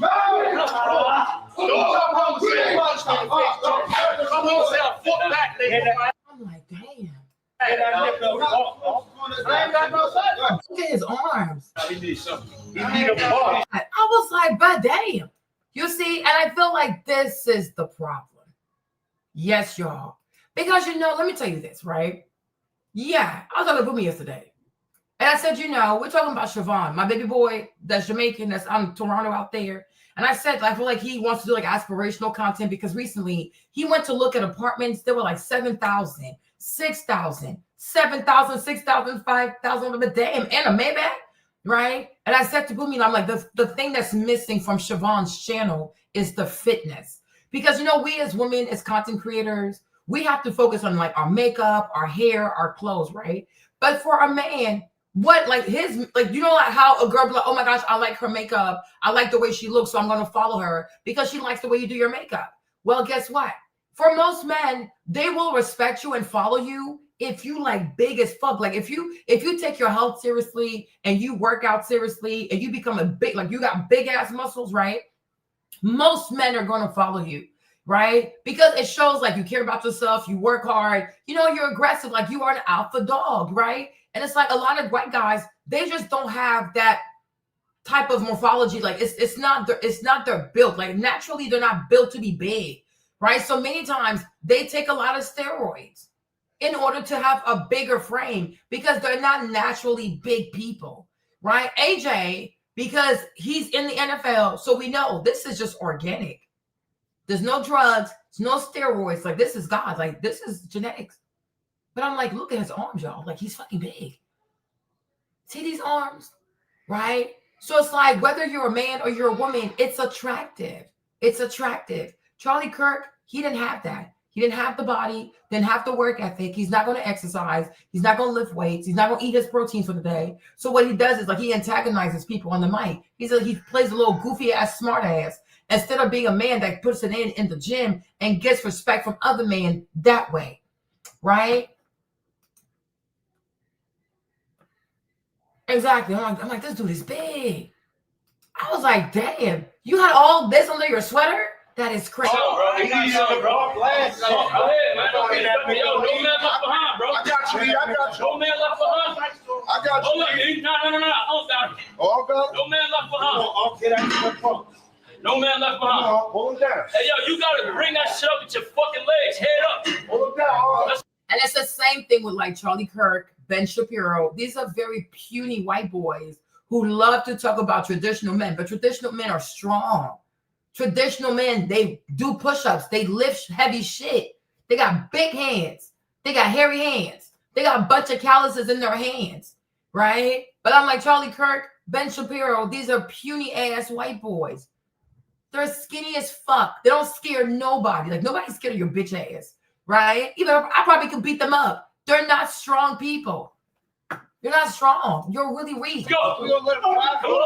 Come on. Up. You had it. You had it. Back up, chalk up. Come on, bro. Come on, big dog.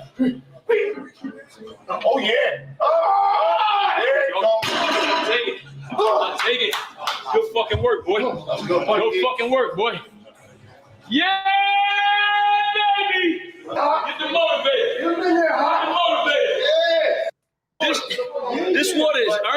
got away from him.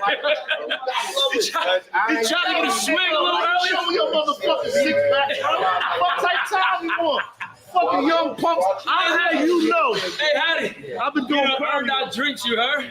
Shit gets spooky. He put out a sparkler. But he went over here. I told, hey, look, I ain't gonna front. Come on, boy, here. I ain't gonna tell you that till we done. Fuck his water. I gotta get cool. The work was real. I can't even lie.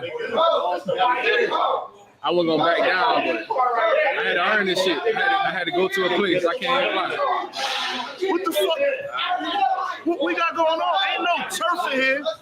Why y'all talking to him? That's why I don't come out. You know, it's not walk past, keep your hands down. Get it. Let's go. Get it. But my point is, right, I feel like this is the kind of brotherhood they wish they had, but they don't know how to get it. So it triggers people, okay? Because like, this is really weird. What is this? Because you see, and you realize, like, even instead of being around Candace like that, he should have been around like real alpha black men, right? Because I feel like that's what he wanted. Like, he wanted to be like more like a man, and he's out here behind a woman like that. Like, he's extremely feminine. Okay. Oh, they built what? You guys, this channel is crazy. Like this channel here, this is Hottie's channel. Okay, you want to see more black men? You want to see that? Okay, let me do it for you because Brittany likes it. Brittany with your nasty mind.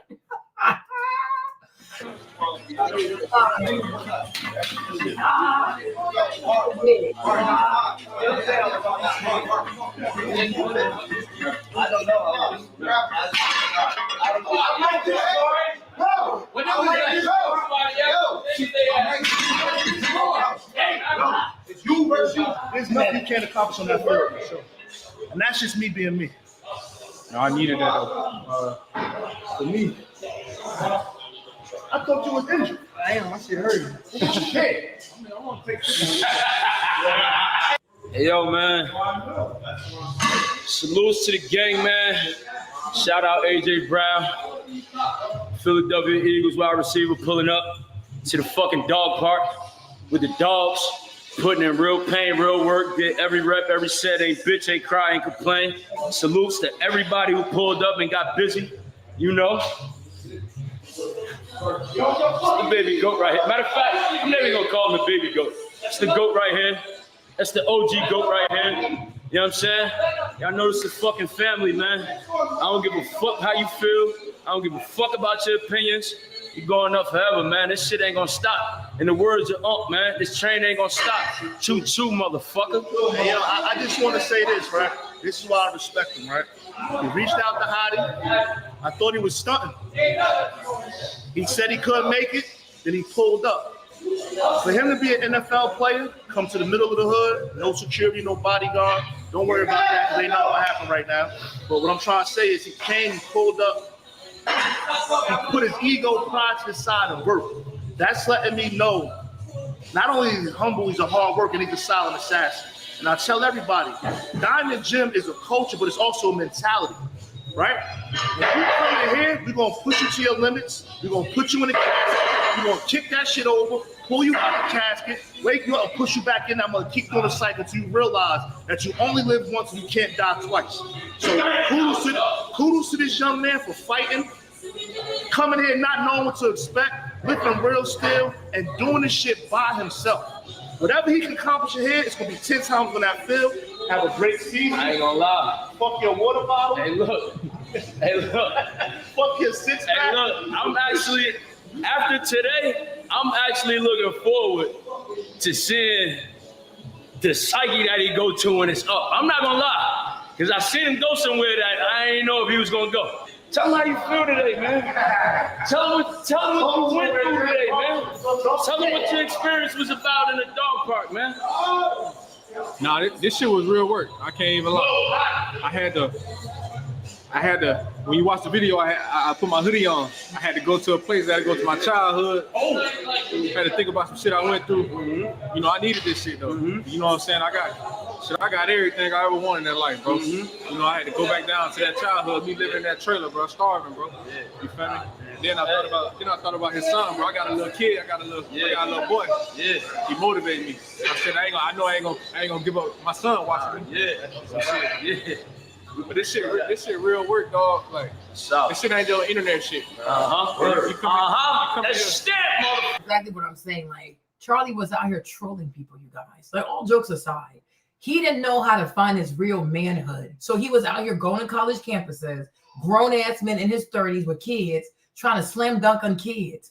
These are freshman people, like they're clowns. And you a clown for trying to argue with clowns. Surround himself with Candace. He's around a bunch of feminine energy. Like, Charlie's a little bitch. And I feel like, and even me, I feel like even him trying to go out there with no security, like, yeah, I'm that kind of dude. Like, yeah, I'm gangster like that. You ain't gangster, boy. You better be behind some plexiglass or something. Okay, now he's dead, right? But imagine Ben Shapiro, Charlie Kirk, all these goofy ass boys, if they were actually in the gym training hard to get the respect of men from a place of physical hard work, they don't want to do it. They want to be smart asses, right? Because I'm like, if you put this kind of work in the gym, I don't even think you have time to go back and forth with people. I don't think you would even have the time to go to college campuses and try to debate goofy ass people in college. Like, this is just so damn silly. Yeah, he really thought he was that guy because he listens to R. Kelly and Kanye, right? But Kanye also knows, listen, Kanye not stupid like that. He knows when to stay inside the house, right? But I'm like, you're just not that guy, right? So the way he felt like he was a man was by saying, oh, look what's wrong with black people, especially black men. But I'm like, yeah, because he's a fan.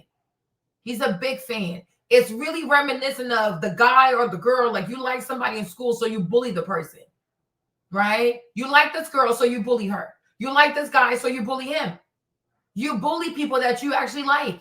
You want to be embraced by black people, especially black men. Like, he really wanted to be embraced by black men. He really did.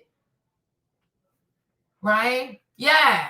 And even Trump does not exercise, and he loves to eat fast food. He loves to eat McDonald's with a Sprite or a Coca-Cola. Like, you know what I'm saying? It's a bunch of white dudes who don't work out.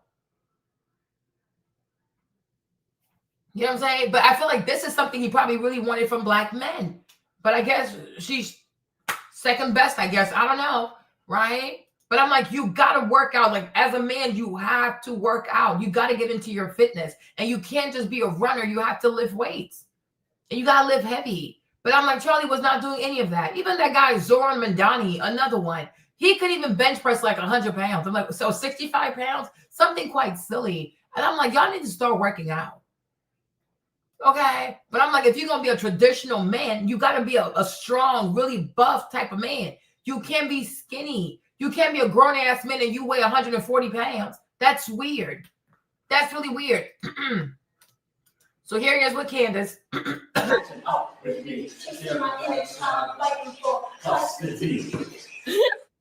Just literally me, Charlie, and Sarah, who was his assistant at the time, just playing the hype music.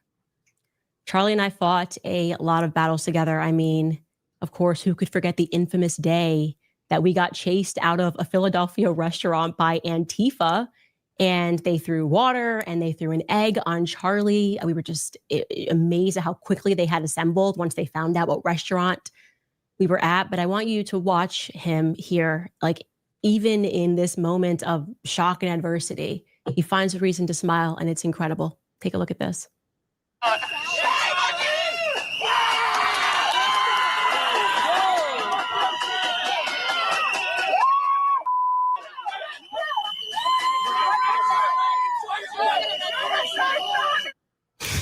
So she called this a moment of adversity. That's not adversity. That's him being humiliated. That is not adversity. Like, stop it, girl. And I also think, like, it's probably possible that Charlie Kirk, I think he was also socially awkward. I think he probably had a hard time making friends. You know, I really do think he might have had a personality disorder. Okay. That was Charlie. Yeah. That was Charlie, man. That was always his main thing. Be a happy warrior. And he was a happy warrior. And we were happy warriors. And we laughed a lot at the protesters, the absurdity of the protesters always. I personally think some of the protesters liked that Charlie and I were making light fun of them. even know what campus event this is, but I love this video of me just playing with the protesters, sitting in front of one of their signs, and Charlie speaking over my shoulder. Take a listen. Trolling. If you aren't wealthy, white, and male, Charlie Kirk is not your friend. What do you think? Are you not my friend anymore? Are we not friends? Is Is that right? Find out. This is how I'm That's gonna find nice. out. A sign outside of a thing, an event that we just did. That Yeah. You're not my friend. Go figure. Looking back at too many photos, I just have too many photos of Charlie. It really is incredible to see how many times he's just right behind my back. Charlie always stupid. She's like, oh, you're not my friend. He's not your friend, babe. He's your employer, right? He needed you for his job. He's not your friend. He was friendly towards you, but he was your employer. Okay, the moment you take money from someone and you go up to these gigs, whatever, that is your employer. You're not his friend. She's so damn stupid. He's had my back, and I always had his. Whatever. Charlie was right by my side when I started Blexit, obviously. He was also there the night that I met my husband, which was absolutely an incredible night. And in the UK, which I didn't expect to happen. I got to tell you, initially, Charlie, ever the analytical mind, what I told him when I started Blexit, obviously. He was also there the night that I met my husband, which was absolutely an incredible night. Okay, do you see her husband too? Right? The same old puny white boy who doesn't work out. They don't work out. I run. Running is not enough, right? Puny white boys. They don't work out. All they do is be smart asses, right? They don't go around other men with bigger muscles because they're easily intimidated. But you see, Charlie Kirk, puny. Her husband's even shorter than Charlie Kirk. She married a shorter white man, okay, with a small chest, a little bird chest, okay? They do not work out, okay? They don't work out. Now look at this. Hold on, you guys. Hold on. Wait a minute. Okay.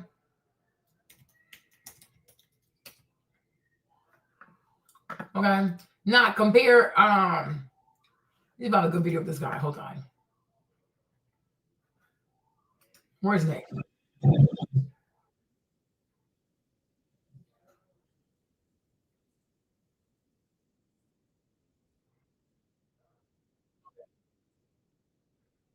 Well, Nick looks a little wobbly. But Nick is better. Okay. You see Nick? He lost a lot of weight. But he has a lot of weight. You know? You see this other white boy? You think he's going to go to college game with you? No. He lifted that weight, right? And I'm like, your husband is them puny ass white boys. Why don't you go and marry a big ass? You see? Okay, here's Nick. More athlete. Jerry was like, "We gonna keep you high." No, I want your music. Dripping Springs, Texas. We got the crew here. Right? Go get you a white man that knows how to lift some weights, that enjoys lifting weights. Get you a white man that's big with some big ass arms, big ass forearms. A white man that don't miss leg days. How about that? Right? But no, they go for the puny type. You see? So here's her husband. And you wonder why he lets her work like that. Okay? You wonder why she does all the works while he studies theology. And in the UK, which I didn't expect to happen. I got to tell you, initially, Charlie, ever the analytical mind, what I told him, I'm like, I think I'm going to marry this guy. First, he's like, wait. Like, is this going to be good for your brand? I'm like, Charlie, this is love. This is not a brand decision. And then he sat down and he spent just one evening with George, and Charlie was just the most supportive of everything. And this is our text chain speaking about that moment. He's like, his heart is wonderful. You guys are meant for each other. I see it brilliantly and clearly. And he gets it. He isn't afraid of you being you. And he's been through hell. And let's read this, you guys. His heart is wonderful. You guys are meant for each other. I see it brilliantly and clearly. He's assertive. He loves politics. What? Believes in God. Comes from a great family, and he's a fighter. With his puny ass chest, girl, shut up. And he said yes. And he has been through hell. What does that even mean? He gets it. isn't afraid of you being you. So she said, yes, exactly. He will be beside me proudly. So you hate yourself and he loves that about you. Okay, girl. No problem, sis. It was, Charlie was by my side the day that I got married. Of course, he was by my side, when I got married to George. And of course, Charlie fell in love with Erica.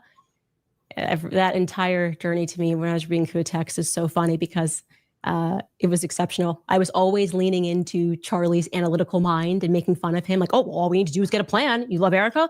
Okay, what's the plan? What are we going to do? What's step 1? What's step 2? And the plan that I came up with instantly was all we have to do is convince her that her last name is terrible. Her last name, she's got to marry you because it's practical. Kirk is Mrs. Erica Kirk sounds so much better than Miss Erica Francie. What is that last name? It's a practical decision. This is the text chain from that. Charlie and Erica Kirk, he says it's going to be the power couple of the century. I need to continue to pray about it. I said, her last name's dumb. She literally needs you to propose. It's way too complicated. He said, I'm going to tell her it sounds like a sneeze. It's horrible. And then I wrote, marry me. It's a logistics thing. That's just who we were. Always making fun and always wanting to know what the plan was. And obviously it worked, you guys. It worked. Our plan worked. We broke Erica down. First came the name shame, then came the wedding, and then came the children. And she thinks it's cute. So Erica was not attracted to him. You guys had to go shame her and make fun of her last name. That's kind of disgusting. So they ridiculed this young lady because of her last name. So you didn't say, oh, he's going to be a great husband, a great provider, a great man for you. No, your last name is it sounds like a sneeze. So y'all just degrade people. You are people who go around degrading people. So you degraded this young lady and you made her feel bad about her last name. Yeah, they're so disgusting. This is not the romantic story you think it is. It's disgusting. What's wrong with her last name? Friends or friends, whatever, that's her name. What's the problem? And you think Kirk is better? It sounds like cork. Sounds like pork. Make it make sense, okay? You sound stupid. Exactly. This is not the romantic story she thinks it is. I don't like that. Y'all went and shamed her. Oh, your name is ugly. Your last name is ugly. Your last name sounds like a sneeze. So we broke her down. So y'all kept harassing this woman. So he doesn't know how to seduce a woman. He shames her. It's giving red flags. I hope not that he's gone. I hope she finds a real husband. I hope she finds a man that knows how to court her and make her feel special and doesn't shame her for her last name. That is disgusting. Y'all some disgusting ass people. Charlie really loved Erica from the time I'm reading through the text today. And he's not her type. Just loved her. He loved his family. He really did. Yeah, right. And I just want to say that Charlie and I, because I think this is important, never for a single minute, ever, did Charlie and I stop being friends. Even when the world demanded that from both of us, our relationship was real. We were brother and sister. We were fortified. Our relationship was forged in fire, the fire of politics. I knew him. I knew Charlie, the real Charlie. And Charlie knew the real Candace, and people knew I didn't like a lot of people in politics. I didn't like a lot of people calling me and doing the political dance. Of course, people guessed it correctly when they said, oh, the person who probably was the intermediary when Trump called about Brigitte was Charlie Kirk. Of course it was Charlie. They would never send anybody else to call me with anything because they knew that Charlie was a brother to me. And there was this lady is really silly. He's not your brother. You are a black girl. You're black, he's white. He's not your brother. Okay? They knew he was your handler. Call a thing, Candace. Okay? He wasn't your friend, he was your employer. So given the fact that he had worked with you for a very long time, they sent the white man to handle you. That's it. Okay? These people are not your friends. You sound hella silly. You sound really silly. Oh, they sent Charlie because she tells herself these lies to really feel like, oh no, I belong there. They really love me. These are really my people. That's really my tribe. No, you are their employee. And because you signed that goofy ass contract, you belong to those people. You are in a 360 deal, sis. You're Carisha. Make it make sense. You're worse than Cassie. So many things that were said that were wrong. And we laughed at how wrong it was when people thought that when I had made up my mind about Israel, that Charlie and me fell apart. Nope, never, not for a second. I said, it's the easiest decision ever, because Charlie knew who I was and I knew who he was. I said, Charlie, this is where I'm at, and there's no room for movement. And you tell your whoever that needs to hear it, whatever you need to tell them, because we're always going to be brothers and sisters, we're always going to be brother and sister. You see how she lies to herself. This girl's a fucking slave. She's saying that what's happening in Palestine is a genocide.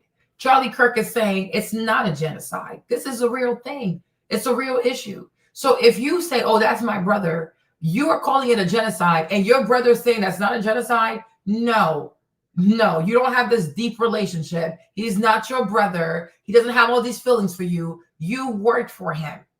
And yes, while you worked for him, you guys had a friendly relationship. Maybe sometimes he made you feel special, the way Cassie made her sex workers feel special. But at the end of the day, they were not special to her. They were just her sex workers, right? You worked for Charlie. You were his employee. You're not his family. Because if you were his family and you felt like it was a genocide, he would have tried to see it your way, right? On serious matters like this, families don't diverge. They come together, right? That's it. So yeah, y'all stop talking because it was a work relationship. Exactly. So she's full of shit. She is full of shit. She loves to embellish bullshit because she refused to admit that she has been used by these white people. She was used by Charlie Kirk and Turning Point USA. She was used by Daily Wire, Ben Shapiro, and Jeremy Boring, right? That's it. Now she's by herself. And they're coming for that ass.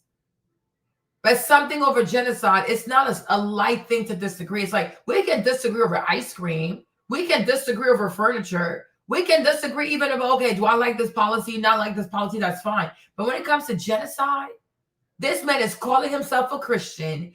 These people in Palestine have not had food since like 2 Octobers. And he's making a mockery of this. Even Nick Fuentes called them out. So no, he's not your brother. You're batshit crazy. Exactly. So I'm like, hello? Because you're right. If they sent him to talk to you and you didn't listen, maybe you played a part of him being dead. Right? But I'm like, Charlie Kirk obviously did something to someone, and that person sent a professional assassin to kill his ass. Like, girl, shut up. He's not your brother. You sound stupid. And we would talk about things and debate things behind the scenes. And I think my perspective was as it's been throughout our relationship. You might not get it now, Charlie, but you will. I'm only a few years older than you, but like Elena said, I could never speak about when I'm gonna say it, right? Passing a day after the world witnessed him getting that's because I'd be too distraught for that.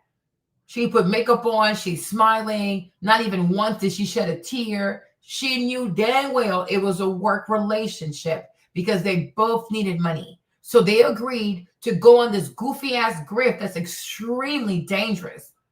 And the thing really became deadly. So now he's gone. She's next. My girl, bye. You sound crazy. I think you're gonna see things my way, and I think you're sitting here lying. I think in the end, Charlie was going through a spiritual transformation. I don't think it. I know it. He was going through a lot, and there was a lot of pressure. And it's hard for me to watch the people who were pressuring him. She can't even cry. I don't know. Just say the things that they're saying. There's something about it that just feels really fake. Feels really fake to me.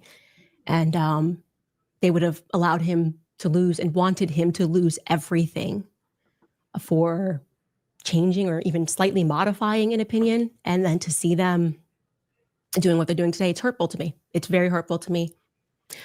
But I don't want today to be about anything other than you guys knowing that Charlie really was an amazing person. She can't even, he was like, years. We were really close.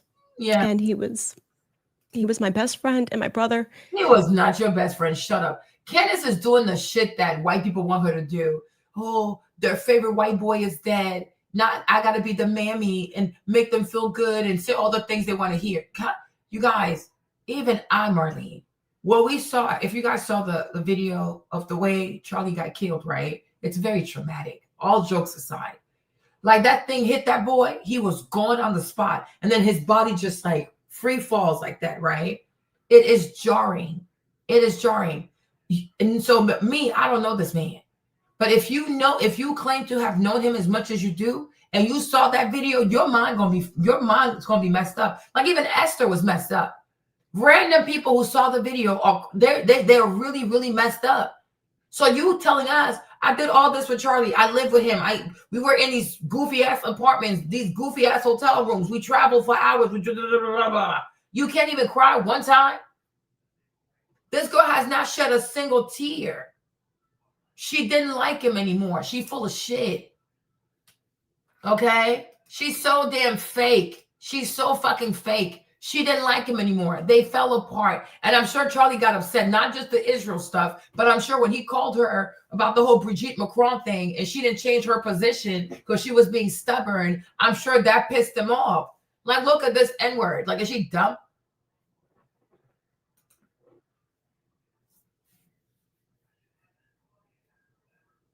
You know what I'm saying? Yeah. So I'm like, you sound crazy. She didn't like him anymore. And I'm sure he got upset because she wouldn't listen. Like, girl, what the fuck? I'm telling you, stop talking about this damn lady. And she went ahead and did it anyways. Because she's a goofy ass modern woman. She's a feminist, pretending to be a traditional woman. She's a fraud. She ain't nothing but a fraud. Like, girl, go sit down somewhere. She can't even cry. She's so fake. And I will never unsee the footage of what I saw. The violence of it. Such a lie. I pray for the people who took any pleasure in that. I would never, there's not a single person in the world that I would wish that on. And least of all, someone with a heart like Charlie's. He loved his family, he loved his wife, he loved his country. And he didn't deserve that ending. You know, he's really young. But I know that we will carry the torch. I will never allow the memory of Charlie to be forgotten, obviously, because there is no Candace without Charlie. You know, we came up in politics together. And so I don't know what else to say, guys, other than a lot of pain right now. And I love you, Charlie. And, you know, oh my gosh. I'll see you when I'll see you. I love you very much. Very soon. Thank you, guys. Yep. You see? And what Lonnie said is true, because if you really gave a fuck, you would have started off by saying, first of all, I want to, you know, share my condolences to Erica and the babies. Like, she didn't even say that shit. Okay? She's a fucking weirdo. This girl is weird. Candace is not a good person. Anyways, let's keep watching this video, you guys. You had to go steal affirmative action. Yeah, we know. You do not have the brain processing power to otherwise be taken really seriously. And she means to tell me, like, when she would see Charlie Kirk say shit like that about black people, she didn't feel no kind of way. When you hear a white man that you call your brother say that black people do not have the intellectual capacity for any kind of like logical reasoning, you don't think he's talking about your ass? Right? She's full of shit. She was a fucking employee. Okay? They hired her broke ass, her low self-esteem having ass, her self-hating ass, and her badass hair. Okay? And these goofy ass ends that have to be clipped about 2 years ago, right? To say nasty shit about black people. And she was willing to do it for some money. She's a fucking whore. She is a prostitute. Candace will sell herself, and she sold herself. The only reason why she's not selling herself like that no more, because she finally has made millions of dollars. So now she has no need to do it. Like Charlie Kirk, like Nick Fuentes said, why didn't you take a stand against Israel a long time ago? Why now? Because she finally has money now, Nick. You know, if Candace didn't have money, she wouldn't be playing these stupid games with this lady and her penis. Exactly. But I'm like, maybe he's talking exact. So I'm like, you know, it could be, because they could be passive aggressive. Like, yo, maybe he's talking about me. So you calling this man your brother after he's saying that all black people don't have intellectual, like we don't have any intelligence whatsoever. And he's intelligent. He's smart and he dead. He's so damn smart, and he didn't plan for his own security, and now he fucking dead. But he's smart. He's smart, all right? He's smart and dead. Get out of here with that, stupid ass. You had to go steal a white person's slot to go be taken somewhat seriously. I don't mean no harm, but I just gotta say what the fuck I'm feeling right now. And what happened to Charlie Kirk was white on white crime. That shit, white on white crime. Just like y'all be screaming black on black crime, that was white on white crime. And what the y'all gonna do about it? Because every time something like this happens, it so happens to be a white guy that does the shit. Yeah. The most dangerous thing, the most dangerous person in this world is a white person. It's a white man with a rifle. Yeah. I'm just saying. You check the history. It ain't never us. We ain't never trying to assassinate no political figures or no motherfucker. We ain't out here doing that shit. So I'm just saying, is Donald Trump gonna call it what it is? Because this is unnecessary. Now, one thing I can say about Charlie Kirk is stand on business. You know, you ain't gotta agree with everything he say, but 9 times out of 10, the be right. We don't serve the same God. Okay. You don't serve the same God as me. Anytime you can get online and celebrate the death of a man who gave his unsolicited opinion, just like you do. To fix your mouth and make Dana is so funny. We don't serve the same God. Dana, nobody gives a fuck. Like, who the fuck are you? Like, this girl, she's always trapped in the corner of her room, shooting her videos from up, like her neck up, because she don't want to see the whole body. Show the whole body, sis. No one gives a fuck, Dana. We don't give a fuck what kind of God you serve. You serve God, but you're always on TikTok giving your opinion on people's relationship and their man. Go find you a man. Go find you a husband. Have your kids. Leave us the fuck alone. Okay? Get the fuck out of here. Oh, you don't serve the same God as me. We don't give a fuck. Who the fuck is your God? The God of weaves? Okay? Go worship at a fucking South Asian temple. We don't give a damn. Right? Go sit down somewhere. This shit annoys me. Leave people alone. Like, anybody who understands the magnitude of the shit that Charlie Kirk was saying and what kind of movement he was really building, yeah, you're fucking relieved he's fucking gone. Okay? People are fucking relieved. It's not a matter of he's sharing his opinion. No, he is creating a movement where he's making white people feel legitimate about hurting black people. You fucking dumb. Okay? Who is your God? A South Asian God of the weave and the bundles, okay? Peruvian wavy, what the fuck do I know? We don't care. We do not care. Fuck you and your God. Who the fuck is your God? Jokes about this man losing his life. Women didn't have the same brain processing power. Remember when Charlie Kirk said that children dying in mass shootings was deemed worth it? Exactly. Remember when Charlie Kirk said that if his daughter were and had to carry that baby at 10 years old, that he would force his daughter to have that child? Well, I do. Charlie Kirk was a raging racist. Hatred, used every single ounce of time of his life on this planet to spew hatred towards marginalized groups. And for the fact that people are like, he was a father, he was this, he was that. Although that is true. So I think even if he was a father, he didn't have a ministry of a father. He didn't lead with fatherhood. He led with racism. Did he have a movement where he was encouraging men to be better dads, encouraging men to work out and, check their ED or check? No, he was not.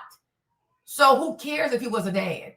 It doesn't matter. His media brand is not that of a white father. It's not even that of a dad. His brand is that of a racist. And he took pride in that. So even he didn't care about being a father.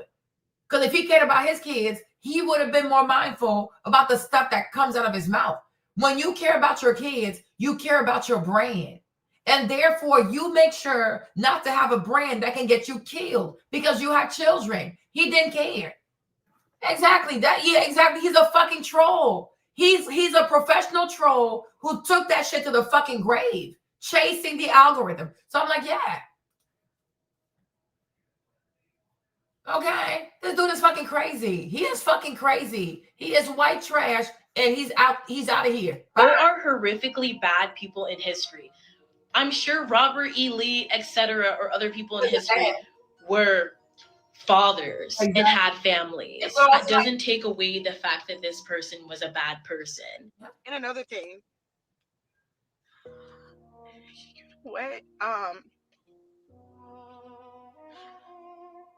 I don't think you all even understand what you just did. What?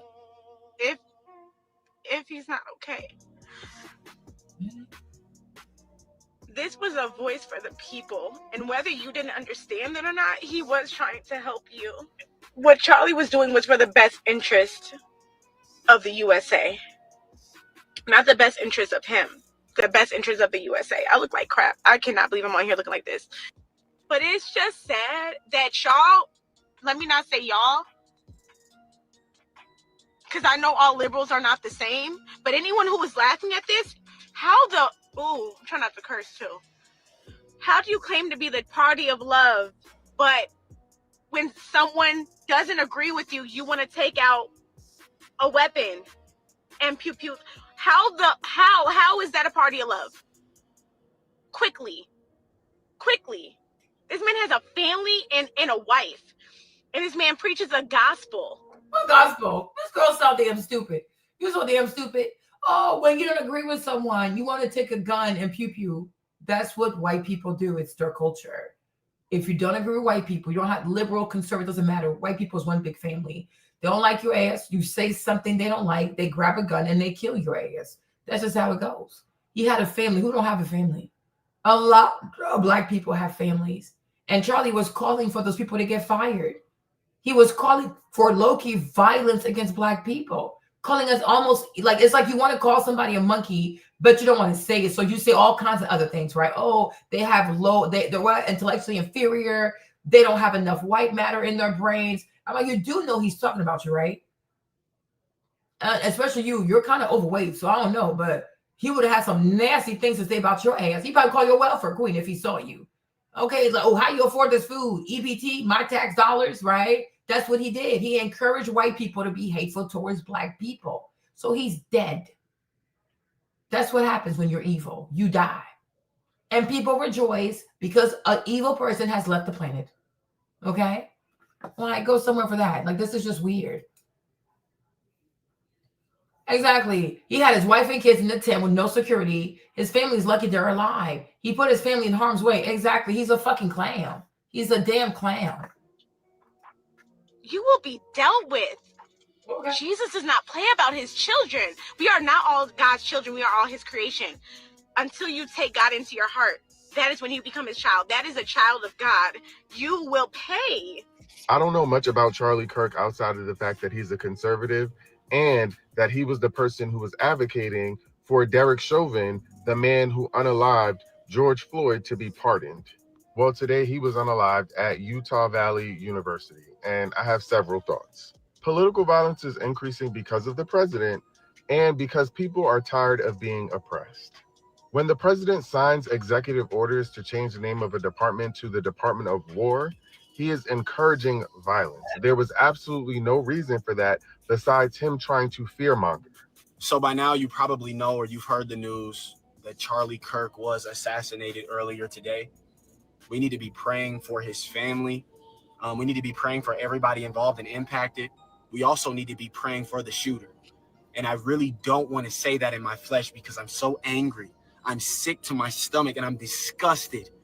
But we do need to pray for our enemies, and we need to pray that the Lord would have mercy on that person and that that person would turn their eyes to Christ. I know that that's not what we want to do right now because I know you're angry.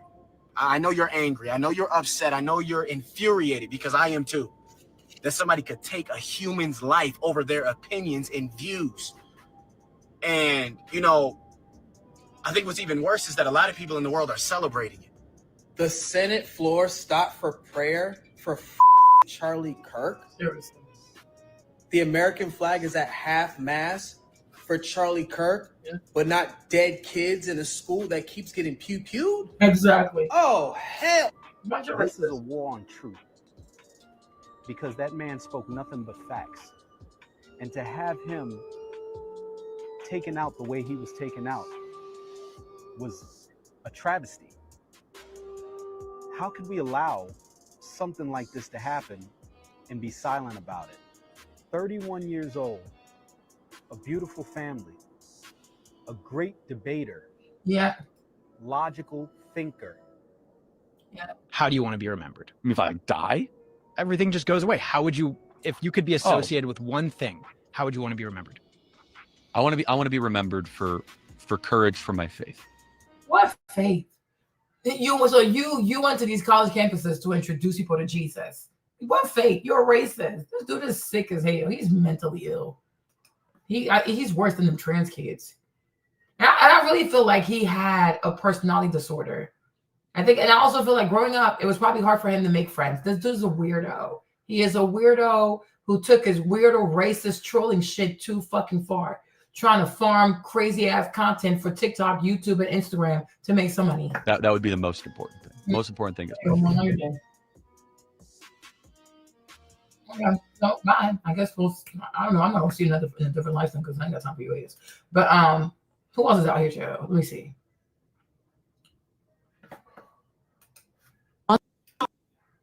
Do you know how many transgender Americans have been mass shooters over the last 10 years? Too many. Okay.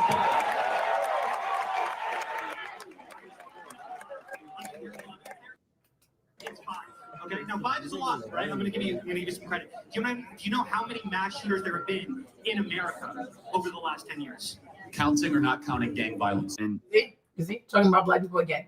Counting or not counting gang violence? What the heck? This dude is crazy. Trolling. Let's go. People have obviously pointed to the irony that the point that I was trying to make is how peaceful the left was right before he got shot. And that only makes sense if we stay peaceful. And as much as I disagree with Charlie Kirk, I'm on the record for how much I disagree with Charlie Kirk, but like, man, dude, he is still a human being. Have we forgotten that? Are we crazy? Like,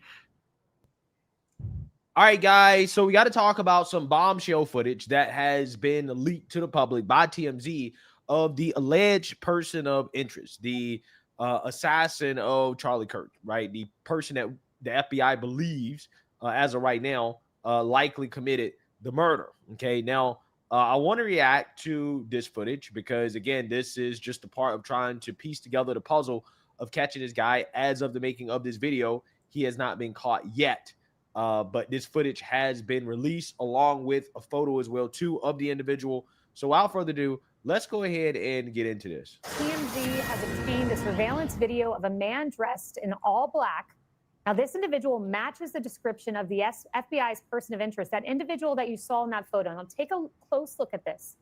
This individual dressed in that same outfit that we saw in those two pictures is hobbling down a residential street.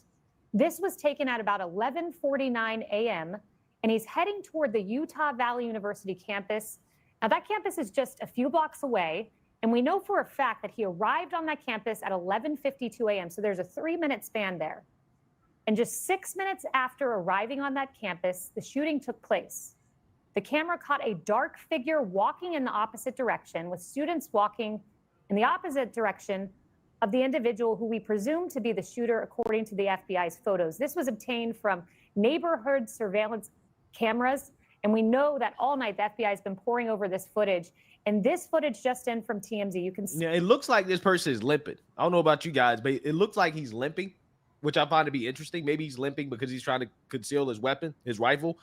But if he's limping due to some physical condition, then again, that would make it even harder for him to escape. I mean, it would be kind of surprising for him to. It's some bullshit. They're full of shit. Because remember, the girl said when she got there, they were not checking people's tickets. There was no checkpoints. Nobody was checking to see if you had a ticket or not. So how would they know he got there at 1:52 on the dot? And then 6 minutes later, he was on the balcony with this kind of limp. He limped and he got all the way up there. These people are full of shit. Them people don't smoke this man's ass. It's an inside job. His fellow white conservatives don't smoke his ass. Okay? Do not fall for this. This makes no sense. And a man who limped, he had time to shoot the man and limp off the building, that big ass building. Then he limped away. That makes no damn sense. Like, they're just full of shit. This is just fake. This is so fake. A shooter that limps. I had never seen this before. They're full of it.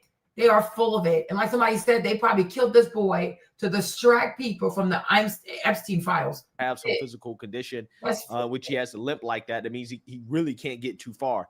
So again, I think him limping is an interesting detail here in this footage.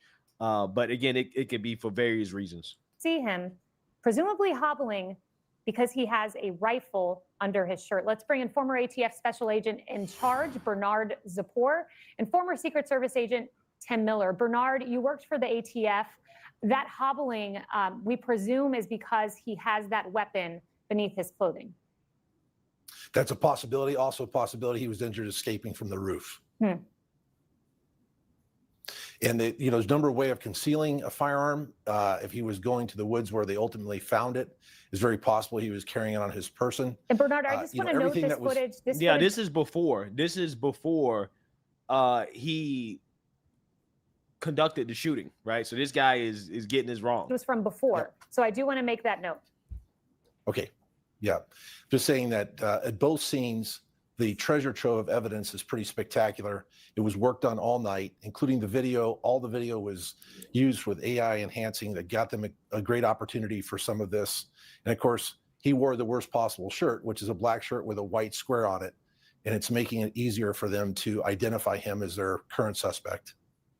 Tim, and that's a question I have. One day after the deadly shooting of conservative activist Charlie Kirk, police are scouring both the college campus where he died and the surrounding town for evidence and answers. The FBI released these photos of who they're calling a person of interest. They still have not found him or identified him. But as reporter Kaylee Schuyler shows us, investigators say they are closing in thanks to some brand new evidence.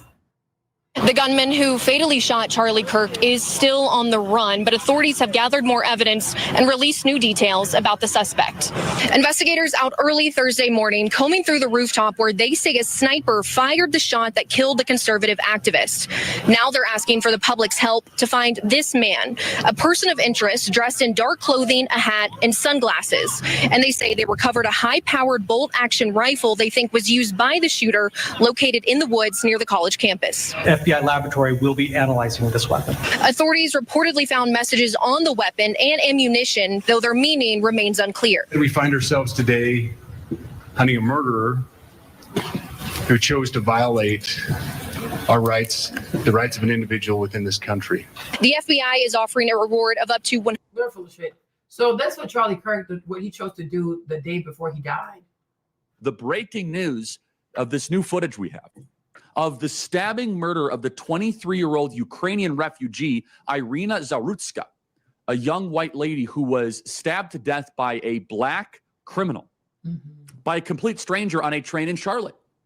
Now, you might have not seen this footage yet. This is becoming national news, and the left is doing everything they possibly can not to talk about it. The media is very uncomfortable about this story. If you watch this video, this guy was sitting, minding his own. She was minding her own business. He was minding her own business. She was also dressed in like baggy clothes, comes up, takes out a knife, stabs her to death. 14 times he was previously arrested. 4 times. 14 times. He comes up and just stabs her to death.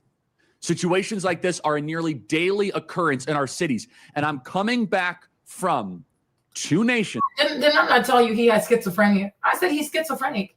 Because like traditional criminals, they're going to follow you out the bus. They'll either try to mug you, rape you, sexually assault you, beat you up, then they would kill you. This man is just, the lady sat there and it's like, I'm like, yeah, he heard a voice. He's schizophrenic. And instead of talking about the poor, the lack of mental care inmates receive while in prison, he wants to make it a black issue. It's not a black issue. It's a mental health issue. It's a mental health issue. And I'm sure if we go to the prison and we ask for his medical records, they would have noticed that he was deteriorating in the prison. It's a mental health issue. He's mentally ill. The problem is in America, they'd rather take money to go to war than to create facilities and have professionals give people the mental health they need to have. This nation does not take mental health problems seriously because they think, oh, it makes you weak. You're making excuses. Da, da, da, da. Some people have damaged brains. They need extra help and they need medication. Right? But I'm like, you should look at how he was treated in prison. And you might see that that is the root cause, is how they handle these inmates. They don't give these people access to the mental care they need. Sometimes when they put them in solitary confinement, they leave them in there for too long. It damages the brain. Seriously damages the brain. And if you release these people back into general population, something bad is going to happen. It's not a black issue. Like I said, he's not intelligent. He's a pseudo-intellectual. He only did 1 year of community college. He's a fucking idiot. He's an idiot. He's dumb. And that's why he resonates with a lot of white people. I think the average white person has like a 7th grade reading comprehension. So it makes perfect sense. Right? Because anything that is too abstract, I guess, like too intelligent, like they struggle with that shit. But it's like, it's not a black issue. He didn't kill her because she was white. He killed her because he was sick. He's mentally ill. He's schizophrenic. He's not okay. Ask Esther. I told Esther, I'm like, Esther, this man had to be schizophrenic because his behavior is weird. As soon as she sat down, I'm like, yeah, he heard her voice. He just hurt the lady, which is unfortunate, right? But I kind of think it's funny because when it comes to Haitian people, you have all kinds of names for these people. You don't want Haitian immigrants. But when it comes to Ukrainians, because their skin is white, it's okay if they're an immigrant in America. They're not going to be bad immigrants. Like, this is what the fucking race says. Okay? This is what the fucking race says. They killed him. Like, Trump and them people, they knew he was going to die. It's Japan and South Korea that are poorer than us, that are not as populous as us, and their cities are not just safer, they are different planetary realities. As if I went to Saturn and we live on Mars. We do not have to live this way. You can create a society and a culture where you can get on a train or a subway and not be Irina Zarutska and get stabbed to death in the neck because some black criminal decides, I'm just going to go do it. 14 times he was previously arrested. And all of the Koch brother funded liberal criminal justice BS is the reason why guys like him are still on the streets. 14 times. Let's put this back up on screen. And Irina Zarutska, why did she come to America? She was fleeing violence in Ukraine. It turns out it's more dangerous on subways in Charlotte, North Carolina than a war zone in Ukraine. The Associated Press wrote 0 stories about this over the weekend. PBS, New York Times, NPR, Wall Street Journal, BBC, CNN, Washington Post, Reuters, MSNBC, 0 stories. Now they're finally fixing that, but the stories they're writing, like this repulsive headline from Axios this morning. The gruesome attack of the fatal knife attack in Irina Zarutska on a light car rail in Charlotte has MAGA influencers seeking to elevate the issue of violent urban crime. Oh, this is all about MAGA influencers now? Oh, it's not about the fact that a white Ukrainian refugee was murdered just because she was white. Everybody knows that, obviously. Stabbed to death. Who is everybody that knows that? Everybody knows she was killed because she was white. You know that for a fact. You talked to that man and he told you, yeah, I killed her because she's white. Narratives. This is what he does. He's a troll. Pseudo-intellectual. He's like a white hotep. Like, that's what he is. Like, he's a clown. He is how everybody knows what. You're saying most people don't even know that she's dead. So most people don't know she was killed, but yet most people know, everybody knows she was killed because she's white. You sound stupid. If somebody's incarcerated 14 times, at one point we have to say, maybe this person is just not well. Because usually people learn from their mistakes.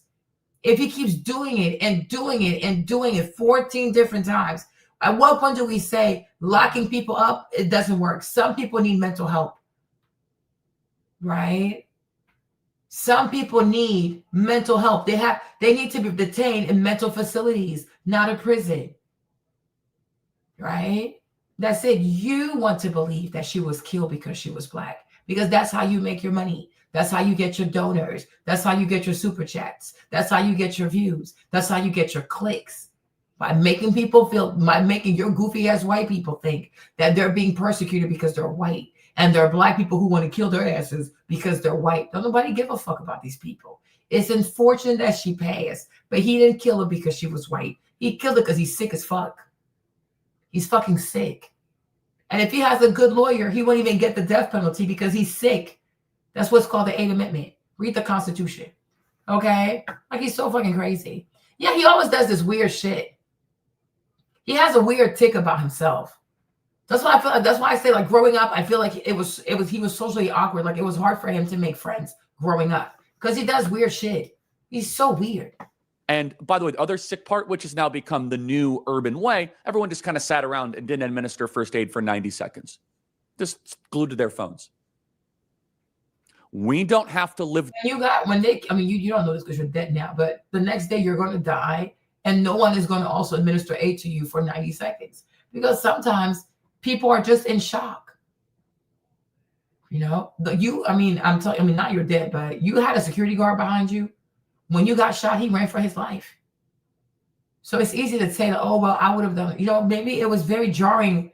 They didn't know what the fuck they were looking at. So give people some grace. Is it because, oh, we don't want to help her because she's white? I'm sure they were fucking scared. Like, what the fuck is he going to stab me also? Like, what the fuck is going on? Exactly. So I'm like, make it make sense. Like, that's not fair. Because even me, I'm like, what the fuck did I? It's a lot. This way. She survived a war, but couldn't survive progressive criminal justice reform. We should be more like Seoul in Tokyo. The focus of our leaders trying to say, well, we need criminal justice reform. We need more people in jail. We do not have enough people in prison in America. We do not have enough people in jail. We don't have enough people that are arrested on the side of the streets. That is a constant theme of this program. President Trump makes healthcare affordable again. His 2017 executive order expanded access to truly affordable group plans to all Americans. Weeks now, none of our major media outlets have covered her at all, not one word. They finally started to cover her a little bit this morning, but only because of the massive public shaming, because this video was so very shocking. And what I really want to emphasize here, Charlie, is that this is not a dangerous part of town where Zarutska was killed. It's a very lovely, popular part of town, bustling restaurants, trendy restaurants, boutiques. My family and I go there frequently on the weekend. So this was an area where you will see families on the weekend. She's a young woman, 23 years old, a refugee, getting off work at a pizzeria and gets onto that light rail. So, you know, the initial reaction of our Democrat mayor was appalling. She said that she didn't mention Irina Zarutska at all in her initial statement.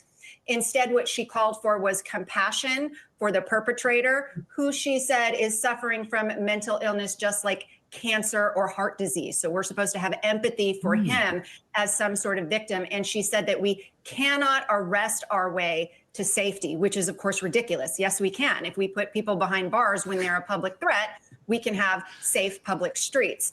But, you know, just to go a little bit more into the weeds on this, I want to let you know that our current governor, who was then Attorney General, his response has also been appalling.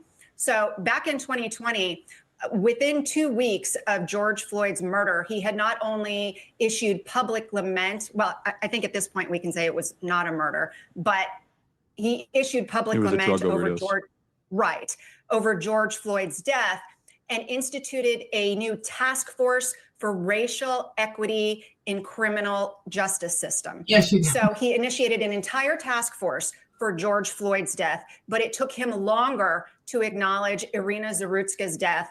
It took him 2 more days than it. I'm so salty about this George Floyd thing. It's like, get a fucking grip.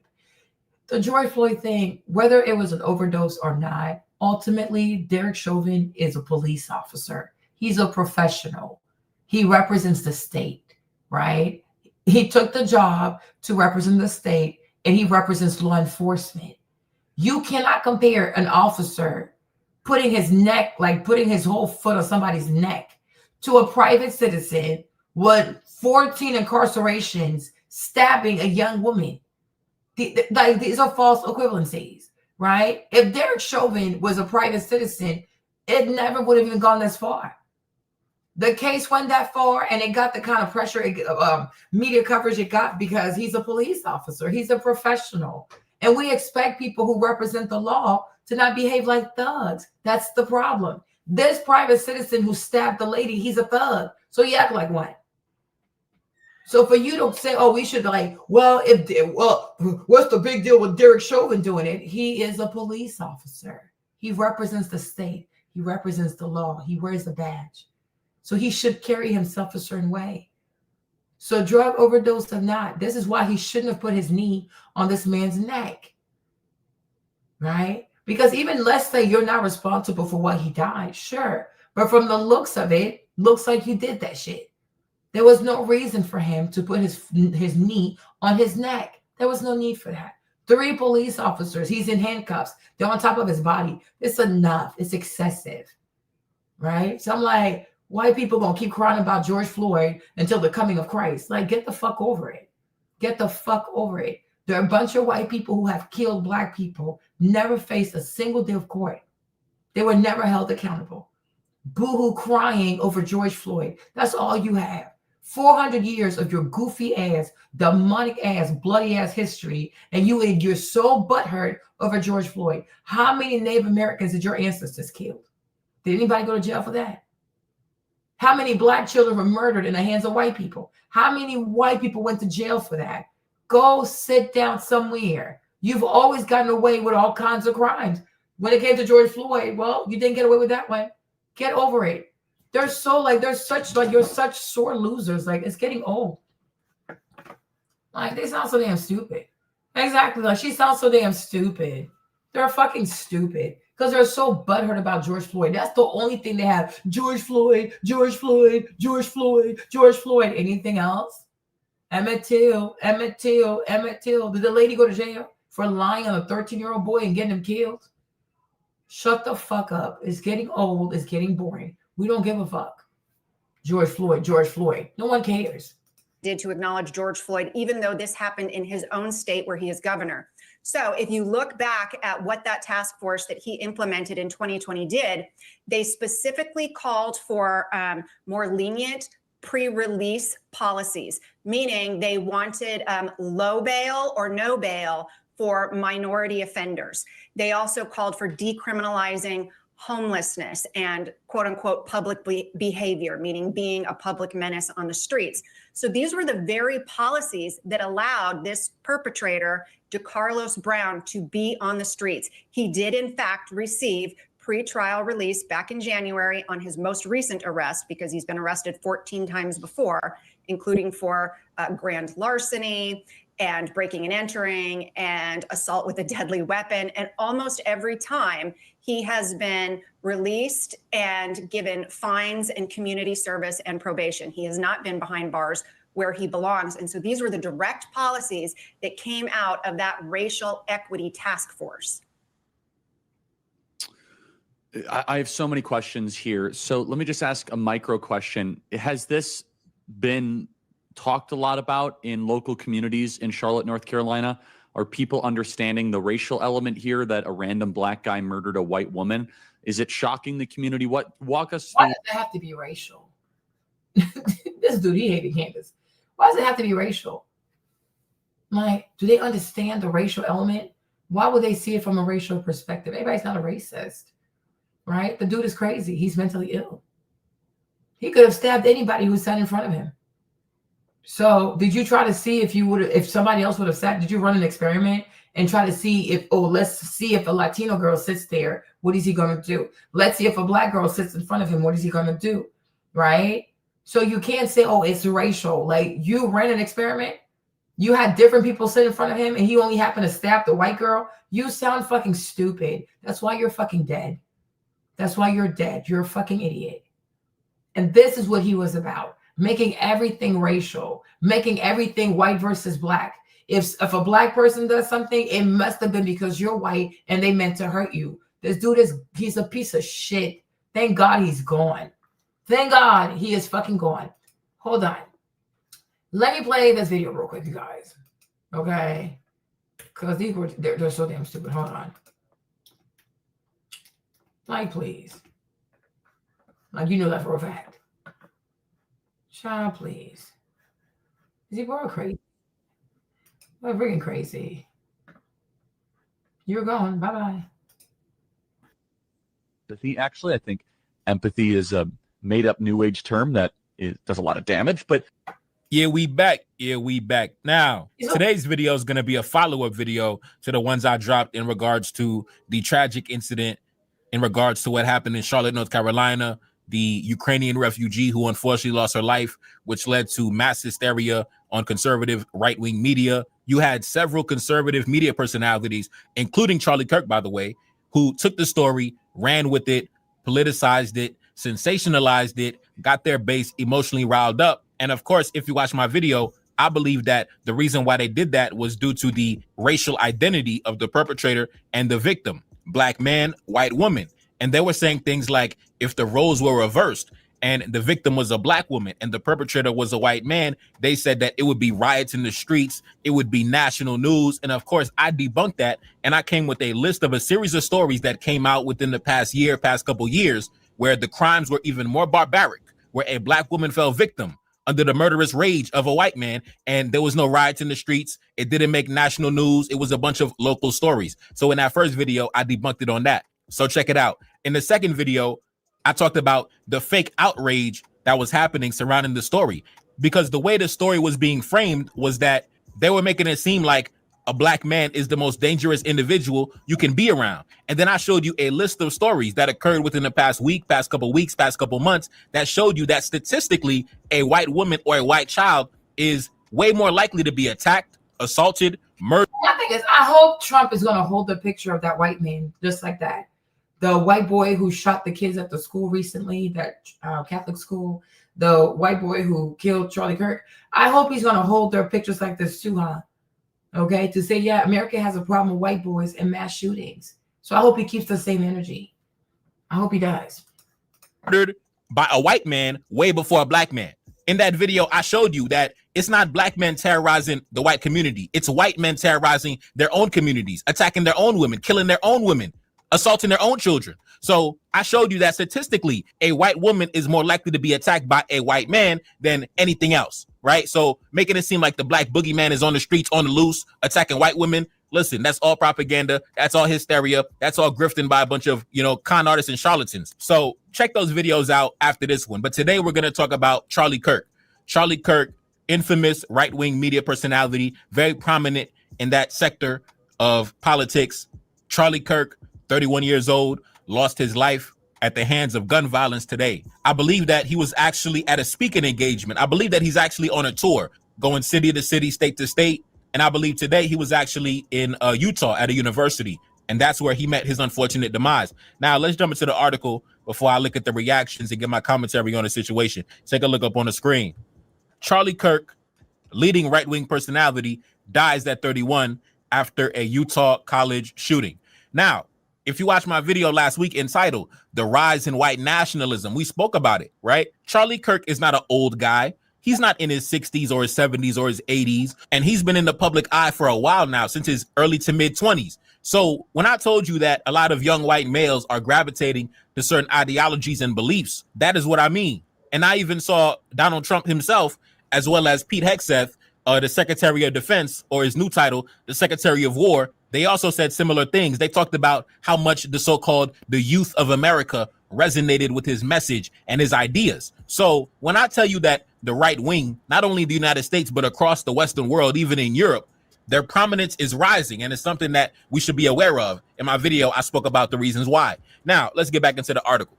Charlie Kirk has died at the age of 31 after being shot during a campus event at Utah Valley University on Wednesday, September 10th. Charlie Kirk, a right-wing media personality who founded the conservative advocacy group Turning Point USA, was on the first stop of his American comeback tour in Orem, Utah, when shots were fired. Video posted from the event appeared to show Charlie Kirk being struck in the side of the head or the neck as he spoke to the crowd from under a pop-up tent. Now, I will say that the timing of the event is just so crazy, because in my video last night, I literally said that while you're wasting your time trying to make the black man the boogeyman and the black man the scapegoat and the black man the target and the black man a pariah, in reality, when you look at the stats, when you look at the facts, who is the main one committing all the crime in the white community? It's not the black man. Like I told you before, you're way more likely to be targeted, to be attacked, to be robbed, to be killed by your fellow white brother way before a black man attacks you. Way before a black man does anything to you, you're going to be attacked by your fellow white brother every single time. So for Charlie Kirk, who's been one of the main ones, like I said, ever since the tragedy happened to that Ukrainian lady down in Charlotte, North Carolina, he was one of the main ones gassing the story up, boosting the story up, sensationalizing the story, politicizing the story, right? The black boogeyman is coming to attack you, when in reality, you fell victim at the hands of your fellow white man. It was a white man that put a bullet in your head. It was not a black man. And that's usually how it goes, right? So when they were trying to make it seem like, oh man, you better hide your daughters, you better hide your sisters, the black man is on the loose, the black man is on the attack, when in reality, this is what really happens every single day. It's not the black man coming to attack you. It's your fellow white brother, the one sitting next to you. That's the one that's going to attack you first before anybody else. And we saw that happen today in live action. And it's so ironic because in his final moments on earth, do you know what Charlie Kirk was talking about? Do you think that he was talking about something productive with his people? No. Do you think that he was having some, high level conversation with his people? No. He was talking about gang violence. Now, keep in mind, he was all the way in Utah. It's barely any black people around. Why are you sitting around in a crowd full of your own people instead of talking about something productive and enriching and edifying? You're sitting around talking about black men and gang violence and things like that. You know, his last words on earth were gang violence. I can't show you the video of his assassination, but for those of y'all that saw that video, his last words was gang violence, and then he got shot in the neck. And that's really the irony of it all. Guys like Charlie Kirk and those who follow him and believe in him, they spend so much time hyper-focusing on what black men are doing, where black men are going, what black men are thinking about, what black men are about to do, what black men did last week, what the black man had for lunch. They spend so much time talking about black men, the black community, black people, black children, black kids in the inner city, black.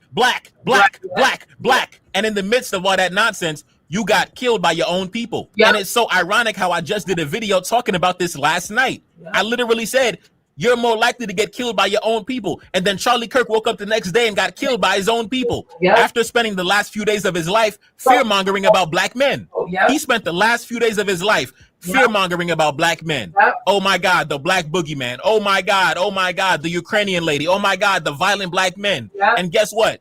While you were sitting around distracting yourself about the black man, you ended up getting killed by your own people. And that's... And you see, you know what I also think? Because he needs, the thing about Charlie needs a story. He needs a narrative, right? And I think he was hoping that the Carmelo Anthony thing with Austin Metcalf was going to be like his golden horse, right? To just bring him back into the forefront. Oh, he's fighting for white people. He's fighting for us. We're at risk. Or shut the fuck up, right? But the problem with the whole Carmelo thing, you guys, they saw that tape. I'm telling you, there's a reason why they all stopped talking about Carmelo. The only people still talking about Melo today are these goofy ass black coons because they didn't do their research. Whether it's like Charlie Kirk, Megyn Kelly, Matt Walsh, Tim IRL, you name it, all these white people do not talk about Carmelo anymore. Why is that? And also, not only are they not talking about Carmelo, they're not giving a platform to Jeffrey Metcalf. How come they stopped talking to that man? He's a Christian, he's white, he's a father, right? Why did they stop talking to Jeff Metcalf? They saw the tape. They saw the tape, right? And remember, like the lady said, the lady who went there on TikTok, and she saw the tape, she's like, yeah, they came there to jump Carmelo. It was 5 people against 1. They saw the tape. And there's a reason why the district attorney moved super, super fast to get that indictment for first-degree murder, because he didn't want a lot of people to see the tape before he presented his indictment. Right? They saw the tape, you guys. It doesn't look good for the Metcalf. And I told y'all, what they meant for Carmelo, Hunter gonna go to prison. Hunter is going to go to prison.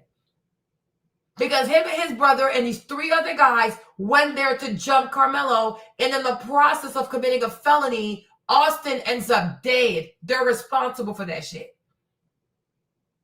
You see, and that's the thing about setting traps for other people. When you set a trap for somebody, you're gonna get got by your own trap. When you dig a grave for someone, dig your own grave, because you're gonna die in there too. You are crazy. You are seriously crazy. So now they need something else. So when this young lady, it's like, no, there nothing is going to walk. I'm telling you, oh my God, you don't hear me. They went there to jump him. The lady explained. I'm like, yes, it makes sense. They went there to jump him. She's like, they were walking in the rain. When Hunter got on camera, Hunter said, we asked him to move, giving the impression that he was already under the tent. He wasn't even there.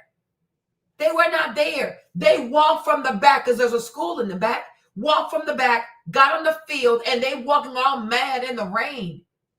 They went there to jump Carmelo. And also, Austin broke his dad's arm. The boy is violent.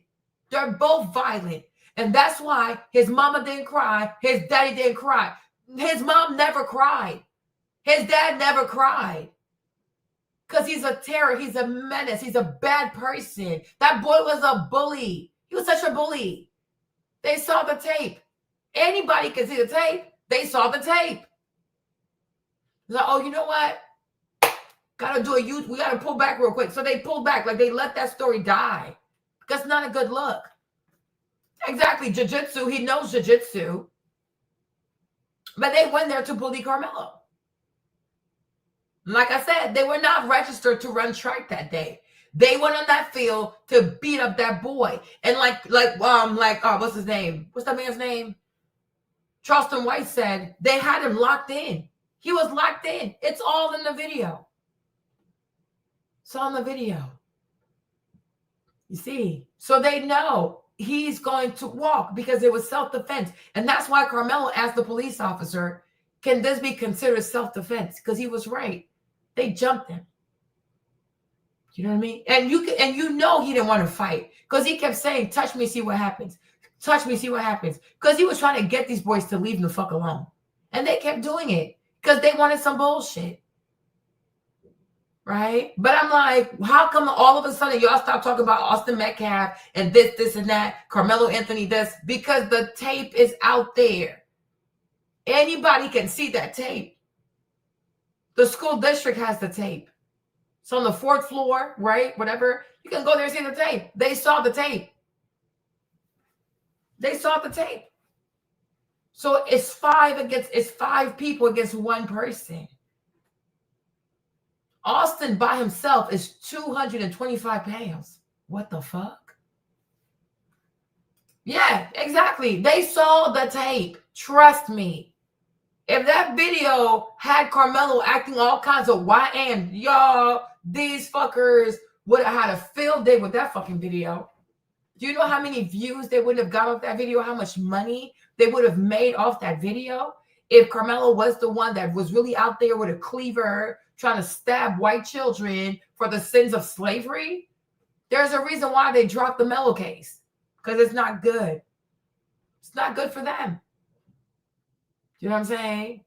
Because they're a bunch of liars. So to say, oh yeah, he was a father. He was a swindler. He was a crook. He's a charlatan. He's a man that looks for stories where he can tell white people, oh, the blacks are trying to kill you, you know. Give me some money. Donate some money to my name. Donate some money so I can help you, so I can spread the message. So he's a fucking swindler. And that shit got deadly, and now he's fucking dead. He's fucking dead. Everything they did to Carmelo, I am glad that karma went back to him. Better him than anybody else. It's the reality. And that's the exact reason why I did that video last night, because I had to show you. They're making a whole big story of this one isolated incident. Exactly. But we can go through a list of stories that occurred within the past week, past 2 weeks, the past few months, where the crimes were even more egregious. That happened by your own people. And that's why it's so easy to debunk their propaganda, because it doesn't really stand on any solid foundation. But anyways, let's take a look at some of the reactions on social media, right? This person said this. His last words were gang violence. He died doing what he loved to do. Talking about black people. Yeah. That's crazy, man. That's crazy for your last words to be talking about gang violence all the way in Utah. In Utah. How can you be all the way in Utah and you talking about gang violence, brother?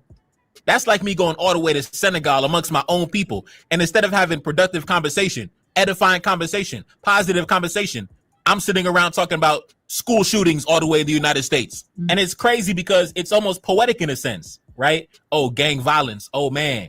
And then you get killed by your own people. Oh, my God. Anyway, let's continue.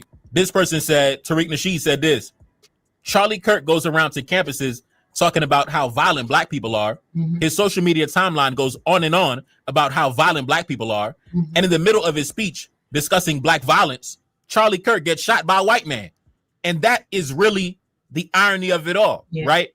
And that really summarizes the whole situation in regards to the viral story about the lady from Ukraine that lost her life on the train, right?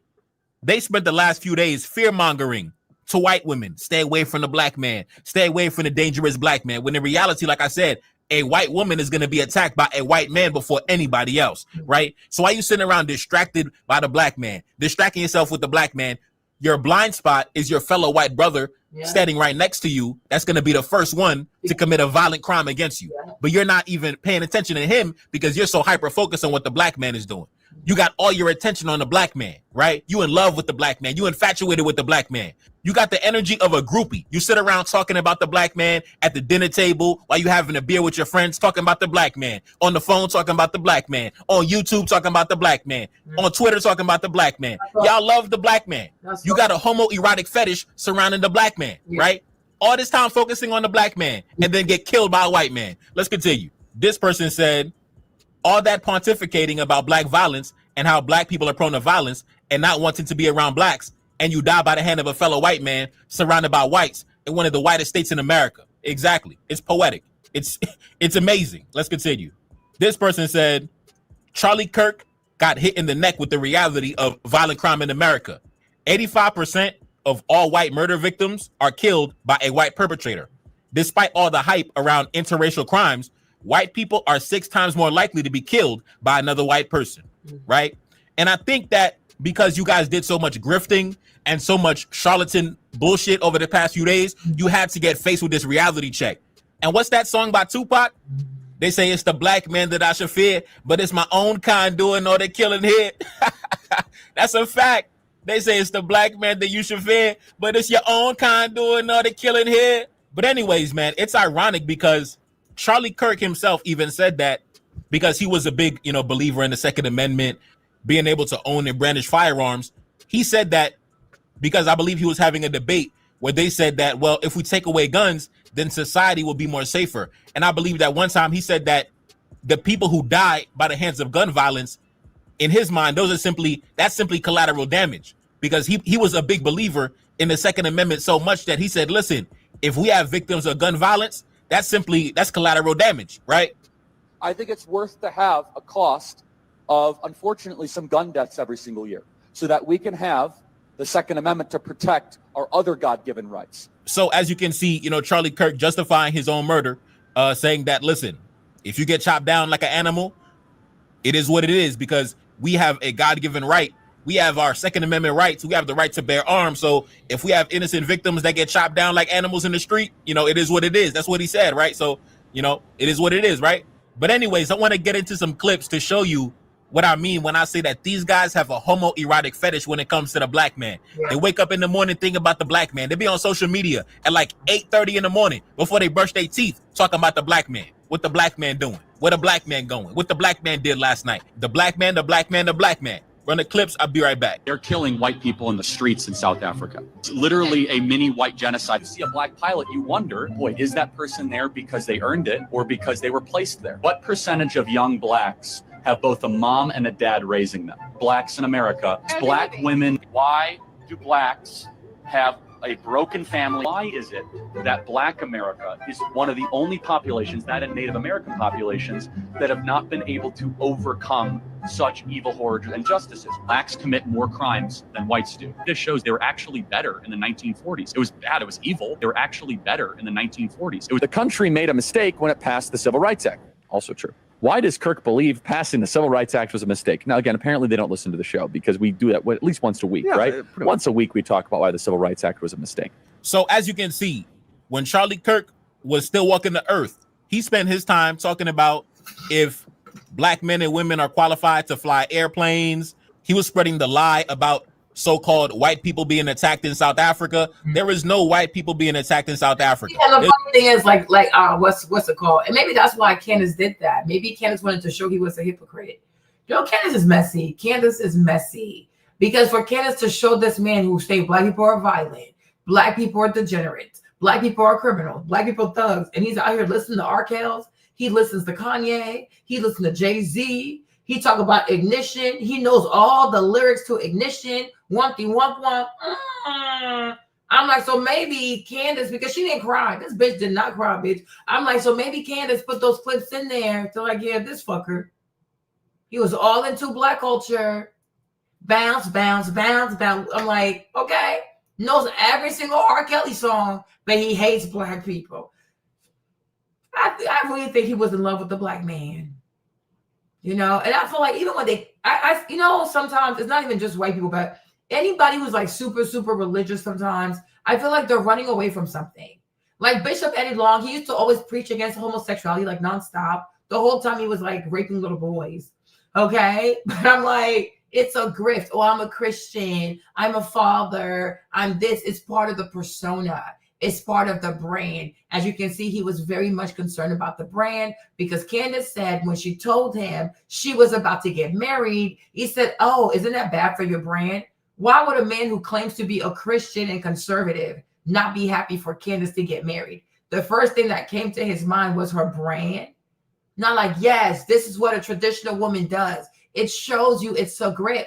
Because otherwise, why do you have an issue with her getting married? Ain't you a Christian? Ain't you conservative? Don't you have traditional family values?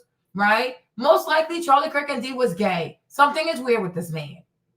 But black people were on his mind non-fucking stop. It is weird.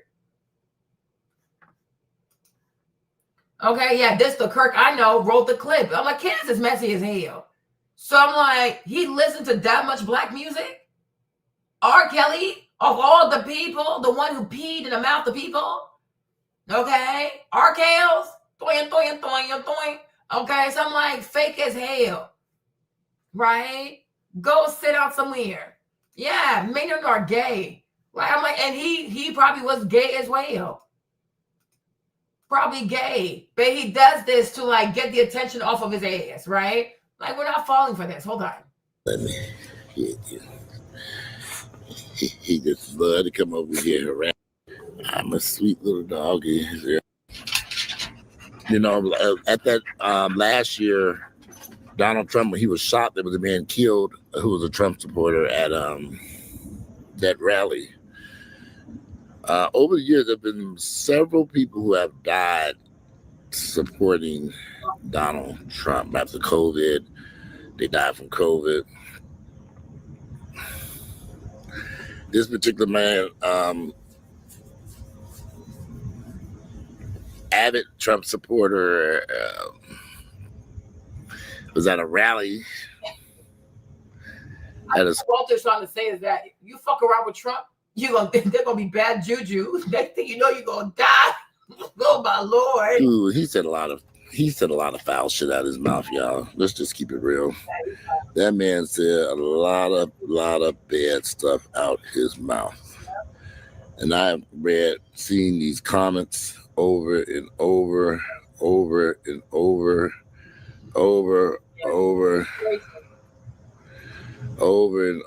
and over. Charlie Kirk has made a lot of racist, ignorant comments over the years. And when I've seen those comments that he has made, and he's made quite a few of them,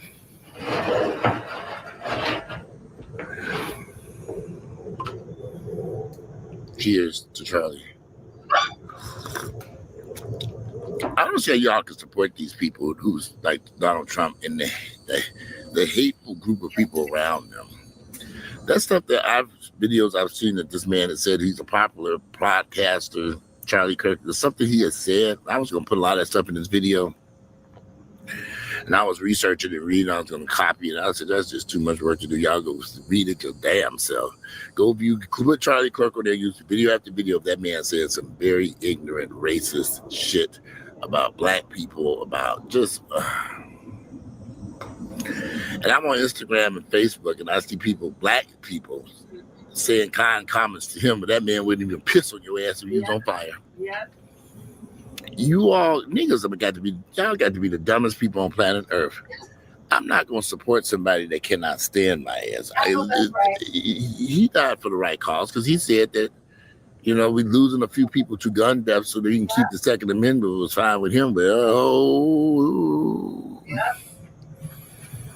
he died to protect the Second Amendment right. I know that's right.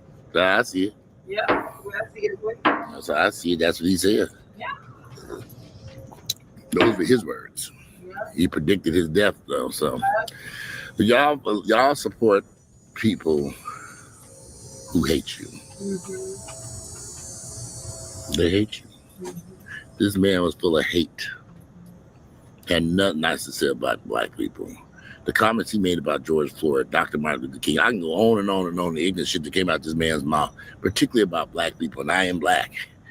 I know sometimes y'all like to think I'm just a suntan man, white man sitting over here. No, niggas. I'm a nigga over here, black, proud of it. But when I see other black people,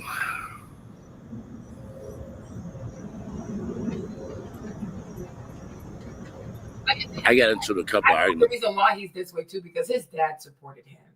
I don't think his dad was happy that he was gay, but his dad told him, like, okay, I'm gonna have to keep you safe. So unlike some young gay black men, like he has his dad. He really had his dad. So I think maybe that's why he's a bit more balanced. Like he's more masculine than a lot of gay black boys who are a bit more sassy, right? But his dad really loved him.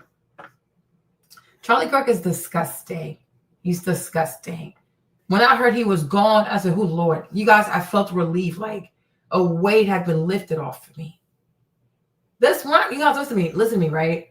This Carmelo thing, it really made me sad. Like I can't even explain it. Like I've never met that little boy, but there's something about him. I'm like, Jesus, like,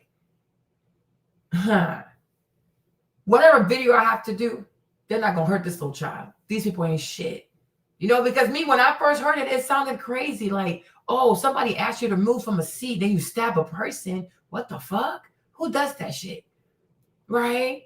So I didn't know why he was sitting under their tent. I was like, okay, but why was he there? So that's how it all begun. So I went back to Officer Tatum. He was like, oh, he was sitting there because it was raining. I'm like, okay, then what's the problem?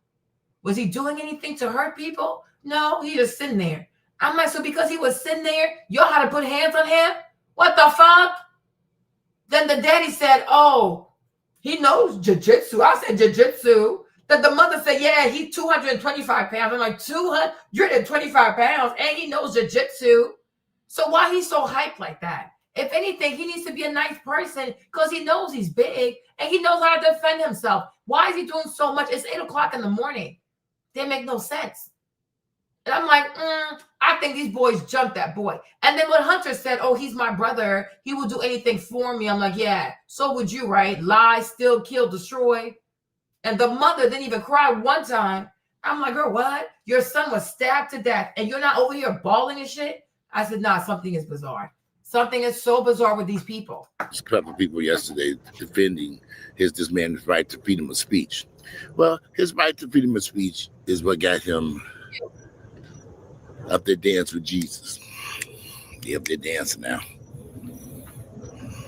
Or in hell, making barbecue with Satan, whichever one you want to believe in. I don't believe in either one of them, so it don't matter to me.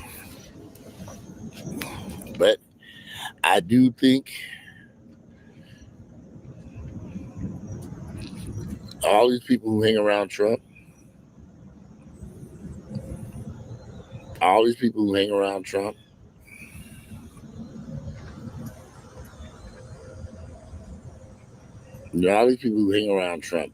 it's just makes you wonder. Makes me wonder, because quite a few people have lost their life fucking with Trump.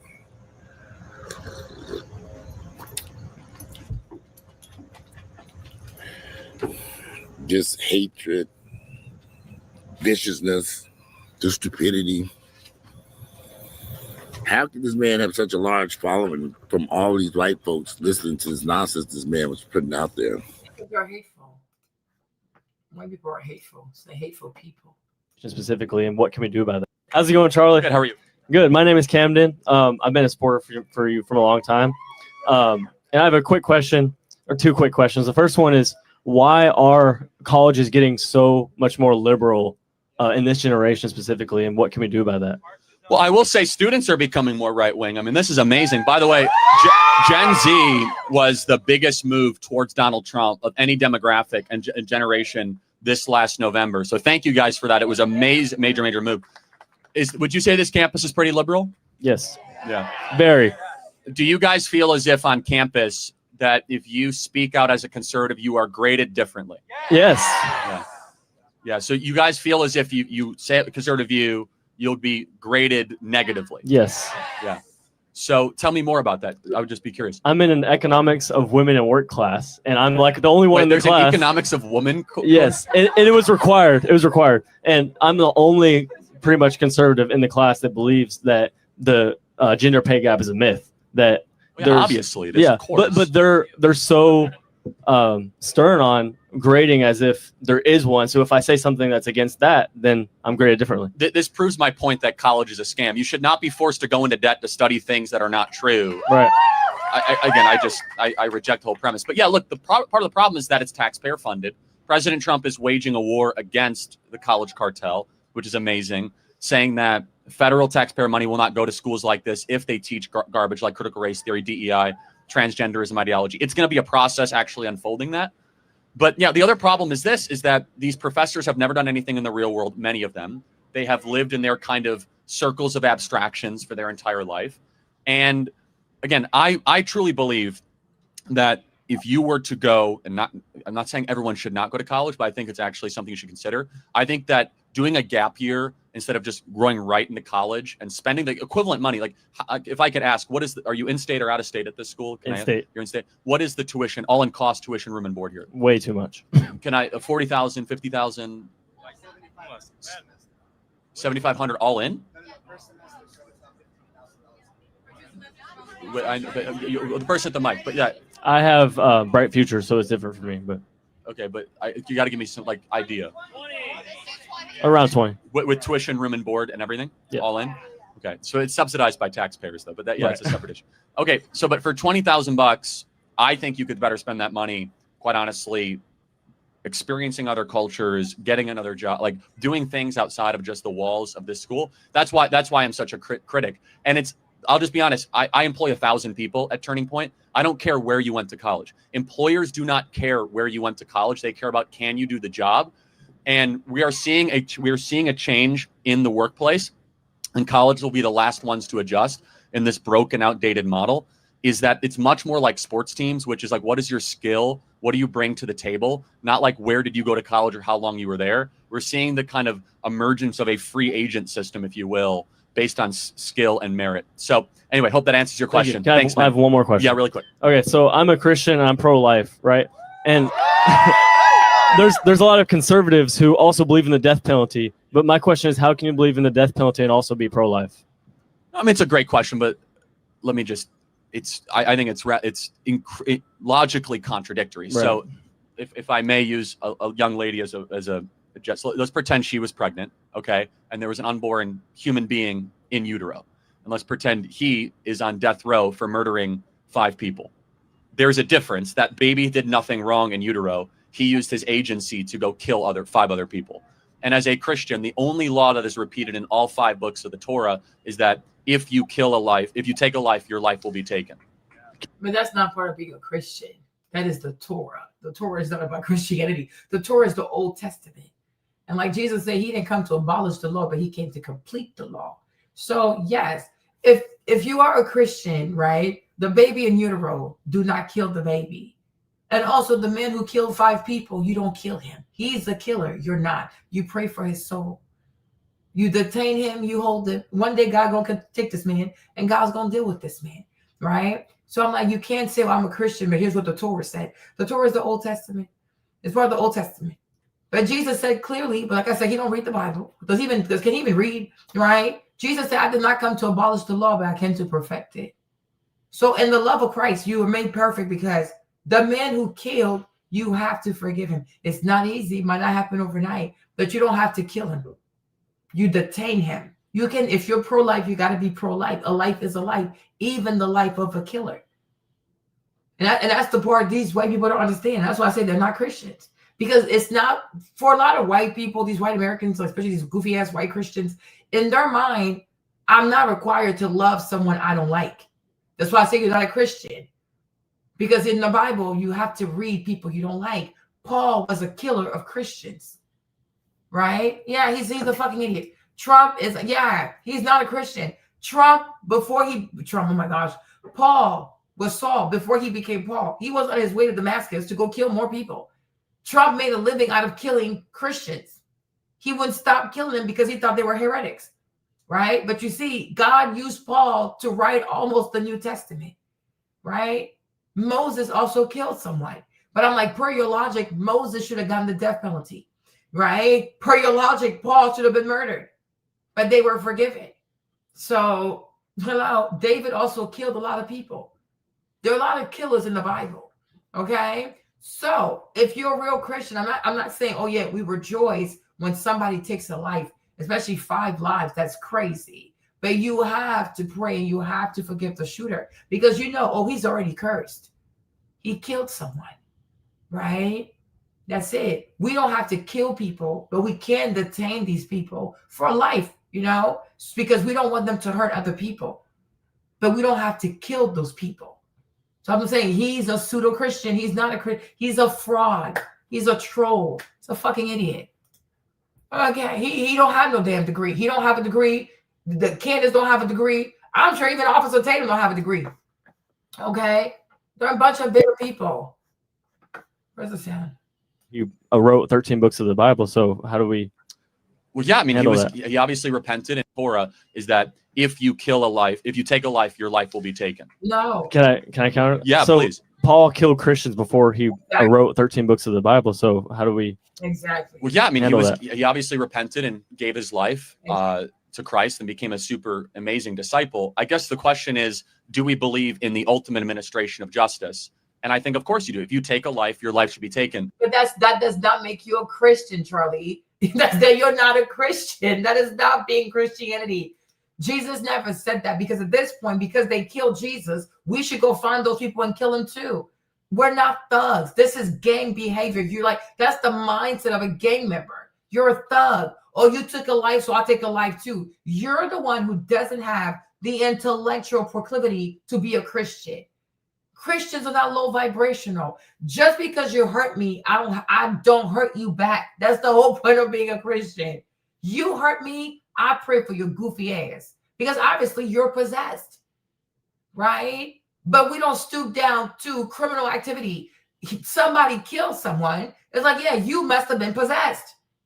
Because why would you kill? Because obviously you don't have the love of Christ in you. But how can you be full of the love of Christ and say, well, this brother committed a crime, so therefore we also want him dead? Then we are no longer full of the love of Christ. We are part of this world. And the problem with this man, because I said, like most white Christians, he don't read the Bible. The word of God is clear. Do not be of the world, but be ye transformed by the word, right? You got to have a transformed mind. And that's the whole point of being a Christian. The world says, if you take a life, I'll take your life. Because that's the world. When you become a Christian, your mind has to be transformed. And then you say to yourself, how would Jesus handle this? And he will not say a life for a life. He said, you took a life, so therefore you have to sit your ass in prison. And on the day of judgment, you're going to have to answer to God. Now, when you're in prison, if you want to make something of yourself, you want to turn your life around, give your life purpose, reach out to the family and apologize, you should. You definitely should. But on Judgment Day, that's where you really are going to have to answer for the fact that you took a life. And the sad thing is, because people are not full of the love of Christ, this is why they're out here killing people. Utero, outside of utero, it doesn't matter. When you have the love of God in you, there's certain things you can't do because you know a Christian is not a murderer. We don't kill people. That's crazy. Exactly. But I'm like, the Torah is part of the Old Testament. It's crazy. It's over there. That's not what Christ said. Christ said, I didn't come to abolish the law, but I came to complete the law. Christ makes you perfect. He makes you perfect in the word. But the word of Christ is clear. We don't do this whole eye for an eye bullshit. And that's why when Peter took the sword and he cut that man's ear off, Jesus took the ear, he put it back. This is not what I do. That's not my brain. That's not my brain. When they came to seize his ass, as powerful as he is, he could have put all these fuckers to sleep. The fuck? He didn't do it. The Bible says he walked with those people like a lamb headed to the slaughterhouse, because he said, let not my will, but that will be done. So when you're in Christ, you are a slave to God. You don't live for self. You live for God. So if you're sitting here saying, well, I want to take his life because he took a life, then the child, you are not dead to your flesh. You're not a Christian. I don't even think this fool was even ever baptized. Yeah. Like, get out of here with that. Like, you sound crazy. Oh, where's the sound? Equivalency of do we believe in the ultimate administration of justice? And I think, of course, you do. If you take a life, your life should be taken. But making a moral. You don't understand, Natural. He says he identifies as a Christian. We're not saying everybody. Charlie Kirk goes around saying, I'm a Christian, I'm a Christian, I'm a Christian. So I'm saying you're not a Christian. If he never said he was a Christian, it doesn't apply to him, right? But when you go around saying, I'm a Christian, I want to be known for my faith, I want to be known for being a Christian cannot say an eye for an eye. That is not being a follower of Christ. We don't say an eye for an eye. We pray for people who do harm. Peter asked Jesus, how many times do you forgive? The Lord said 77 times 7, right? That's who we are. So if you say you're a Christian, now I'm saying, me, Marlene, because I protect the brand, I'm going to check your ass and say, no, you a lying ass. You're not a Christian. You are a secular person masquerading as a Christian. Because anybody who's a real Christian, if you read your Bible, it's a lot of murderers in the Bible. Moses killed somebody. David killed a bunch of people. He killed so many people. That's what God said. You got too much blood on your hand. You're not going to build the temple. Thank you for raising the money, though.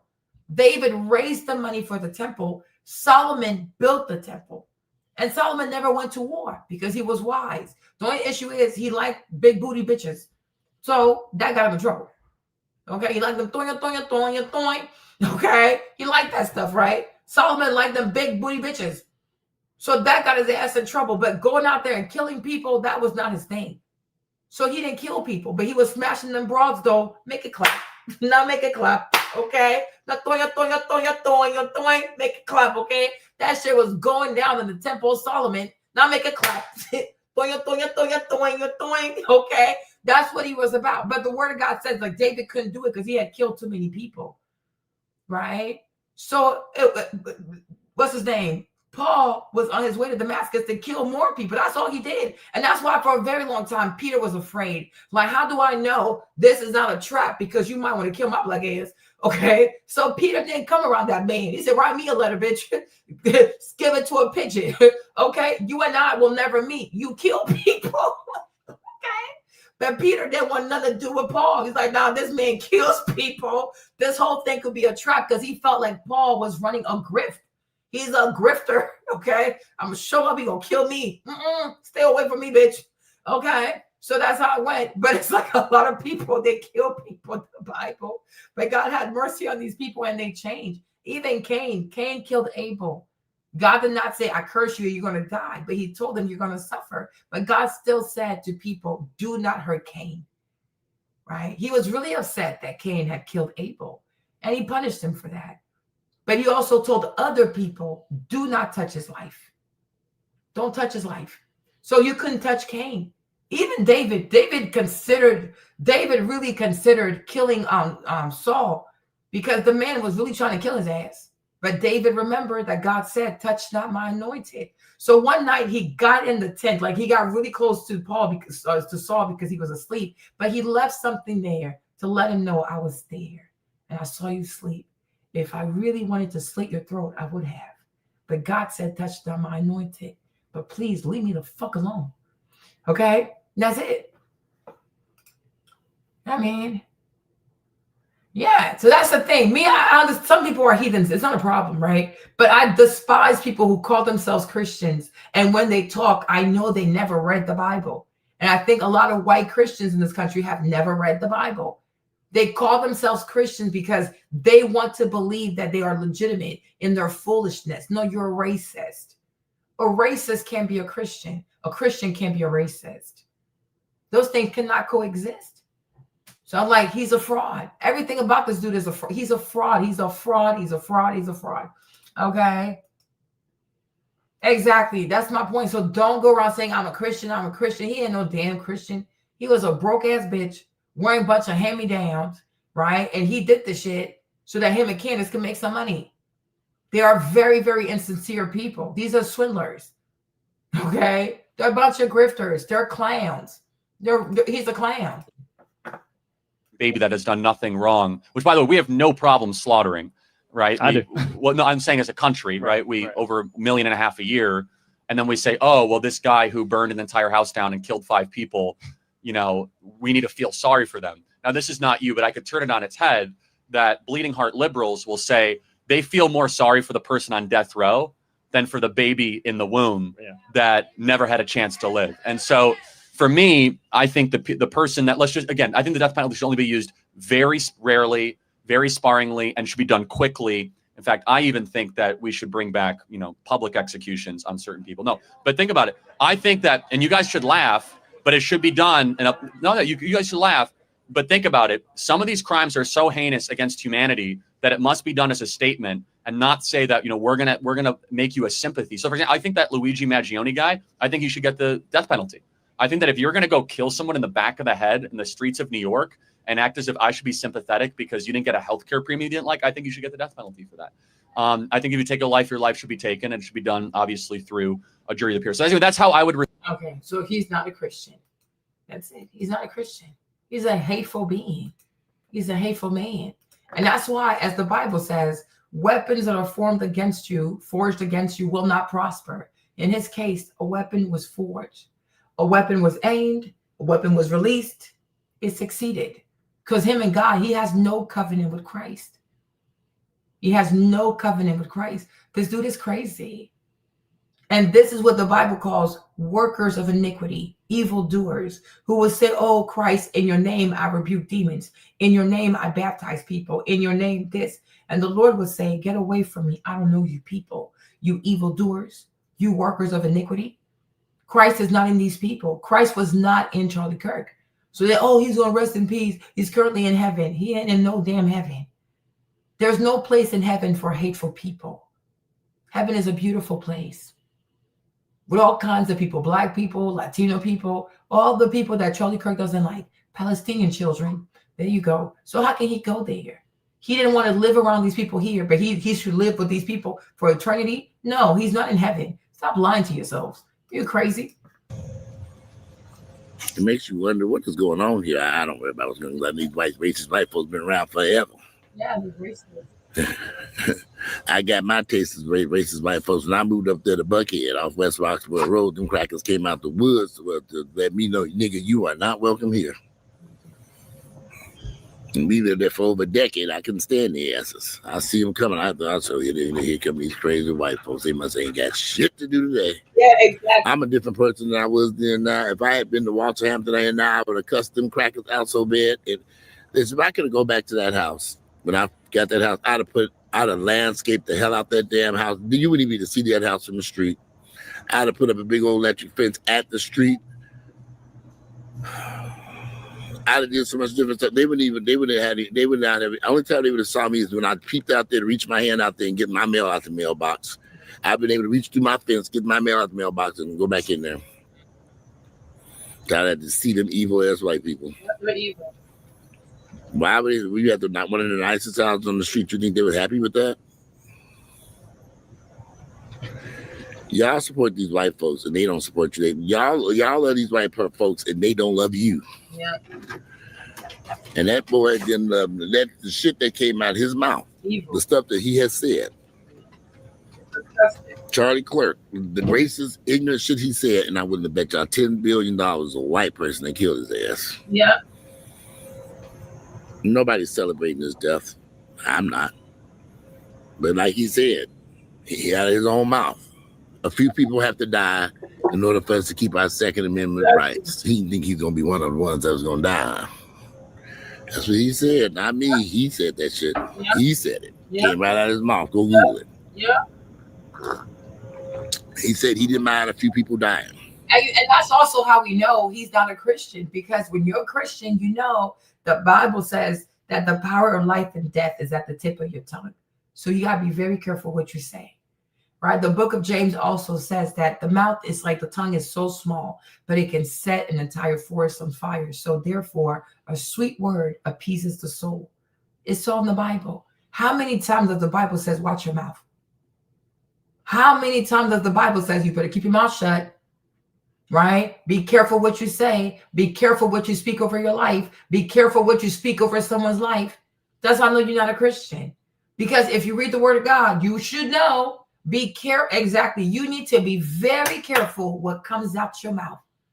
Jesus always says, speak to this mountain, speak. There's power in the things that we say. In the book of Genesis, it starts off by saying, God said, let there be light, and there was light. Let there be day and night, and it came to be. Let it be this, let it be that, right? In the book, the first chapter in Genesis, it's all about God saying, let this be, let this be. God just spoke. He spoke, and when he speaks, stuff comes to life. There's power in the things that we say. So therefore, if we're going to speak as Christians, we should try to be wise with the things that we say. Better to say a few things, right? And to be considered wise than you just and now, oh, that's this little baby, right? And now people, oh, everything you said is exactly what unfolded in your life. You said it was okay to die in order to have, it was okay to be a victim of gun violence in order to have access to the Second Amendment. Now he's also a victim of gun violence. Candace has been saying for a minute now, oh, I guess they're going to kill me. I guess they have to kill me. She's been saying that. So if tomorrow Candace dies, I'm not going to be surprised. And I'm not going to be like, oh my gosh, Candace didn't deserve that. No, Candace spoke that shit over her life. She's been saying this at least 5 different lies. This lady said, I guess they're going to kill me. I guess they're going to have to kill me. I will never stop unless they kill me. I said, okay, keep tempting these demonic ass people. These are ungodly people. These are seriously ungodly people. They're not of God. Keep tempting these people and you'll see what happens. You'll see what happens. To defend America's Second Amendment. I guess he just didn't see he would be on that list of one of the dead people. He didn't see it coming. And you niggas support these fools. Sad. But on to better things. I'm about to make some bacon, rice. I wish I had some biscuits in there. I ran out of my little frozen biscuits for breakfast this morning. So I'm making some rice. I'm cooking breakfast this morning. Dang, I got toast. I'm gonna do toast, rice, bacon. Toast, rice, bacon, and eggs. Yeah. I do have some grits for my sister. She don't like grits, so I'm not making no grits. I'm gonna do another video because in a few minutes, I want you all to know about this new thing on these electric vehicles. How they have some of the best. Y'all, if you want a car, this might be the best time to buy a car because of these lease incentives that are going away. This is probably in these electric vehicles. And I have 2 electric vehicles over here at my house, and I love them. I don't want to see no gas station. I drive by them gas stations. I have my own little gas station just outside my garage. But my charging station, I put some gum and snacks and put high prices, $7. I never buy that shit. I even make my own garage. That's this shit. Charge my car up and get the hell on out of here. Man, why these prices so high over here? That's just what they charge for this stuff. So you see a little candy section over there. Man, what is all this stuff? Oh, I'm at the gas station. Soda's $10. Shit, no EBT cards in them. What is going on over here? I do not miss stopping there. The only thing I miss in my gas station is a lottery ticket machine. I can go there and buy my own lottery tickets. Even 3 of them. I can buy them online though. Yeah, y'all quit supporting people that don't support you. Quit loving people that don't love you. Quit speaking up to people that don't give a fuck about you. Don't post anything nice about that cracker because he don't give a damn about your black ass. So let them handle that shit. Y'all defending this motherfucker and he can't stand your dumb ass. What kind of shit is that? Y'all can't be that stupid. They are. You can't be that fucking stupid. Yeah. But y'all stupid. Mm-hmm. Fuck him. Yeah, fuck him. Let hop back on the racist train to hell that he got off on. That motherfucker, and he was being paid millions of dollars for this shit by these rich, wealthy people because he was so articulate. He was perfect, young, white, married. I think he was kind of gay myself. I was getting some gay vibes there. And I get a lot of gay vibes from a lot of these Republicans for some odd reason. Let me tell y'all something. My gaydar ain't no joke. If my gaydar say ding, ding, ding, ding, ding, ding, ding, ding, ding, ding, ding, ding, ding, I say, okay, he gay. I don't even question it no more. My gaydar was like, something right here. He gay. I put in the box, gay. Stick it in the trash and name that next. If my gaydar rolls off, I'm old enough to know that motherfucker gay. And I think he was gay. But who cares? He dead now. Let them figure that out in hell, heaven, wherever the fuck he is. But anyway, I'm gonna make some breakfast. I'm gonna come out and do a video about this, these electric cars and the deals they have, because I really think y'all might be missing out on the dealer lifestyle if you don't even know it exists.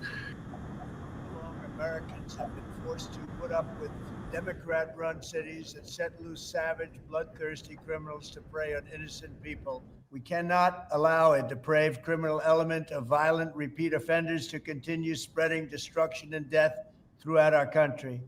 We have to respond with force and strength. We have to be vicious just like they are. It's the only thing they understand.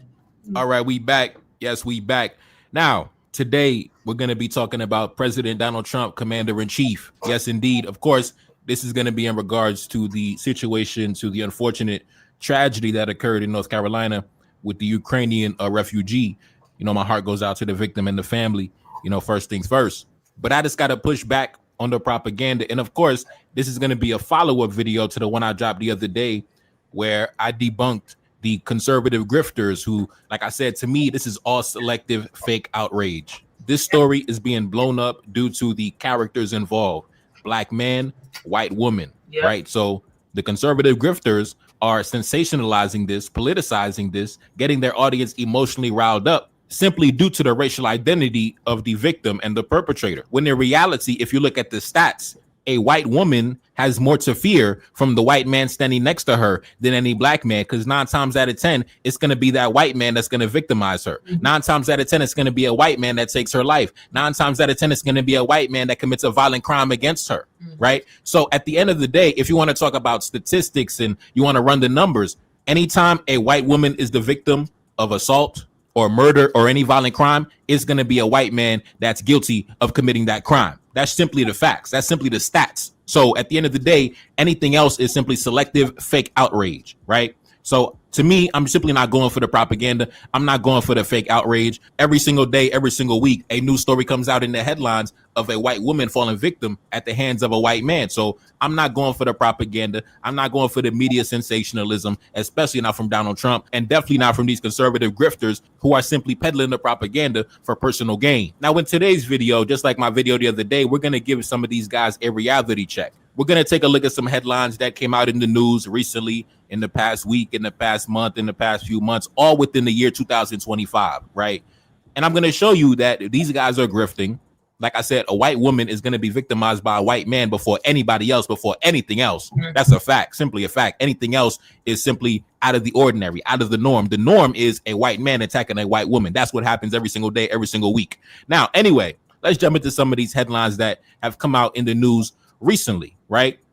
A few months ago, back in May, a man is accused of slashing an 8-year-old girl's neck with a beer bottle simply for being in his way, right? Take a look up on the screen. According to police, 24-year-old Nicholas Sansucci broke a beer bottle over an 8-year-old girl's head at a restaurant and then stabbed and sliced her in the neck with the glass.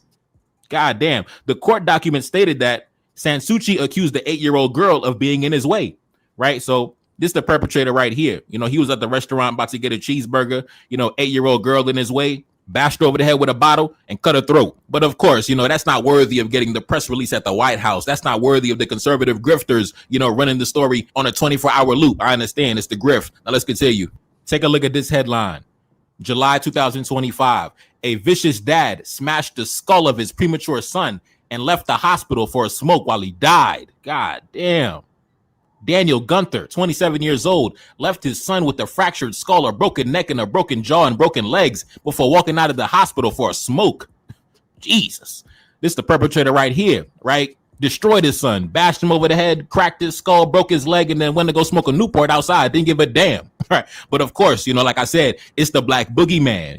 It's the black boogeyman that you should be afraid of. Right. Oh, run and hide. The black man is outside. Anyway, let's continue. Take a look at this headline. June 2025. A Florida monster killed his ex-girlfriend's toddler with a beating so brutal that he severed her spine. Right. So this is the perpetrator right here. Right. Broke a little girl's spine. That's how much he beat her. He was beating her like a grown man, cracked her spine. Right. See, the other guy, cracked his son's, skull, fractured his damn skull. This guy, we cracking spines. But like I said, it's the black boogeyman that you should be afraid of, when in reality, if a white child or a white woman is a victim of a crime, 9 times out of 10, damn near 10 times out of 10, it was a white male who was guilty of that crime. Anyways, let's continue. Take a look up on the screen.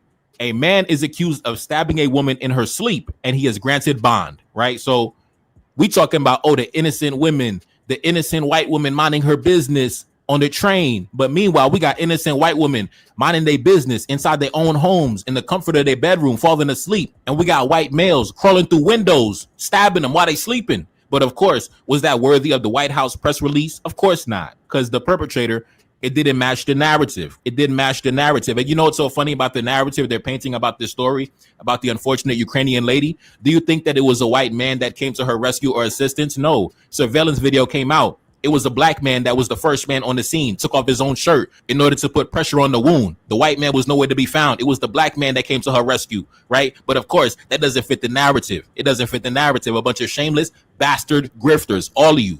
Anyways, take a look at this headline.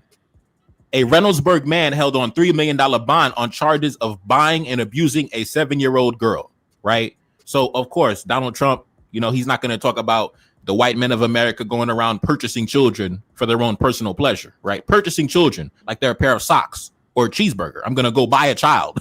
I'm going to go purchase a child. Anyway, let's continue. Take a look at this headline. A man is arrested after abusing an 11-year-old girl.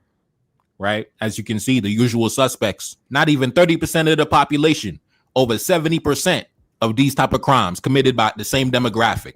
Right. Whenever the FBI arrests somebody for having certain material on their computers, right, on their cell phone, certain images and videos that you're not supposed to be watching. Yeah. It's always that same demographic always getting arrested. Right. 29% of the population, over 70% of the sex crimes. Now, anyway, let's continue. Take a look at this headline.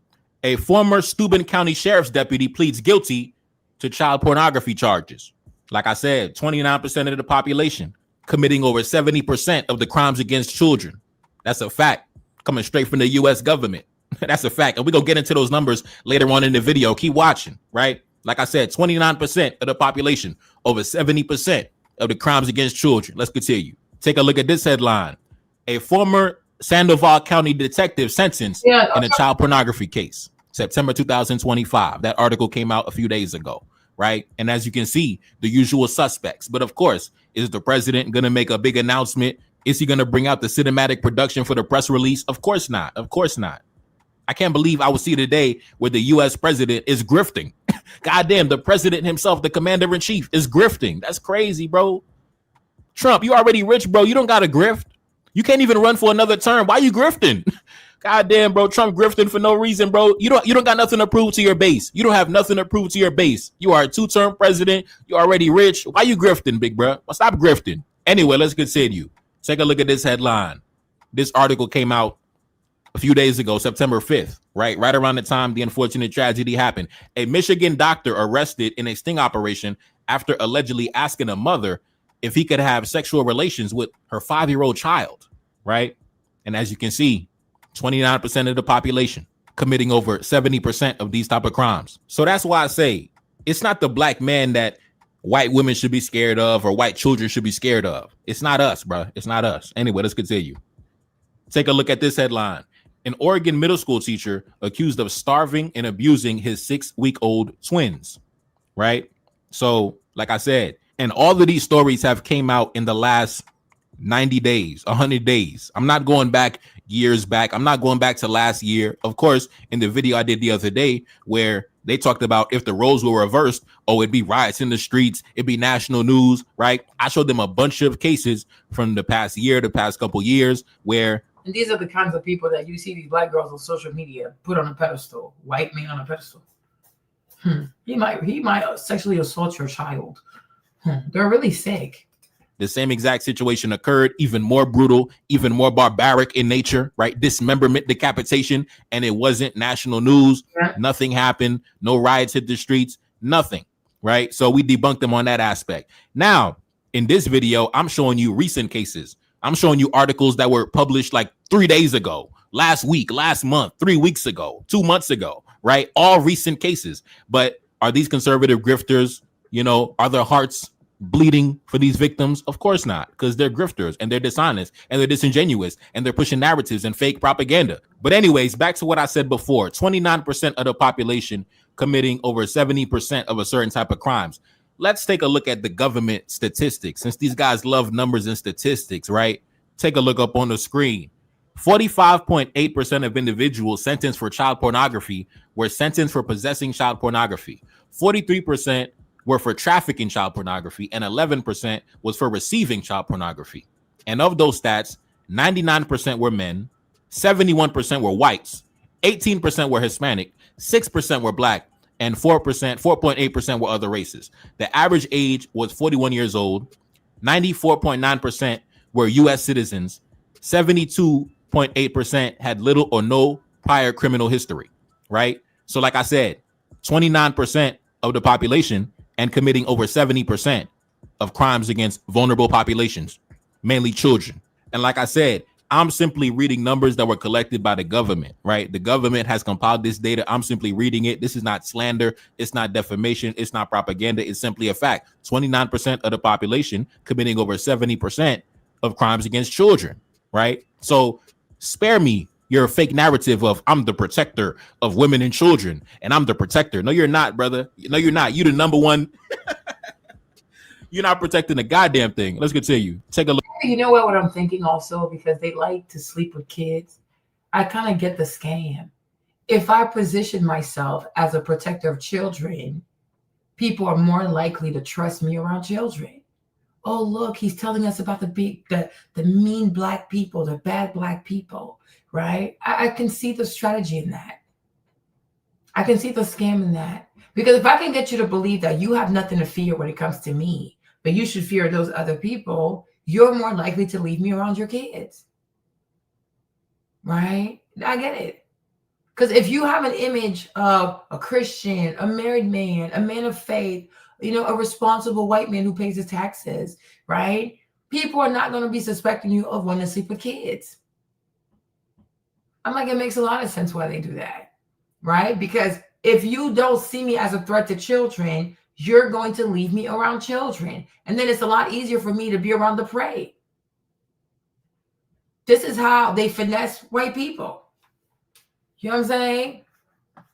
But they because white people, they're really good on their image. That's why I'm saying I could really see Charlie Kirk being gay. And then it will make more sense why he's so obsessed with black people, because black men have on average bigger penises.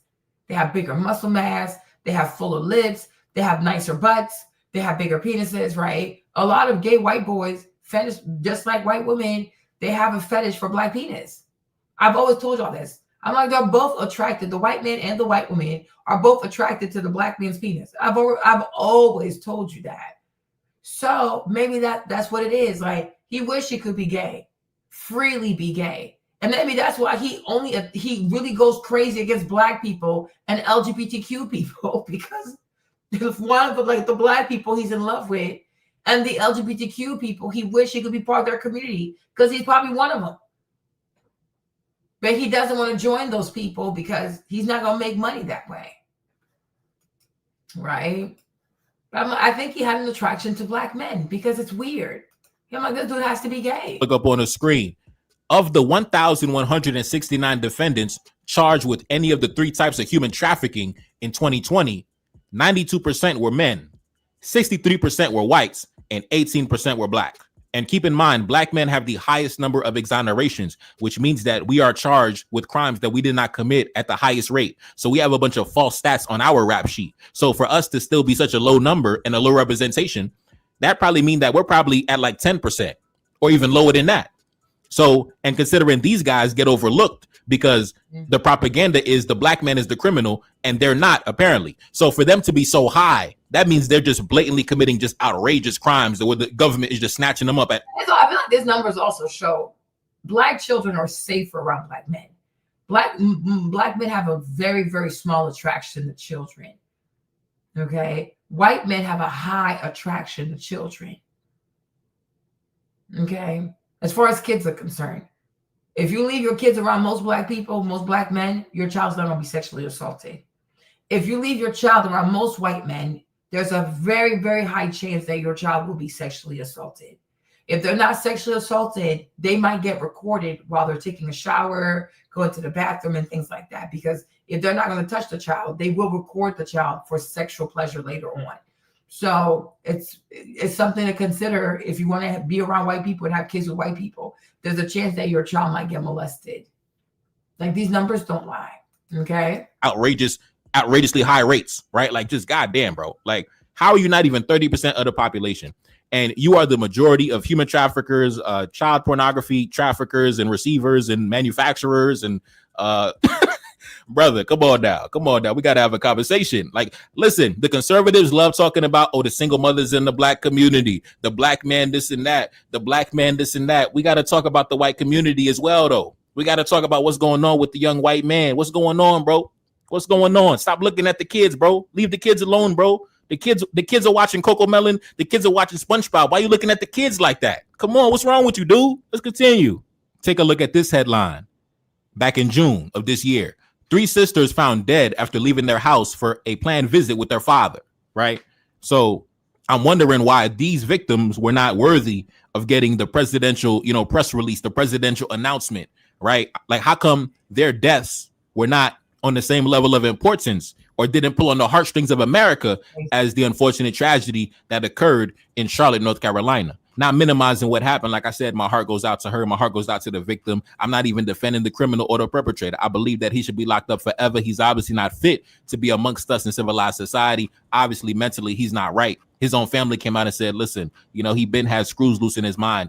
And they even said that one time he called 911 saying that somebody implanted something in my brain and is controlling my brain. So obviously, this was somebody who was not, mentally all the way there.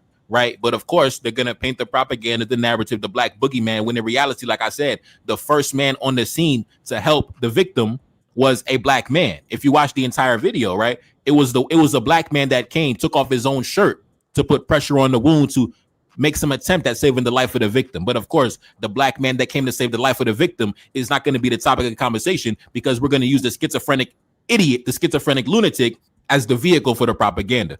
But anyway, let's continue. Right, you can't call him an idiot, though. You can't help it when you have schizophrenia. And the fact that he called 911 on himself and they didn't give him the help he needed by having him locked up, because this guy should have been locked up in a cuckoo home a long time ago and heavily sedated. They can't help themselves. It's their brain. They really don't have enough white matter. You don't have to call him an idiot. He's not an idiot. He's schizophrenic. He's sick. But if he called 911 and he said there's something in my brain that's controlling my brain, why was he not taken to a mental facility and kept there with a psychiatrist and medication? No, instead they sent him to prison. Prison is not equipped for mentally ill people. But this country right here, instead of putting a lot of money behind mental health care and things like that, they rather send money to Ukraine or Israel because the people here are not a priority. People here are not a priority. And I'm sure there's a lot of white people too. There are a lot of people who are schizophrenic. Not a lot, but there are a lot of people who struggle with, their mental health and schizophrenia. And they need to be in a cuckoo home. And they need to have the help, medication, and supervision that they need. Prison is not a place for schizophrenic people. You're going to make it worse. You're going to make it worse. And if you send these people to prison just to let them out after you exacerbated their schizophrenia, well, you need to be blamed. You need to be blamed. What the fuck? Take a look at this headline. A fugitive felon, Austin Drummond, captured in the slaying of a Tennessee family that left an infant abandoned. A frantic manhunt is underway for a convicted felon suspected of murdering a Tennessee family and then abandoning the 7-month-old girl in her car seat in a stranger's yard 40 miles away.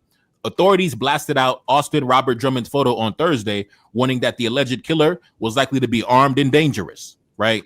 So this guy apparently killed a whole family, right? And then, abducted the 7-month-old girl and left her in a random yard like 40 miles away, right? So, like I said, I really wonder why these stories didn't pull on the heartstrings of America in the same way that the unfortunate incident down in Charlotte did. If you ask me, it seems like identity politics is at play, right? The same far right, the same conservatives, they used to always say, oh, I don't see color, right? Oh, it's not about identity politics. Oh, it's not about race. I don't see race, right? Now, all of a sudden, the conservatives have become the liberals. Everything is now about race. Everything is now identity politics. Everything is now, I'm the victim, right? But like I said, 29% of the population, over 70% of the crimes against children. Let's continue. A 17-year-old boy arrested in the killing of a paddleboarder in a small town down in Maine, right? So this is the victim. Her cause of death was strangulation and blunt force trauma, right? Now, this was the perpetrator, right? Some teenager, he just, for whatever reason, he strangled this elder to death for no reason. I don't know why. Probably had a single mother at home or something, like the conservatives be saying. Anyway, let's continue. A man is charged over the murder of a husband and wife while they were hiking with their 2 young daughters in Arkansas. Now, this was a crazy story, right? So these were the victims. They were, just a, family evening, spending the evening with the family, going hiking, going on the trail, spending time with my wife and my daughters. And then this deranged lunatic out of nowhere just attacks the family and kills the family while they were out hiking, enjoying the afternoon under the sun, just enjoying life, just enjoying life with the family. And he just killed the family while they were on their hike for no reason. But of course, the conservative grifters, they didn't jump on the story, right? They didn't, it didn't tug on their heartstrings. Donald Trump didn't want to make an announcement from the White House. Let's continue. Take a look at this headline. A man commits a brutal murder just days after being freed by California's mental health laws, right? So the conservatives been going around, oh my God, they keep letting the criminals out on the streets, on the loose, right? Oh my God, they keep letting them out on the streets to commit more crimes, right? But this case, like I said, that article came out back in July, not even 2 months ago, right? But of course, the same grifters shouting from the rooftops, oh my God, they keep letting the criminals out on the streets. They were nowhere to be found when this criminal was going around killing people after being let back out on the streets. Let's continue. Take a look at this headline. A tragic murder of a South African teacher by her husband in the United States, right? So it's funny because Donald Trump just recently opened the floodgates, opened the doors for the white South African immigrants. You remember, he said, oh my God, the white South African refugees, right? And these guys ain't even been here for 6 months. They're already killing their wives, killing their girls. And these guys talking about they love the white woman so much. Please, brother, please. You've been here for 6 months, already kill your girl, bro. I'm not buying none of that garbage. Like I said, these guys don't care about white women. These guys don't care about white children. 29% of the population, over 70% of the crimes against children. All y'all some grifters. All y'all some bastards. Get out of my face, man. Anyways, it's your boy Neferkari Salim back in the building. Yes, indeed. Second single of the next project, The Spy and Bomber Code. Pin comment at the top. Check it out. Link in the description. There's no white people being chased out of South Africa. The only people being chased out of South Africa are pregnant immigrant African women. That's it. These guys are not attacking no white South Africans. I'm sorry to tell you, I got love for my South African brothers, but y'all don't got, listen, y'all know y'all ain't about that life for real. And I say that with love. I don't say that with no malice in my heart. Stop lying on the South African brothers. They are not attacking the white folks. They're not. No, they love. Obviously, big story in the headlines. And, I see a lot of folks, sending their sympathies and their condolences and things like that, especially those from the Black community, which, of course, it doesn't surprise me. Typical fashion, always extending the olive branch, extending love and friendship and condolences to those who would never do the same. But, of course, due to the fact that I understand the psychology of my people, I'm not surprised by this. But, it's just funny to me because, on my channel, we talk about a variety of topics, geopolitics, international affairs, with a particular focus on the African continent, especially. And on the African continent, we know that one of the main areas of conversation is the Sahel region. And we know that in that region of Africa, there's a lot of instability, terrorist groups. And we know the origin of those terrorist groups. It goes back to the fall of Libya. And we know that Libya fell because of external intervention, foreign powers who had their own economic interests on the table that they were trying to protect. And due to the fact that they viewed the government in Libya as an obstacle to those economic interests, they decided to remove that obstacle by engaging in violent regime change, arming certain terrorist groups, arming certain so-called rebel groups to topple the government, thus laying the groundwork for them to cut special deals for the natural resources. And later on, fast forward to today, we are still dealing with the after effects. We are still dealing with the terrorists, the instability, the jihadists, et cetera, et cetera. The fall of Libya did not only affect Libya alone, but it actually spread into neighboring countries. It spread into Mali, spread into Burkina Faso, spread into Niger, spread into northern Nigeria. And now, almost 15 years later, we have millions of families that have been displaced. We have millions of individuals who are now refugees and asylum seekers who have been driven from their homes. We have many who have died in the desert. But and in the tell you, oh, people shouldn't die for their opinions. People also should not die for the natural resources. If someone has oil, why can white Americans just pay the price? Why do you have to kill the person? Pay the man however much he's charging for his barrels. Why do you want to kill this man? They're a bunch of frauds. They kill people all the time for way less than this shit. They kill you for your opinion. They'll kill you for your natural resources. They'll kill you just for fun. They'll kill you because they want to have sex with your children. When are white people not killing people for all kinds of bullshit, right? So yeah, he died for his opinions. Who cares? He's dead. Ocean trying to flee to safety. And of course, we can't forget about the innocent civilians, the hundreds of thousands who lost their lives to terrorism due to the jihadist groups and the terrorist groups in the region, who, like I said, found their origins in the fall of Libya, the fall of Gaddafi. Now, what does this have to do with Charlie Kirk? Of course, we know Charlie Kirk, he passed away the other day, but it's so ironic because I see so many people sending out sympathies and condolences and, oh my God, think about his family and things like that. But if you go back during that time, when you had nations like France and the United States and the United Kingdom and essentially NATO collectively toppling that regime, which led to the death and the overthrow of Gaddafi. If you go back during that time, Charlie Kirk was actually celebrating the deaths of African leaders. Charlie Kirk was celebrating the death of Gaddafi. Now, why was he celebrating the death of Gaddafi, right? If you go back, October 20th, 2011, he said, Libya, give us your oil, right? And coincidentally, October 20th, 2011, that was the day that Gaddafi got killed, right? So the day Gaddafi got killed, Charlie Kirk was like, listen, give us the natural resources. We coming for the resources. We coming for the natural resources. We coming to Africa. We coming to pillage. Now, like I said before, that military adventure that led to the toppling of the regime in Gaddafi, that destabilized the entire region, where even neighboring countries still to this day are still battling against terrorism. Now, did Charlie Kirk have any love in his heart, have any sympathy in his heart for the after effects of what could take place? No, he just cared about the natural resources. Oh man, we coming for the oil, right? That's all we need. We don't care about the people. We don't care about the deaths and the murder and the violence and the displacement and the refugee crisis. We don't care, right? We coming for the natural resources. We coming for the oil, and that's all we need, right? So on the day Gaddafi was murdered, Charlie Kirk celebrated his death, right? Simply because he was excited at the thought of American companies going over to Africa and pillaging the resources. Now, fast forward to today, do you know that that region is now classified as the epicenter of global terrorism? Simply because Western companies wanted to get access to some oil. That's all. That entire region was destroyed simply for the interests of Western multinationals. And Charlie Kirk saw that as a personal victory for himself. So, I'm sorry if I don't have it in my heart to sympathize with somebody who celebrated the destruction of my mother continent. When it comes to me, there are certain things that are what I call a red line. When you attack the continent, even verbally, right? If you slander the continent, if you verbally slander the African continent, I view you as an adversary. If you physically attack the African continent, I view you as a eternal enemy.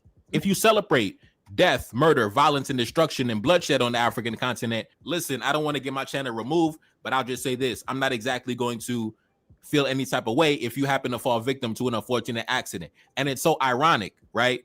Because if you look at the way that Charlie Kirk passed away, falling victim to gun violence with a high-powered rifle, that's actually the way that many victims in the Sahel, on the African continent, in the nations that are dealing with terrorism, that's how many of them also got killed, right? When the jihadists come in on the motorcycle and kill the civilians, that's how many of them also get killed, right? So in a twist of irony, Charlie Kirk got killed in the same way that innocent civilians in the Sahel also get killed, being chopped down with high-powered weapons. Charlie Kirk died like an innocent civilian in a West African village. And listen, I'm not making this video to dance on his grave or anything like that, but I'm just saying it's a reason why you're not getting no sympathy from me. Besides all the problematic rhetoric you regularly threw out into the atmosphere, but the fact that you celebrated the destruction of an African country, which led to the destruction of multiple African countries and millions of displaced families and so many victims of gun violence and so many refugees that died in the desert, in the ocean because of that. And you celebrated that. You went on your social media and celebrated the murder of an African leader. And I'm not even a Gaddafi fanboy, but the facts are the facts. When Gaddafi was in power, that region was 10 times more stable than it is today. Gaddafi was a force of stability in that region. And once he was removed off the chessboard, the region fell into chaos to where even neighboring countries fell into disarray. Now, the one positive of that is due to the fight against terrorism, that is how we got the leaders that we have today. President Assimi Goïta, Captain Ibrahim Traoré, and President Chiani. That's the one positive. But the reason they came to power is because of the instability and the terrorism that was unleashed in the region, right? And I even said it on my social media earlier today, right? I was like this. He supported the destruction of an entire region, and now he is dead, just like the Africans who fell victim to the terrorism unleashed by NATO, right? So the same way you celebrated the destruction of an entire region, right? You didn't just celebrate the death of one person. You celebrated the destruction of an entire region, right? An entire region. Take a look up on the screen. The regional balance of power and the overall political situation in the Sahel region has undergone radical changes since the Arab Spring. The February Revolution in Libya, which led to the overthrow and death of the Libyan leader Gaddafi in October 2011, created a power vacuum that contributed to the spread of extremist groups in the Western Sahel that threatened stability in the region. So, like I said, due to the fact that Western multinationals wanted access to African resources, they toppled an entire government, destabilized an entire region, which led to millions of displaced families and countless deaths of men, women, and children. And you will never see anybody sending their sympathies or condolences to our family that has been going through all this chaos and instability. But you expect me to sympathize with Charlie Kirk, right? Out of all the people in the world that deserve sympathy, you expect me, Neferkari Dessalines, to show sympathy for Charlie Kirk, somebody who openly celebrated the destruction of our mother continent. And thinking back during that time, wasn't the propaganda during that time was that we are here to protect civilians and uphold democracy? So why was Charlie Kirk back then worried about the oil, talking about the oil? I thought it was about democracy and protecting human rights. But you notice that he wasn't even thinking about that. It was all about the natural resources. We got to steal the African resources, right? Even if we got to kill the leader, we got to take the resources. So that was his mentality when he was a young man. Back in 2011, he was a young man. As a very young man, probably 18, 19 years old, he was celebrating the destruction of Africa. And can you imagine if he would have became president? Because I heard that they were grooming him to become maybe a leader in the future. Could you imagine having somebody like this, who was a teenager, celebrating the destruction of Africa? Somebody like that being the commander-in-chief? Could you imagine that? Yeah. Could you imagine? But due to some unexpected circumstances, that will never happen. He will never be president. He will never be commander-in-chief. Yeah. But anyways, it's very ironic because now Donald Trump himself, I heard that he's trying to cut deals with the nations in the Sahel, Mali, Burkina Faso, and Niger, right? A deal where essentially they provide security in exchange for minerals, right? So give us access to the minerals and we'll provide security to the region. Now, keep in mind, the United States was one of the main actors that destabilized the entire region because they were also behind the fall of Gaddafi. So they went and toppled Gaddafi, destabilized the whole region, and now they want to come to the neighboring countries that were destabilized and now saying that we're going to provide security in return for the minerals, right? Now, do I think it's going to be a success? No, I don't think the nations in the Sahel are going to go for it because why would they turn around and get back in bed with you when you were already in the region for so many years and you couldn't even achieve anything, right? You, France, all these Western nations were in the region and you couldn't even achieve any meaningful victories. So I don't really think that the nations in the Sahel are going to agree to any deal with the Trump administration, right? If you are one of the main ones that set the fire, how can you turn around later and then come around and say, I'm going to help you put out the fire in exchange for minerals? What? Yeah. Anyway, take a look up on the screen. The Trump administration's strategic pivot in the Sahel. Under President Trump, the United States has adopted a pragmatic transactional approach in Africa. Senior officials have visited Bamako, Ouagadougou, and Niamey in recent months, offering counterterrorism assistance and promoting American private investment. The message is clear. The United States is willing to help combat terrorism in exchange for access to valuable natural resources. Now, like I told you in my videos in regards to the French economy collapsing, these nations, they need welfare from Africa, right? When they talk about we need access to the minerals, they're saying we need welfare, right? We need the African welfare. You saw what happened to France. France right now, I heard there's violent protests in France because the economy is going through full-scale collapse because they don't have access to the African welfare anymore. So the United States is trying to cut deals and gain access to the African welfare, right? So they're saying that, listen, we're going to provide you some counterterrorism assistance in exchange for welfare. That's basically what it is. It's not a minerals for security deal. It is a security for welfare deal, right? I'll give you some half-baked bullshit security and you give me welfare, right? That's the same scam that France was running. France was in the region for over 10 years, almost 10 years before they got kicked out. And they did not achieve any meaningful military victories, right? And all they did was extract resources. And that's why they got kicked out. So the United States, they're trying to now, and also in a bid to counter China and Russia, but now what they're trying to do is they're trying to gain access to the African welfare that France has lost. Now, like I said, I don't think that there's going to be any deal that occurs because the United States already got kicked out like back in 2024. So why would we come back and let you back in later if we already kicked you out? I'm pretty sure there was a reason why you got kicked out of that drone base, because you were not getting any results. The same reason why France got kicked out, because you weren't getting any results. You were not achieving any results, right?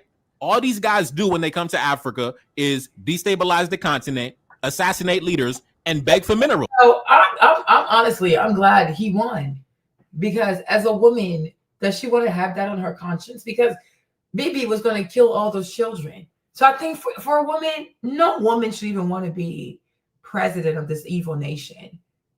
Like, let these white people run this, because they're going to go to hell for that. Trump is going to go to hell, y'all. Like, it's not a joke. Like, Trump is going to hell. There's no way that you can become U.S. president and not go to hell. Look at all the evil shit they have to do. You have to destabilize countries. You have to kill children. You have to fund genocides. You have to lie. You have to grape. Like, it's like, listen, Kamala, as a woman, she don't even want this job. Okay? It is an evil job. Let the white man do it. Okay? The White House is meant for white people. Let them do it. It's a cursed job. Trump's gonna go to hell. That's all they do. Kill African leaders and beg for minerals. That's all they do. They tried to assassinate the president in Mali, right? That's why the French intelligence agent, Yann Vezelier, is currently still in custody right now, right? And do you think they would have had any sympathy for President Assimi Goïta if he got killed? Let's say President Assimi Goïta got killed. Do you think that there would have been, oh man, my heart goes out to President Assimi Goïta? Do you think Charlie Kirk would have mourned the death of President Assimi Goïta, or do you think that he would have laughed and danced on his grave? Charlie Kirk would have danced on the grave of President Assimi Goïta if France was actually successful in toppling him last month, like they tried to do, right? Somebody like Charlie Kirk would have viewed that as a victory for democracy. Oh, yes, we are back in the region. Oh, yes, he would have been bigging up France and everything. Charlie Kirk would have celebrated the death of President Assimi Goïta. So sorry if I'm not, sympathizing with somebody who has openly declared himself as my enemy. I didn't say he was my enemy. Charlie Kirk himself, while he was alive, declared himself to be an enemy to our people. So, it is what it is, man. If you come into my comment section crying tears and, oh, man, brother, you got to understand. Listen, don't come into my comment section with that. Don't come into my comment section with that. A lot of y'all black men, I don't know what's wrong with y'all. Don't come into my comment section. If you feel that way, keep it to yourself. Don't come into my comment section showing love to Charlie Kirk. No, ain't none of that over here, bro. This is somebody who openly celebrated the destruction of the continent. Don't come into my comment section showing love to Charlie Kirk, bro. I'm not hearing none of that. If you're a black man, keep it to yourself, bro. Keep that bullshit to yourself, man. Anyways, it's your boy Neferkari. That's Salim back in the Billy. Yes, indeed. The Spy in Bamako, second single off the next project. He's very evil. And yeah, now he's dead.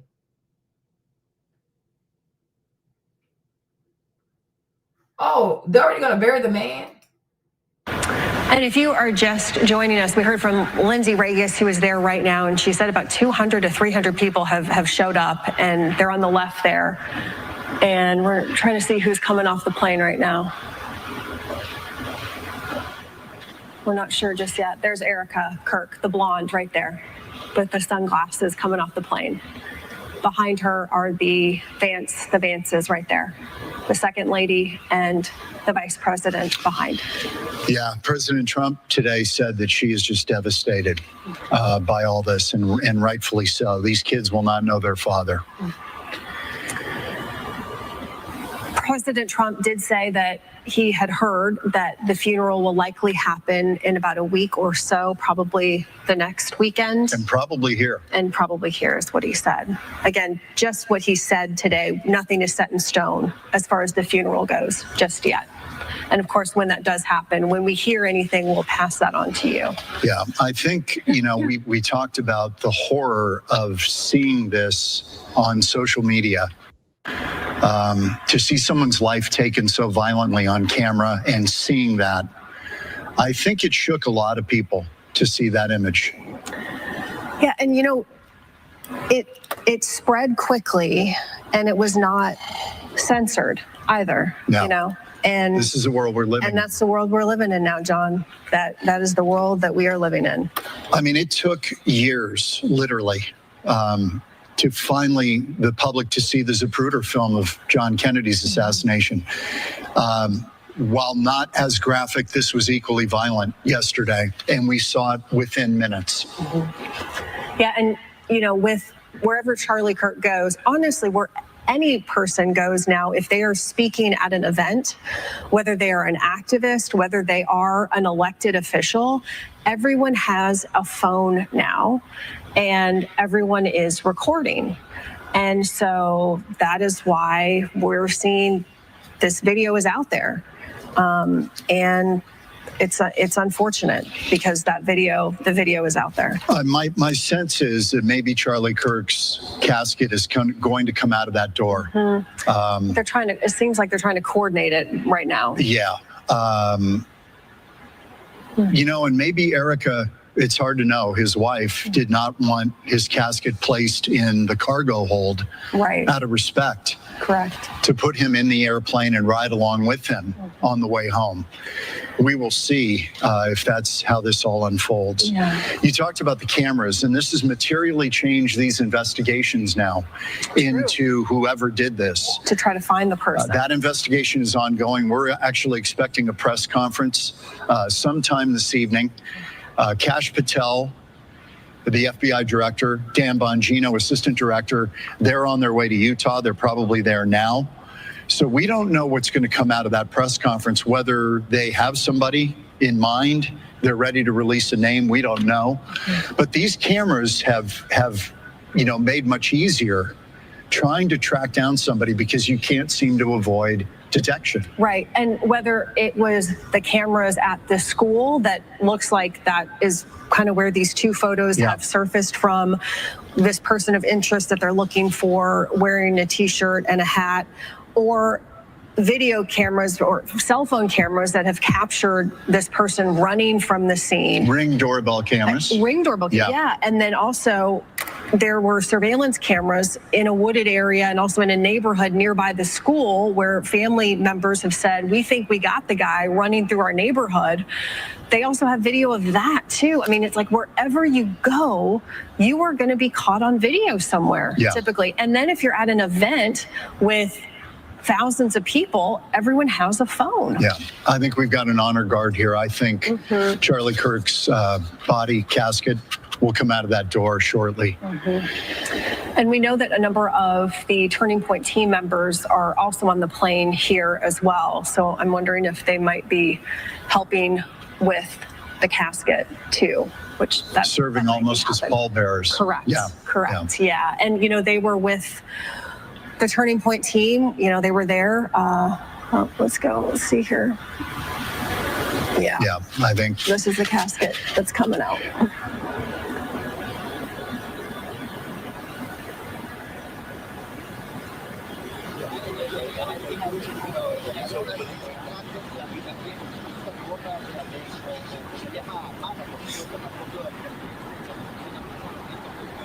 It's an honor guard. Yeah. Not the Turning Point members. Draped in the American flag. Is it? I'm not sure. No, it's not. No. That is Air Force, though, if I'm not mistaken. Yeah, it would be. Yeah. I could not see from our image if the flag was on that casket. That would be reserved primarily for elected leaders. Charlie Kirk was not.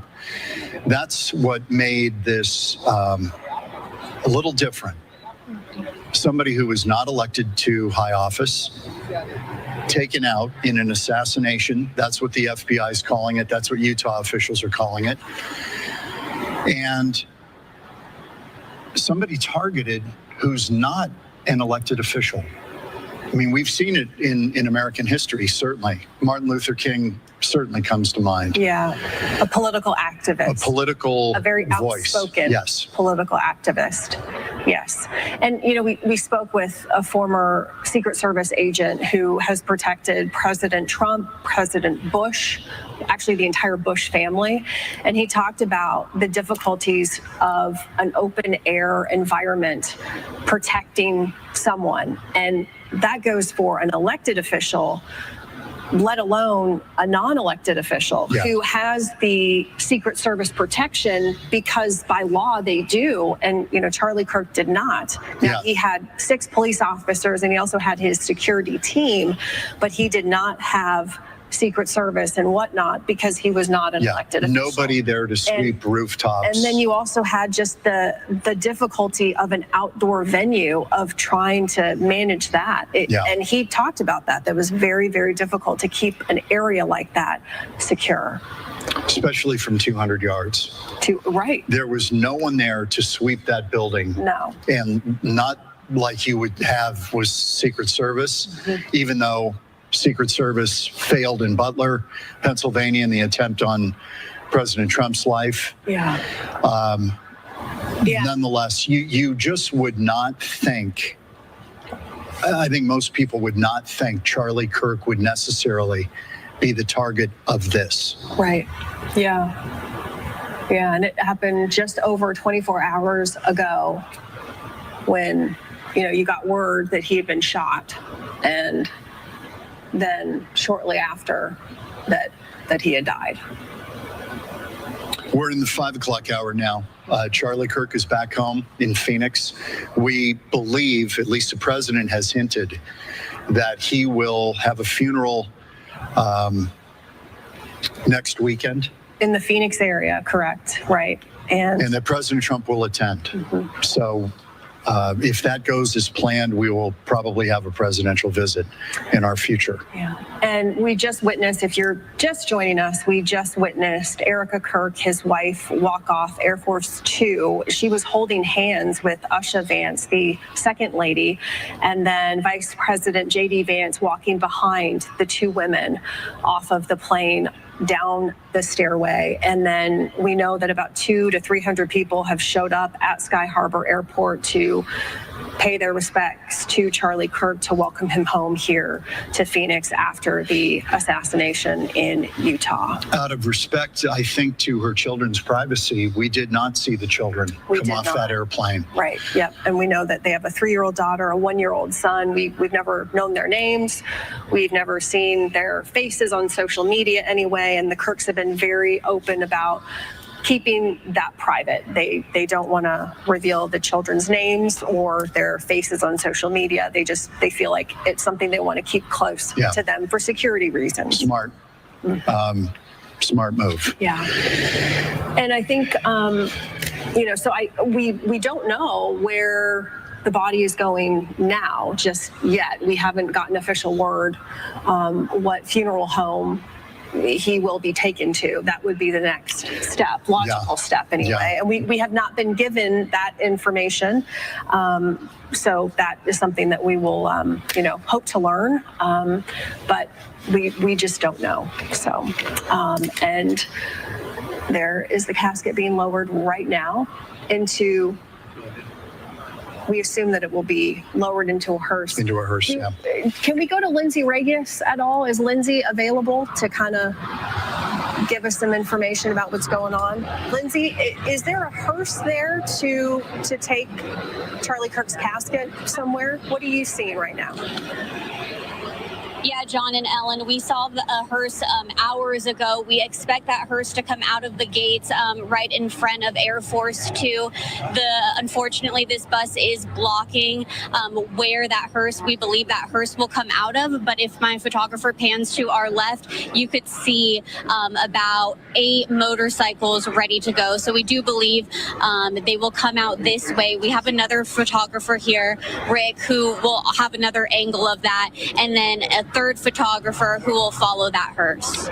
Lindsay, can we possibly swing the camera to the group of people who were there to welcome Charlie Kirk's body back home?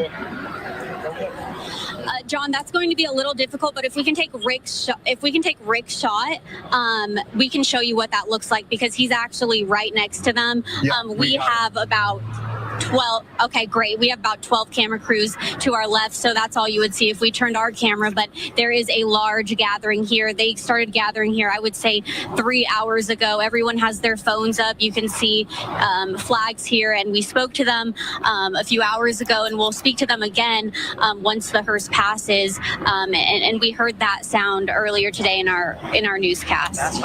Lindsay, J.D. Vance helped join the group of uniformed service members to bring Charlie Kirk's body home.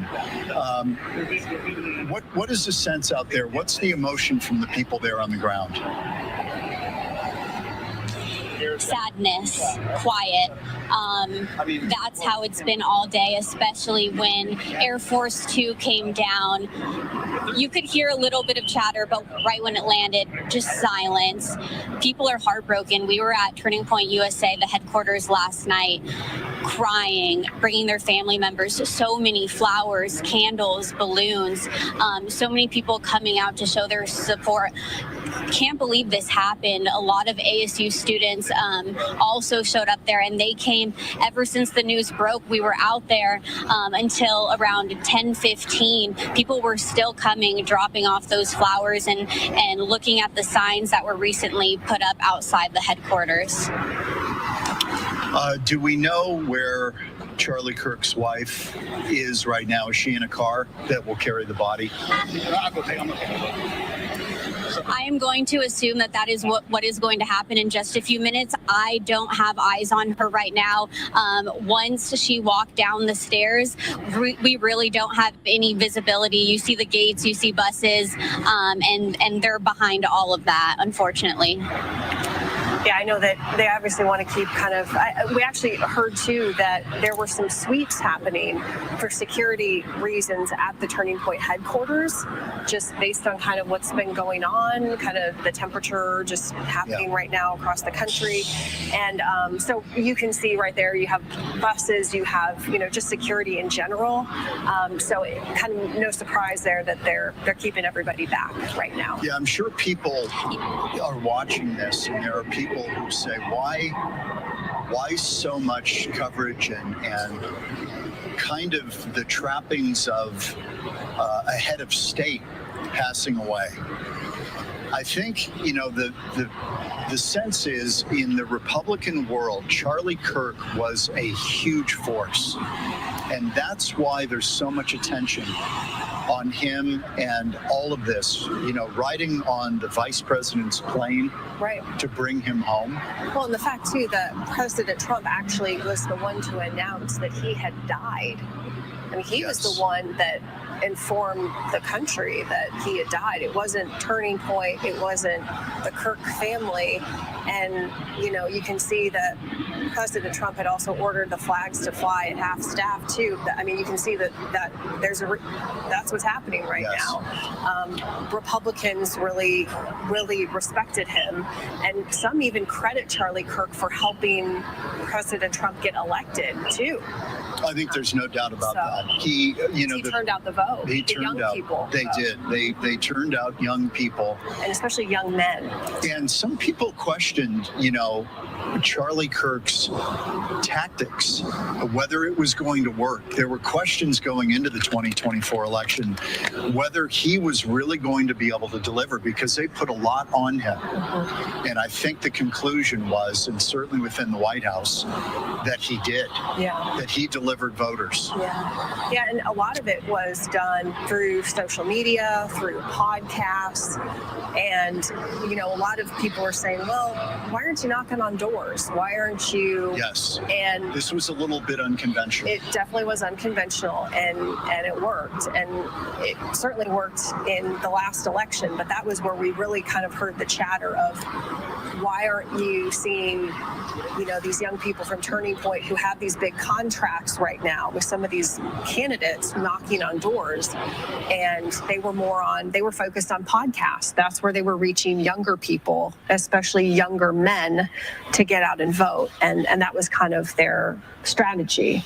And it delivered victory. Yeah, it's another reminder that the conventional wisdom is often wrong. That's true. Yeah. All we heard going into that election was the ground game, advantage by the Democrats, and the Republicans were kind of running a different playbook. Yeah, no doubt. And Charlie Kirk was really responsible for that. That's why he is so highly regarded at this White House, because I think President Trump feels without him, he may not have won. So he felt that he owed Charlie Kirk a great debt of gratitude. Yeah. This is a pretty far shot. We are told that there is a hearse kind of in the middle, and that will obviously transport Charlie Kirk's body from Sky Harbor. Is that the white? That's the white car in the middle. Yeah. Yeah. Yep. It is right there. It's a white one, and so they will load the casket into the hearse, and then move on from Sky Harbor. And as soon as we learn, you know, details about the funeral, we will pass them on to you. You know, Turning Point was heavily connected with Dream City Church, and that is a mega church, you know, in the Phoenix area. And anytime a political candidate would come to town, they would typically speak at Dream City Church. And so, you know, we have actually reached out to Dream City Church to see if there might be, you know, a funeral or service there. We have not heard back yet. I think that is likely, but we'll see. Then they certainly would be able to hold a large crowd there. Let's check back in with Lindsay Regis on the ground there. Lindsay, give us your sense. Yes, John. We are still waiting for the hearse to move. I heard we did have eyes on it. Again, our view, it's kind of blocked. We can't see much right now, but we do see these motorcycles, about 8 of them ready to go. And then we got a camera on, of course, everyone who is here. Phones have been up videoing this entire time right across the street from us as people here wait to watch the hearse go by. Other than that, it is very quiet here, very quiet on the other end as there are some flags that people are holding that are along the fence. Just a very emotional moment right now. And you know, the memorial, it has only continued to grow at the Turning Point headquarters in Phoenix. We've seen that it started really soon after we got word that he had died. And then a large photo of Charlie Kirk went up at the Turning Point headquarters. And then people have been bringing flowers and all sorts of things throughout the day today. And it really is a pretty massive memorial now. We do believe that there are a few other vigils happening tonight throughout the Valley to honor Charlie Kirk, and I believe that we were going to send Lindsay to another one potentially later on tonight, but obviously this is kind of the focus right now. Chris Cuomo here.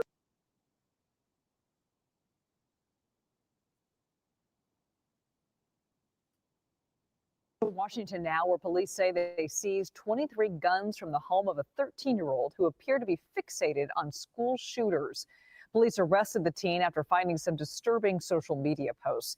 Yesterday, he pleaded not guilty to charges of unlawful firearms possession and making a threat. Let's go to CBS News reporter Andres Gutierrez covering the story for us. Andres, what did deputies find and why did they act so quickly?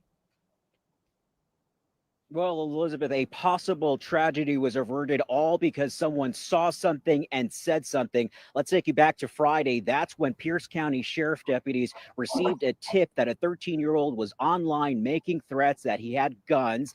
About 12 hours later, at 1 a.m. Saturday, SWAT members showed up to the kid's house in Parkland, Washington. Inside, deputies found 23 weapons. You could see them right there on your screen. 8 handguns, 2 shotguns, and the rest of them semi-automatic rifles. Some of them were in a safe, but many, according to authorities, were out in the open, mounted on walls or left around the house. As you can imagine, there were also several boxes of ammo. And here is the disturbing bit. They also found loaded magazines inscribed with references to the Columbine massacre on them. He's 13 years old. His parents let him buy the shit? White people are crazy. White people are crazy. They are really crazy. This was allegedly found inside the teen's go bag. Investigators say the teen had also posted photos of himself holding guns online and posted on Telegram, quote, "When I turn 21, I'm going to kill people." He was also fixated on attacks like the 2017 Charleston church shooting and the 2022 school shooting in Uvalde, Texas. Deputies believed it was only a matter of time unless they intervened. Yeah, enough. Where was the parents? That's the first thing that I'm trying to figure out. Where's the parents? Where's the parents? And why are they not also arresting the parents? Because if you 13 years old, again, when we talk about the killer that was over in Minneapolis that shot up the church, when we think about all of these things, a lot of times I remember it was a kid that wound up committing a heinous act here in Michigan, and they not only arrested the kid, they also arrested the parents, and I think that they also charged the parents. But you're not seeing this nowadays, and I don't know if it's the judges, I don't know if it's the culture, I don't know if it's a combination of both, but this kid clearly was going to do something to somebody, and he had already inscribed and wrote exactly what he wanted to do. It was really just a matter of time of when. Thank God that we have a federal government that take these threats serious and go into these homes and make sure that they get these kids, because the parents have no clue, or either they're complicit in what these kids are doing and what's going to take place. And until you start holding the parents accountable, don't matter. Until you start holding the parents accountable for what the kids are doing, y'all got to start monitoring your kids' social media. You need to build a better relationship with them. You need to talk to them on a regular basis. You need to make sure that they got everything that they need. You need to be raising them in a 2-parent household. Now, I know that that last one is probably going to bother people and trigger people. But when your kids turn out to be monsters, 9 times out of 10, not 10 out of 10, but 9 times out of 10, I even say 9.5, 9.6% out of 10, it's usually something that is happening in their lives, and it's a lack of supervision, a lack of parenting, a lack of insight and information. Y'all get these kids, these phones, these devices, and they get indoctrinated. I've been watching kids start to build relationships with AI bots and ChatGPT and all of that stuff, and people are, if you easy to me. Suspect that would conclude essentially some harm. That kid was going to take some money. To Washington now, where police say they seized 23 guns from the home of a 13-year-old who appeared to be fixated on school shooters. Police arrested the teen after finding some disturbing social media posts. Yesterday, he pleaded not guilty to charges of unlawful firearms possession and making a threat. Let's go to CBS News reporter Andres Gutierrez covering the story for us. Andres, what did deputies find, and why did they act so quickly? Well, Elizabeth, a possible tragedy was averted all because someone saw something and said something. Let's take you back to Friday. That's when Pierce County Sheriff deputies received a tip that a 13-year-old was online making threats that he had guns. About 12 hours later, at 1 a.m. Saturday, SWAT members showed up to the kid's house in Parkland, Washington. Inside, deputies found 23 weapons. You could see them right there on your screen. 8 handguns, 2 shotguns, and and the rest of them semi-automatic rifles. Some of them were in a safe, but many, according to authorities, were out in the open, mounted on walls or left around the house. As you can imagine, there were also several boxes of ammo. And here is the disturbing bit. They also found loaded magazines inscribed with references to the Columbine massacre on them. This was allegedly found inside the teen's go bag. Investigators say the teen had also posted photos of himself holding guns online and posted on Telegram, quote, "When I turn 21, I'm going to kill people." He was also fixated on attacks like the 2017 Charleston church shooting and the 2022 school shooting in Uvalde, Texas. Deputies believed it was only a matter of time unless they intervened. Yeah, enough writings from that suspect that would conclude essentially some harm was going to be coming to individuals.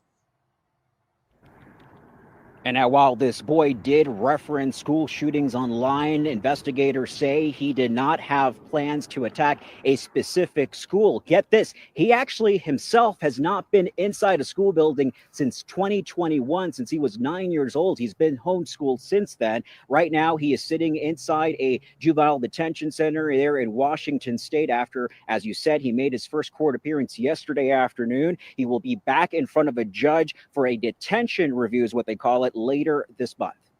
Andres, just listening to the details of this case and looking at just the arsenal that this 13-year-old kid had, you got to wonder, how did he purchase those weapons? I mean, what about the parents and safe storage? Could they also be charged in this? Yeah. Well, right now they're looking into this, Elizabeth. It's all under review. I did talk to the sheriff deputy that you heard from moments ago. I talked to her this afternoon, and she ended up telling me that social media posts from the teen would suggest that he did have access to the gun safes, and he posted images of the safe open with the weapons that he was holding at the time that photo was taken. And so there is state law there in Washington that parents can be charged after the fact if the minor gets to a gun and it ends up leading to harm or a credible threat. And there are around the country other rules that vary from state to state, that some states require locks at any time that a gun isn't under control, and others only end up penalizing the parents if the child actually gets a hold of one. So for right now, the parents in this case, they're still out and about. They probably have lawyered up by now. Investigators continue to talk with them. I did talk to the prosecutor's office this afternoon, and they are at this point awaiting for the case file to be sent over to them so they can review a complete review and figure out whether or not the parents will in fact be charged or not in this particular case. Elizabeth? Andres Gutierrez, thank you so much. This is pure insanity. To Washington. This is crazy. 13 years old. What? To the 13-year-old arrested in Washington State after police found a massive arsenal at his home, including nearly 24 guns. Trevor Wald is tracking the case. Good morning, Trevor. Good morning, George. And police say the message of see something, say something likely saved lives here. They tell us they received multiple tips from people warning about a 13-year-old threatening he had access to weapons and he was plotting to kill people. This morning, police in Washington State say this is the arsenal of weapons found in the home of a 13-year-old boy they believe was planning a school massacre. Every detective, every SWAT member that went into that home, 100% will say that we stopped a major mass shooting from happening. The suspect appearing in court Monday, pleading not guilty to multiple felonies. In charging documents, prosecutors say the teen had written threats on social media, sharing photographs holding semi-automatic rifles. He had everything packed and ready to go, and it likely was just a matter of time before he decided to cause havoc in our community. Authorities say they found 23 weapons in the home, many of which were unsecured. And there were several handguns and homemade long guns that had been made using 3D printed parts known as ghost guns, a growing concern for law enforcement. It's concerning to know how many of these guns are being made and whose hands they're going into. According to police, the suspect was obsessed with school shooters, and the walls of his room were covered with drawings and pictures of past shootings. They say he also had a gas mask and a backpack full of ammunition, including several AR-style magazines, which had writings on them referencing mass shootings. Now, this 13-year-old could potentially be released from jail in a week as he awaits his trial. There's also so far no word on if his parents could potentially be charged for allegedly failing to secure all those weapons. Michael? Well, we're glad somebody spoke up, Trevor. Thank you so much for that.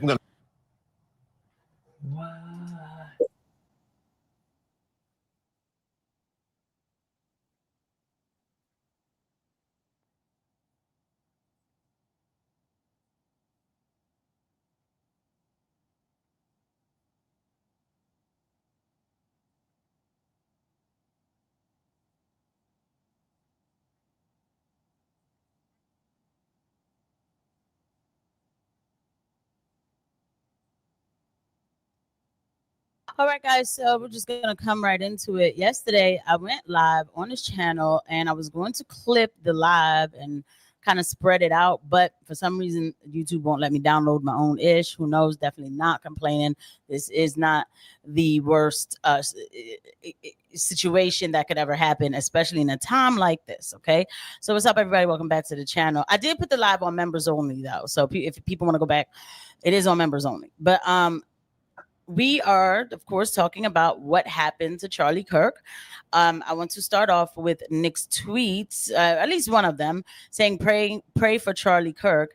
And then why don't we get into the actual situation that went down? We'll look at some clips, and it's going to be a two-part episode, okay? So let's just go ahead and get right into it. Just started getting word just a couple of moments ago that Charlie Kirk has been shot. We have very few details so far coming in on this. We're dependent on witnesses. Utah Valley University. And he was speaking in front of a crowd.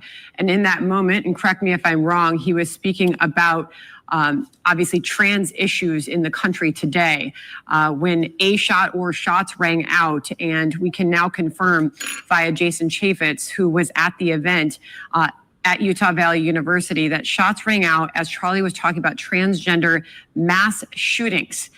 Per Jason Chaffetz, a witness there, says he can't say that he saw blood, but he saw him he can't say that also that he saw him get shot, but he did hear the gunshot ring out, and he was watching Charlie, and then he fell back and to the left. So it took me a lot to find just even this, because I'm trying to find, clips of people talking and explaining everything. But there's just so much news coming out now. The news is not coming as fast as it should. I'll tell you that. It's not. But yesterday, that's how it was for everybody, pretty much. I mean, it's one of those things like, where were you when Charlie Kirk was murdered, sadly? So before I even go there, I want to say, I don't say rest in peace to people who are dead, because I believe the dead are with the dead and asleep waiting for Christ and, all of that. However, I do, and I mean it. Prayers out to his family, who will definitely need to feel the comfort of the Lord, holding them tight and bringing them peace in a time of total confusion, total frustration. I don't even know the kind of emotions that these people are having right now. I don't know. I don't wish it on anybody. I obviously did not agree with Charlie Kirk on many things. You can go back and look at the catalog. We already know, right? But in no world would I ever want anybody, really, to sit there and talk to a group of students about mass shootings and stuff, which, by the way, I didn't agree with him on a lot of things, but there were a lot of things that I did agree with him on. And, talking about these things and trying to wake people up to, to different perspectives in this country, and then to just have his life taken away from him in a second. So I was I was right in that kitchen because I do everything in the dining room. But anyway, and I was just kind of like moving around or whatever. And then I was going through Twitter because I was supposed to tape yesterday, but I ended up going live. And then I looked, I saw Andrew Wilson post a still shot of Charlie with his, like, it almost looked like his hands was up. And he was like, oh, damn, Charlie Kirk. Like, wow, Charlie Kirk. And I was like, what? Maybe some leftist probably like hit him or something. I was like, I said some crazy kid probably just ran up on the stage and punched him. Because in no world would I had ever thought, anything. But as I'm scrolling, and then somebody put the video in the comments, and I looked over to, because on Twitter, when you look on the side, you see what's trending. I see Charlie trending. And real quick, I was like, yo, did Charlie Kirk just die? And then as I'm thinking that, all of a sudden you hear the shot, and it hit him. Hold on, I'm trying to remember. On the left side, it came. I don't know where it came from, but it hit him on the left side. Whoever shot, really, if you guys ever feel right here, guys, I'm a nurse.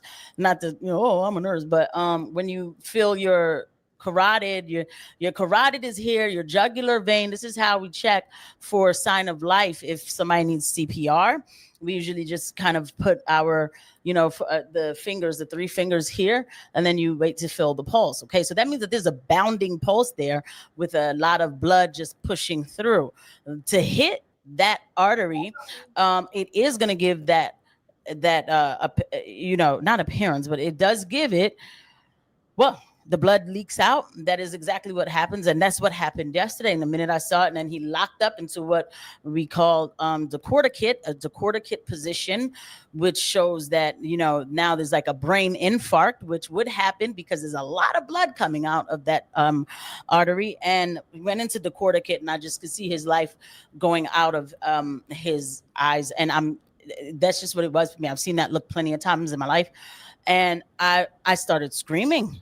I was screaming because I was like, wow. You think somebody's going to get slapped and this is what you see. Man, it's Charlie Kirk. I mean, so we'll discuss like feelings about this, and we'll just look at some reactions. It's going to be a 2-part episode, of course. There's just so much to say. So let's just go ahead and get, but again, at the end of the day, one thing I will say, no matter how much, and this I say about everybody, I say, people get their bag, how they get their bag. But I may not agree with a lot towards the end, but I do feel like that people still, for him to get to where he was and to put in all that hard work, that is not a small thing. And I have to respect it and give respect where respect is due. And I will say that part is very much inspiring to me. He did have a message. I do believe it got, I do believe his message, unfortunately, got infiltrated towards the end. But he did have a message. He had a strong message. That definitely was a need for a Charlie Kirk, of course. And so we won't, I won't take that as a light thing. I respect it 100%. I do. So to go back to Nick, his comment on it was this, we said, he said, pray for Charlie. And he said, this feels like a nightmare. And then he says, this feels like a nightmare. One of the most horrific things I've ever seen. I feel absolutely gutted and devastated. Pray for Charlie Kirk's soul, his young family, and for our country. The violence and hatred has to stop. Our country needs Christ now more than ever, which is true. There's the only person who I saw write that, though. You know what I'm saying about needing Christ. Even myself, I didn't write it. I didn't write it. What I did say was, I don't care how I feel about somebody and their position. I will never promote or want to see this kind of violence on that person. And I was saying, pray for Charlie Kirk, because at the time people were saying, you know what it is, I'm a realist, but at the time they weren't saying he was dead yet, even though I knew he was. But for 2 seconds, I don't want to say civilian came out of me. That sounds, you know what I mean? But the non-nurse side kind of showed up out of nowhere. And I was like, oh, pray for him. Because, it's like, dang, I think mainly I felt that way for his family, too, because these baby girls, they don't have their father. Well, the thing that's so funny to me is that the fact that Charlie Kirk said that he believed in public execution, and then he was killed in public in front of an audience and whoever they were streaming to. I think that's crazy. He said, yeah, we should bring back public executions and we should make it quick. This guy was a prophet. I'll tell you one thing about Charlie Kirk, though. He really was a prophet. Okay. Listen, he really was a prophet. He said they need to bring back public execution, and they need to make it quick. Like when you kill that person, don't have the person suffering. Make it quick. Okay. So it's like, damn, like everything that happened to him is what he spoke over his life. That's crazy. Let me go ahead and bless myself. Yeah, that's what he said. He was like, oh, if they're going to do it, they got to do it quickly. It's right here. He's like, if you're going to do a public execution, just do it quick.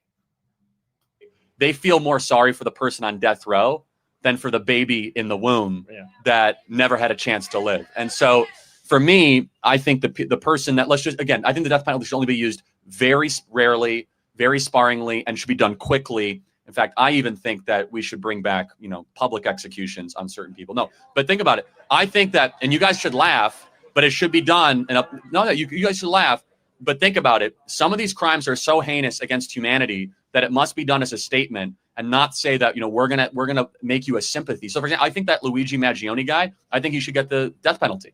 I think that if you're going to go kill someone in the back of the head in the streets of New York and act as if I should be sympathetic because you didn't get a healthcare premium you didn't like, I think you should get the death penalty for that.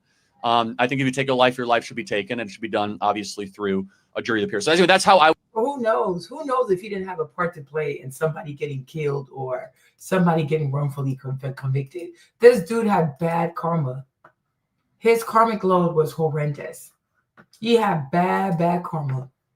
Because everything he said is exactly what happened to him. Oh, it's okay to die from gun violence. Oh, it's okay for this. Oh, it's okay for that. It's okay for this. Not your dad. Okay. And he died publicly. Like he had an audience. Okay. He had an audience. And I'm like, and now he's dead. Now look at this white girl. Let's see. Well, I love it because they're all going to expose themselves. Do you support Charlie Kirk also, Cody? Let me listen to your ass. Yesterday, a guy I would call a friend, Charlie Kirk, was murdered. I wasn't sure I was going to do anything You're going to out yourself about it. I was going to post anything publicly about it because I can't even imagine what his family is going through and what his really close friends are going through. You see, a few years ago now, Charlie Kirk and I talked about potentially doing something on college campuses together. He believed, like I do, that education is maybe the most important thing that we do. Charlie and I didn't agree on everything. And I don't think that's something we should strive for. She a closeted racist. Look at the big ass ears. Look at her big ass ears. Look like a goofy ass elf. White people. These people are so racist. They're so racist, girl. That's why she didn't know. Because once you post about it, it means that you agree with his message. She a fucking racist. Actually, I think it's a really good thing for you to disagree, sometimes intensely, with other people.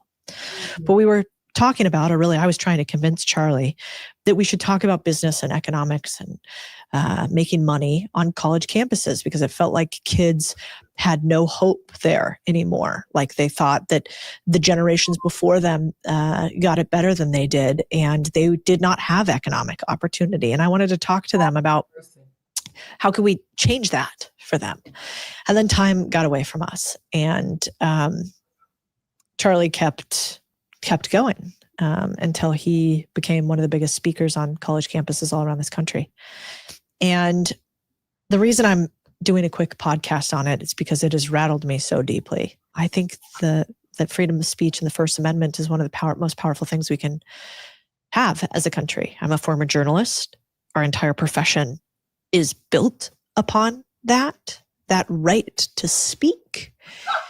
And that, I have a belief. White people love to say that. I have a right to speak. Well, catch these bullets.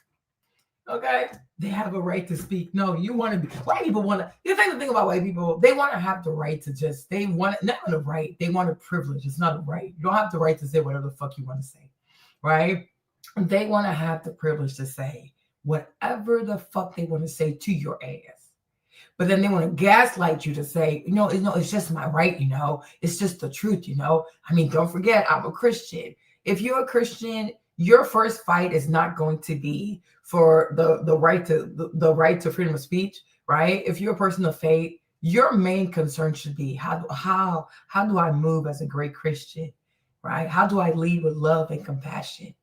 So therefore, how do I use my First Amendment right in a conducive way, in a healthy way, in a way that brings people together? You understand? Because part of being a Christian also is understanding that just because I can doesn't mean I should, right? A Christian got to have self-control, right? But if you, the First Amendment, okay, I have the right, okay. No, you're fucking dead. Because you can't just say whatever you want to say, right? So, hey, they're so fucking crazy. I mean, white people are so pathetic. That deep down inside, if you cannot beat someone's arguments, then you need to be better skilled, not to hope they die. And I wrote down a few things because I didn't want to mess this up too badly by doing it publicly, but I have a couple thoughts. And the first thought is that you builders, the people who listen to this, we need you now more than ever. I think this country was built by doers just like you, those who believed that you could build stronger and not have to tear things down. See, I believe that. Look at her goofy ass. One thing about these Mexican people, they got some goofy ass ears. How the fuck they get their ears to do all that shit? Like, their ears are so funny. She looks like Roxy Diaz. Their ears are so damn stupid. Anyways, my thing is, this country was built by doers. No, this country was built through slavery. White people didn't do shit. They enslaved people. They're not doers. They're enslavers. You sound fucking stupid. You sound so damn stupid. White people are doers. Yeah, the fuck right. This man became a millionaire by going on college campuses and trolling trans children. What the fuck? What kind of doer is that? He a bitch ass little dude. Now he fucking dead. Like, get the fuck out of here, a doer. Motherfucker had hand-me-down clothes. His broke white ass. A doer. He didn't even finish. He couldn't even finish his first year in college. What a bum. He dropped out of school so he could go back to colleges so he can have debates with people who are actually enrolled and have way more credit than he does. Bitter ass motherfucker with no coins. Shut the fuck up. He ain't no fucking doer. He's a goofy ass grifter. He is a swindler. He is a fraud. He's somebody who used the name of Christ in vain. Okay, now he's dead. That's where the fuck he is. Okay, if he was a real doer, he would be alive right now. Okay, but I will say he's prophetic though. I sure will give him that. He is incredibly prophetic because everything he said about himself, that's exactly what happened to his ass. Okay, with his stupid ass. Now he's fucking dead, talking shit about people. Okay, I like just so damn. This country was built by doers. No, it was built with slavery. They had slaves. They enslaved West African people. It's harder to build a house than it is to burn it down. I don't know how to build a house, but I could burn one down. And so inherently, it is always easier to tear down others. And it is always easier to apparently even kill another. Exactly, like white people. And imagine her talking like, and she's not realizing that she's talking about white people. Oh, it's easy to tear down people. That's exactly what Charlie Kirk's message was. He had a message to tear down people. He didn't build people up. He went to these colleges and he intentionally picked on these kids that he knew had mental health issues, like them QIA plus people, them TQIA people. You know damn well they're not mentally stable. And you go there and you pick on these people. That's what he did. He tore people down. He harvested these clips. Then he would post these clips all around social media for people to further make fun of these people. He was all about shaming people and trolling people. He's a fucking clown. He was chasing clout. He was chasing clout for this goofy ass algorithm. And now he's dead. He's in a fucking casket. Exactly. He's fucking dead. That dude is stupid. It is to push back on their ideas by having better ideas yourself. The only other side of this is that I do actually believe in you. I meet you all over the world, everywhere, every day, real humans who I think are building the world that you want. And whether you agree with Charlie or many of the things that he stood for is sort of irrelevant, I think. Yeah, right. It's a call to action for me, at least, to... I wonder if he was talking about Mexicans all day, would she find that irrelevant? If Charlie Kirk was talking about Mexican this, Mexican that, Mexican, would you find it irrelevant? Or because he was talking about other people, right? And because your skin is white, even though you have like Nick Fuentes, because your skin is white, but them ears be telling sis, right? So therefore, it's not relevant what he said. Yeah, because he wasn't saying that shit about your goofy ass, right? If he was talking about your Mexican people and all your uncles who run them cartels in Mexico, how the fuck would you have felt, right? Get the fuck out of here. Oh, it's irrelevant what he said. It's not irrelevant what he said. If what he said got him killed, then obviously it's not irrelevant. You're a fucking idiot. You, Cody, your whole I'm a millionaire, whatever the fuck you are, I never believed in your brand. You give cartel king, cartel queen, like you give la reina del cartel, okay, with your narco trafficking looking ass, with your narco ass blood, okay, with your narco ass sangre, okay, get the fuck out of here, punta. My thing is, if y'all say the man is dead because of what he said, then how can you say it's irrelevant? If your words get you killed, then bitch, the words ain't fucking irrelevant. Right? You're so fucking dismissive. That's being passive aggressive. Tell this bitch to come outside. I want to see her goofy ass. You're so damn stupid. Tuck your ears in.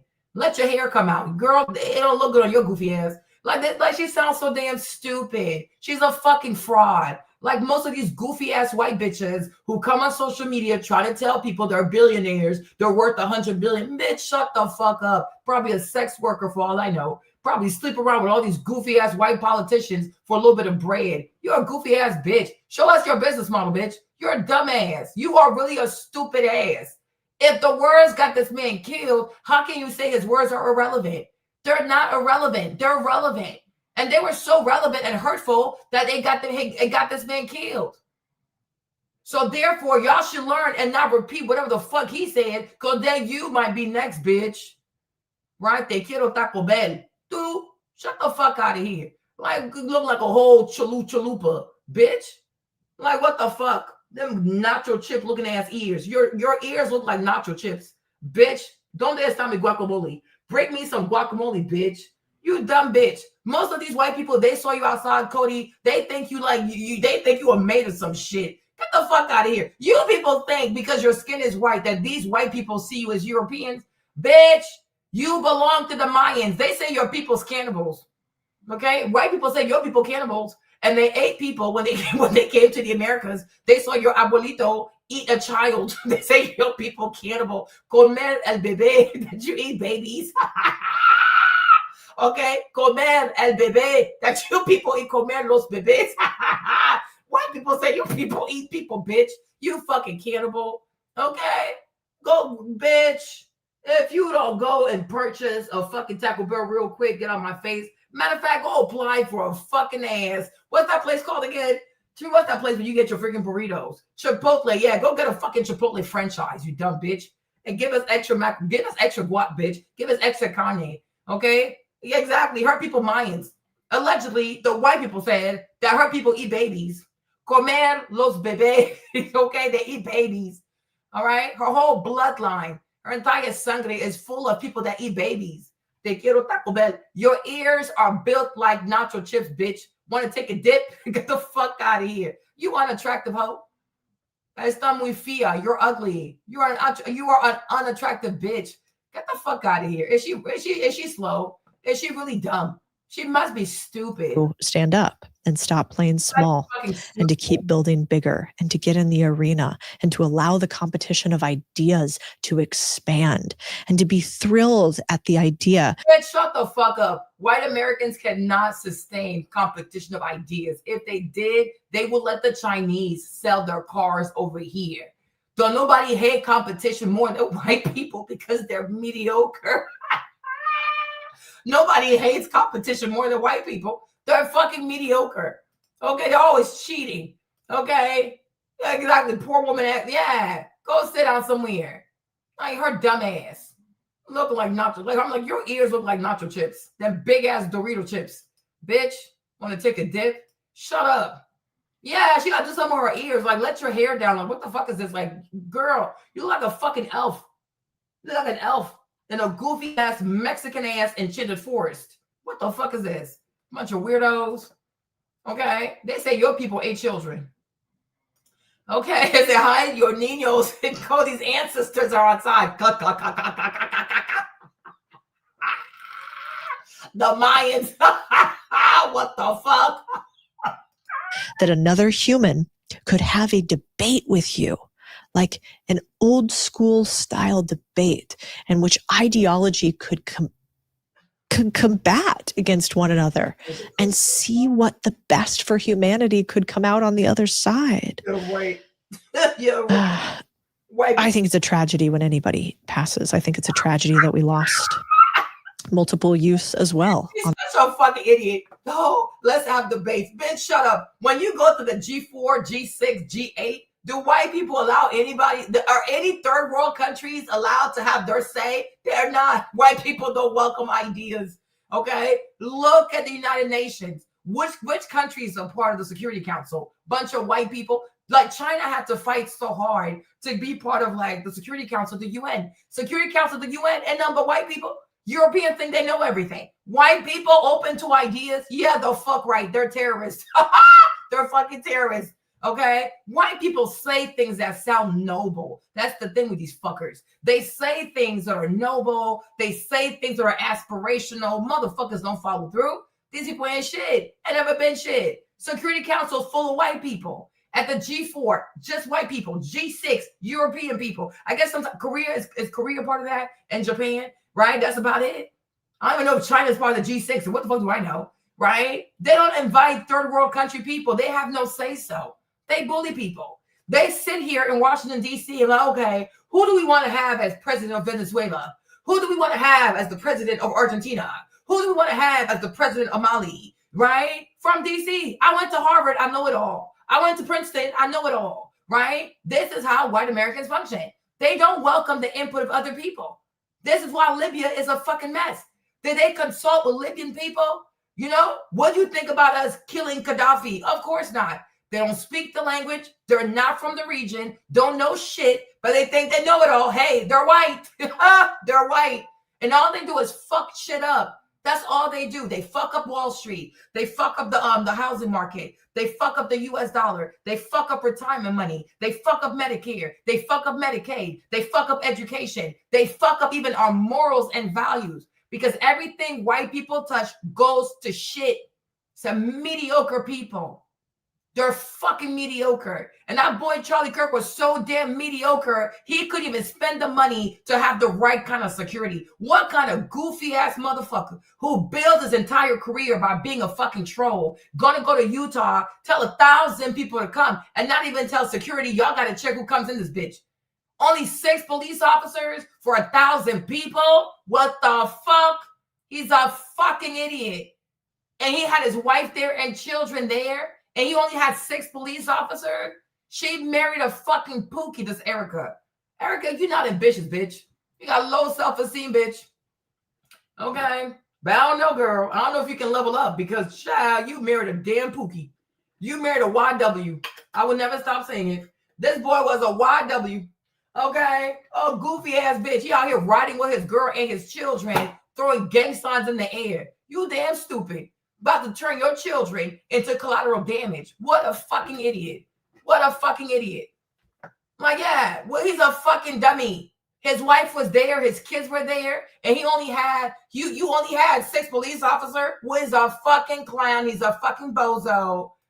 Imagine a man who wants to marry you, and the only way he knows how to get to you is by making fun of your last name. Talk about, oh yeah, your last name sounds like you're sneezing. What the fuck?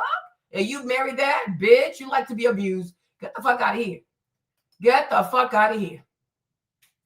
Okay, they don't love nobody. They love your food, though. They will eat Mexican people food. They'll eat black food. They'll eat Thai food, Japanese food, Korean food, Haitian food. White people will eat anybody's food, but don't like the people. It's a hating ass people. It's a hateful people. Yeah, look like a damn elf in some kind of Mexican enchanted forest. La cucaracha, la cucaracha. La cucaracha, la cucaracha. Okay, what the fuck do I know? Okay, but ultimately, the white people said that your people is cannibals, bitch. You come from a bloodline of cannibals. The white people said when they came to the Americas, they saw your abuelito, you right there, okay? They saw your abuelito eat the baby. La cucaracha, yo puede caminar. Lo todo falta. You such a dumb bitch. Okay, that's it. Okay, but that's what the white people think of you. That you Mexicans, y'all eat people. That you're cannibals. Okay, that's exactly what they think of your ass. Imagine crying for people who believe that it was okay to do whatever the fuck they did to y'all, take your land, slaughter your people, call you all kinds of la cucaracha. Okay, you out here in their orange fields in California picking their freaking oranges. All they do is abuse your asses and send your ass right back to Tijuana when they done with y'all. And you got arthritis from picking up all their goofy ass peppers, picking up their goofy ass oranges, picking up their goofy ass pineapples. If you don't go take care of your arthritis, girl, go help your grandmother and her hands. Go massage your grandmother's hands. All her years picking up oranges for white people. Put your dumb ass. Put your stupid ass. They so damn stupid. Okay? La cucaracha. Like, what is wrong with these people? What is wrong with these people? They're so damn stupid. Mexicans need to be read to filth. A lot of Mexicans need to be read for filth. They're going to go sit their asses down. They're going to go siéntate somewhere, okay? They're going to sit their asses down somewhere. A lot of Mexicans, not all, but some Mexicans, they need their asses read for filth. Well, what the fuck is this? Like, imagine thinking that with your name and your ears. They know you ain't white, sis. They know. The same day. But having known Charlie, albeit briefly on the internet, I can say that the ideology to me of faith and freedom and believing that others should be heard even when you disagree with them is probably one of the most potent things that we can do. And there was a quote from Charlie that I love, and it's that if you believe in something, you need to have the courage to fight for those ideas, not run away from them or try and silence them. I think the worst thing that we could ever do is allow violence by anyone to silence another. And I won't be preachy about anything on here, but I will. This is what white people do. White people have always used violence to silence people. When they had slaves that didn't want to work, they would kill them. When they had slaves that wanted to encourage other enslaved people to be free, they would kill them. White people have always used murder to silence people. You don't want to work, you get killed. You don't want to suffer, you get killed. Don't want to be called the N-word, you get killed. Don't want to bow your head, you get killed. Like, white people, it's very rich now, right? Because the thing about these goofy people is like, it's okay when they do it, you just can't do it to them. Because deep down inside, they really believe that their lives are more precious than other people's lives, right? If white people really, really believe in the shit they say, we would not be having all these wars. We would have had at least a year ago, right? We would have had a ceasefire in Gaza now. People would have gotten this food. Stuff would have stopped. Between Russia and Ukraine, this shit would have stopped. There are 600 to 700,000 Ukrainians who have died in this goofy ass war. These people are clowns. White people want other people to have these high standards of humanity and these high morals and these, like, you should never do this. You should never do this. But meanwhile, their standards are in hell. Because they will do it. They love to tell you, you should do a non-violent demonstration. You should have peaceful demonstration.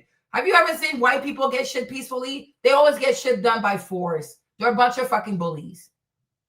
And this is why they love it when black people are completely obsessed with religion.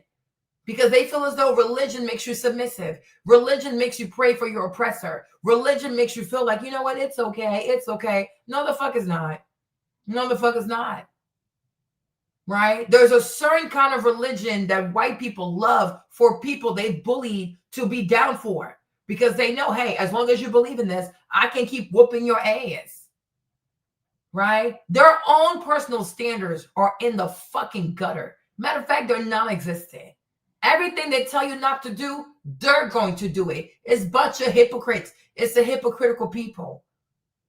The one thing you have to know, and I mean that from the bottom of my heart, you have to know that white people are not a principle-based people. It's one measure for them. It's a whole different measure for you.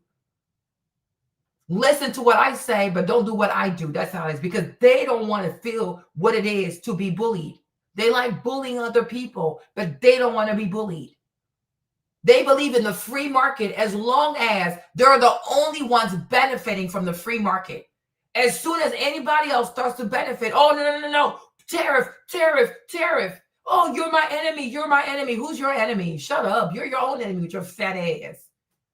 So they squander money left and right, and they want you to believe that China is who you have to fear. No, the imbecility and the mediocrity of white people is what you have to fear. They're poor stewards. They're poor steward of Wall Street. They are horrible steward of the economy. They're bad in management. They're just bad. They're just bad. The only thing is they've just been doing it for the longest because they bully everybody. But it's not because they're the best. They're a bunch of idiots. Okay? They're a bunch of idiots. Exactly. From Secretary of Defense or Secretary of War. You see? Antagonizing people. Right? All that is none but a distraction. Tell Bibi to stop bombing people. But he can't because he's a coward. He's scared of that man. Okay? They're a bunch of, they love being superior. They want to bully people. If they don't like what you say, they'll kill your ass. But if you don't like what they say, well, you shouldn't kill their asses. Always trying to carve for themselves special privileges because they're white. They're a bunch of racists. I don't care what they say. The vast majority of white people are racist. They think that their lives matter more, their thoughts matter more, their opinions matter more, their feelings matter more. No. If white people saw themselves like everybody else, they'd be very careful with the bullshit that comes out their mouth. Like, you know what? No. If we're all equal, is it okay for me to be saying shit like that? Is there a better way to say shit like that? But when you think you're superior to other people, you think you can just walk around and say whatever the fuck you want to say and then gaslight people by saying, well, it's my First Amendment right. Well, after the First Amendment is the Second Amendment. There you go. You have the right to say whatever the fuck you want to say. He has the right to carry. And he showed up and he carried your ass and your neck according to the plan. There you go. Now you're dead. Okay? They love to say, First Amendment. Don't ever forget, after the First Amendment is the Second Amendment. Right? So if you don't want someone to use the Second Amendment against your white ass and your First Amendment rights, you might want to shut the fuck up. Right? You don't shut the fuck up. He's a fucking troll. Charlie Kirk was a professional troll, and now he's fucking dead. Right? It's like these goofy ass YNs and YWs who be on social media playing stupid games, and now they're fucking dead. You're gonna die. You're gonna go to prison, or you're gonna be dead. Right? Be mindful of the shit you do for clicks and views. Think about your children. And mind you, you have a 1-year-old baby. Instead of being at home with the baby, no, he's got to go to college campuses and act a plumb fool. They could have gone to Utah over the weekend, this whole week, spend a whole week with the babies, have fun, enjoy your money, enjoy your wife. No, because spending time with his babies is not a priority. He needs attention. He's a fucking whore. He's a media whore. He ain't no different than Kim Kardashian. This guy lived for the attention of it all. I'm telling you, growing up, he probably had a hard time making friends.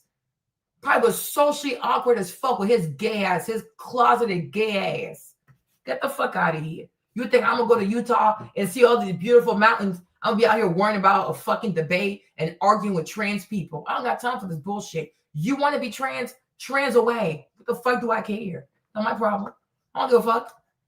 Say that anybody who is cheering a fellow citizen and them being murdered probably doesn't want you to win either. And eventually they turn on you, whether you want to or not. And so I think as a society and as a country, we need to come together a little bit more with. We ain't coming together with no damn fucking racists. Fuck you, bitch. Your ears scare me. I'm not getting anywhere. Your ears and your bloodline. Your people eat people. A white friend, man, fuck that white bitch. Her breath probably stunk anyways, right? She probably smelled bad anyways. Who gives a fuck? Like, she did you a favor because one day she was gonna spit in your drink. She a racist. She did you a favor, girl. She did you a favor. Thank you, Lord. She did you a favor. And after all praise, you have us. As long as you have us, you have enough friends. You got more friends that you can that you can actually manage, okay? You have us. You don't need her. One day that white bitch was gonna spit in your drink, put acid in your drink. She gonna do some foul shit. And I'm sure her breath stunk anyways. So you're not missing out on anything. Okay? We Gucci. Right? Exactly. She'll race us. Like, oh, we need to come together. With who? Racist people? I rebuke you, sis. In the name of Jesus. El Santo Domingo, al Santo Cristo. Okay? Somebody cue in the Latin music. Okay? Ade Deus e Sante Cristo. Ade Devo de Cristo. Sante Cristo, amen. Sante Cristo, amen. Que dulce Cristo. I rebuke you, bitch. Okay? Your grandma, your abuelita probably practices Santeria. Get the fuck away from me, you bitch.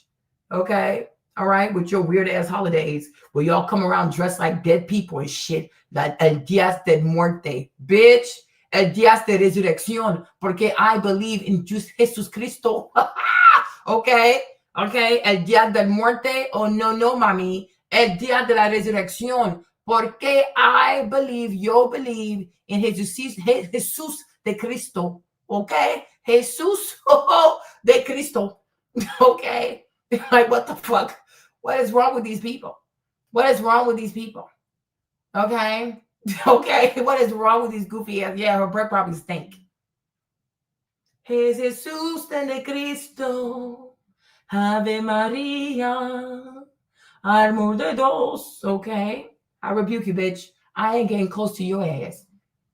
Get the fuck away from me. The blood of Jesus. Okay? The blood of Jesus.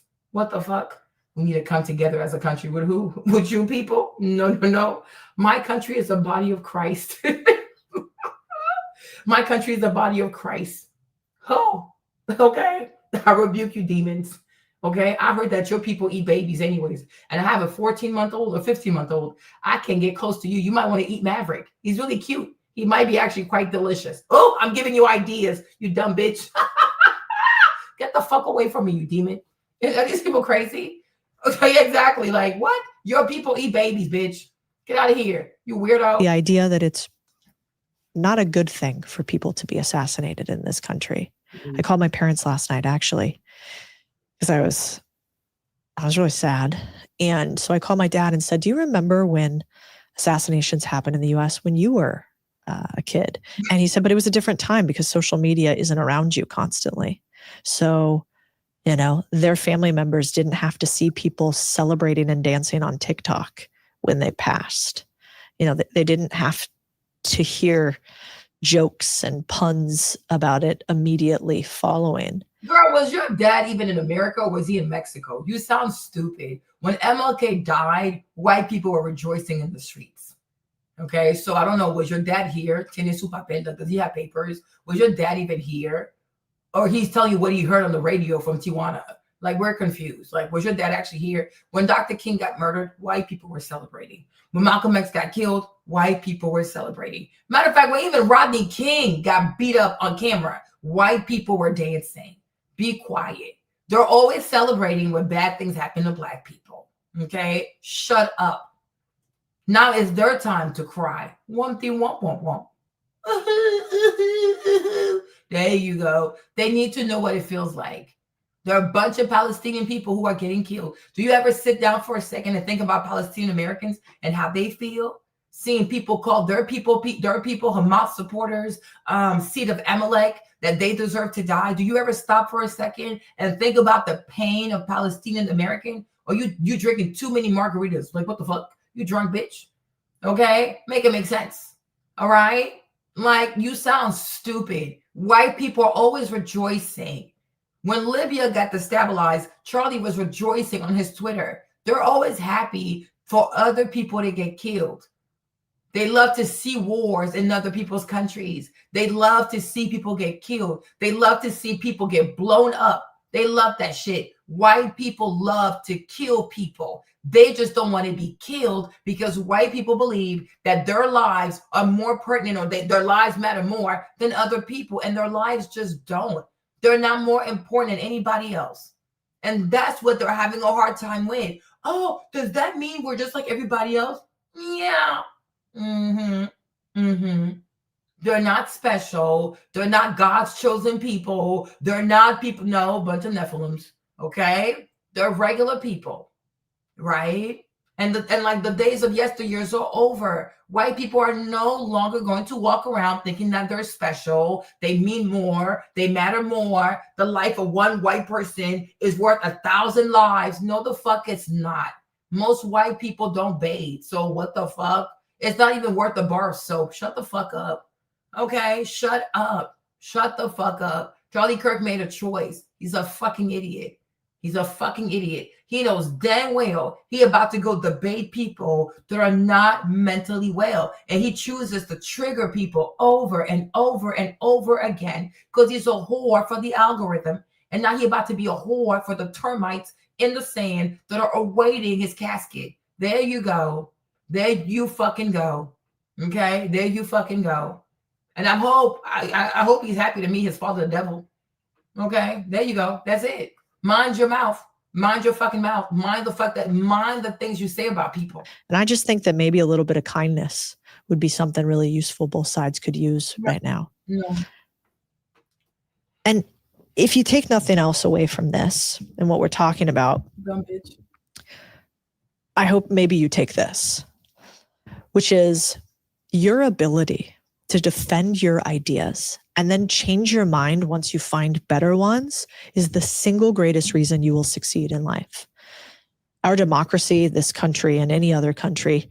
You don't even live in a democracy. You're a fucking idiot. And then you give people business advice. You're a quack. You're a scammer. You're a swindler. You're a charlatan. Anyways, I'm done with this goofy bitch. Let's see Amanda Seals. What did she say?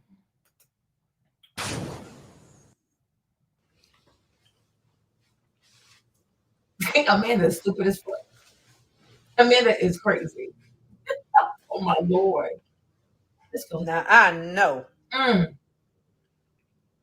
Y'all not in my comments talking about empathy. That can't be y'all. It sure is. They're crazy. That can't be y'all. You are really insane. I know. Y'all not in my comments talking about we don't have to be like them, you guys. Yeah, the fuck right. Who is we? And my thing is, the thing that really triggers me, like, oh, you don't have to be like them. Like who? White people killed him. I don't kill people. So I'm already not like those people. First of all, number one, I will never attend any kind of Charlie Kirk event because I don't believe in hatred. Right? So therefore, I am already different than most white people. The white people who went to that event wanted to be told it's okay to be racist. Okay, fuck around and find out. Now they had to run for their lives, almost die in a fucking stampede, right? A white man shot him, not a black person. Okay, I never called for him to get murdered. I'm already better than him. I don't make my whole content about white people this, white people that. This white man did this. This white man killed his baby. This white man did this. Like I don't think I have the emotional bandwidth for that shit. It's too fucking dark. So I'm already better than those people, right? I just don't care. I don't have to care. But I never said go kill the man. But this is the man who said like, oh, if you're gonna kill somebody, make it public. He wanted public execution. Well, there you go. Okay. That's it. These are hateful people. It was a hateful event. It was a racist event. He's a racist person. So any white person who goes to his event to agree with this guy, you are a racist. So if you go to a place that's hateful and then bad things happen in that hateful place, whose fault is that? Who should you blame? All these white people who support Charlie Kirk, they had a duty to encourage Charlie to be mindful. Don't be so divisive. Don't be so polarizing. Don't be so hateful. Don't be so incendiary. No, they kept egging this motherfucker on with his flat ass head, right? Looked like a damn pancake, okay? With his Huckleberry Finn looking ass, right? And now the motherfucker's dead because they egged this fucker on. Now he's fucking dead. Whose fault is that? Whose fault is that? Right? White people have to do better. If they want their people to stay alive, they have to encourage their people to be a bit more mature, a bit more responsible, a bit more wise, and it's going to be just fine. That's it. Nobody gives a fuck about this idiot. Stop including me in your we. Like, stop. Be sure to like, comment, and subscribe. Yeah, there's y'all be acting like starting to be like them starts today. Yeah, he's evil. First of all, Charlie Kirk don't believe in empathy. Exactly. He said it's a bad thing. Exactly. He said it's some new age made up shit. Mm-hmm.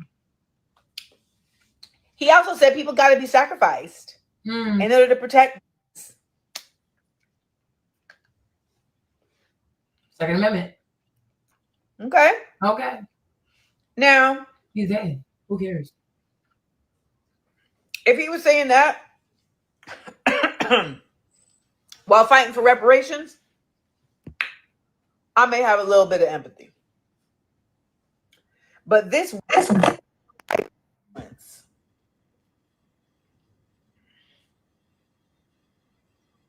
he died? Damn, B. Life comes at you fast. It sure does. Like a bullet in an instant. He's gone. Oh, let's see. Did he die? He's dead since he did. Someone in the comments said he died. Mm. They ain't say he did yet. Listen.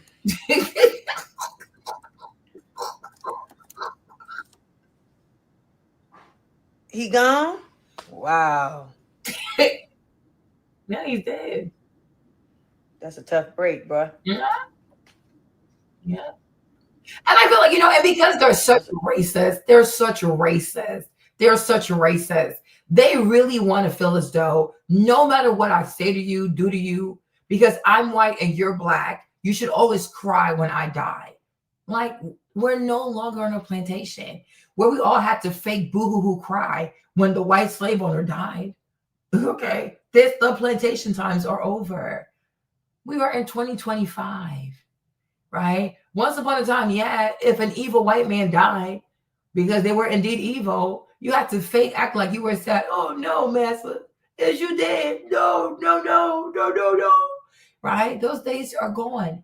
Charlie Kirk don't mean shit to most black people. He's dead. People die every single day. Right? You don't even do as much for those kids who got shot in that school as you do for Charlie Kirk. Who the fuck cares? At least he got to live to be 31. Okay? Some people don't even make it past 15. He got to be 31. And he made like $12 million. He did pretty good for himself. Okay, let's move on. We don't care. Like, oh, you're not going to cry for him? Oh, you're not going to be sad that he's gone? Like, you don't feel any way? No. We are in 2025. I don't have to lie. I don't have to pretend. I could care less. Okay? I don't care. People die every single day. Do you ask me to cry every time a white person dies? There are a bunch of white people who die every day. There are actually a bunch of beautiful black white babies who die every day also in the hospital. Cancer, this, and that. You don't even cry for these babies. And like Charlie Kirk said, we should care more about the babies because they have yet to have a chance to live. Charlie Kirk, he made his choices. He decided to represent hatred and racism and be proud of that shit. So now he's dead. And he already told y'all. He told y'all to cry for the babies. So I'm like, yeah, let's cry for all the white babies who passed away yesterday. Well, I don't care about this man. He was grown enough. He was an adult. He had children. He was sexually active. He was rich. He knew how to do better. And he chose not to do better. He could have spent more money on his security. He chose not to give a fuck because he's a cheapskate. Okay, now he's fucking dead. Okay? Erica spent all his money. Enjoy yourself. A tough break. Yeah, exactly. He said what he said. What did he think was going to happen? Exactly. When he got up there telling all these people secrets.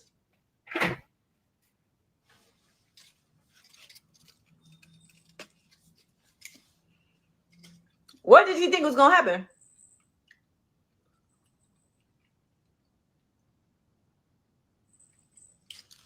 That man said, I'm going to tell y'all all the tea. Whose tea was he spilling?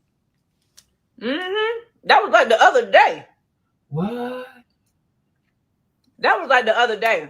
But that man was on there and said, this person was with Epstein and that person. And I promise you.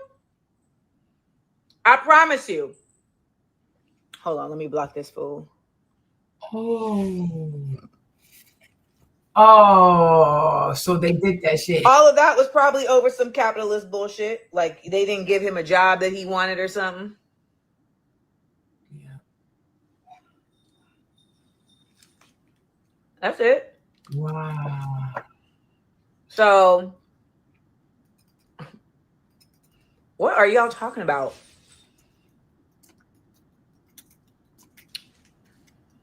Oh, that was Ben Shapiro doing that? Damn. I don't even, to be very honest, they're all the same person to me. Ben Shapiro, Candace Owens, Charlie Kirk, they're all the same person to me. I don't.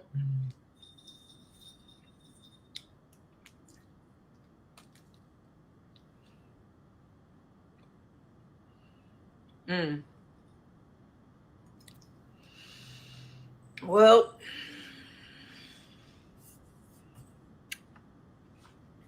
dang. They're all the same person to me. Because at the end of the day, they all serve the same master. Yeah, they do. The devil.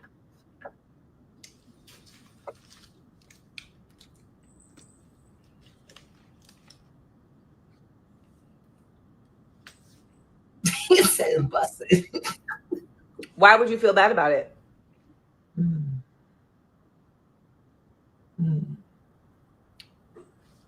It's giving good, fellas. You know, the thing about empathy is that it requires energy.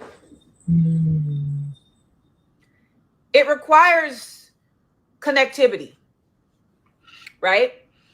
And, you know, some people think empathy and sympathy are the same thing, and they're not the same thing. So sympathy is the little performance that y'all do on here where you feel bad because it looks good to you to feel bad. That's sympathy. It's an act of acting. You don't actually feel bad, but it like looks good to feel bad in your opinion, so you feel bad. Yeah, performative. That's sympathy. Empathy is when you are literally feeling what the other person is feeling. That's empathy. When you put yourself in their shoes. Yeah. I can't have empathy for someone like Charlie Kirk because I cannot be in his shoes. Never. I have no frame of reference for that. Exactly. I have no cognizance for that. There literally is nothing about his existence that I can relate to. So I don't have. And the thing is, like, it's like he pretty much wanted either you're going to lock up every single black person or like put as many black people as you can in prison and then kill the rest. And like, it's like he just lived for the destruction of black people. Anything he could say, anything he could find, any lie he could spin to get white people to say, I'm not racist. I'm just pointing out the facts. I'm not racist. These are the numbers. I'm not racist. This is just the truth. Shut the fuck up. What truth? What facts do you have? Bunch of child molesters. I know you ain't talking. Okay? So many white men have child pornography on their computers. And that, yet again, this is not a problem that's a major concern to white people. When we probably know if a white man is watching child pornography, it's probably white babies. So they don't even care about keeping their own children safe, right? They want to sit here and worry about black people they don't ever meet, don't ever talk to. They're batshit crazy. They have the sickest mindset. They have the most perverted mindset. They have this weird attraction. They have this weird sexual attraction to children, right? And instead of making sure they keep their children safe from these sexual groomers and predators, no, let's obsess over black people. Like, you're batshit crazy. And that's exactly what Turning Point USA is about. Telling white people they're not racist. You're not racist. You're just speaking facts. What facts? And why do white people start with the facts about their own white community? They have so much stuff to work on, right? But of course not, because these people are narcissists. So no, the man is dead. Who gives a fuck? I don't care. I never told Charlie Kirk to engage in the kind of melee he was getting himself involved in these freaking colleges, messing with them kids. I never told Charlie Kirk to get involved with the Zionists. Never told Charlie Kirk to run his mouth about these Epstein file, whatever the fuck it is, right? So, hey, but to act as if he didn't have a private life that so many people know nothing about. He had donors you know nothing about. He took money from bad people. You have no idea what kind of business deals he had behind the scenes. And maybe those people send the assassin to finish him off. Oh, well, not all money is good money. Like, okay. Exactly. Trump is involved in that shit. He's full of shit. He is so involved. Yeah, he says all kinds of bullshit. That black people are intellectually inferior, all kinds of stuff like that. Who talks like that? But it's very, very obvious that he had a serious hatred for black people. I'm fucking black.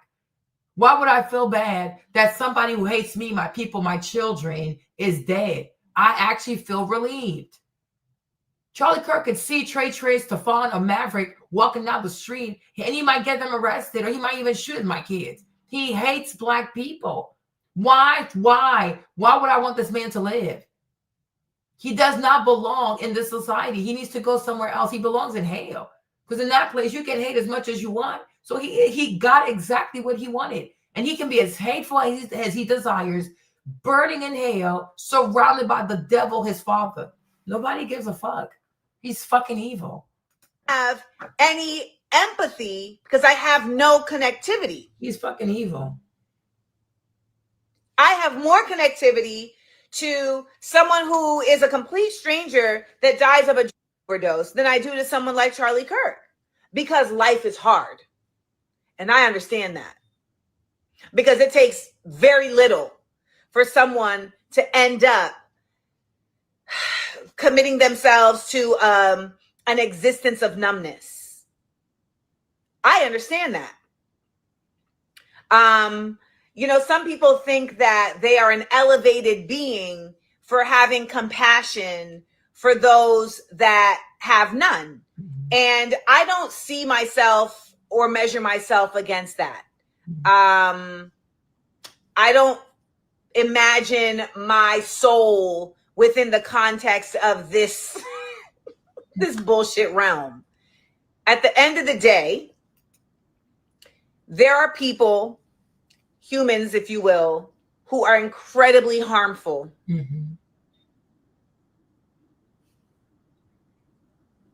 Who want to see you harmed. And if having compassion for them makes you feel good, well, baby, I'm not going to stop you. But I'll be damned if you're going to be in my comments talking about, have we lost all compassion? No. No, we have not. We have not lost all compassion. I have incredible compassion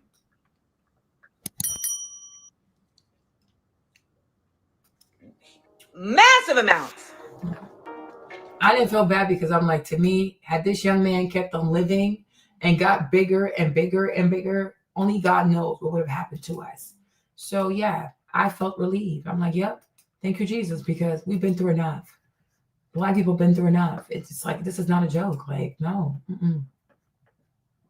People like me are facing violence, assaults.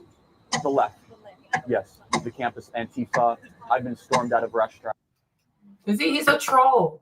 He's a troll. He goes and he triggers people. So he can say, you see, they hate me because I'm white. They hate me because, no, you antagonize people, you dumbass. I've been assaulted publicly, multiple death threats. Black people are only 13% of the population, yet they commit 55% of the murders. Why?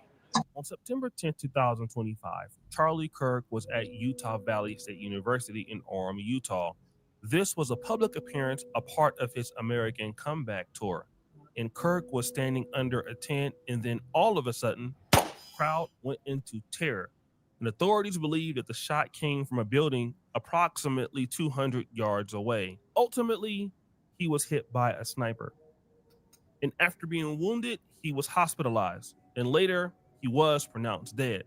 People thought that they had the shooter, but they didn't. And the shooter is still on the loose. And the conservative right are devastated. Many people across the country are paying their respects to Mr. Charlie Kirk, including President Donald Trump. The White House posted on X, in honor of Charlie Kirk, President Trump is ordering all American flags throughout the U.S. to be lowered to half-mast. And this is what he said verbatim. In honor of Charlie Kirk, a truly great American patriot, I am ordering all American flags throughout the United States lowered to half-mast until Sunday evening at 6 p.m. Now, Charlie Kirk was a political commentator, but also an organizer. At 18 years old, he started Turning Point USA, who's going all around the country, galvanizing the American youth to become conservatives. And he had a huge platform on TikTok. I believe he had like 7.1 million followers. And the guy was just very, very popular. But after his death, people started coming out with certain criticisms. And those criticisms mostly came from the Black community. Rewind! One of the things that Charlie Kirk talked about a lot was the Black community gun violence and how violent crimes were in Black America and why that happened. Black people are only 13% of the population, yet they commit 55% of the murders. Why? Because Black people tend to be in lower economic statuses. So you think that poverty equals crime? It's highly correlated. A lot of studies this is where on we that. disagree. What an insult to the working poor of this country. So why do you think Black people commit more crime, Well, first Charlie of all, Kirk? what percentage of Blacks have a father around when they're raised? I'm not sure. 25%. 75% of Black youth are raised without a father in the home. 75%. It is the most predictable way to end up in prison, end up as a murderer or a criminal. And why It's do not a you think that's racism a problem? It's not a white supremacy problem. It's a fact that Black fathers impregnate women and they don't stay around with the women And that they have why- impregnated. And he was very active in the DeCarlos Brown, Irina Zarazuka case. Remember the young lady from Ukraine that died in North Carolina? And he shared this post, Charlie Kirk did. Will Kane is 100% white. We have been propagandized by liars and fakers in the media to believe that America is a vicious, racist country and indiscriminate attacks on Black people by whites happen all the time. But the numbers tell the truth. Blacks' attacks on white people happen 3 times more often than white on Black crime, despite Blacks being only 13% of the population. Why won't the media people just tell the truth? Why lie when those lies result in innocent people dying? Damn. Now that's very interesting. Okay. Not only was Charlie Kirk call out the left, he also called out things concerning Black holidays. It's Juneteenth. What exactly is going on here? Well, very few people are willing to actually call this out. From the first time that this was floated as a federal holiday, I am thankful and proud to say on this program we opposed it. This is not about out of many one. No, it's about a certain skin color now gets their own summertime celebration. The exact same thing that happens before NFL games where they play the Black national anthem. This recognition of this as a quote unquote federal holiday comes right out of the 1619 Project. Look who's most excited that this is a federal holiday. And they're not talking about this as a massive celebration. Oh, wow, look how far blacks have come. It has now become a racial complaining day. Now we have a full day to be able to smear and slander white America. This holiday is a wedge, and I put in quotes, holiday is a wedge used to push for countless destructive policies demanded by BLM. And remember what BLM stands for: burn, loot, and murder. Now, this is where it gets interesting, okay? Now we're going from blacks are violent, and then now we're going to Juneteenth. You don't like the holiday. Now, let me just say this. With a lot of the white conservatives, here's the mistake that they make. Number one, you tell black people, what do they have to lose? That was what Donald Trump was saying. And then it looks hypocritical when you have Charlie Kirk attacking a holiday that was about slavery. So what you're saying is you're attacking a holiday that people are expressing themselves because their ancestors were enslaved. And so now you're saying that it's not a real holiday. I mean, it becomes insensitive. And this is a point that we need to build on. Charlie Kirk, although he does have some relationships or had relationships with black conservatives, he would only have those relationships with you, as it appears, if you felt 100% the way that he did. Every black person you see Charlie Kirk with feels the same way, usually, I would believe, about the black community that he does. That's the only way you're going to become a part of Charlie Kirk's inner circle. He partly owns Turning Point USA, and the blacks there are underneath Charlie Kirk, right? And the funny thing, the thing he said about the kids, like if you don't have your dad in the home, it's a sure predictor that you're gonna go to prison. So is this son gonna go to prison? This dude is so fucking stupid. He's so damn stupid, right? Running his mouth, antagonizing people. Now his wife is a single mom with 2 kids. So my thing is, since he has a son, so does that mean that his son is more likely to go to prison because he won't have a daddy? He's so damn stupid. He's a fucking idiot. He is really stupid. He's so damn stupid. They have to feel the way that he does, and they have to be able to have these same talking points in order for you to get close to him. Yeah. Okay? Now, if you say this about any other group, it's insensitive. And he was saying this about the black community. Again, if Charlie Kirk felt like this when it came to Juneteenth, it's something that he should have most likely kept to himself. All right. Now, if he talked about black on black crime and these violent crime problems, it's something that we can't really argue with. But now when you're talking about stuff like this, it's cutting to the edge where it is seen as disrespectful. Okay. It's just what it is. It's something that he should have just left alone. Of course, what people do is they pander to their group, and then they know that their group obviously feels like this. Mm-hmm. So when black people hear a white person, a quote unquote white conservative talking like this, they don't like it. All right. And they don't like this person who is saying it, because the number one thing that blacks are going to believe is, why is he saying this? Mm-hmm. He doesn't understand the history. Why is he talking like this? Again, this is important. But then, what were Charlie Kirk's views on gun ownership? I can't stand the word empathy. Actually, I think empathy is a made-up new age term that it does a lot of damage, but I think it's worth it. I think it's worth to have a cost of, unfortunately, some gun deaths every single year. Number one, Charlie Kirk says here, he doesn't really have time for empathy, doesn't care about empathy, and it's worth violent deaths in America just to have gun ownership. That's what Charlie Kirk. That girl he married, Erica, she would hear him say that shit and she wasn't scared. Your husband's out here saying shit like this and you're not scared of him? She married a Pookie, y'all. What's the response? So this is the guy that he dead if it was someone else. No. So the young man is basically saying, listen, we understand that he passed. I'm not here to make fun of the fact that he passed. But Charlie Kirk himself doesn't have empathy for other people who die to gun violence. Exactly. It is a cost of doing business. Okay? Now, I'm not here to damage the young man. He was only 31 years old. He was married. He has a family. For somebody to kill him because of his extreme views, for me, it's disgusting. You know, I wouldn't want anybody being killed for their views, even if But you cannot say he got killed for his views. You don't know what the motive is. They haven't even found the killers. They're so damn stupid. Oh, you shouldn't be killed for your opinions. You shouldn't be killed for your views. How do you know what? Do you know why he was killed? You know the killer? You talked to the killer? And he told you he killed them for his opinion? We don't know why the fuck he got killed. Okay? Could have been his opinions. Maybe. Could have been a deal with the Zionists that went left. Could have been him talking about the Epstein stuff.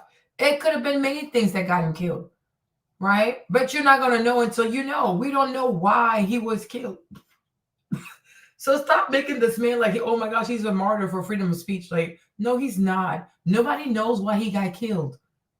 They want you to believe he was killed because of what he said. Yeah, right. How do you know that the day before or like a week before, a month before, he was not taking some weird ass meetings with them ZZ people? You have no idea what he does. You don't know his calendar. You don't know who he talks to. You don't know his finances. You don't even know the last person that made a deposit in his account. Don't even know what kind of conversation he last had with Donald Trump. You don't know shit. So stop saying that, oh, you shouldn't get killed for your views. You don't know why he was killed. But anyways, if he was indeed killed because of his views, welcome to America. This is what they do. White people kill you because they don't agree with you. The fuck? Like, this is so damn stupid. Black, okay? But the reality is that there are people out there who will kill you for your views, no matter what you think, all right?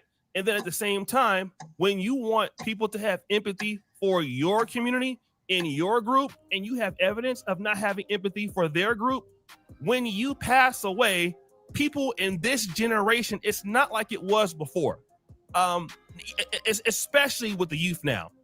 Disrespecting dead people, we see it in rap music. We see it. People just don't care as much as they used to care back in the day. Like, back in the 90s and 80s, the Bloods and Crips, somebody going and kill their enemy, that would be it. Nobody would go and make a rap song about it and disrespect you. But now people are doing that, all right?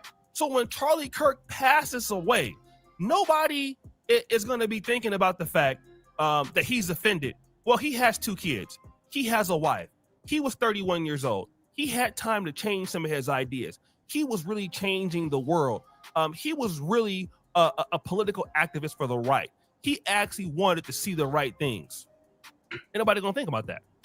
People gonna think about it in the ways that they saw him when he was doing it. Like, okay, you didn't care about us, so what do you expect? And I think that the whites out there who are already in big tension under the Irania Azarasuka situation and DeCarlos Brown, the question that the blacks are going to ask you is, who killed Charlie Kirk? Let's have a real serious conversation. Now, I know that you say blacks are attacking whites in these numbers. I don't know how skewed they are. Who tried to assassinate the president? It wasn't nobody black. Y'all quiet about that. And Charlie Kirk in Utah Valley State, I can promise you wasn't no brothers out there. Okay. And that just goes to show you that despite all of his commentary, that black people took it and took it in stride. They might not have liked it, but no black person said, let me go and shoot you for what you got to say. There are other whites online that are just disrespectful towards blacks, and nobody goes in and shoot them. Okay. Same thing with people like Fresh and Fit and Myron, and that's why he's like, hiding out right now. Nobody black is going to go and just shoot them. They might beat them up or something like that, or want to fight them, but nobody's going to shoot you. Mm-hmm. But that's not the case when you look at when whites decide that somebody has to go on the left or the right. That's a little bit different. Yeah. Okay. Yes, we can most likely say that this shooter was a white person, and that the whole time this guy was going around talking about how violent blacks were. We're going to be honest about the real violence around the world and who has perpetuated it around the world for centuries at a time. Okay. And since white people want to talk about how violent blacks are, I gotta ask you a question. Who do we learn it from? Woo! You see, the issue that whites try to do is to separate their bad behaviors from what they taught blacks. Everything we learned or know from broken English, from everything in America, good or bad. Okay, we've learned it from you. Yeah. Okay, and whatever situations you put us in, and then that became a reality for us. Yes, unfortunately, we kept those things up, the bad things. Now you want to say you tired of us. Now you want to say you tired of what we become. Well, the reality is that, see, what you taught us, you can't get away from. And that's the problem. You see, now what happened to us is now what you're also dealing with within your own community. And again, yes, blacks are violent and blacks have problems, but blacks are not killing the significant figures on the right or trying to assassinate presidents or political figures in America. We don't do that. So why don't y'all put the emphasis on where it needs to be? Where is the accountability for y'all? No, never. You want to do a race war? You want to do a riot war against the blacks because things are happening? Well, who has been your problem the whole entire time? It ain't been blacks. White people. If you really want to be honest, what you would say is the liberal left, right? It's other white people. Yeah. That's always been the issue in white America. It's never been black America because y'all always had that on lock. Both the white conservatives and white liberals have reduced blacks to where they're not a threat to you, a real threat. It's a talking point. You know who the threat is. Yeah. The guys who own the businesses, the guys who own the big corporations, and the left owns a lot. The people who can make things like this happen. That is who your real issue is with. But I think some of y'all are afraid of them. So you become powerless and blame it on the blacks who don't have that power. Charlie Kirk went around talking about black dysfunction, and black people were not responsible for his death. It's unfortunate it happened to him. But who are your real issues there? And it's not us. We've been neutralized as a community against whites. It's been over a long time ago. That was the whole plan, and you got successful with it. But the problem is, now you have other issues coming in the country. That ain't got nothing to do with us, but we are a punching bag for y'all. Until now, you can't get out of it this time. So guys, what do you think? It's your boy, O'Shea Duke Jackson, back at it again. Another episode of...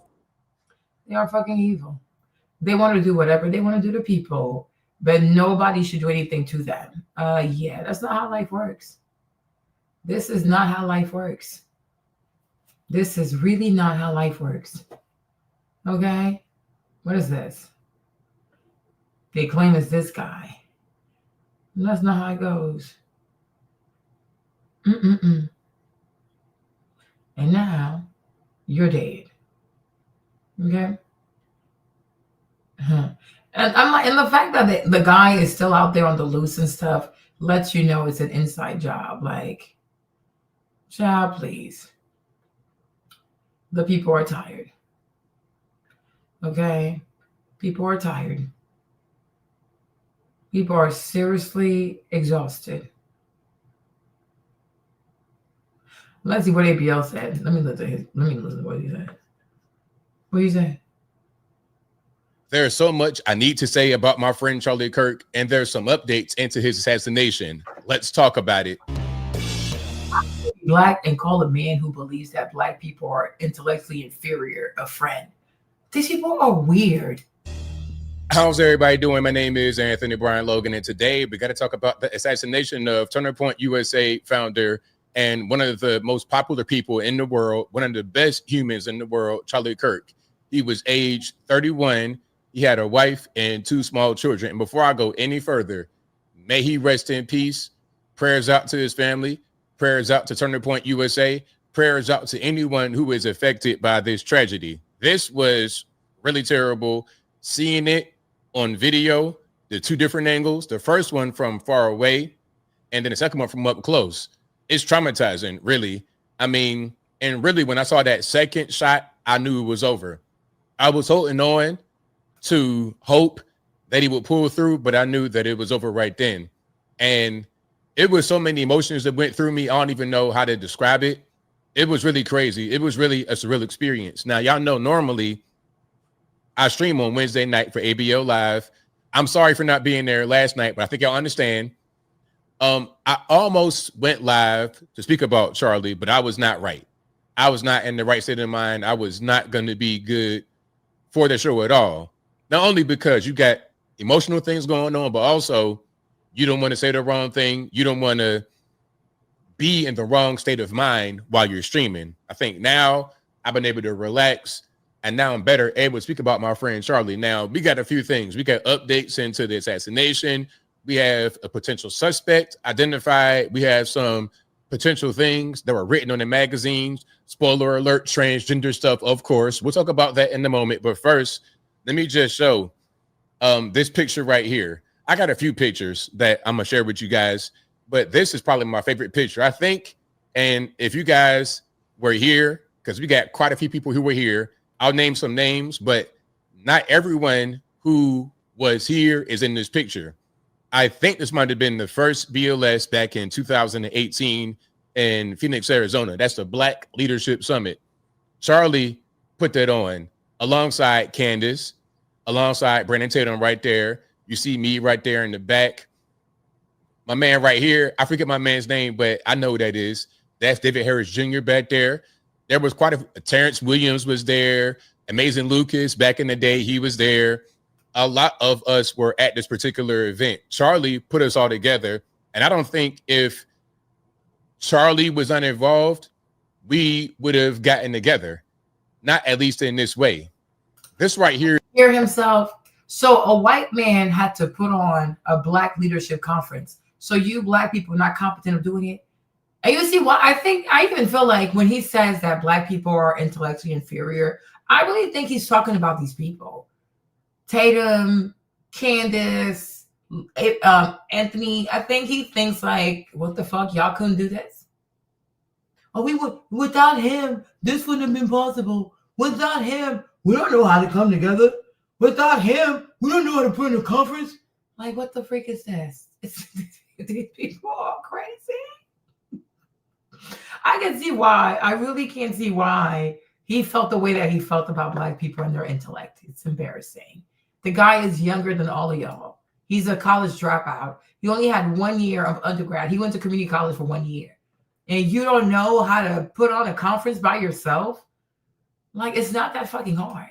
We wouldn't have came together this way. There's a core memory. A lot of people were very young when this picture was taken. Some of us were like teenagers, not me, obviously, but we had like teenagers there, and they kind of grew up with us going to these events, dealing with Turning Point. I mean, Charlie was like right next to Trump as far as popularity and importance to the conservative movement. So this picture I'm going to cherish. This right here, I'm going to put it in a frame, put it in my house. It means so much to me in my journey and all of their journeys as well. So again, RIP to Charlie. And there was a moment of silence at Yankee Stadium. I want to show this right quick because this points to his level of importance. Let me just get some sound, throw my headphones on, and let's watch. 2 children is 31 years old. 2 children is 31 years old. So you hear what they said. Again, this is Yankee Stadium, New York City. Charlie Kirk had 2 children, 31 years old. So young. So young. When I first met him. But did the Yankees also do that for all the kids who got murdered at the school? Like, what the fuck? New Yorkers put up with that shit? Y'all crazy. Like, what the fuck? They're doing too much. Like, all this for internet troll. He was like 24, 25. And I knew back then that he would be who he is today. Mm-hmm. He was pretty big back then. Turning Point was pretty big back then, but nothing the way it is right now today. Mm-hmm. But I saw it. I saw him. I saw the greatness in him from the beginning. Mm-hmm. And you don't see that with just everybody. And I'm not just saying that now because he's no longer with us. Mm-hmm. And again, may he rest in peace. Prayers out to the family. Prayers out to all affected. Mm-hmm. I'm not just saying that now because he's not here. Mm-hmm. I'm saying it because anyone who met him would say the same thing. To know Charlie was to love him, and I loved him. Now, here is the weapon that was recovered. This is a bolt-action rifle. You know, they'll talk about gun control quite a bit. Oh, we got to get rid of the semi-automatics and this and that and the third. Well, bolt-action means you got to just, you pull the trigger one time, you got to reload manually. This is a manually operated weapon. And they say, gun experts say at least, that this has more accuracy because it has fewer moving parts than, I guess, a semi-automatic weapon would have. All right, so that's that. Now, this is a picture of the suspect. There were like two different people who were potential suspects. I think it was one like old man that they got right there on the scene, but it was not him. And or there was a guy who was in custody and they let him go because they realized it was not him after interrogation. But this is the most recent person as of right now. This is about 1:30 p.m. Eastern time on Thursday, September 11, 2025. This is most recent person of interest. All right. Now, from what I'm reading, they said he's like a college age person. And at first he was blending into the crowd of college students. And then he went up on top of a building like 200 yards away and he perched. And from there is where he shot Charlie. Okay. Now, where did we see that before? It's just like the whole thing they try to do with Donald Trump.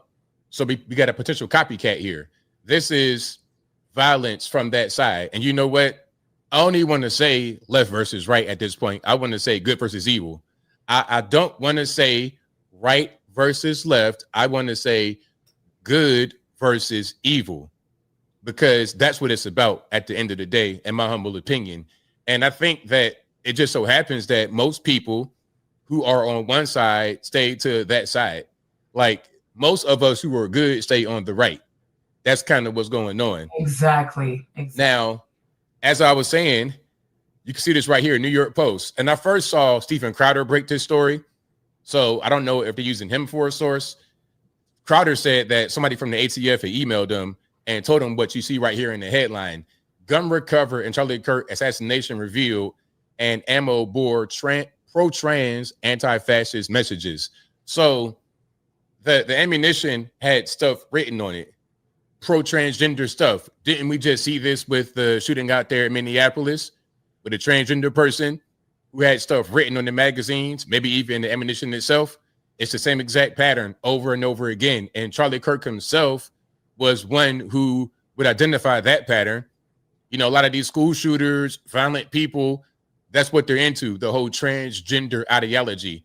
And I think at a certain point, we need to go back to the way things were previously and say that if you are transgender, it's a mental illness and you should be treated, rather than being coddled and rather than people acting like this is normal behavior when it's not. You see this. Let's even assume he was killed because of trans issues. Do you find it prudent after he's been murdered in broad daylight to not say to these people, oh yeah, you're just mentally ill, we have to stop coddling you? If you know that trans people are mentally ill and they're likely to kill people, you might want to coddle their asses a little bit. Okay, but you see how he's talking to, and that's what I'm saying. They like to poke the bear. They know that these people have mental health issues, and they intentionally get into arguments with them, confrontations with them. They are telling other people, oh, don't coddle these people. If you know that someone is not mentally well, proceed with caution, because they're not all the way there, right? You have to be wise. You know what I mean? I'm not going to go intentionally trigger a trans person. And now if I feel like, yeah, trans people are more likely to kill my ass, I'm going to be very careful how I talk to a trans person, that they understand what I'm saying without feeling attacked. Because now I know they are really sensitive. And when they get sensitive, they like to pew-pew people. So what he's saying here is very, very silly, and it's not wise. It is not prudent. You want to tell people, oh, don't coddle these people. Tell them exactly how you feel. Okay, and get killed. It's your dumb asses. Like, y'all think you're cats or something. You're fucking crazy. Because we see that these people are very dangerous. Okay, that's with those people. But again, that's a report from New York Post, and that report is all over the place. If it was just the one website that had the report, I probably wouldn't said it. But it's being widely reported. That's what's going on. Although they could be wrong, but I doubt it. At this point, I doubt it because it's so widespread. Now, here is what the mainstream media are talking about. And I think this messaging will trigger someone that they've been relying upon for a long time will no longer be effective because people are being disgusted. Leftists are disgusted at this kind of rhetoric. But let's just watch to give you an idea of what they're saying. Check it out. Not everyone took to his words or his rhetoric. You know, at times, they were offensive to specific communities. But with that said, this is not the time to focus on that. We are focused on this tragedy. Speaking of this tragedy, is this a moment for your party to reflect on political violence? Is it a moment for us to think about the responsibility of our political leaders and their voices and what it does to the masses? So this is him trying to say it's a Republican's fault. It's a conservative's fault. He's speaking to Kevin McCarthy, a Republican. That's what he's doing right now. But really, again, it's not even a matter of left versus right. It's good versus evil. And I don't see. It's like you think because you call a tomato, somehow it helps. Like, no. Changing your accent don't mean shit. A tomato is a tomato. Oh, it's not good versus evil. It's Republican versus whatever, versus Democrats, or it's conservatives versus liberal. Okay, it's still evil. It still applies. Charlie Kirk was evil. He had an evil message. And the fact that Trump and all these people are endorsing him, they're lowering the flag and all that kind of shit means that they stand by and they approve of his message, which is a hateful message. They believe that Black people are intellectually inferior, right? So his message did matter. So I'm like, the stuff he said sometimes was offensive towards communities. The fact that people act as if there's not a reason why in America we have libel and slander, because your words can destroy someone's reputation, right? Your words somebody can sue you for defamation. Someone can sue you for slander. Someone can sue you for libel, because words hurt people. Words affect people. Words are capable of creating this architecture through which people see you, right? You can condition how people see another person based on the words that you use, right? Hitler was calling Jews all kinds of rats. The rats.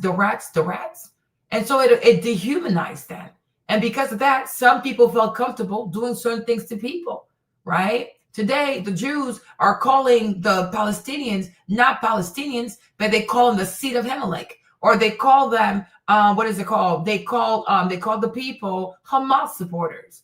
So one thing that we know is that words precede genocide, right? Words will precede like just legitimizing abuse of a people, dehumanizing of people, disenfranchising of people. So to sit here and act as if words can't get you sued is crazy to me. To sit here and act as if because of words, people can't lose their lives. Human beings can't lose their job. Even their academic credibility can be put into question. Their intellectual performances can be put into question. Their worthiness can be put into questions because of the words that you've used, right? Words are hurtful. Words are damaging. Words carry weight.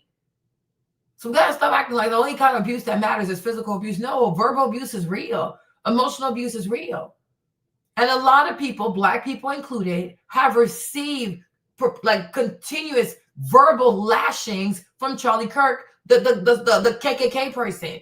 Okay, these are verbal lashing, completely undeserved. For what reason?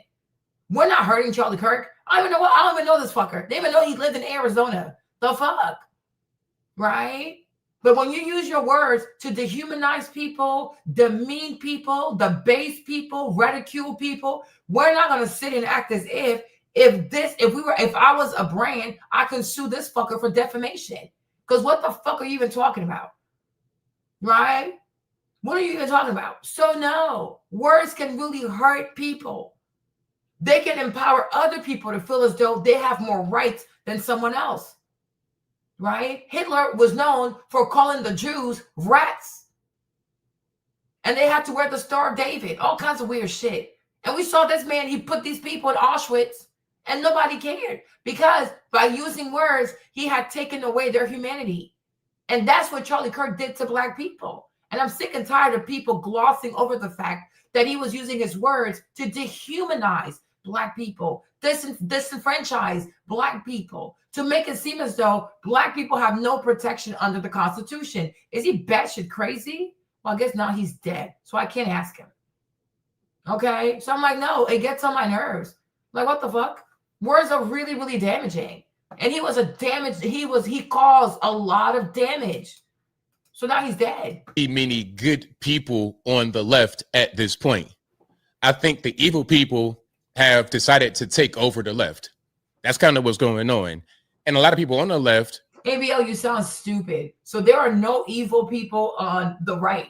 Everybody on the right is so awesome. And yet they're so afraid of releasing the names of people who want to see Jeffrey, right? Shut up. You sound crazy. Pete Hegseth was out here slinging his penis with a woman he barely met. Meet a woman the same day, got so fucking drunk, he smashed the bitch.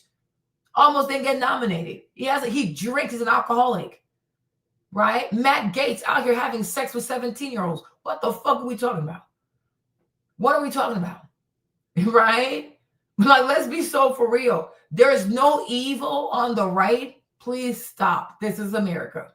Okay? They're all fucking evil. Now, who's actually diabolical? Well, I guess they're both diabolical. White people are white people, man.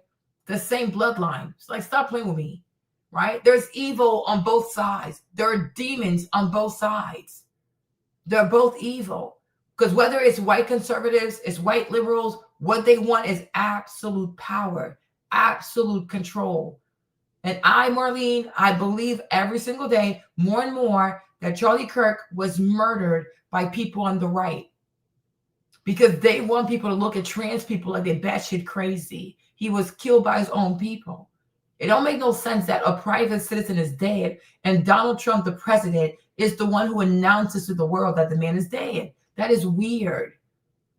Why didn't his family announce it? Why didn't his dad announce it? Why was Donald Trump leading the charge to announce that Charlie Kirk is dead? This is bizarre. This is so bizarre. They murdered that boy. His own people murdered him. He was sacrificed. They sacrificed him. They don't care about that boy. He got Trump elected. Now they're done with his ass. It's giving the mob. Like, it really, really is. Like, yeah, exactly. Like, it's really giving the mob. It's giving Goodfellas. Like, they smoked this dude. Okay? Like, they smoked his ass. He got killed by his own people. Now they want to blame trans people because they're evil. That's what they do. Deflect, confuse, create all kinds of division. That's what they do. But it's kind of weird that Trump, who was not even there, Trump was not there. He was not the hospital. Why is he the one announcing it? Why can Charlie's dad announce that his son was dead? Why can his wife announce that he was dead? Why does the president, who wasn't even there, announce, oh yeah, he's dead? How you know he's dead? Like, he's moving funny. Donald Trump is moving funny. He's shisty, like he's moving funny. He's a diabolical ass Gemini. Okay? Yeah, they're moving funny. They killed that boy. They killed that boy. Like, please, it's giving Goodfellas. Like, they're sick. Are realizing this is happening and they're starting to abandon the left. Again, it's not left versus right. It's good versus evil. And people are picking where they want to be.